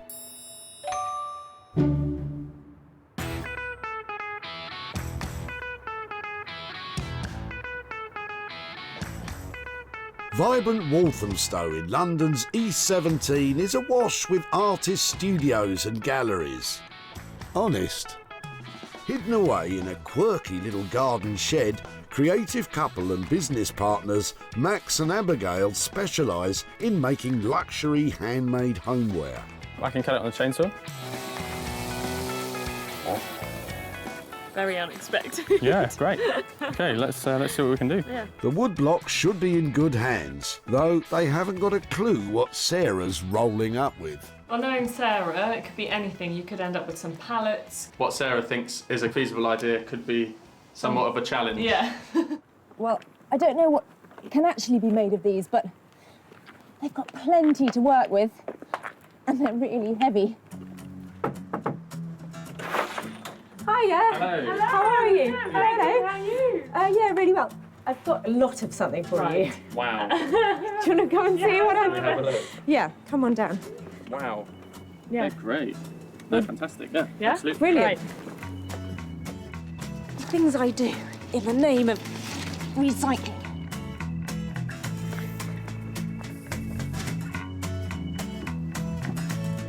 So, time to find out if money does grow on trees. I've had a few ideas, like things that I think would be great for me to be able to sell. And one of them was sort of this lovely suite of bowls. But I'm all ears to hear what sort of stuff you can make out of this. Absolutely. I mean, bowls is definitely something that we do if the wood's okay, if it's kind of sound and there's not too many splits, and if it's not rotten. But how will you know which direction to go in? The only way really we're going to be able to tell is to cut into it, so to kind of get the chainsaw on it and kind of... See what's inside. Let's get to it. If it turns out to be rotten inside, they won't be able to make anything. Well done. So it's not rotten, but it does feel, God, that's really wet, isn't it? It is wet, yeah. Wet wood is not ideal, but at least this bit isn't rotten. So given this state, it's difficult to imagine what you can actually make out of it. Have you got any examples or anything that... Yeah, let's, shall we take it in the workshop, and I've got some stuff inside that you can have a look at. So these are a couple of maple bowls that are from recycled stuff from a timber yard, but all of these are from red oak and English oak from Epping Forest. These are absolutely beautiful. The shape on that is really lovely. I agree, but you're not out of the woods yet, Sarah. Looking at how wet these are, the risk when turning bowls really is that the moisture may mean that they crack. And we can certainly try. We've got enough. We've got we've got enough, Sarah. Cracked bowls ain't gonna sell, so we need a plan B. If we didn't get bowls out of it, what utensils do you make? Because I know you make amazing spoons things. A lot of spoons, coffee scoops. So this is a wild cherry coffee scoop that we're working on. You can see that these have got kind of patterning. So again, it all depends on what it's like when you start to work. So there's definitely potential here, maybe for bowls, or at the very least some utensils. But how much will their craftsmanship cost? I think if you leave us with 250 quid and let us crack on, we can see what we can get. On On that basis, I will happily hand over 250 quid. That's great. Really, really lovely. Good. Excellent. Well, let me leave these with you, and you can get back to your chainsaw. Thank you very much. That's fantastic. Okay, bye. So Max and Abigail seem really optimistic that they can make something out of that wood. I'm just hoping I just haven't commissioned a £250 teaspoon when they find out it really is just rotten to the core. Glass half empty, Sarah. It might not be rotten. Stay positive like these guys. It's going to be a challenge, but I think that's that's part of the fun. Max and Abigail are charging £250 for their time and expertise. Given the condition of the wood, carving out a profit on this lot will not be easy.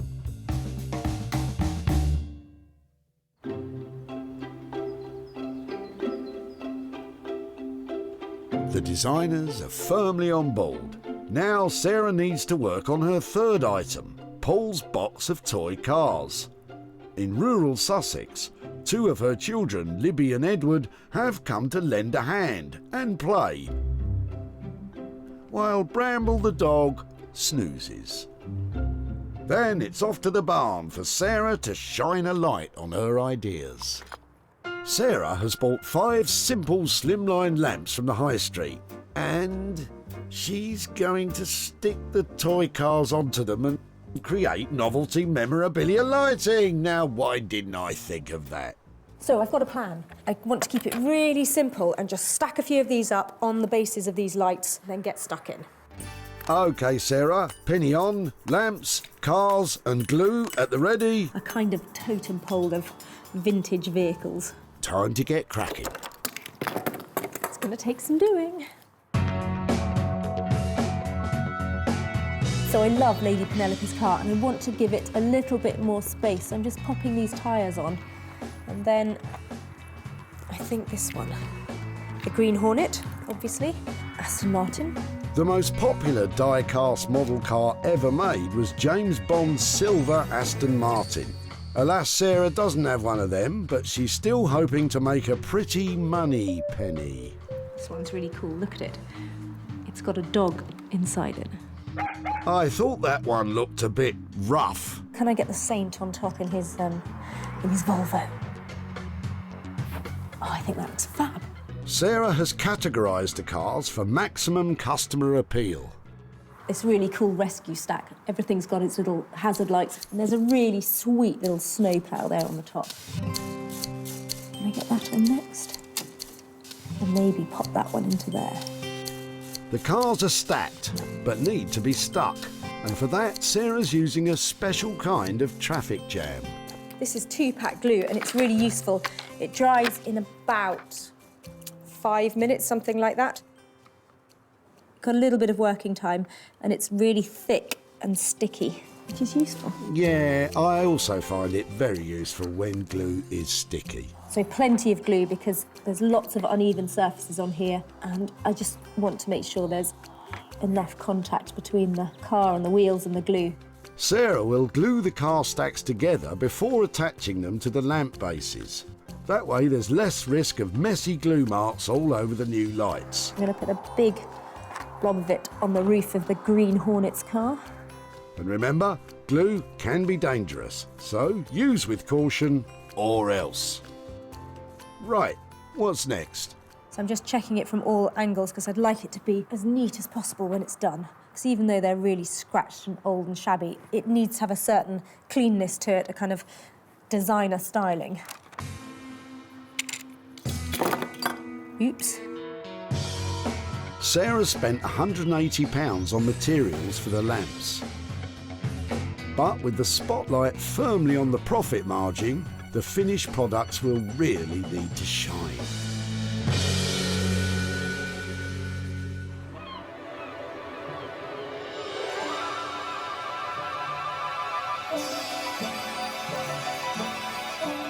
In Margate, the buds of creativity are starting to blossom in Zoe's studio. So I have this really interesting looking piece from Sarah. It's been broken on the side here and also the lock has been kind of locked open.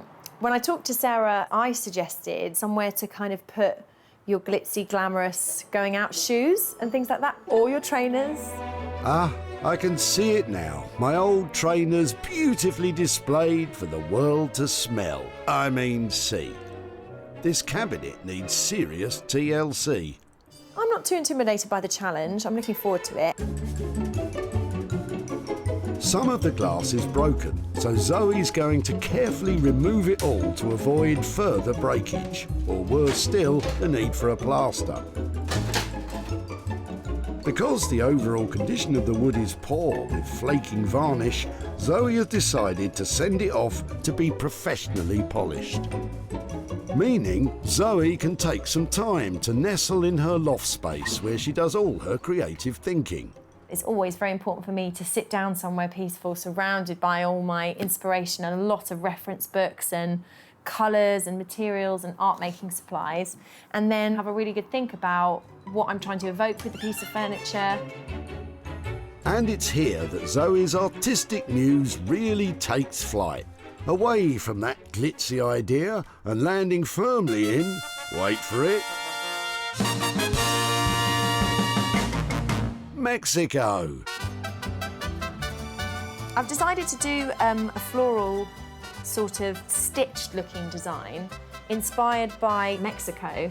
After putting a couple more layers of detail into this one, this should be ready to go later on to be printed onto the piece of furniture. The cabinet's back from the polishers with a new coat of colour, giving it a more sophisticated sheen, I think. All of these different colours are each going to be printed one at a time on top of one another using the silk screens. When I first started planning the piece, I was thinking quite feminine, glitzy and glamorous, but I'm actually liking this kind of like Mexican meets English patio garden that's kind of happening. First, Zoe creates a rough surface for the paint to bind to. Then, carefully layers up the patterns using the silk screen she has made, one colour at a time. First one done. The floral stitch patterns she's using are influenced by fabrics she saw for herself on a Margate, Mexico exchange. We've all been on one. Yes, yes, that looks good. Ah, that is lovely. Zoe's made a strong start with her Mexico to Margate floral design. But building up intricate patterns with silk screens takes precision and concentration. So, for now, we'll leave Zoe to it.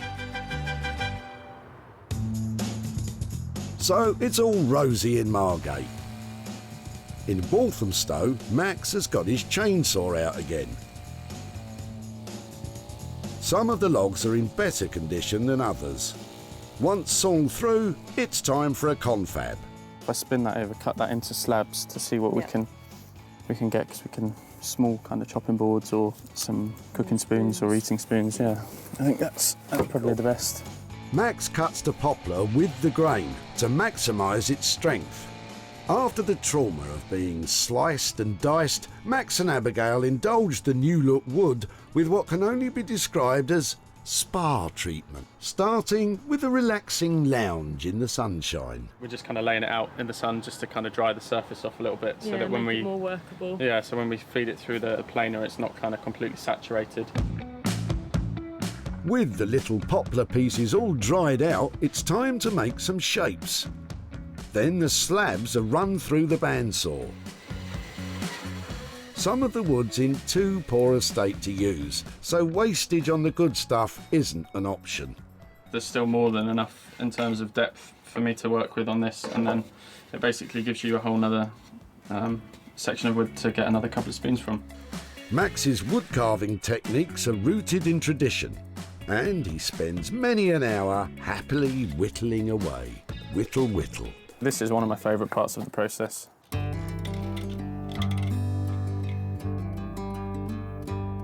I mean, the colours are amazing. You wouldn't guess this, as you get in, that you get the kind of greys and the greens running all the way through.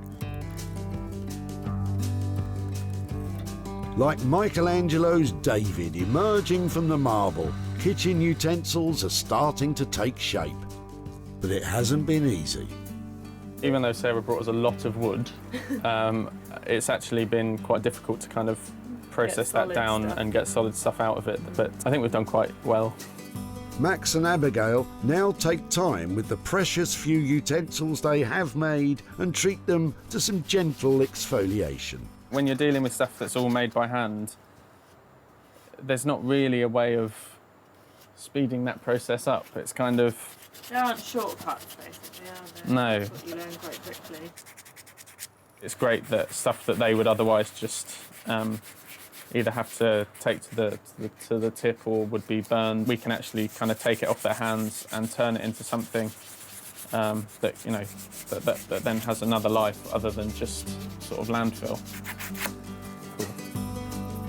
Finally, a loving wax and buff. So it's a beeswax salve that we make ourselves, which is just pure beeswax and mineral oil. But it kind of brings out the grain of the wood much more once you've sanded. So you can see that the colour's completely changed. The poplar pieces have had quite the makeover under Max and Abigail's care. They've lost weight, basked in the sun and enjoyed a thorough pampering. But I don't see any bowls.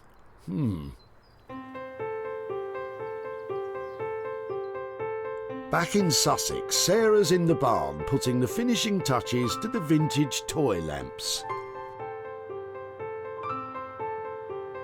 I'll just use that last bit. There's Popeye. I'm just going to pop him on there. I think that's successful. So you can have a lot of fun using up your old toys to make some pretty lighting like this. I'm really pleased with the way these have turned out. Before, these well-loved toy cars seemed way past their play-by date. Now, with a bit of imagination and some very sticky glue, they'll live another day as fun retro lighting.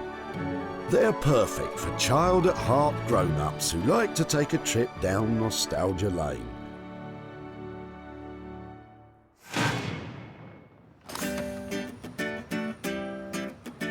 At the dump, Paul's collection of cars had long run out of gas. I do know some of them were kind of collector's items, but they're pretty well shot, to be honest. Sarah created 5 bespoke lights with nostalgic charm. And they've all been sold to Rowdy Roddy Vintage Store Boutique and online shop in Glasgow. Now Sarah's back in Stockport to show Paul her car creations and hand over a profit, I hope. Hiya. How are you? All right? Nice to see you again, Paul. How are you doing? Yeah, not too bad, thanks.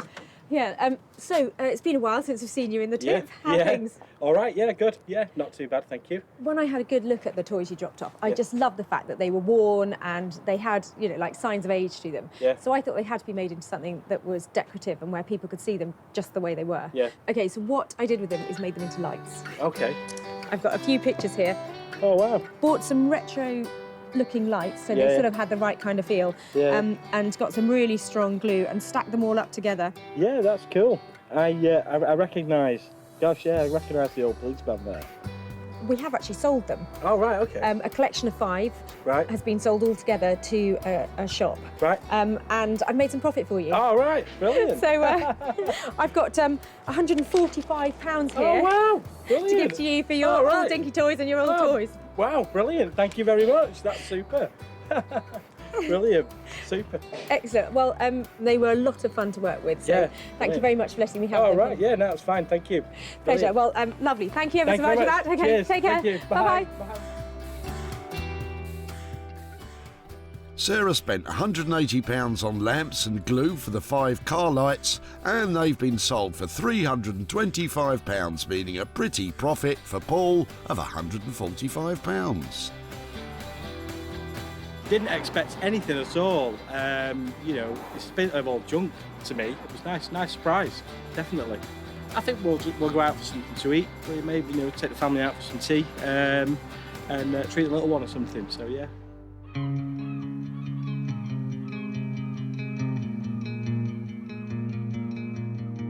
In Margate, Zoe's waiting for Sarah to collect the finished cabinet. This piece that she's picking up today, I would be very happy not to let go. I can see my shoes being inside the cabinet instead of someone else's. So, yeah, I'd like to hang on to it, but I don't think she's going to let me. Before, this was a smashed-up cocktail cabinet whose partying days were well and truly over. Now, the wood's been lovingly restored, the glass replaced, and that broken lock's been fixed and is sitting pretty. Zoe's imaginative designs have been lovingly and skillfully applied, giving the piece a refreshing burst of colour, inside and out. It's the perfect place to house shoes or precious knickknacks. It could even be the belle of the ball as a cocktail cabinet again. But what will Sarah think? Hello. Hello. Hiya. How are you doing? I'm really well. Oh my word, how have you managed that? Oh, it looks beautiful, doesn't it? It looks really classy. I really, really like this one. I love it. It looks just crispy and stunning. It's really... Is it what you were imagining? No, I have to say, it is so much fresher and so much more stylish. It looks expensive and luscious. Oh, I'm so glad you like it. I think it's safe to say she does, Zoe. I don't see this as just something for shoes. I think what you've done with it is just make it into something that has got huge appeal. You know, this could be whatever people want it to be. I really love doing it and I really want to keep it. Well, too bad. You can't. Zoe's ideas changed from a glittery shoe unit to a more, let's say, refined piece. I think our initial budget, all in, we were hoping for 500 quid. Is that still the case? Yes, we have just about made that. Fantastic. Well, that, you know, it's great news all round. It looks absolutely beautiful. At the tip, Amanda and Connor's bashed-up cocktail cabinet looked like it was suffering the mother of all hangovers. Well, it used to be my uncle's. Okay. I had it for about 30 years. They were happy for Sarah to take it. You're welcome to it. My mum will be over the moon. Sarah carted it off to Zoe, who added glamour and Mexican flair, and it was snapped up by Janet from Margate's Lombard Gallery. She doesn't need to second-guess the appeal of Zoe's work because she sold it before. This lovely floral design on the top, it's so big and bold and vibrant. I love it. Now Sarah's back in Stockport to show Amanda and Connor what's been done. Hiya. Hi, Amanda. Amanda, it's Sarah. Hi there, how are you doing? Okay. I've got a few pictures to show you of your cabinet and what we did with it after you dropped it off. Yeah. We chose a designer called Zoe Murphy who lives down in Margate. So your cabinet went on a little holiday down to Margate, and I've got some pictures here to show you. That is what happened to your cabinet. Oh, wow. Does it look like the same thing? She stripped everything back and then lacquered it all over to give it a really luxurious finish. Yeah. And then put these lovely flowers onto the top of it. What do you think? Brilliant. She had a budget of £500. We've actually sold your cabinet, and it sold for £600 in the end. Wow. So it was something that, you know, it was going to the tip, and it sold for £600. And the good news about that is that I've got £100 here to give to you for the cabinet. So thank you so much. I like that reaction. Yeah. Any ideas what you might spend that on? I haven't got a clue at the moment. Probably pay for some of these things the kids are doing. Oh really? Are they on with summer all holidays? these Are they? camps and scouts? No, it never really goes down to me. It's always spending it on the kids. I've got 3 children. I know exactly where you're coming from. Inclusive of work and materials, as well as a specialist polisher, glazer and locksmith, Zoe charged a grand total of £500. The cabinet sold for £600, making a sweet profit of £100 for Amanda. Lovely.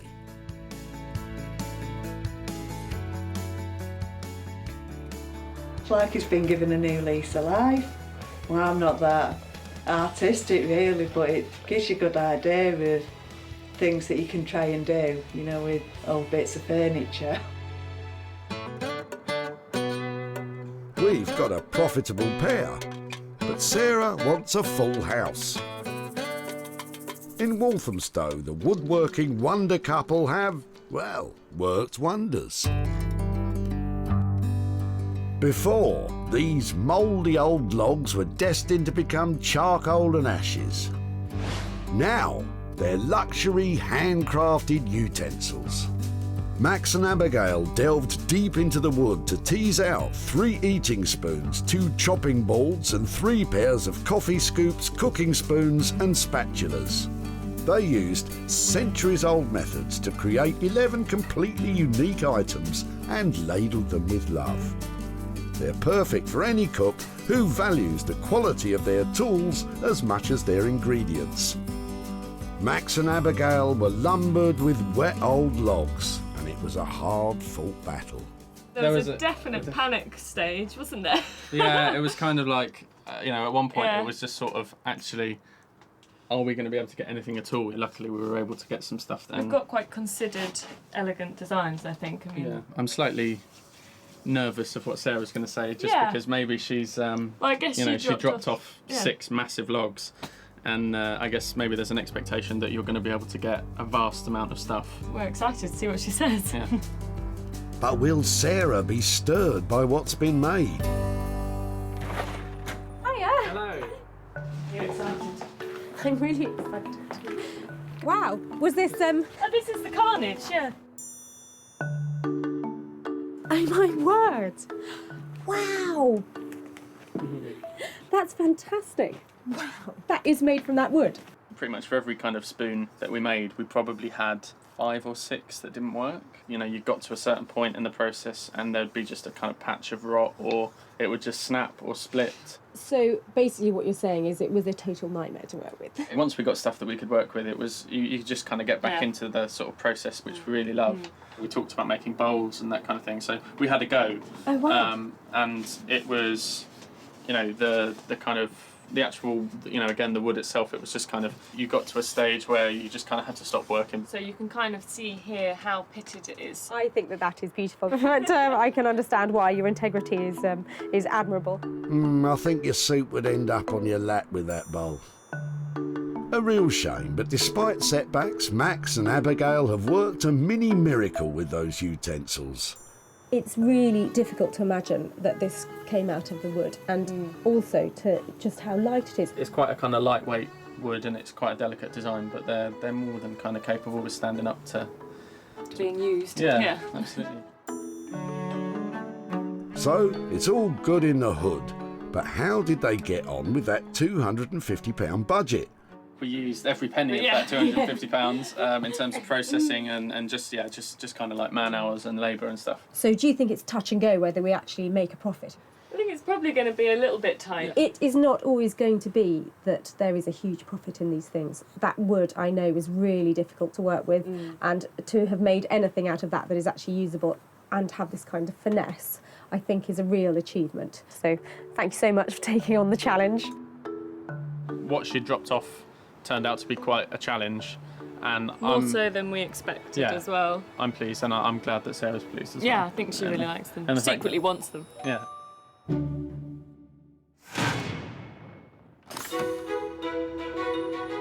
At the dump, Gary's wood blocks were about to be chucked. My original plan was to do something with it, and then it dropped to maybe put it on the wood burner, and now it's just... Get rid. Get rid, it's in the way. Max and Abigail created luxury kitchenware. And it's all been bought by Ali and Nikki from online homeware store Such and Such, who specialise in selling handmade products.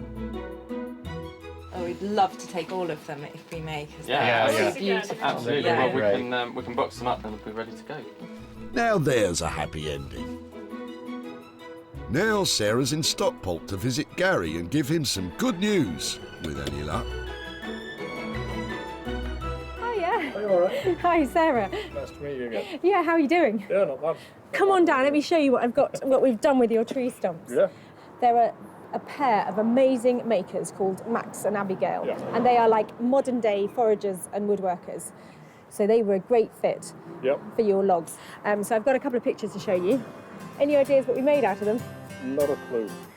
They made beautiful handmade spoons, chopping boards, tasting spoons. What do you think? Yeah, really good. It's, I didn't expect them to be anything like that. It's really impressive what they've done. I mean, I just thought they'd go for landfill or something like that. So to see them like that is really, really good. We gave them a budget of £250 to do that. Yeah. And after that, they have been sold. And we sold your pieces for £300. So I've got 50 quid here for you. Yeah. Well, thanks. How does that feel? Yeah, it's good. Good. Well, money for nothing. Yep. Bang on, that's exactly what it is. Max and Abigail charged £250 in total, and the 11 utensils were sold for £300, meaning Gary is now 50 quid richer.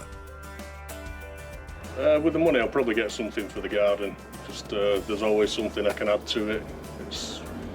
We spend a lot of time out here, so that's probably what we'll do. Sarah saved 3 items singing their swan song at the dump. The played-out toy cars became quirky novelty lighting. The sodden wooden blocks became luxury kitchen tools for discerning cooks. And the lacklustre cocktail cabinet got more than just its glamour back. It became a hot little Mexican number. Fantastico! Well, that really was an eclectic mix of stuff that we saved. But in the end, all 3 bits looked amazing and turned a profit. And it just goes to show, with a little bit of imagination, you really can make money from all sorts of rubbish.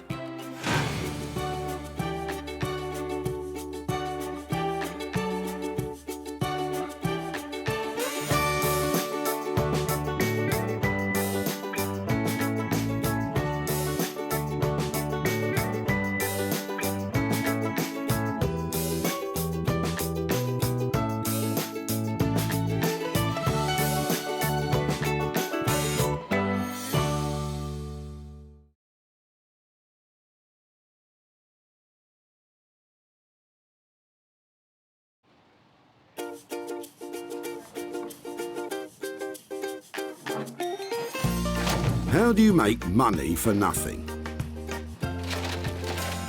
The answer could be hiding in the 20 million tonnes of household waste we throw out every year.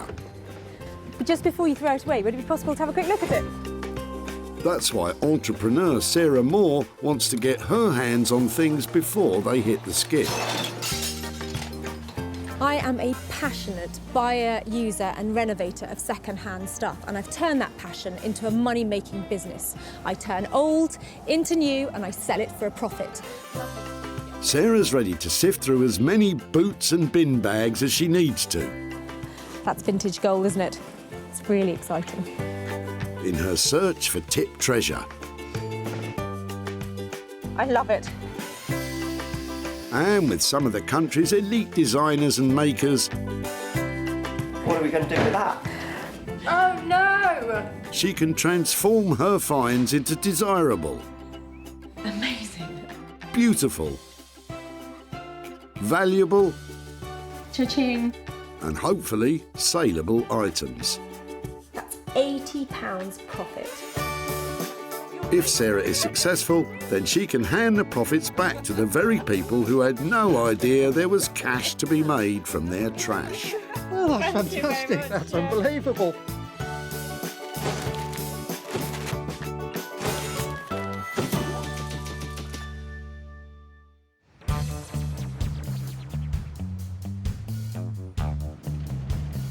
Today we're at the Whitley Recycling Centre near Guildford, where 800 tonnes of waste is dumped by Surrey locals every month. It's so exciting. People are flooding in here all day long, and I'm going to turn their old into gold, their trash into cash, and make some money for nothing. Remember that Sarah has special permission to rummage about today, so don't go pestering people at your local recycle centre or you'll be the one getting thrown out. What are you clearing out? What's going on today? Sarah's combing through cars looking for 3 unwanted items to turn into cash for whoever's dumping them. I'm loving the look. Well, thank you. Thank you. It's my smart look. Flattery will get you everywhere, Sarah. At the far side of the centre, Philip may be about to dump just what Sarah's been looking for. That's vintage gold, isn't it? Any chance I could have a word with you about your sewing machine? Of course. Are you throwing everything? Everything must go. Wow, so how long have you had this? I don't know. I think it's been probably around for about 40, 50 years. Right, yeah, it I looks recall. about that age, doesn't it? Sorry. That's right. Heavy's great. It hasn't got the sewing machine in it as well. Probably. It has. It has. Do you actually want it? I really want it, yes. There's such a lot of things to dispose of today. The sewing machine is more than enough for now, Philip. But what do you think Sarah will do with it? Hopefully, if she's a good girl, she'll learn to sew on it. Careful, Phil, that attitude's about as out of date as the sewing machine. It is absolutely beyond use, but it's these legs and this lovely flywheel and all the bits down here that I think are where the money is. But everybody has made tables out of these things, so I've got to find something to make out of it that is really original and inspired. And at the moment, I'm lacking the inspiration. I'm hoping, with a little thought, this could be something fantastic and actually quite valuable.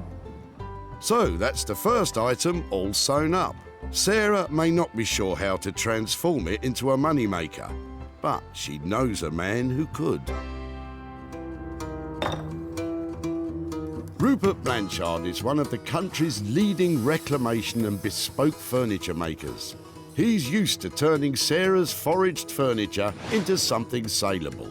I'm really looking forward to Sarah coming and see what she's managed to discover. I hope it's something that I'm familiar with and I can identify its history, but I want to add something to it, so I want to completely destroy it and turn it into something brand new, but retain somewhat of its past story, its past history, its past relationship with someone, and really build a new relationship with it now, make something brand new, and start making new stories. Rupert does love working with unloved items, but Sarah could be stitching him up with this one. So, Sarah's saved her first item from the skip, but she has 2 more to find. And another piece of classic manufacturing has just pulled up. I absolutely love it. How long have you had it? I've had about 5 years. Well, it's lovely to see it being used. The car's not up for grabs, Sarah. Get a move on and find your next item. Ah, wait, Emma might have just the thing. Go on, have a sneaky peek while she's away. Wow, I wonder if I'm going to be able to have that. Look at that. I think it's made of metal, and that makes it really easy to use, so I'll just see if I can get hold of that. Hold on. Hi there. I'm looking for things I might be able to recycle or make into something else. Okay. And I was wondering if it might be, you might share this or let me have it. You can have it. No, you're welcome to Really? take it. Oh, it's quite heavy, isn't it? It's not that bad. I know, actually, in the scale of baths. No, I thought it was going to be heavier. Well spotted, Sarah. Spending most days at the dump, you're due a bath. That's brilliant. I love the shape of it. Exciting. Well, thank you ever so much for letting us take it away. No worries, That's have great. fun. Thank you. Sarah clearly sees potential with Emma's bath, but what on earth could she make from it? I'm thinking she's going to make some kind of weird 60s seats or something. I love this bath. It's made of tin. I'm going to be able to cut it up and make something fabulous out of it. And I reckon if I made 2 armchairs, I could make 500 quid out of this. Emma's guess wasn't too far off. So, with Sarah's second item in line for a radical redesign, she'll have to call in the services of a designer who loves heavy metal.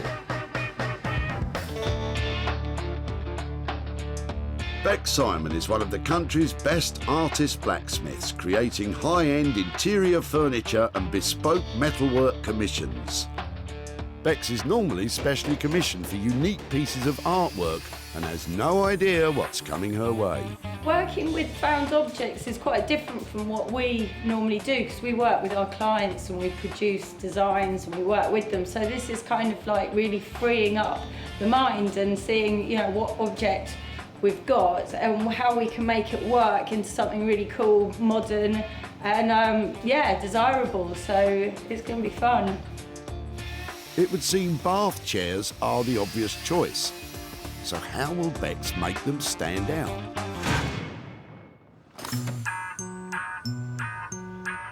Sarah's successfully found 2 items for designers Rupert and Bex. Now she needs to find a third she can apply her own skills to. And with the day getting on, she may not get to be so choosy. Oh, hang on a minute. There's that. A plastic plant pot. I think we'll keep on looking. But as luck would have it, Elizabeth may have just saved the day with her box of old taps. My husband, when he did the central heating years and years ago, Yeah. couldn't bear to ever throw anything away. Oh, I'm like him. I can understand. I can understand And so that. I'm gradually getting rid of them because they're no use to me. But if they're, I was going to put them in the recycling. Well, do you know something? I'm looking for things that I might be able to add to projects or make something out of. Right. And yeah, these are just what I'm after. Something really chunky and old, and you know they've got that classic look. That would be really nice. Yes, I'm just only too pleased for them to be reused. Thank you so much. When we moved into our house many years ago, and my husband had old pipes, couldn't throw them away, of course, and redid it, and they've just been in the garage ever since. Look at that absolute box of joy. These are just fantastic. They're not perfect. They're in a bit of a state, but I have to be able to make something brilliant out of these, don't you think? Okay, bye-bye. It was great meeting that lady, and it was really sweet that she let me have those taps and things, and I just hope I can do them justice and make something lovely out of them. Sarah's 3-item search is complete. Philip's sewing machine will be going to Rupert, Bex will work on Emma's old bath, and Sarah will be hoping to create a cash flow from Elizabeth's taps. It's been a fantastic day here today, and I've met some great people. But I've also been making some really big promises about what I'm going to do with their rubbish. And I think I might have my work cut out.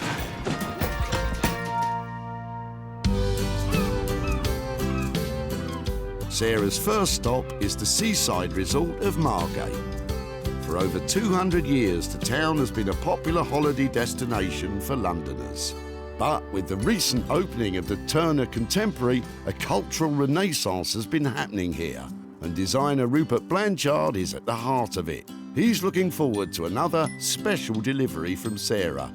I did hear from Sarah that she's going to bring me something that she thinks is going to really challenge me this time. I'm not so sure.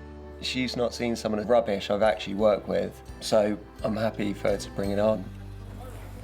Rupert, I have got something I need a hand to bring in. Okay.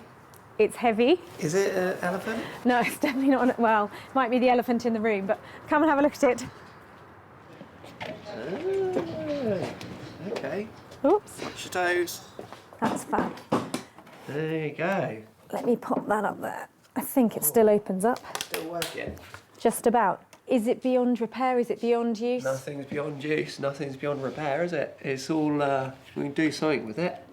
I was wondering if maybe we could use it as some kind of flip-up thing where somebody's got a screen, either their laptop in there or it's the TV screen or something like that. So it's a possible home office-y thing.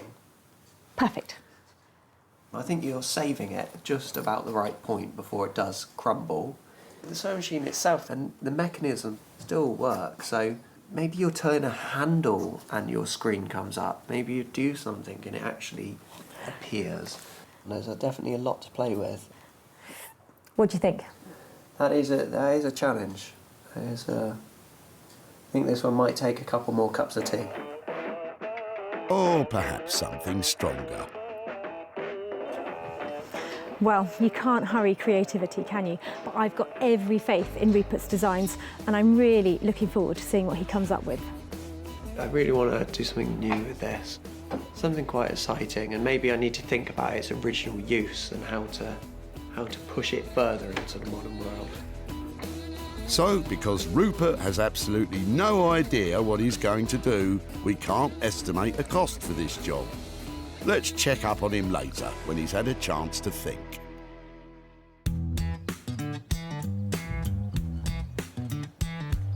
So, while we leave Rupert to put the kettle on, we travel further inland to the Surrey countryside. We're waiting for Sarah as scrap scavengers Beex and husband Dave. Sarah thinks a bath is just what these two need. It's a bath. Don't take it personally. Oh, wow. OK. It's tin. It's not one of the cast iron ones, so it's not too heavy, but it's metal, so I thought of you. And obviously how dirty we are. We need a bath. Tin baths are a cheaper alternative to heavy cast iron. It should make no difference to the sale price once they've turned it into... What's it being turned into? So I was sort of wondering whether this could be a pair of armchairs. I was just wondering if we could cut in each end off to make a kind of like cool armchair. That would probably work quite well. What I haven't done is actually sat in it. Do you think maybe we should put it on the ground and sort of see how big, you know, is it possible to get two out of it, do you think? Pop it down. Okay, you sit that side, I'll sit this side. Two birds in a bath. You've got the taps end, I win. I always end up with the taps. OK, so my end's comfortable. How's yours? I'm sort of quite propped up, but that's OK. The only thing I was wondering about, just having a couple of holes in it so we could put a cushion pad on it, so maybe just in the base, a cushion pad so you don't slide out of it. Yeah, no, definitely. If I get out, will you shoot you across this place? Yeah, I think, yeah, we can go for that. It's definitely give it a go. Give anything a go, It's a clever idea to turn the bath into two separate saleable seats to double the potential profit. Oh, it's quite cool up this end. As long as we don't break the bank making it. I suppose we're looking at £30 to £40 to get a cushion made if I was to make up a very simple square to go in it. If we've got, say, 400 to 500 to do what we need to do, I reckon we could have a good go at it with that. Fab. Well, that sounds like a great plan. Shall I leave it with you? OK. Don't sound too enthusiastic, Beex. 2 bathtub armchairs. That should be easy, right? There's quite a few unknowns as usual, aren't there? Yeah. How much enamel's going to stay on it, how much the shape's just going to fall apart. But we will remain positive. That's more like it. The armchairs should cost between £400 to £500 to make, plus a little extra for the cushions. Selling them for any more than that means Sarah's in profit.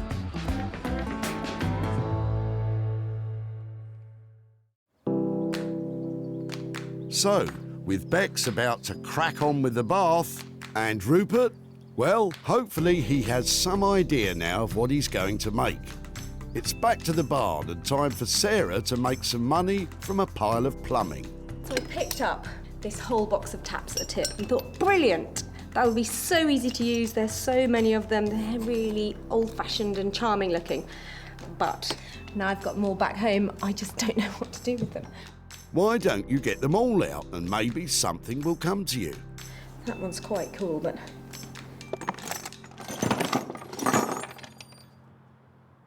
So? Any ideas? What's with you and Rupert today? Get those creative juices flowing. I thought maybe I could use them to make some really smart lighting, you know, have some blue bulbs coming out of them, but really it's very complicated what's inside them.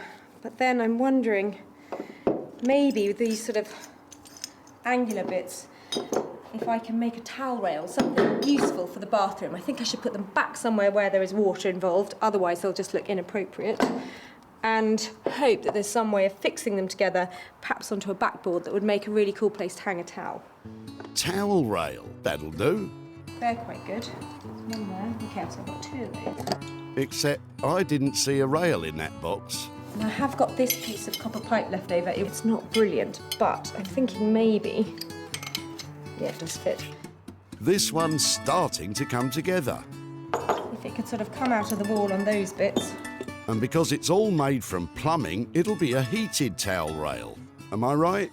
Yeah, it's never going to be one of those heated... I mean, it could be if I got it plumbed in, but I think it should be decorative only because I've got no budget to spend on this and I just want it to look pretty cool and a pretty quick fix.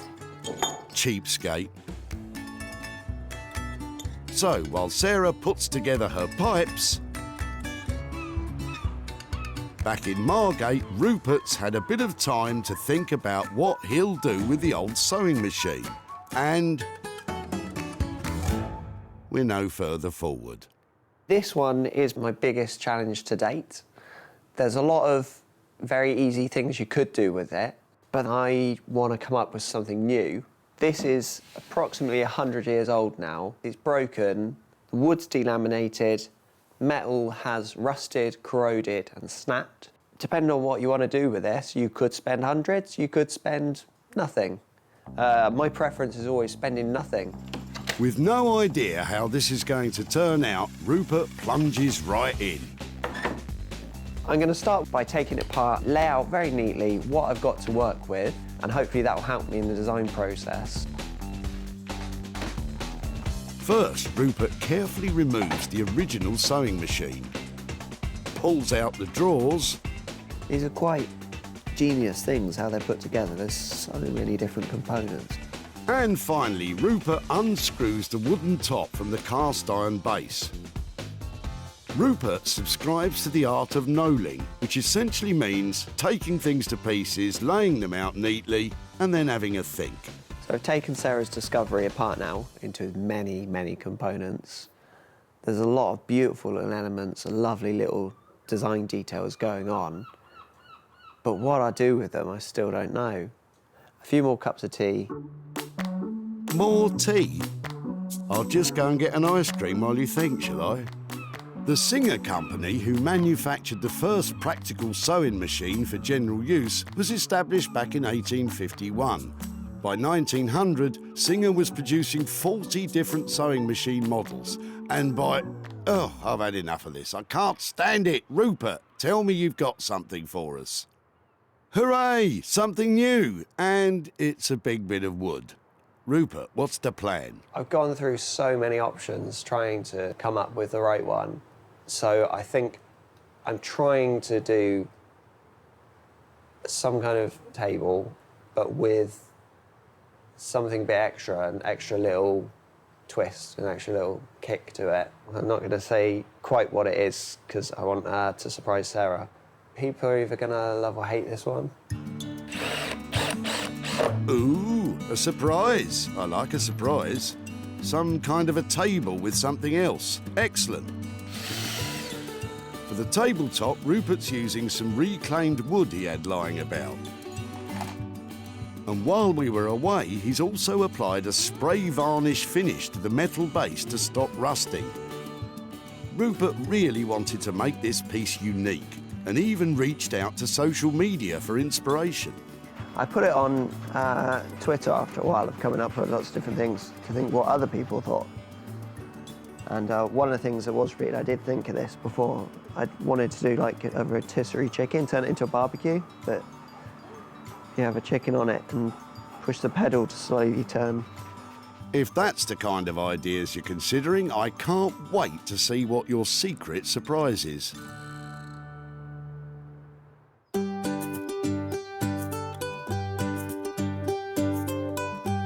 Back in Sussex, Sarah's one step closer to making a towel rail from the box of old taps. But she still has to source a wooden back panel that will eventually fix the rail to the wall. But luckily, Sarah's a hoarder of all things, well, of all things. And after a quick trip to the shed, she usually finds something she can work with. I'm trying to find a backboard that I can mount the whole towel rail on. And I had this bed, in fact a pair of beds that I have had for about 5 years, and they are completely broken, they've fallen apart. But I've always loved the wood and thought one day I might use it in a project. So that will work really well. It's really heavy, it must be mahogany or something. And it's old, I think it's French. It's a really good green colour. And that, I think, with all that copper and gold, pretty much untouched, would be perfect. So, with the back panels scavenged from herself, it's time for Sarah to plug in those power tools. She's using an electric jigsaw to cut the old bed frame the correct length for the towel rail. Next, it's time for the power drill. She's using a flat wood drill bit, which is perfect for bigger holes. Hopefully that's all right. Quite an achievement for just over an hour's worth of work. But will anyone buy it? Sarah spent just £12 on extra metal fittings to attach the rail to the backboard. So she's got to make more than £12 from it, surely. Meanwhile, back at the forge, Bex and Dave are about to start the process of turning the bath from something you lie in to something you'll want to sit on. Are we just cutting it in half? Sarah was hoping to get 2 saleable seats out of it, one from each end. But do the team think it's a possibility? We've never done anything with a bath before. Apart from washed ourselves after work. And then it's pretty grubby. It can't be worse than that. Or maybe it can. Bex starts by drawing up plans for the frame. But what can they do to make it not so bathy? There's got to be something about the design that moves it on from being half a bath in a frame to a considered chair. What about if we made a big frame and turned it into a swing? A bucket swing. No. Maybe keep on thinking. Dave gets to work cutting the first seat from the plug hole end. Dave's very careful not to chip away at the enamel, which could spoil the finish. Once it's removed, he'll have a better idea of what needs to be done next. But first off, how are you going to plug off the plug hole? Why don't we get a plug? Genius. Put a plug in there. Yeah, a bit quirky. Yeah, and get some taps. That'd be uncomfortable. That would be like how I have a bath. Somebody else gets the comfy end. Too much information. You said it. But you know the old saying, the couple that bathes together stays together. Okay. In the interests of keeping costs low, Bex and Dave are using scrap iron they had lying about, which they are bending into curves to form the base the bath will rest upon. With this, again, because we're working to a budget, you know, we can't really order in, you know, the steel that we need, so we're just looking to see what we can use. So it's really testing your design ability. You know, you're not sort of sat down drawing it out, you know, having a big sort of conversation with a client. You're literally, right, here it is, let's get on with it. I can see this starting to come together. Sawing the bath in half has left a sharp edge on the seat, but Bex is hoping to keep it as is. We'll test it out at the end with bare legs. Your legs?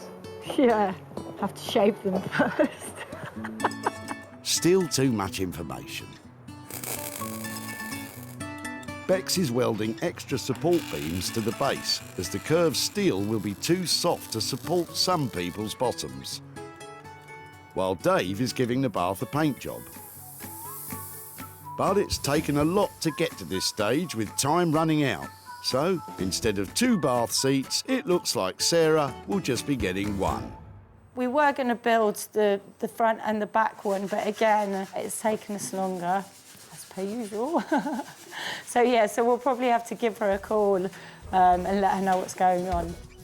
To be honest, as long as it doesn't cost a fortune to construct, I'm sure Sarah will be happy.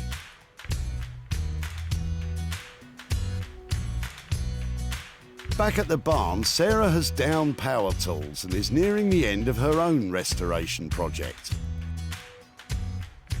She's attached the rail and bits of old taps to the wooden back panel, and now is nailing more bits of broken bed to the sides for a classy finish.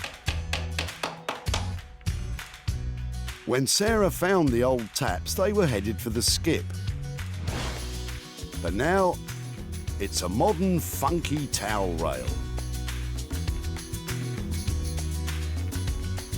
Sarah used matching black steam valve handles that make the piece more industrial than domestic. The extra materials Sarah used were compression joints, which form an L shape attaching the rail to the backboard. And the backboard? Well, it was an old bed, but I think it does the job nicely. All in all, a quick and effective turnaround, Sarah. Just for a change, I have to say, that was refreshingly fun to make. It's really quite simple if you're using any of these compression joints that you can get at plumbers merchants, because they literally tighten up together and give you a really secure join. Probably not waterproof if you don't really know what you're doing, but certainly good enough for making this kind of thing. So probably all in all, it was only about an hour and a half to make, and I only spent £12 on materials. So hopefully, enough here to make some profit. I'm sure you'll find some plumbing lover to buy it for more than £12. So go on, get it sold.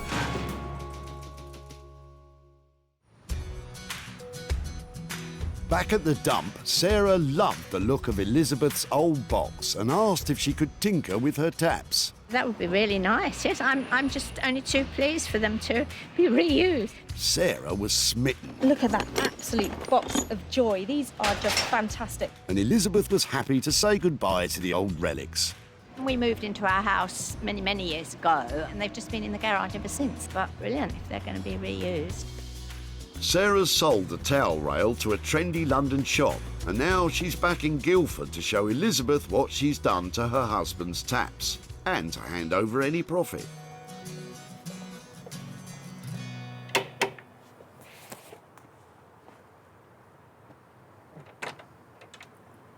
Hi there. Hello. Hi, Elizabeth, it's Sarah from The Tip. How are you? Hello, I'm fine, thank you. I just thought I'd update you about what happened with your taps. Yes, right. Were you wondering what we might do with them? Well, I couldn't think of anything, actually. They're just old taps to me. Yeah, well, we had, it was actually something that I worked on. So I had a good look at them, and I was thinking about all sorts of things, maybe turn them into lighting or something like that. Oh. But in the end, I thought that it's probably better to keep them in the kind of water environment. So I turned them into a towel rail. Oh, my goodness. What do you think? That's amazing, isn't it? Yes. I know these were your late husband's. Yes. I hope he would approve. They've actually... He would. He would. So after the stuff has been made, we try and sell it, and they were actually sold for £75. Goodness me. What do you think about that? Do you think... I can't believe it. And from that £75, I've got £63 to give to you. So let me thank you very much. I'll send that to his charity. Did he support a particular charity? Well, we had two because he had dementia. He used to go to a day centre, so half of the money went there, and the rest went to a place called the Rainbow Centre, where my little grandson attends for disabled children. Sarah's rustic take on a towel rail cost just £12. The item didn't hang around too long and was picked up for £75, giving Elizabeth a chance to spread some love with the £63 profit. Thank you very, very much. Absolute pleasure. So, while Elizabeth heads off to spend the spoils from the towel rail, we're back in Margate, where Sarah's about to pop in on Rupert and finally find out what his super secret surprise is. When we left him, there were talks of rotisserie chicken barbecues and all sorts. Now Rupert's putting on the finishing touches. So hurry up, Sarah, and get in there. The wait is killing me. I love it here at Rupert's place because I think, like me, he might be a bit of a hoarder. I can't wait, though, to see what he's done with our sewing machine table, because when I last left him, he was scratching his head and he hadn't got a single idea about what he's going to do with it. So, who knows? Before, the old crumbling sewing machine was no use to anyone. Now it's a very cool, functional work table with a desk fan that is operated by the original foot pedal. Rupert, you're bonkers. Rupert used a very simple finish to the metal to maintain some of its history. A clear wax on the tabletop brings out the natural grain of the scavenged wood. But the secret surprise of the day is that fan.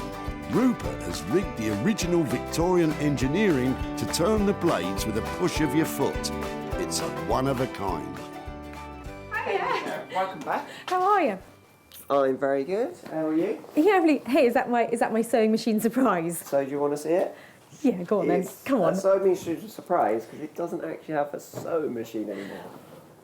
Oh, wow. Okay, so I thought maybe a rotisserie chicken, maybe a giant pencil sharpener, lots of things that I spent a lot of this week failing at, and then I decided, on a hot day in the workshop, what better than a fan?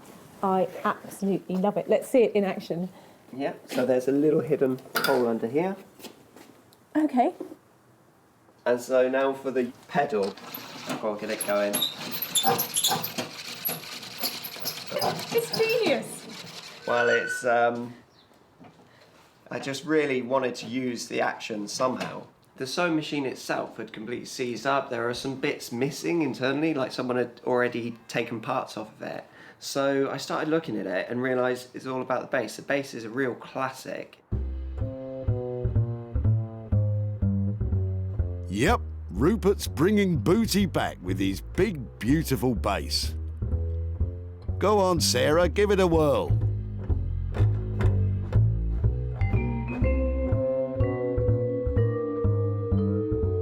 I don't know who's going to buy it, but it sure looks like a lot of fun. And all for only £200. Sarah might be laughing all the way to the bank. Back at the dump, Sarah was poring over Philip's ancient sewing machine. I think it's been probably around for about 40, 50 years. Sarah wanted to do something extraordinary with it. The challenge will be to make something that's really amazing and quite different. Even if Philip didn't. Hopefully, if she's a good girl, she'll learn to sew on it. And after I don't know how many cups of tea, Rupert lived up to the challenge and he certainly made something different. Sarah invited one of London's top retro furniture dealers in to see if it would be something that would sell in his shop, the old cinema. It's good, it's interesting, it's really fun, isn't it? I love this. Does it work? Yes, it does. He was blown away by its originality, but questioned who would buy such a thing. It can't go into someone's home. I couldn't sell it. But I love it. He took it anyway. Sarah's returned to Guildford to tell Philip that his sewing machine became a foot-powered fan and to hand over the profit. Hello again. We must stop meeting like this. Well, it's much nicer here than the tip, isn't it? It is, it is.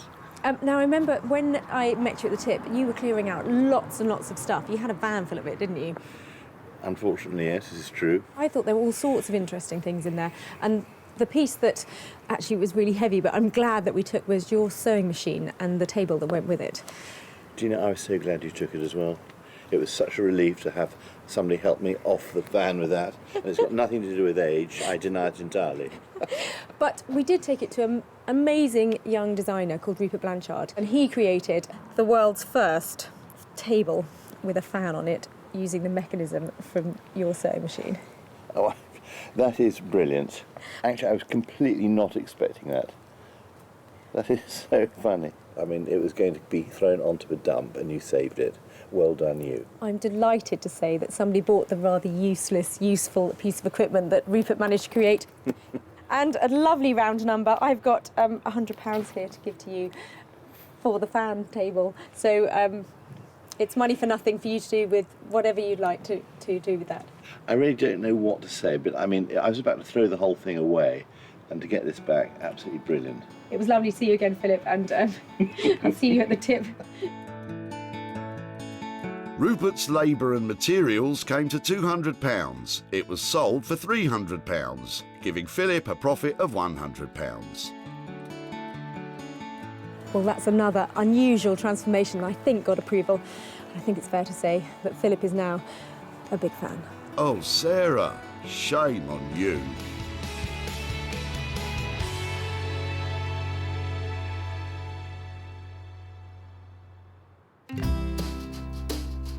Sarah's had success with Rupert's fan table, but it's time for our bathing blacksmiths to reveal what they've been up to. Bex and Dave are putting the finishing touches to their bright blue bath chair. Just leave that dangling down the back. Ah, little plug holes, isn't that nice? Look at that! Not bad. Quite pleased with that. Well done, you two. I have seen baths made into furniture before. I have a feeling what I'm about to look at has never been done before. When Sarah brought it to them, it wasn't fit for any bathroom. But now, it's a bathing beauty. Bex and Dave have really outdone themselves with this piece of funky furniture. I didn't know they had it in them. The base of the chair has been welded, riveted and soldered to support the bath securely when sat on.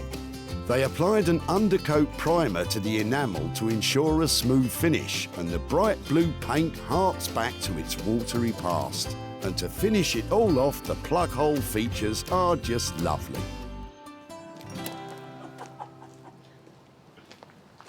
It is amazing. It's really modern and really funky, isn't it? We didn't want to keep the bath just the white bath colour.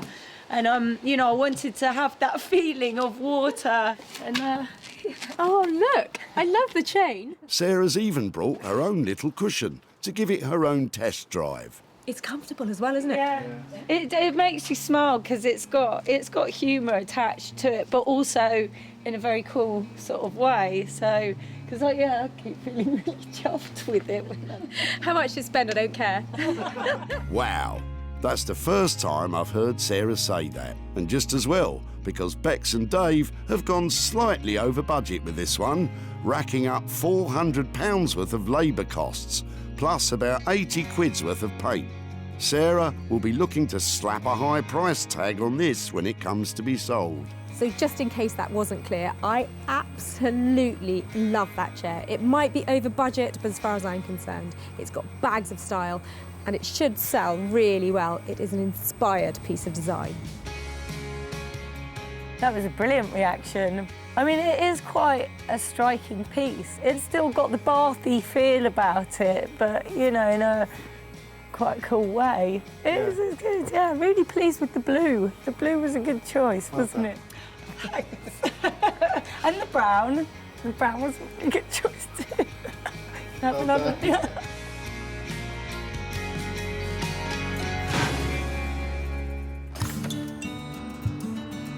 back at the dump.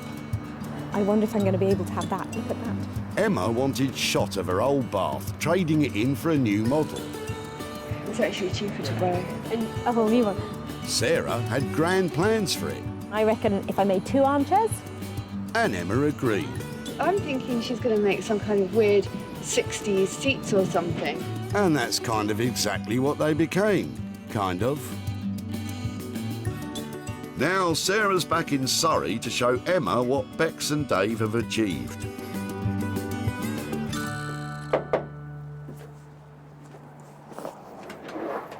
Hi Emma. Hi there, Sarah from the tip.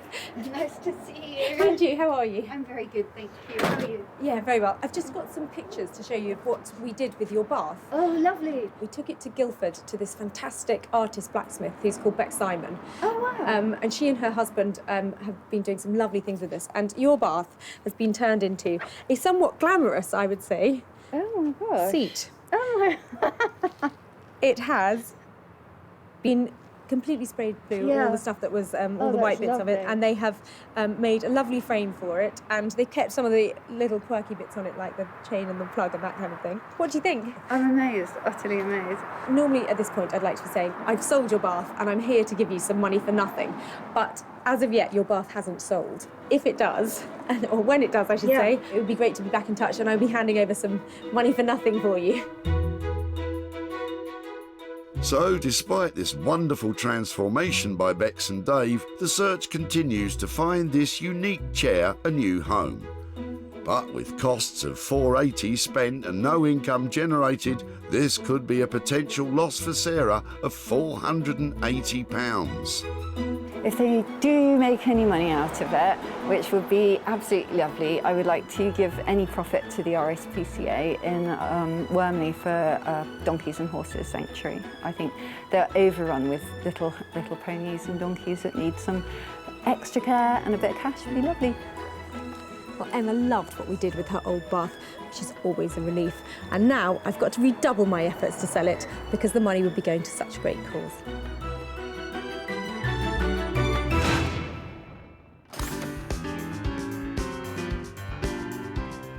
So, Sarah's managed to save 3 unwanted items from the jaws of destruction. 3 fabulous transformations that have come so far since we left the tip. The bath is now a stylish seat, the old sewing machine, a hip desk with extras, and the taps, they haven't left the bathroom, but they have got a whole new purpose. It just goes to show. Once again, with a little ingenuity, you can make some money for nothing.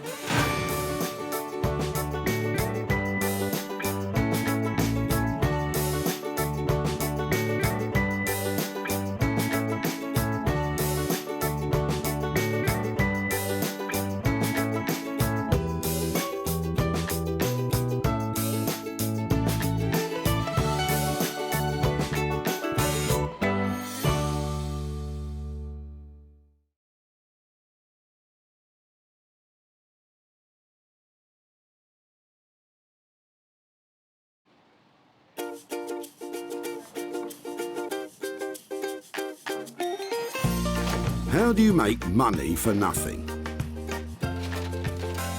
The answer could be hiding in the 20 million tonnes of household waste we throw out every year. Sorry, Spotty, before you throw that away, is there any chance I can have a quick chat to you about it? Sure. That's why entrepreneur Sarah Moore wants to get her hands on things before they hit the skip. I am a passionate buyer, maker and user of old stuff, and I've turned that passion into a money-making business. I turn old stuff into new stuff and sell it for a profit. Sarah's ready to sift through as many boots and bin bags as she needs to. Look at that absolute box of joy. These are just fantastic. In her search for tip treasure. We've got to be able to make something out of that, haven't we?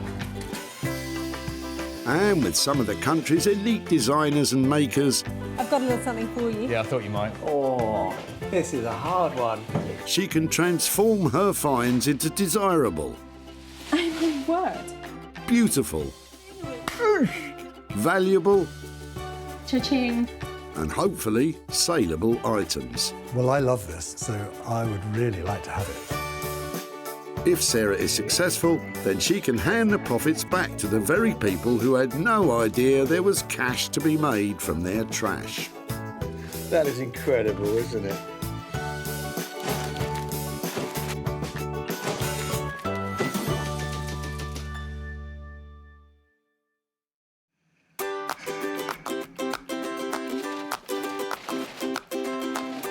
For most people, a trip to the tip is about as exciting as rearranging your sock drawer. But most people aren't Sarah Moore. It's loads of fun here. There's stuff coming through the gates all the time, and I'm hoping in the trunk of one of these cars is some real tip treasure. Sarah's been given special permission from the Bredbury Recycling Centre near Manchester to search for 3 items before they get skipped. We're looking for things that we might be able to reuse Recycle. and recycle. But she's not after just any old rubbish. Just wondering what that was. Old vacuum attachment of some shape or form. So, Oh my word, look at it. Sarah needs to find things with the potential to turn a profit.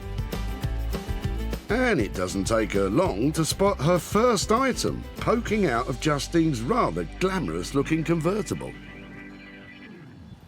Hiya. Hi there. What are you throwing out today? It's a cast iron soil pipe, having a new bathroom fitted. Oh, really? I just love the fact that it's got this really old paint on it. Yeah. And I don't I know... did speak to my decorator about that, and he said that to rub all that down and repaint it when he paints the outside of the house is not cost effective, because it would be about a day's labour just to rub the whole pipe down. Really? And it had to be changed anyway because of the new bathroom. I know it sounds really strange that somebody might want to take away a soil pipe, but we're looking for old stuff, you know, particularly stuff that has a bit of integrity and like we can remake into stuff. Right. I'm not sure if anybody will take on a soil pipe, but would you mind if we kept it just Not to see? at all. Really? Do me a favour by taking it. You might want to wear some gloves for this one, Sarah. A soil or sewage pipe is usually attached to the side of a building to remove waste from the upstairs toilets. And there's just one more section to it. Keep them coming, Justine. After all, you can never have too much old soil pipe. It looks like it hasn't been used for a while. Has it not been used? Oh, it's been used. Really? I don't want to think about that, do I? Yeah. Thank you so much. If we just pop it here, that would be great. By the looks of things, this pipe has seen quite a bit of action. But exactly how old is it? It's a very old terraced house, a 1926. Okay. It was built, but it's the original cast iron pipe. Yeah, well, do you know something? It's going to a better place. Oh, that's good. Thank you so much. Very welcome. Bye. Bye. Sarah seems happy, but what's Justine thinking? I'm just glad to get rid of it. I don't know what she'll do with it. Justine does have some concerns, though. I'd have put my makeup on if I'd have known I was being on the television. Not to worry, Justine. While you pop off to the powder room, Sarah can take a closer look at her first item. It's a really old cast, probably Victorian downpipe. It's really battered and I'm not quite sure why I've saved it, but I do know somebody who might have some good ideas to turn this old thing into something valuable.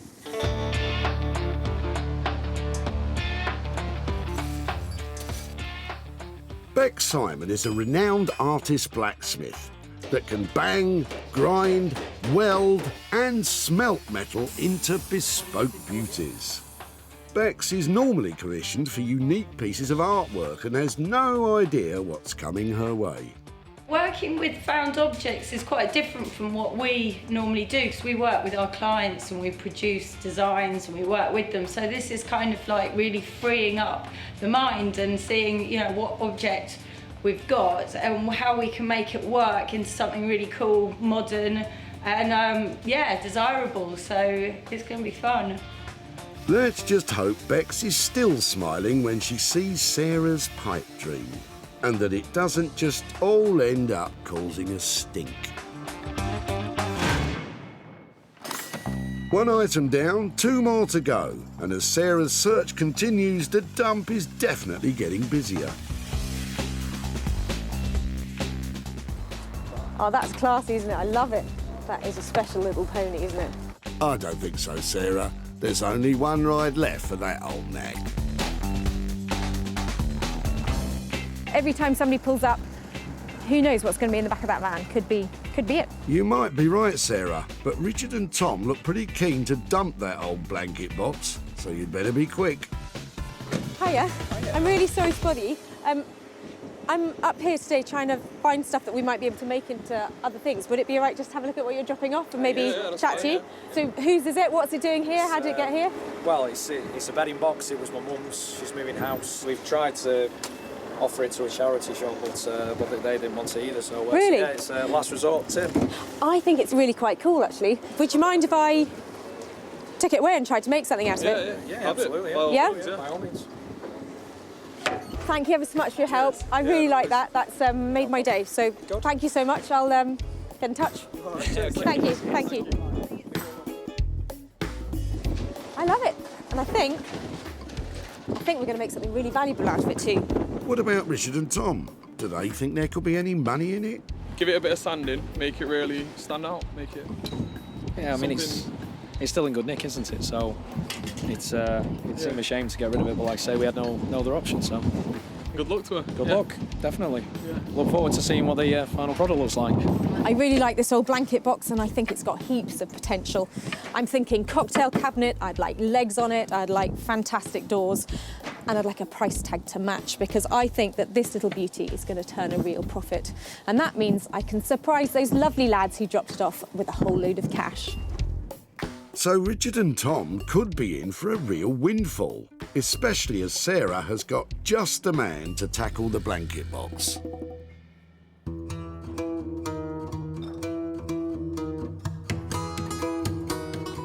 Rupert Blanchard is one of the country's leading bespoke furniture makers. He searches the country for undervalued materials to rework into contemporary designs. Basically, other people's waste, I find some kind of beauty in it and spend a lot of time and give rubbish a lot of attention to try and bring it back into use. Rupert's been working with reclaimed materials for almost a decade and sells his high-end designs all over the world. I like giving things a second, a third, a fourth chance. Bringing something back into use is incredibly satisfying. Well, let's hope Rupert's satisfied when he sees the salvage blanket box.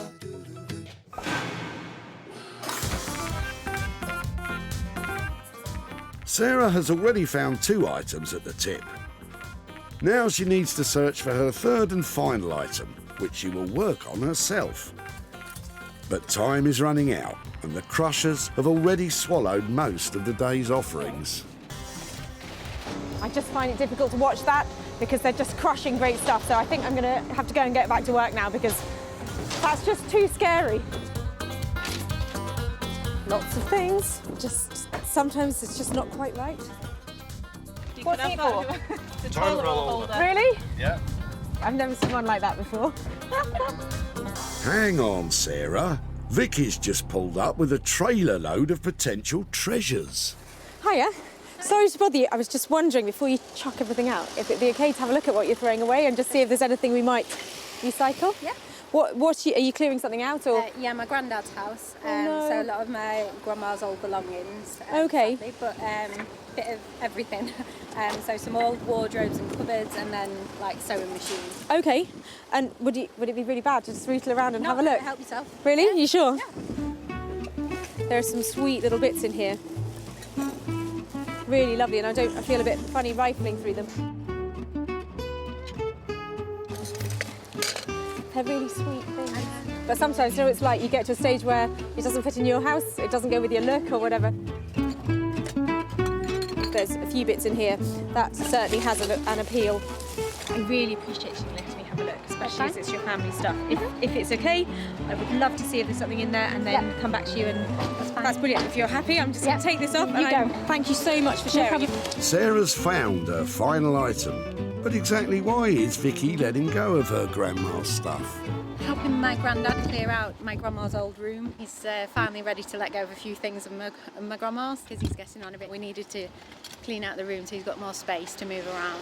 It'd be nice if it could be reused for someone else who'd get pleasure out of it, because I know my grandma certainly did with a lot of these things, so it would be nice if it could go elsewhere rather than in the bin. So this is a really eclectic little collection of stuff. Part of the stuff she dropped off were these plates, this china. Now, I haven't had a proper chance to look at them yet, and I'm not sure if there's going to be any value in this box, but I couldn't let her throw it away without having a proper look. So you never know, there might be some value in here yet. Well, let's hope you're right, Sarah, because it's now time to try and turn your refuge picks into pounds. Working on the soil pipe will be artist blacksmith Beex, while Rupert will be unleashing his creative carpentry on the blanket box. And Sarah's hoping to find some hidden treasures in Vicky's grandma's box of china. We have had a fantastic day here. I've got some amazing pieces and just the right people lined up to make them into something fantastic and to make some money along the way.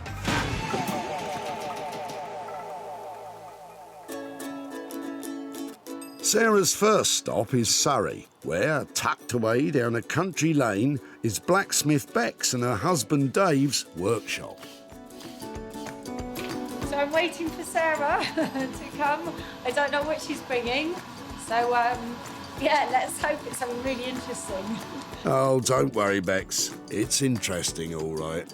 Hi, guys. Hello. Look what I've brought you. Oh, no. Oh, no. It's a downpipe.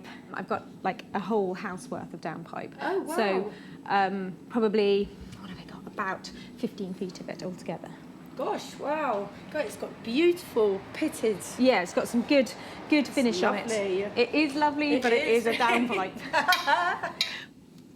There you go. Do you want to hear the plan? Oh, go on then. This is really exciting. Okay, so bear with me because it takes a bit of imagination. So I was thinking that if we could cut them in half. Yeah.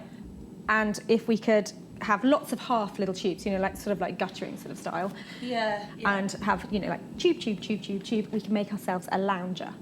Oh, right. And I can get some little velvet cushions made to make it up into a round again. Oh, wow. And then have it like, you know, like a luxury, amazing chair that you have in the corner of the sitting room. Oh my gosh, that sounds really nice, really nice. With Beex up for the challenge, it's time to hit the drawing board. What you want to see is you want to see the half, don't you, like this? Yeah, exactly. And then you've got the cushion going on the top, like that's what you want to see. And it could be sort of like that with an extra one on the headrest and more here. Oh, right, I get you. So if we're talking about, you know, a frame, getting all of these pieces into position and the legs, how long, you know, what kind of money are we talking about for that? I reckon for both of us working on it, about 600 quid to do that. Got 600 quid on the frame. It's probably going to cost me a couple of $100 to get the cushions done. So an 800 quid piece. Another challenge on our hands. I'll leave you to it, shall I? Never say I don't spoil you.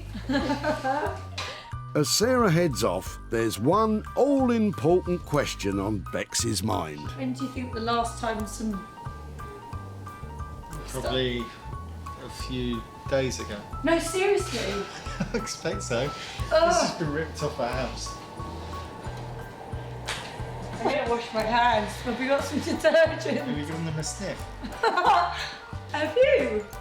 Go and smell your hands. It might be dirty work, but it's not cheap. With a budget of £600 for the frame, plus an extra £200 for the cushions, let's hope Sarah isn't flushing her money down the drain. Sarah's next stop is sunny Margate on the coast of Kent. Once a mecca for British tourists in the 1950s, it suffered a major decline over the years due to cheap package deals sending the holidaymakers overseas. But today, Margate is a place where vintage is an advantage and reclamation is the order of the day. And one man leading the way in all things repurposed is furniture redesigner Rupert Blanchard. I'm really looking forward to Sarah turning up today and see what she's managed to discover. Hopefully it's something fun, but I'm really happy to play with anything that she's come up with. Let's hope Rupert is still in a playful mood after he takes a closer look at what Sarah has brought him. So, blanket box. What do you think? Blanket box? Wow. I didn't expect this. It's rather unusual proportions. Quite a high thing, and it's all veneered plywood. Yeah, I don't think it has a huge amount of integrity to it. It's not really solid, and it was probably something that was quite cheap when it was made. And it's light, isn't it? You can tell. Yeah, but that's good. Big but light. So, what are we going to do with that? Okay, so I had a few thoughts about this. Part of it was I was wondering if it's something that goes up on legs and made into some kind of cocktail cabinet, or new, perhaps turning it round and using the back as the front, or even turning it on its side and making it into something like a desk, or using it that way. You're saying some sort of desky, cabinet-y thing. Rupert doesn't seem convinced. The question is, can he see the potential that Sarah saw when she salvaged it? I don't know. Is it something that you think is workable or not? Because it's okay to say, I'm not sure that this is... Yeah, no, I can definitely work with it. Great. Work with it. Just coming up with the thing that's right for it. Is this something then maybe that I leave with you for a few days, maybe give you a call and we can catch up and see if you've had some thoughts about it, or if I think so. Feeling that it will be... it'll keep me warm through the winter from the fire. No, of course it won't. It'll end up being something great. So Sarah's going to leave Rupert to it in the hope that a good idea does come his way.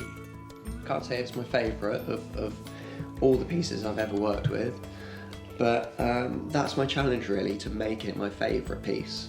Every piece I work on, I try to, if I'm not happy to have this in my own home, I don't want to work on it.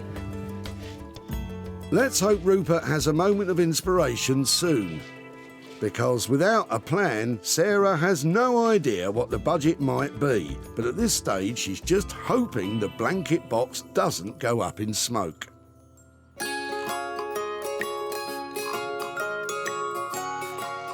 While Sarah waits to hear back from Rupert, she's headed to her farm to see if there are any hidden gems in Vicky's grandma's box of china. Now, I absolutely love a little box like this because I just don't know what's in it. I had a very quick look in the dump and this caught my eye, this sweet little jug, and I just couldn't stand the thought of somebody chucking that away because, honestly, that's 1940, something like that. It's just too sweet to get chucked and broken. So I don't know what else is in here. I'm looking at the plates and things and thinking there's probably not a lot of value, but I just thought it's worth checking just in case. At least it's vintage. Giftware, Stoke-on-Trent. I think there's sentimental value rather than actual cash value. Sweet little cottage garden, maybe in a vintage shop, you might get a couple of pounds for a plate like that. But condition's not brilliant. Foreign wear, made in Japan. Oh dear, saucer that went with that. There's a few breakages in here. So there'll be something from Woolworths or something like that. So no value there, I don't think. Great, oh well, we know how much that was. Look, a little nest of bowls for dipping or something. 99p from Superdale. Probably not worth 99p now. Now that's more exciting. Look, that's Clarice Cliff, and her stuff is really collectible. Especially the early stuff, and I'd say looking at that shape, which has got those real Art Deco lines to it, that that's an early piece. You might be right, Sarah, which means this bowl could be from the 1920s, when Clarice Cliff first became a famous ceramics artist. It's got a couple of nibbles around the rim, but I still think the shape of that's got real appeal. That's a find. As far as I'm concerned, in that box, this is a find. And really worth saving from going in the tip. Right, what else? That's its ladle. Now that's cool. That's another great piece. I'm really pleased with that. That is 25 quid probably. So that, I think, is a little gem, but I'm hoping that will bring some proper money in for Vicky. That's it, Sarah. Nothing like a bit of elbow grease to ease the wheels of commerce. Because Clarice Cliff is so collectible and valuable, you do get people trying to make forgeries and fakes. But you can see just by this wear here, this is a genuine piece. It's been around for ages and it's well used, so this is definitely the real deal. Of course, it's not all about brawn. Research is just as important. You can see, you know, this book's got all sorts of things in it, but there are loads of pages just for the Clarice Cliff stuff because it's so collectible and people absolutely love it, which is really good. Makes that really quite exciting. Okay, so that is a Bobbins pattern Stamford bowl. So that is the same shape as this one. Having discovered exactly what it is, Sarah now wants to place the bowl and ladle in an online auction. Serious Clarice Cliff collectors love her bizarre wear designs and bold colours, so Sarah's taking great care to capture plenty of good photos for the auction. Let's just hope her attention to detail lures in some big bidders. Meanwhile, at their West Surrey workshop, Bex and Dave are trying to psych themselves up to start work. So we are working with the pipe, making it into a chaise longue. Yeah. It's pretty disgusting, really, isn't it? You're touching it. Well, yeah, well, someone's going to have to touch it. And hence when this. Yeah.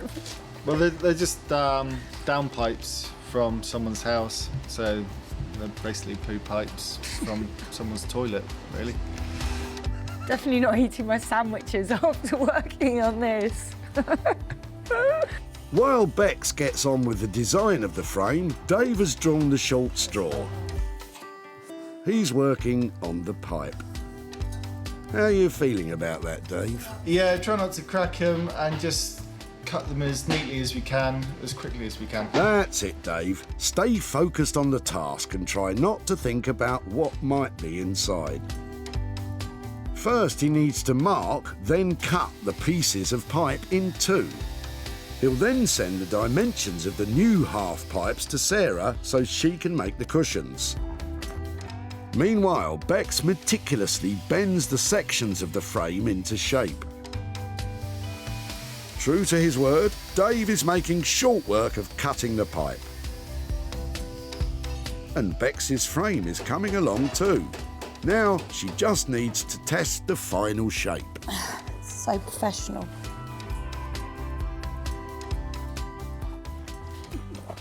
So where does my head come to on that? Oh. There. Am I in? Right. Well, yeah, you're at the top. And this, do we need to cut that down? No. Is that a good... Yeah? Yeah. It's Okay. fine as it is. It's not very comfortable. This is no laughing matter, and neither is the state of the insides of the pipes. Ugh. Luckily, Dave's on hand again to clean them up once and for all. Now, as soon as the pipes are dry, they can be sealed with varnish and attached to Bex's frame.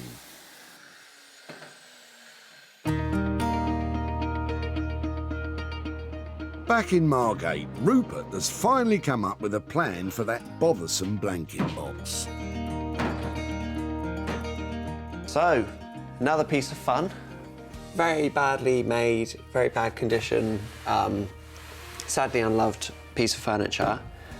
We came up with the idea to make this large sideboard literally by blowing this one apart, almost like a Christmas cracker that you pull apart in the middle, and either end of the Christmas cracker remains our chest, and in the middle is a brand new section.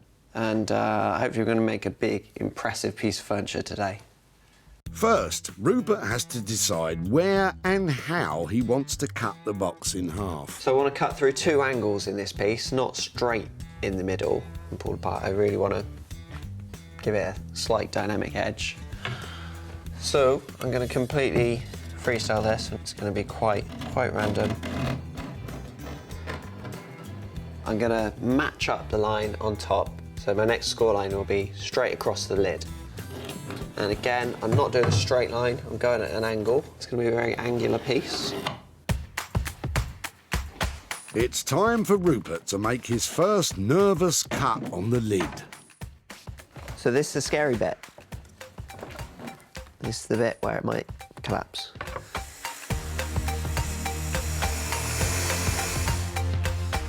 With the lid safely cut, it's time to tackle the rest of the box.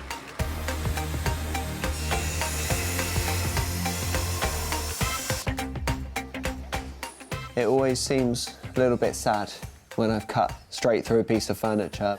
Old vintage furniture, for me, it takes on some kind of human quality. I'd never intentionally put a healthy piece down, but I'm doing it for the right reasons. This is going to be a brand new piece and it's going to be cherished somewhere. Last cut. One more chance for it to fall apart. This one's going to be the worst.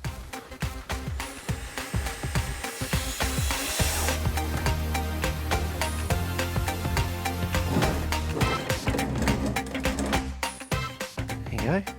So, a lot of weird angles, but slowly this cabinet's getting bigger now.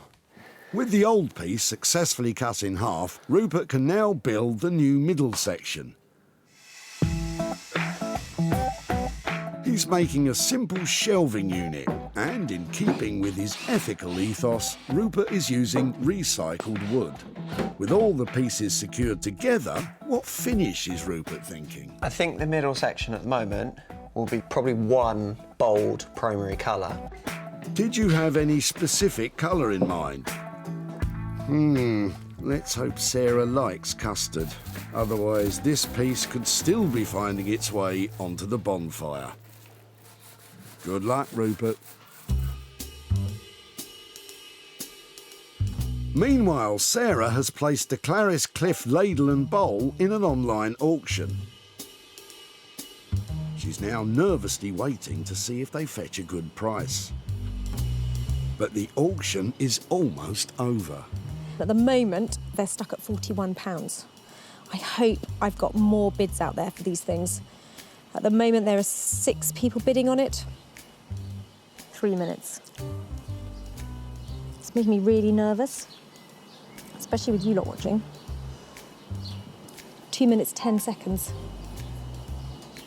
I just want a little bit more for it. 1 minute, 25 seconds to go and it's still only at 41 quid. That's really disappointing. I definitely think it's worth more than that. Probably all doing their gardening or something. 5, 4, 3, 2, 1. Damn. Oh, it's gone up. Somebody's bid right at the last minute. Okay, so the bowl and ladle have sold for £50. I'm pleased with that. I'll take £50 and to be able to hand that money over to somebody who's going to throw the bowl and ladle away, that's money for nothing. When Sarah first met Vicky at the tip, she was performing a sad task. Are you clearing something out or? Yeah, my granddad's house. No. So a lot of my grandma's old belongings. Horrified by the thought of seeing all of Vicky's grandma's stuff slung in a skip, Sarah decided to take a chance on a box of unknown china. It would be nice if it could be reused for someone else who'd get pleasure out of it, because I know my grandma certainly did with a lot of these things. Sarah's gamble paid off when she discovered the Clarice Cliff bowl and ladle. Now that's more exciting. Look, that's Clarice Cliff and her stuff is really collectible. That's a find. As far as I'm concerned, in that box, this is a find. Although Sarah was slightly disappointed with the final sale price, hopefully Vicky will still appreciate the effort and, of course, the little extra spending money. Sarah is in Bram Hall to hand over the profit she made on the Clarice Cliff bowl. Hi there. Hi there, Sarah. Hi there. Hello. And this is my granddad Ken. Hi there, Ken. Hi there. Come on out a bit. I've got something to. I've got a little something to show you. I wondered if you had remembered in the box of china there was a bowl that looked like that. Does that? Oh yeah. Yeah. When I saw the back stamp on the bowl, I turned it over. It said Clarice Cliff on it. I really got quite excited about what you might have popped in your box. So I did a bit of research, and a bowl like this, because of its very strong Art Deco lines, is actually quite collectible. So I popped it online to see what sort of interest I could get, and it turns out that a collector saw it and really wanted it and paid £50 for it. That's brilliant. Yeah, so that £50 actually comes back to you. So who would like £50. Right, thanks very much. Any ideas what you might do with £50? Well, I was thinking I'd have to get a new set of crown green bowls. Oh, that's a lovely idea. I really think that's, well, from one bowl to another bowl, that's very appropriate, isn't it? With a straight online sale and no material costs, Vicky and Sonia's granddad Ken gets to pocket the full £50 profit from the sale of the bowl. Well, I actually found that quite emotional because it's just such a lovely story that Grandma's old bowl is going to buy Ken a whole set of new bowls.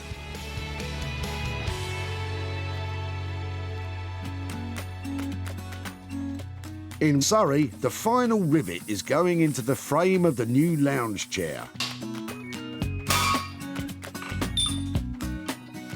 Now, Bex and Dave can do their finishing touches. Dave is stripping back the outside of the pipe to reveal the different layers of paint, while Bex is welding the final fix to the frame. I think Sarah's just round the corner, so we're just putting the last one in, but it's looking really nice. When Bex first saw the humble soil pipe, it had only just been torn off the side of a building. But now, by marrying the old pipe with a new steel frame, she's utterly transformed it into a luxurious lounger. The elegant lines, riveted finishes and rustic pipe all combine to form a chair that's just bursting with individual style. Well, this is a really exciting moment because it's not often that you pick up a lounger made out of a poo pipe. I can't wait to see what Bex and Dave have managed to do with those old pipes, and I'm also a little bit nervous because I've got to show them the cushions that I've made for it. Hello. That is amazing. Its shape is lovely. I really like that organic. It looks like sort of a track off a caterpillar machine or something, doesn't it? It's just got that beautiful swoop to it. Yeah. And is it sanitised? Is it clean? Yeah, it's all clean. Washed and lacquered and everything. Doesn't smell. Doesn't smell at all. That's lovely, isn't it? All the different paint, layers of paint. That is amazing. The contrast between this metal and then your new metal is really beautiful, isn't it? Because each one is really bouncing off the other. And this is great detail, really clever. So nice to give it that luxury look. Yeah. It's really beautiful. You've done so... Is it comfortable? Have you sat in it? Have you tried it? Well, it's not bad. It does need its cushions, though, definitely. I feel really nervous now. Before Sarah completes the new lounger with her cushions, she's decided to take it out into the garden. So Sarah's putting the cushions on the chaiselong. So, yeah, we're eagerly waiting to go and have a look. So, yeah, what do you think? I think she'll have done a really good job. Yeah, I hope so, because I'm a rubbish liar. I'll just go... then cry. Do you want to come and have a look? I like the way it's like through a curtain. Oh, wow! Oh, all the colours are the same as the back. Oh, wow! Is that a good oh wow? Yeah, no, I like it. Yeah. Yeah, no, that's nice. With the cushions meeting with Bex and Dave's approval, there's only one thing left to check. It's lovely. It's really cool. It's really relaxing. Thank goodness for that. When Justine pulled up at the tip in her fancy-looking convertible, no one could have guessed what she was planning to dump. Hi there. What are you throwing out today? It's a cast iron soil pipe. But if Sarah was surprised, Justine was shocked. I'd have put my makeup on if I'd have known I was being on the television. Undeterred, Justine helped Sarah to unload her grim cargo. It looks like it hasn't been used for a while. Has it not been used? Oh, it's been used. Really? I don't want to think about that, do I? Yeah. I'm just glad to get rid of it. I don't know what she'll do with it. Well, Justine, the humble soil pipe has now been glamorously transformed into a luxury lounge chair, which Sarah had absolutely no trouble in selling to the trendy London furniture store, the Old Cinema.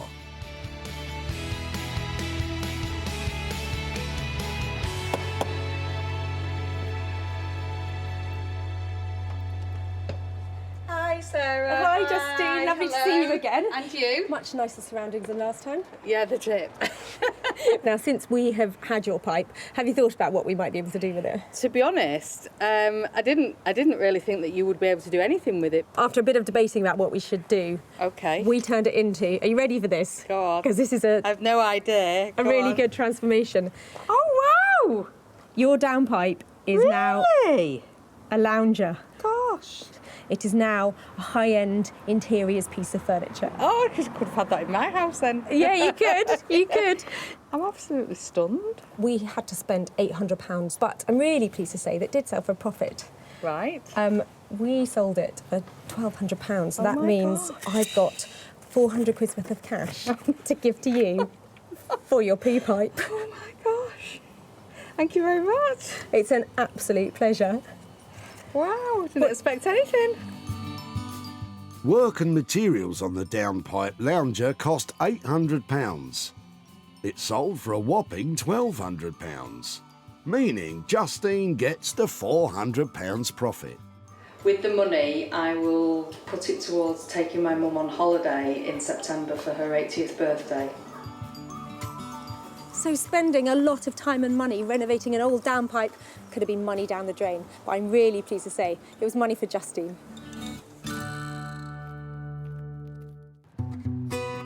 So, with 2 items successfully sold, can Sarah make it 3 out of 3? It's time for her to see the final item in Margate. I'm a little bit worried. I left Rupert with a really old-fashioned looking blanket box and a quite tall order to turn it into something amazing. So fingers crossed, he's managed to pull it out of the bag. When Sarah last saw it, the blanket box was old and flimsy and just moments away from being turned into firewood. But now, Rupert has blown the dull old box apart and joined it all back together again with a vibrant and contemporary middle section. The end result is a bold and substantial 21st century sideboard. But will Sarah like it? How are you doing? Another item ready for you? I think it's genuinely, absolutely smashing. How on earth have you done that? It's a bit nuts, this one. I haven't done much that's unrecognisable to the original piece. Apart from slash into it. I slashed into it. I have made what was a piece of furniture that didn't have much of a useful function anymore in home into something that hopefully does now, into a very big sideboard by literally pulling it apart. It's stunning. Can I have a closer look? You can, yeah. Obviously, I have used a new section in here. This is made from OSB or sterling board, which is actually the waste chippings around a tree when they've taken the main lengths of timber out of a trunk. So it is a sustainable product. I've restored the original piece, other than cutting it in half. I have actually restored it by repolishing it and refinishing it. You might actually like to lift those up and find that there is oh my word! The original function of the cabinet is still there, so the piece still exists in its original form. Genius. You know, you can tidy the living room in at a moment's notice when the kids have been playing. Exactly, and either end, that does the same thing. I think it is the work of a genius. I think the fact you've got that storage in there as well, I really wasn't expecting that when I saw it. And this slash of fantastic colour, and you know, anybody else, I'm sorry, they'd have just cut it in half. They wouldn't have put those angles on it and made it look like that. I think it is inspiring stuff you've created here, because it was such a light, insignificant piece that I dropped off to you. I didn't think that anybody would be able to make anything that looks like this, and this is stunning. It certainly is, Sarah, and let's just hope you can give it a stunning price tag to match. Back at the dump, brothers Richard and Tom were at pains to bin their old blanket box. We've tried to offer it to a charity shop, but they didn't want it either. So Really? Yeah, it's a last resort tip. Would you mind if I took it away and tried to make something out of it? Yeah, absolutely. Well, Yeah? by all means. It's a shame to get rid of it, but like I say, we had no other option. So. Who'd have thought, yeah, it's somebody would actually want it. So. Little could the boys have imagined that the charity shop reject would be transformed into a contemporary sideboard. This is great. And when Sarah showed it to Martin, one of the country's leading retro furniture dealers, he snapped it up on the spot. This isn't just recycling something, it's taking something and making it better and fun and artistic, and it's really creative stuff. So now it's time for Sarah to reveal to Richard the fate of his old blanket box. And she might just have another surprise for them in her back pocket. Hiya. Oh, hi. Nice to see you Yes, again. nice to see you. How are you? Yeah, really well, really well. You remember your blanket box? Yes. It turned out to be one of the things that was really good to use to do something else with, so I thought I'd come back and show you what we did What with are it. the chances? What do you reckon? I was not expecting that. It's definitely original and, yeah, quite unique as well, isn't it? So. And we've actually managed to sell it. Wow. It made £100 profit. And Really? that is for you. No for way. Your blanket Okay. box. Unbelievable. Any Yeah. ideas what you might do with £100? It's just a shame my brother isn't here because obviously the pair of us took it, didn't we, to the tips. His 21st coming up, so possibly. Yeah, treat him, you know, on his birthday maybe. I think that would be a great use of the money for him. It's nice to receive something for nothing really, so it's yeah, it's lovely. I hope you get to benefit from it as well. Yeah, I'm sure I will. Okay, take care. Really nice All right. to see you again. And you, okay, and you. bye-bye. Thank you. Transforming the blanket box into a stylish sideboard cost £400. It sold for £500, meaning the £100 profit is Richard's to be as generous to his brother as he likes. Today, all three saved items have made a profit, from the Clarice Cliff Bowl being snapped up by a keen collector, to the old soil pipe repurposed to a lounger with poise, all the way to a blanket box transformed into a terrific sideboard. That's brilliant. That's 3 things saved from being lost forever and 3 people walking away with money for nothing.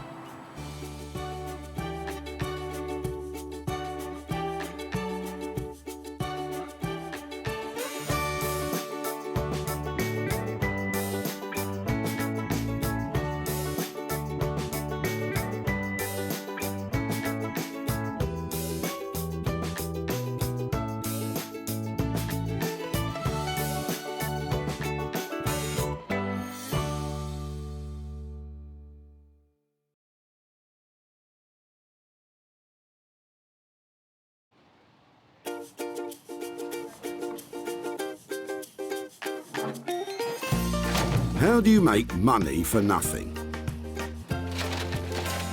The answer could be hiding in the 20 million tonnes of household waste we throw out every year. Before you throw that away, is there any chance I can have a quick chat to you about it? Sure.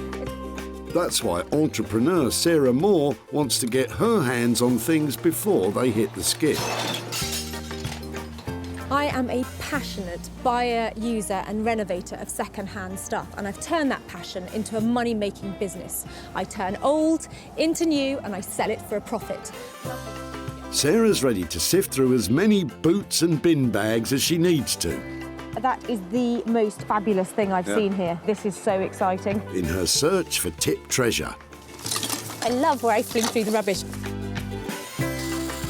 And with some of the country's elite designers and makers, Hello, hello. what have you got today? I want to do what's right for this piece of rubbish. She can transform her finds into desirable, Look at that. beautiful, Speechless. valuable, You're joking. and hopefully saleable items. You always talk my kind of money, Jay. I love doing deals with you. If Sarah is successful, then she can hand the profits back to the very people who had no idea there was cash to be made from their trash. Wow!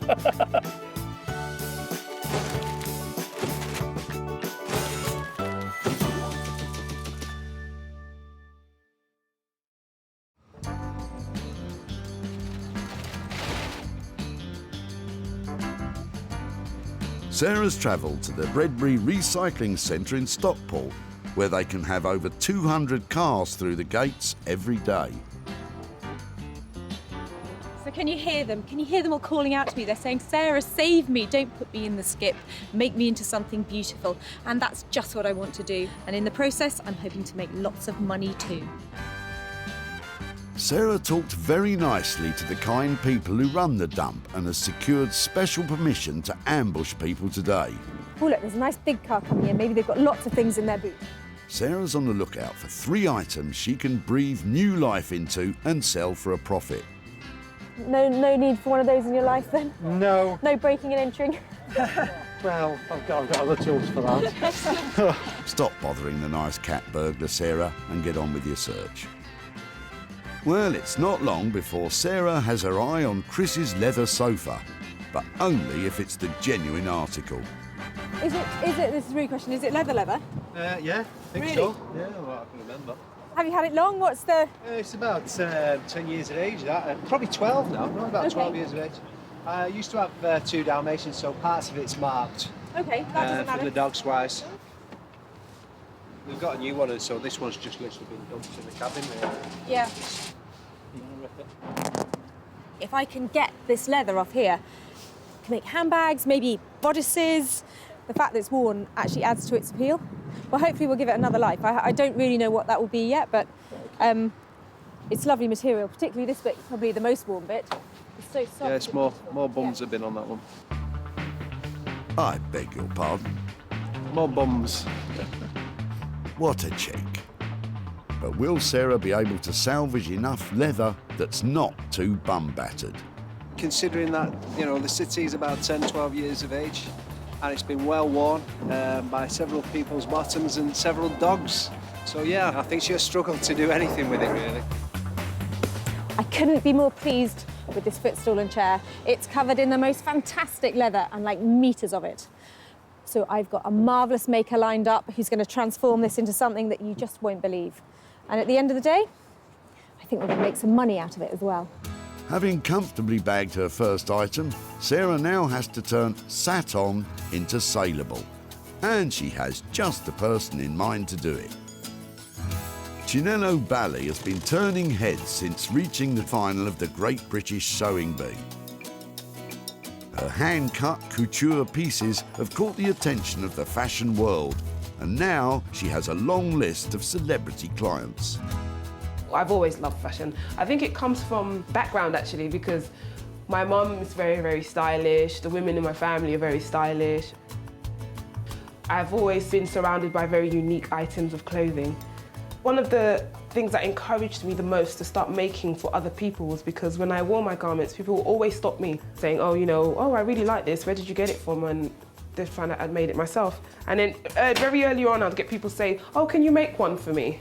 And I really do look for the beauty in anything. Chinello may look for the beauty in everything, but she may struggle to find it in the load of old leather Sarah's dropping off.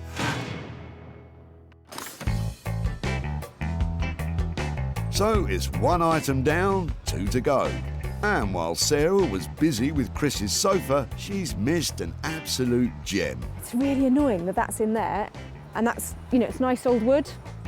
Just to be clear, once something hits the tip, it's out of bounds. Can I just go in and get it? No, Sarah, you can't. But if you're quick enough, you might be interested in what Derek has in his boot. Hi there, I'm really sorry to bother you, and I know you're busy, but I'm just wondering what you're dropping off and... Just a bit of steel and aluminium and so on. Okay, was it a greenhouse or something? Yes, yeah, it was an old greenhouse. We're looking for things that we might be able to make into other stuff, and these angly bits look really interesting. Would it be okay to have a better look at them outside? Yeah, of course, no promise, I'll take them out. Brilliant, thank you. I know they're rusty and beaten up and stuff, but they're just the kind of thing that we might be able to marry them up with something. Yeah, I'll take them. Really? That's fab. Where would you like us to put them? Just over here would be, in front of the scrap metal would be lovely, thank you. Sarah's acquired some angle iron, which is kind of like a giant Meccano set for grown-ups. Brilliant, thank you so much for your time. Thank you, bye-bye. But can she reassemble it into something that can turn a profit? What does Derek think she'll do? I'm assuming she's going to make a shelving unit of some sort, using the garage or the shed. It's all in one piece, as long as she's handy with a paintbrush.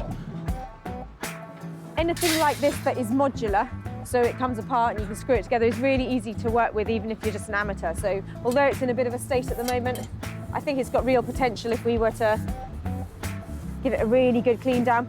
If you keep polishing it up enough, it's the kind of thing that you can put in your house. Not in my house.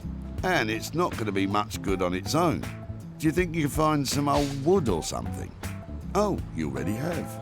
So it's probably all here. It's a junk jigsaw. There we go, back to being pretty much a whole door now. What do you reckon? Your next dining room table, sir? Well, I don't fancy eating my dinner off it. And if she plans to stick it together with the angle iron and make something out of it, she's going to need some help.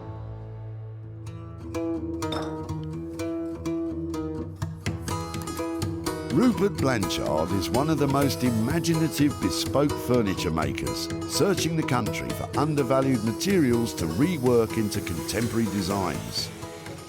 I work mostly with reclaimed, salvaged and abandoned materials.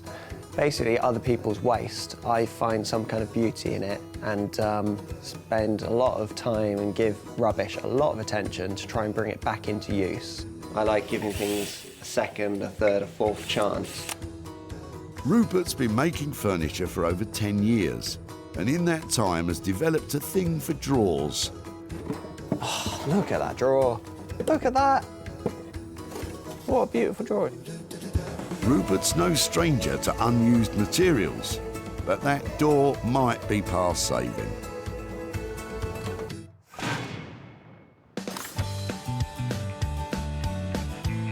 With 2 items found for Sarah's marvellous makers, It'd be right to just have a quick rifle through and... Lovely. the hunt is on for something that will be Sarah's own money-making mission. They're really cute. There are 200 cars an hour coming through here. I have got to be able to find something. And Peter and Michael's trailer of trash may contain just what she's been looking for. What brings it here today? Well, your in-laws are moving out, aren't they? So we're just bringing it from... So this is our rubbish, what we're just throwing in everything. So where's it been, in the shed or in the Yeah, garage? it's just Or been in the shed. I don't know what that is. That's quite cool. Oh, Rizzlers. So you're not tempted to drink the very special anniversary ale from 1984? No? No, I can see that might have limited appeal. I'm more of a Foster's man. Really? Great. So far, fags and booze. Get a move on, Sarah. Ooh, look. So is it just me, or does that... There's something cool about that, isn't there? It's just you, Sarah. Maybe. I wonder if you could use those in lighting or something, because they're just the fact there's so many different colours in there. I feel really bad about putting those into the tip. I'm not quite sure why, but they've got a certain appeal. Yes, to golfers. Oh, wow. Wait, what's this? Peter's got another bit of treasure for you, Sarah. But how could it possibly beat those golf tees? Do you know what it is? I ain't got a clue. I think that it's, see how it's got an angle like that on it? It's a writing slope. So when people wrote letters, it went like that. So it was like a mini desk when they were, and so there you've got the bit where your pen went. Oh, look, isn't that clever the way it opens up? And down here, and the key that goes with it. Would it be something we might be able to have a look at? Yeah, no problem. Really? Yeah. Brilliant. Thank you ever so much. Thank you. Now that's more like it. I'm sure you can make a few bob selling it as it is. So everybody used to have things like this, because everybody wrote letters, so we just don't do it anymore. Here, it's very faint lines. This would have been beautiful gold inlay, you know, onto the velvet, so that would have been pretty. So that's a joyful little piece of history there.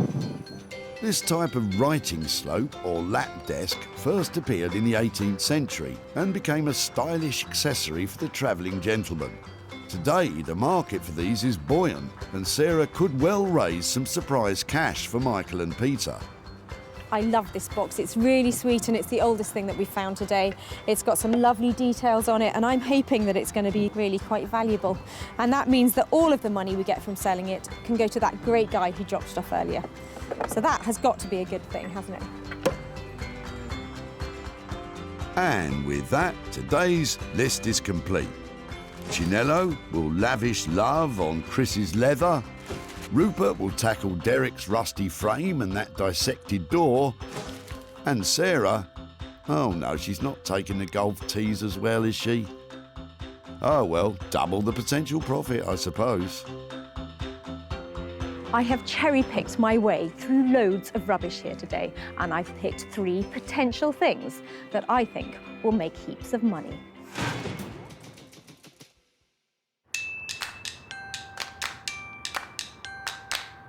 Canning Town, East London.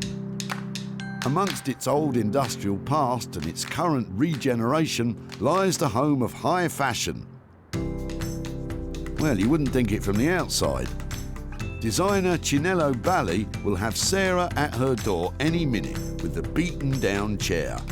I have a feeling she's not going to be happy when she sees what it's made out of. I love beautiful fabric. Anything that's beautiful, anything that's glamorous looking, I love. If I was going to say anything's out of my comfort zone, it would probably be leather.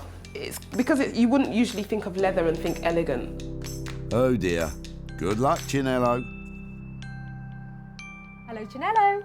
What have you got for me? Okay, these are the cushions off a chair, and I've got a footstool that goes with it. Oh, wow. She's in. I'm going to need to sit down here. So I'm hoping that between this and this, we've actually got heaps of this fabric. There's loads of it, definitely. I actually wondered if it was nicer. I actually really like the inside, Yeah. but I think as well we can use both, because look, that looks lovely against each other. Oh, wow, that's really cool. Yeah. I had a few ideas. Okay. I want to hear your ideas this time because I have got no idea. When I was looking at this, I kept on thinking about maybe having something like some sort of cape or some sort of loosely fitted garment. Yes, maybe. How about like a blazer cape? You know those blazers that have the capes attached to them, so they don't have a sleeve. It will be like the cape instead of the sleeve. Come on, Sarah. You know, those blazer capes that you see everyone wearing all over the place. What exactly, how does it style, the blazer cape? It's basically a blazer, like yours, but it would have a cape. Fascinating. Fantastic. A blazer cape, how much money does it cost to produce a blazer cape? Stop saying blazer cape. Could be looking about £250 to £300. Okay. Do you think that would mean we'd make a profit? Definitely, I think so, because this is real leather, you know, and it's a handmade jacket. Should be looking about £400 for it. Okay, well, I think that sounds great. I think leaves me a bit of room to surprise the guys who dropped it off. Well, shall I leave it with you? Yes, I'm going to kick you out now so I can get on with work. Okay. Bye. Don't work too hard. Okay, bye. Bye. And so, blazer cape. So this is sort of out of my comfort zone, but I think it'll be good. I think it'll be a challenge, a good challenge, however. Armchair footstool becomes blazer cape. It's not an obvious choice of garment, but only Chinello would think of something like that. Secretly, I hope it fits me. So do I.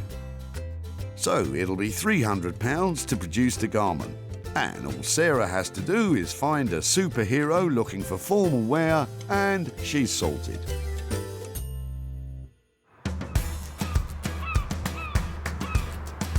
Sunny Margate on the southeast coast. Once a mecca for British holidaymakers, now it's a place where vintage is an advantage and reclamation is the order of the day.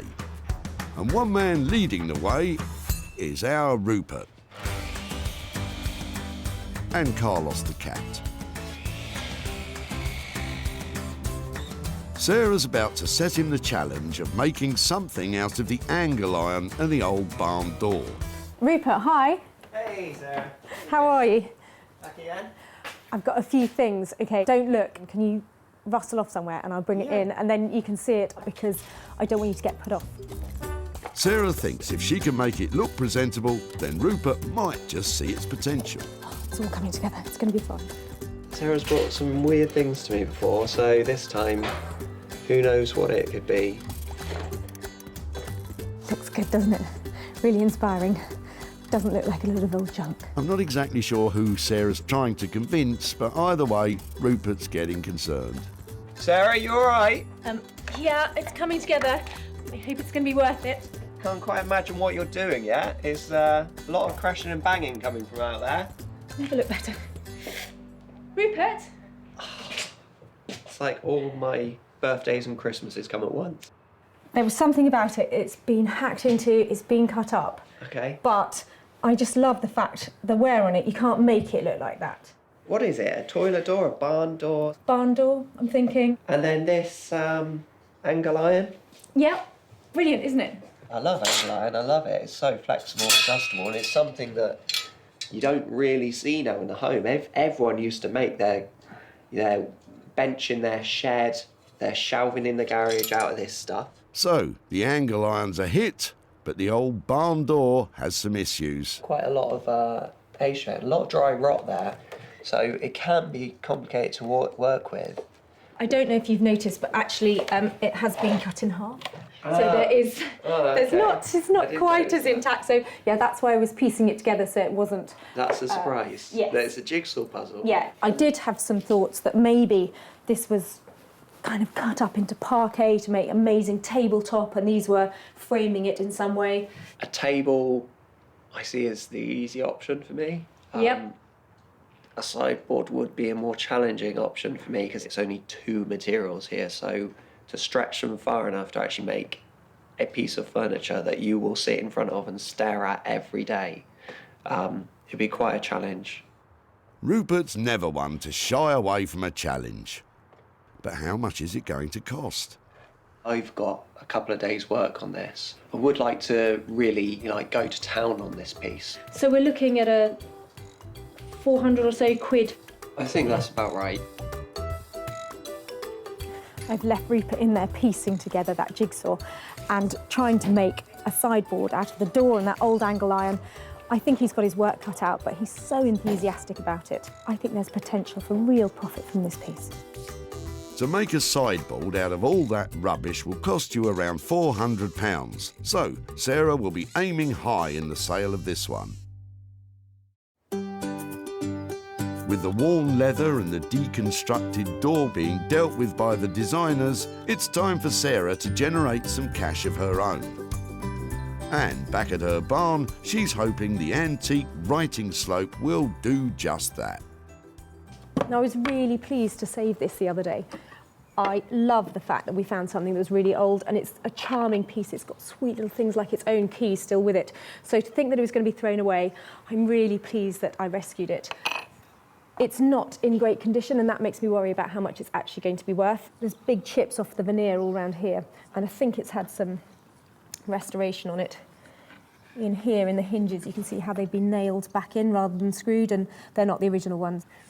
This isn't going to be worth a fortune, but I don't think it should get thrown away. And I know that because of the details on the front of it, the fact it's got the key and the lock, a lovely shield on the front and the escutcheon here, people might even buy it just to be able to reuse those to restore something else. I think the best thing I can do with it is to polish it up and make it look prettier, and then take some lovely pictures of it so that you can see all the details, so it has lots of appeal to lots of different people. When polishing up old veneer like this, it's best to avoid harsh chemicals. A thorough rub with a dry cloth will do the job. This is my very naughty puppy. Come here.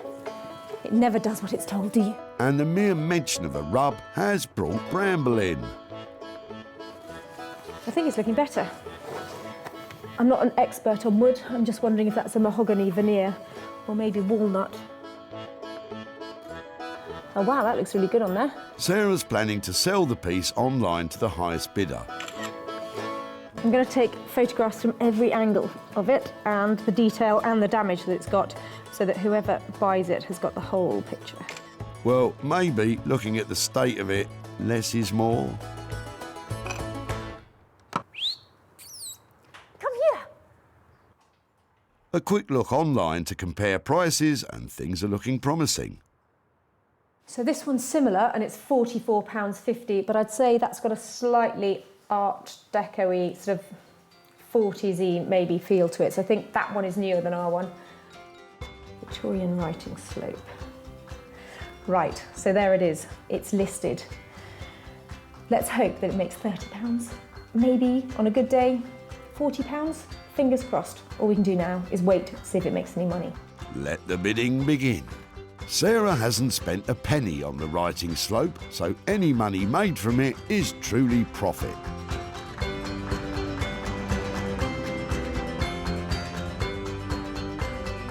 Back in East London, it's blazer cape time. And you know, I'm coming round to the idea. It's a blazer and it's a cape. Come on, I want one. So, Chinello, where do we begin? I decided to dump the blazer cape idea this morning. No. Why?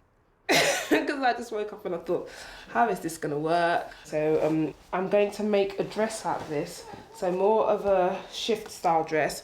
And also I really wanted to put my own signature on this. So the jacket thing is not really something I do. Dresses, they're more my thing. Oh, OK. I'll have to find my own blazer, Kate, then. But what's your idea for the dress? Okay, so my initial idea is to have this part here at the bottom, and then this would have made up, you know, the top half of the dress. So the dress is mainly in the leather, and then this would have been sleeve, and that would be a neckline there. Chinello's planning on using wax print fabric for the sleeves, a typical material for clothing in Africa. And although this material is dark, they're more commonly vibrant, colourful cotton prints, which historically were used as a non-verbal communication that could indicate status or wealth among African women. I'm just trying to straighten out all the edges, and I was just making my dress a little bit shorter than I want it to be. With the chair and stool completely stripped, Chinello has all the material she has to work with. So now it's just a matter of sewing it all together. Still want to use some of the original seams from the sofa, so I'm going to keep some of those in place, and I'm using a contrasting thread that matches with the fabric that I've decided to use for the sleeves. I'm going to use that to create some seam details. Chinello is sewing the panels together using robust and hard-wearing thread. Perfect for heavy leather stitching. Can you see that? But there's a problem. Don't know why it's doing that. I need to work out why it's doing that. The leather panels keep slipping away from each other. It's moving. So I'm not sure whether it's too worn or if there's some kind of wax thing on it that's making it slide along each other.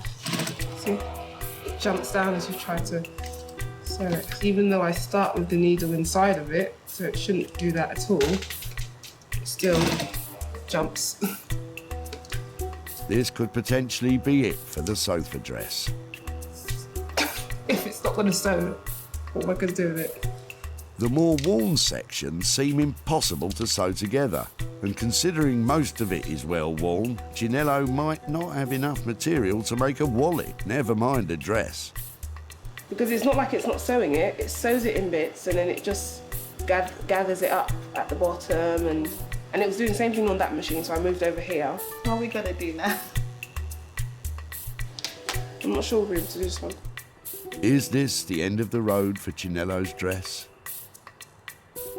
Let's give her a chance to think.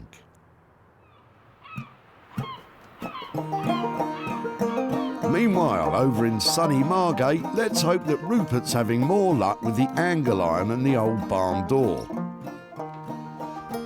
I know that I'm going to make a sideboard out of all of these pieces. And yeah, I don't want this to be a sort of typical shabby chic piece. I want this to be really quite polished. It's just going to be a bit of a labour of love to make it a high quality finish.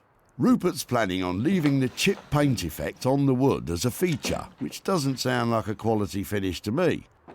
But what do I know? Although I know what I'm making, I've got to strip it down and prepare the materials. The nuts and bolts holding it together have fused shut with rust. Just going to cut these off. But Rupert can cut them off with his cut-off tool. That's what it's actually called.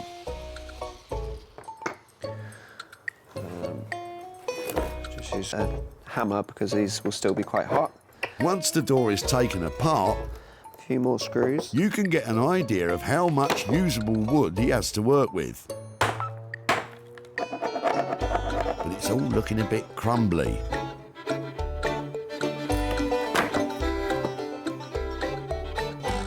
And it's not looking good. This is a good representation of the door overall, in that it is just crumbling. It's got a lot of normal rot and a lot of dry rot. Ideally, any carpenter making a cabinet doesn't start with rotten wood.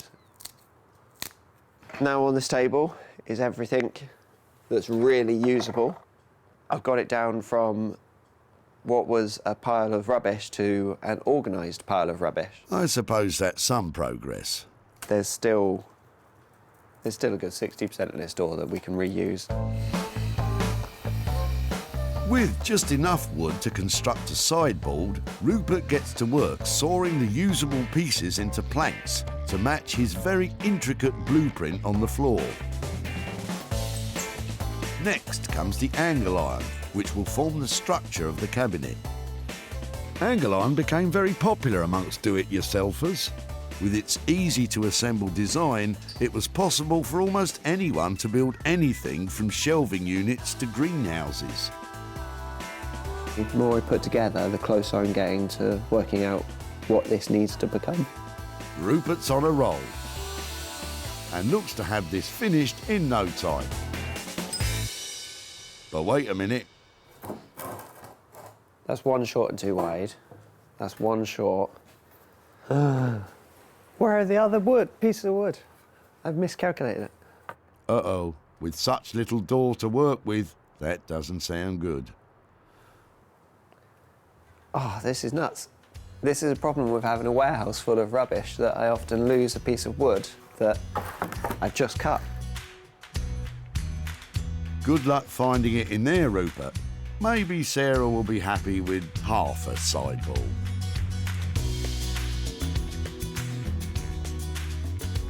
Back in Sussex, Sarah's online auction of the writing slope is nearing an end. Exciting. She was hoping for around £40, and with a few seconds to go, it's sold. Well, the writing slope has sold, but it hasn't made great money. It's made 15 quid, which is better than nothing because it was literally about to go into a skip. So if that has only made £15, I want to make a bit more money than that to give back to Pete.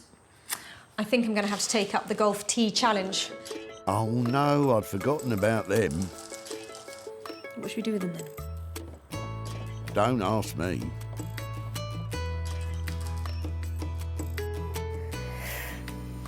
Art installation? Looking at all the golf tees floating around in there, maybe I could make like a golf tee loo seat so you sit down on it and it's a bit naff. I'm certainly getting a whiff of something. But I think I've got it now. It's going to be a tribal style necklace. Cool, hey? Anything you say. If I wrap this really cool red wire around, and then it might make the golf tees look a bit more attractive, a bit more tribal. Well, I suppose it's not bad for a last-ditch attempt to make money. I'm going to make a few of them and hope that I make some money that way. But finding a buyer of tribal jewellery might be tough.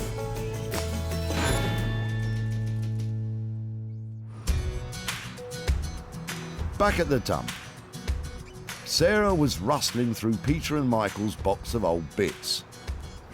So this is our rubbish, what we're just throwing in everything. Ooh, look. First came the golf tees. There's something cool about that, isn't there? And then an antique writing slope. Oh, look, isn't that clever the way it opens up? The writing slope underperformed online. It hasn't made great money. It's made 15 quid. So Sarah got to work on the tees and eventually produced some multicoloured tribal-esque necklaces. Sarah showcased them at her barn sale and was optimistic the country-living crowd would get behind them. I'm putting them out at £10 each. I've got some more to come out later and I think they look really cool. But despite being a big talking point of the day, they remained unsold.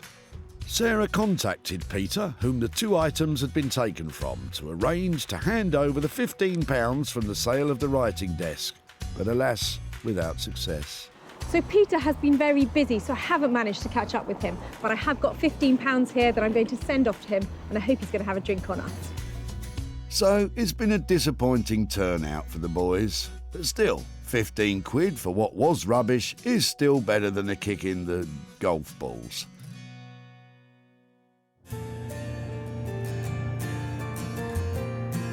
Back in southeast London, when we last saw Chinello, her head was in her hands and the leather was in a heap on the floor. Her sewing machine had met its match, and now Sarah's on her way to see something, I hope. So So this is the kind of transformation that really stretches my imagination. I've dropped off a chair and a footstool, and I'm coming to pick up a dress. Well, you're in luck. With the help of a specialist leather sewing foot, don't ask, Chinello has taken the bum-battered sofa and transformed it into an amazing bodice. I'm still a bit disappointed about the blazer cape though. Chinello used a wax print fabric to create the skirt and sleeves. And the beaded detail lines the plunging neckline. Wow, I hope Sarah doesn't want to try it on. Hello. Hello. Ah, that must be it. How are you? I'm fine. How are you? Really well. What were you expecting? I wasn't expecting beading or detail like this. And I was thinking suede because of the back of it. Yeah, I was going to, but all of the back pieces were so different and there was nothing uniform at all. I thought, I don't think that's a problem. It looks amazing, doesn't it? I love the way you've got the darts in here. Yeah, I thought let's carry on with the, you know, the whole leather feel of things, you know, because usually it's, you know, so many panels put together and they just do all the outside stitching sort of decoratively. So I've done that as well. It's got your signature sassiness about it, hasn't it? Because this is quite revealing, isn't it? And this isn't long, is it? Would you like to try it on? No, I can't try it on. Seriously? Okay. Yeah, if you'd like to. Go on then, I'm happy to give it a go. Yeah? Yeah. Okay, let's Look take away. it on. Sarah, there are kids watching. I think I'll keep this on. Thank goodness. Are you stuck, Sarah? Help her out, Chinello. It actually does look nice on you. Someone please stop her. There you go. Brilliant. That is amazing. Thank you so much. I'll keep in touch and tell you where it goes. All right, thank you. Mwah. Let's know how she goes. I thought that was so cool that Sarah tried the dress on, but I think what she really needs is some high heels and a night out. Yeah.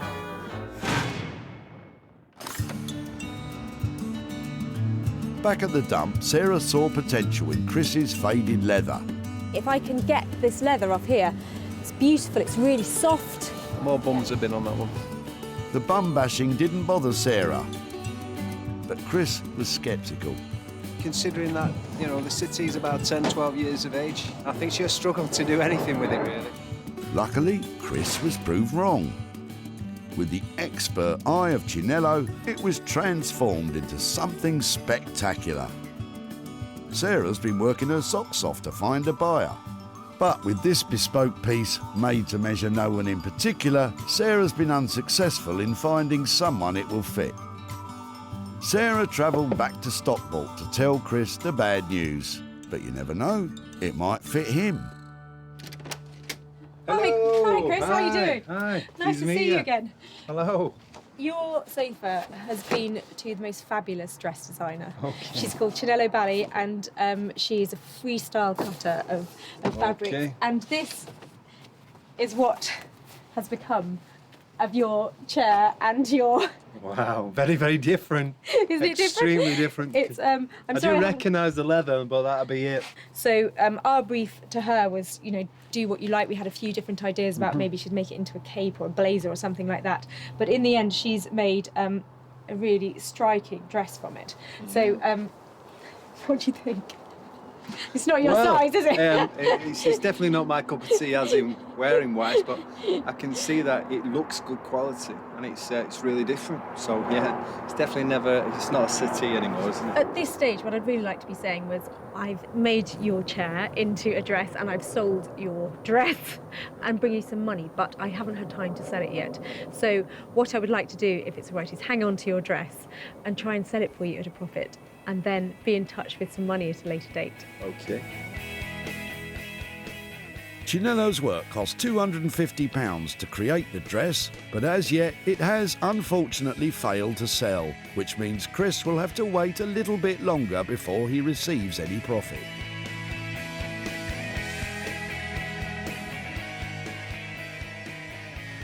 Well, it was great to be able to show Chris the dress that Chinello actually made, but I wish I'd been able to turn up with some money for nothing.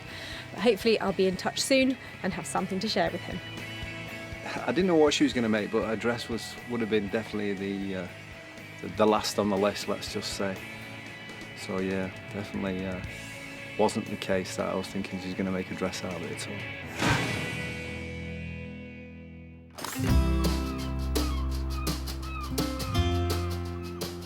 So, with the majority of items remaining unsold so far, Sarah will have high hopes for today's final find, Rupert's sideboard, which he's putting finishing touches to now. That is, if he's found that extra wood.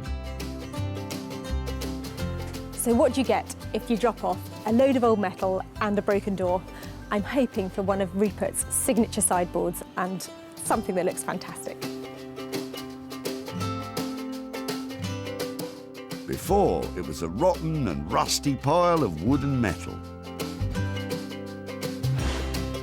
Now, it's a super sideboard, oozing with charm. Maintaining the flaked paint effect, it is bang on trend amongst folk who like that kind of thing. The body is made up of one cupboard for storage and shelves for feature ornaments or electronic equipment. He even kept the door's original handle. It won't fit in everyone's house, but you have to admit it, it's an astounding achievement from Rupert. Good show, young man. Sarah's gonna love it. Hi, Rupert. Hiya. Welcome back. Welcome. Lovely to see you. Is that it? That is it. Wow. What have you been up to? Here it is. It's definitely a fun one. It's been quite a bit of work to turn a pile of rotten painted wood and a bit of old scrap metal into something usable, into a new sideboard and cabinet for your home. I did say I was going to retain some of the paintwork. I've retained nearly all of the paintwork, I'm afraid. That was my favourite bit. I absolutely loved all of that distress and that kind of thing. I think it is charming. It's not too big. It's beautiful. I absolutely love it. I tried not to make it too specific to one room. Hopefully it's a multi-use sort of piece of furniture. Can I have a look inside that cupboard? Yeah, please do. Oh, it's green! Fantastic! So, I couldn't tell. Did you like it or not, Sarah? I think it's a hit. And coming in on budget at £400 means there's room for a bit of money to be made. I'm just so pleased you like it. I'll go and get the van then. Yeah, thank you. I have to get over £500 for this little beauty.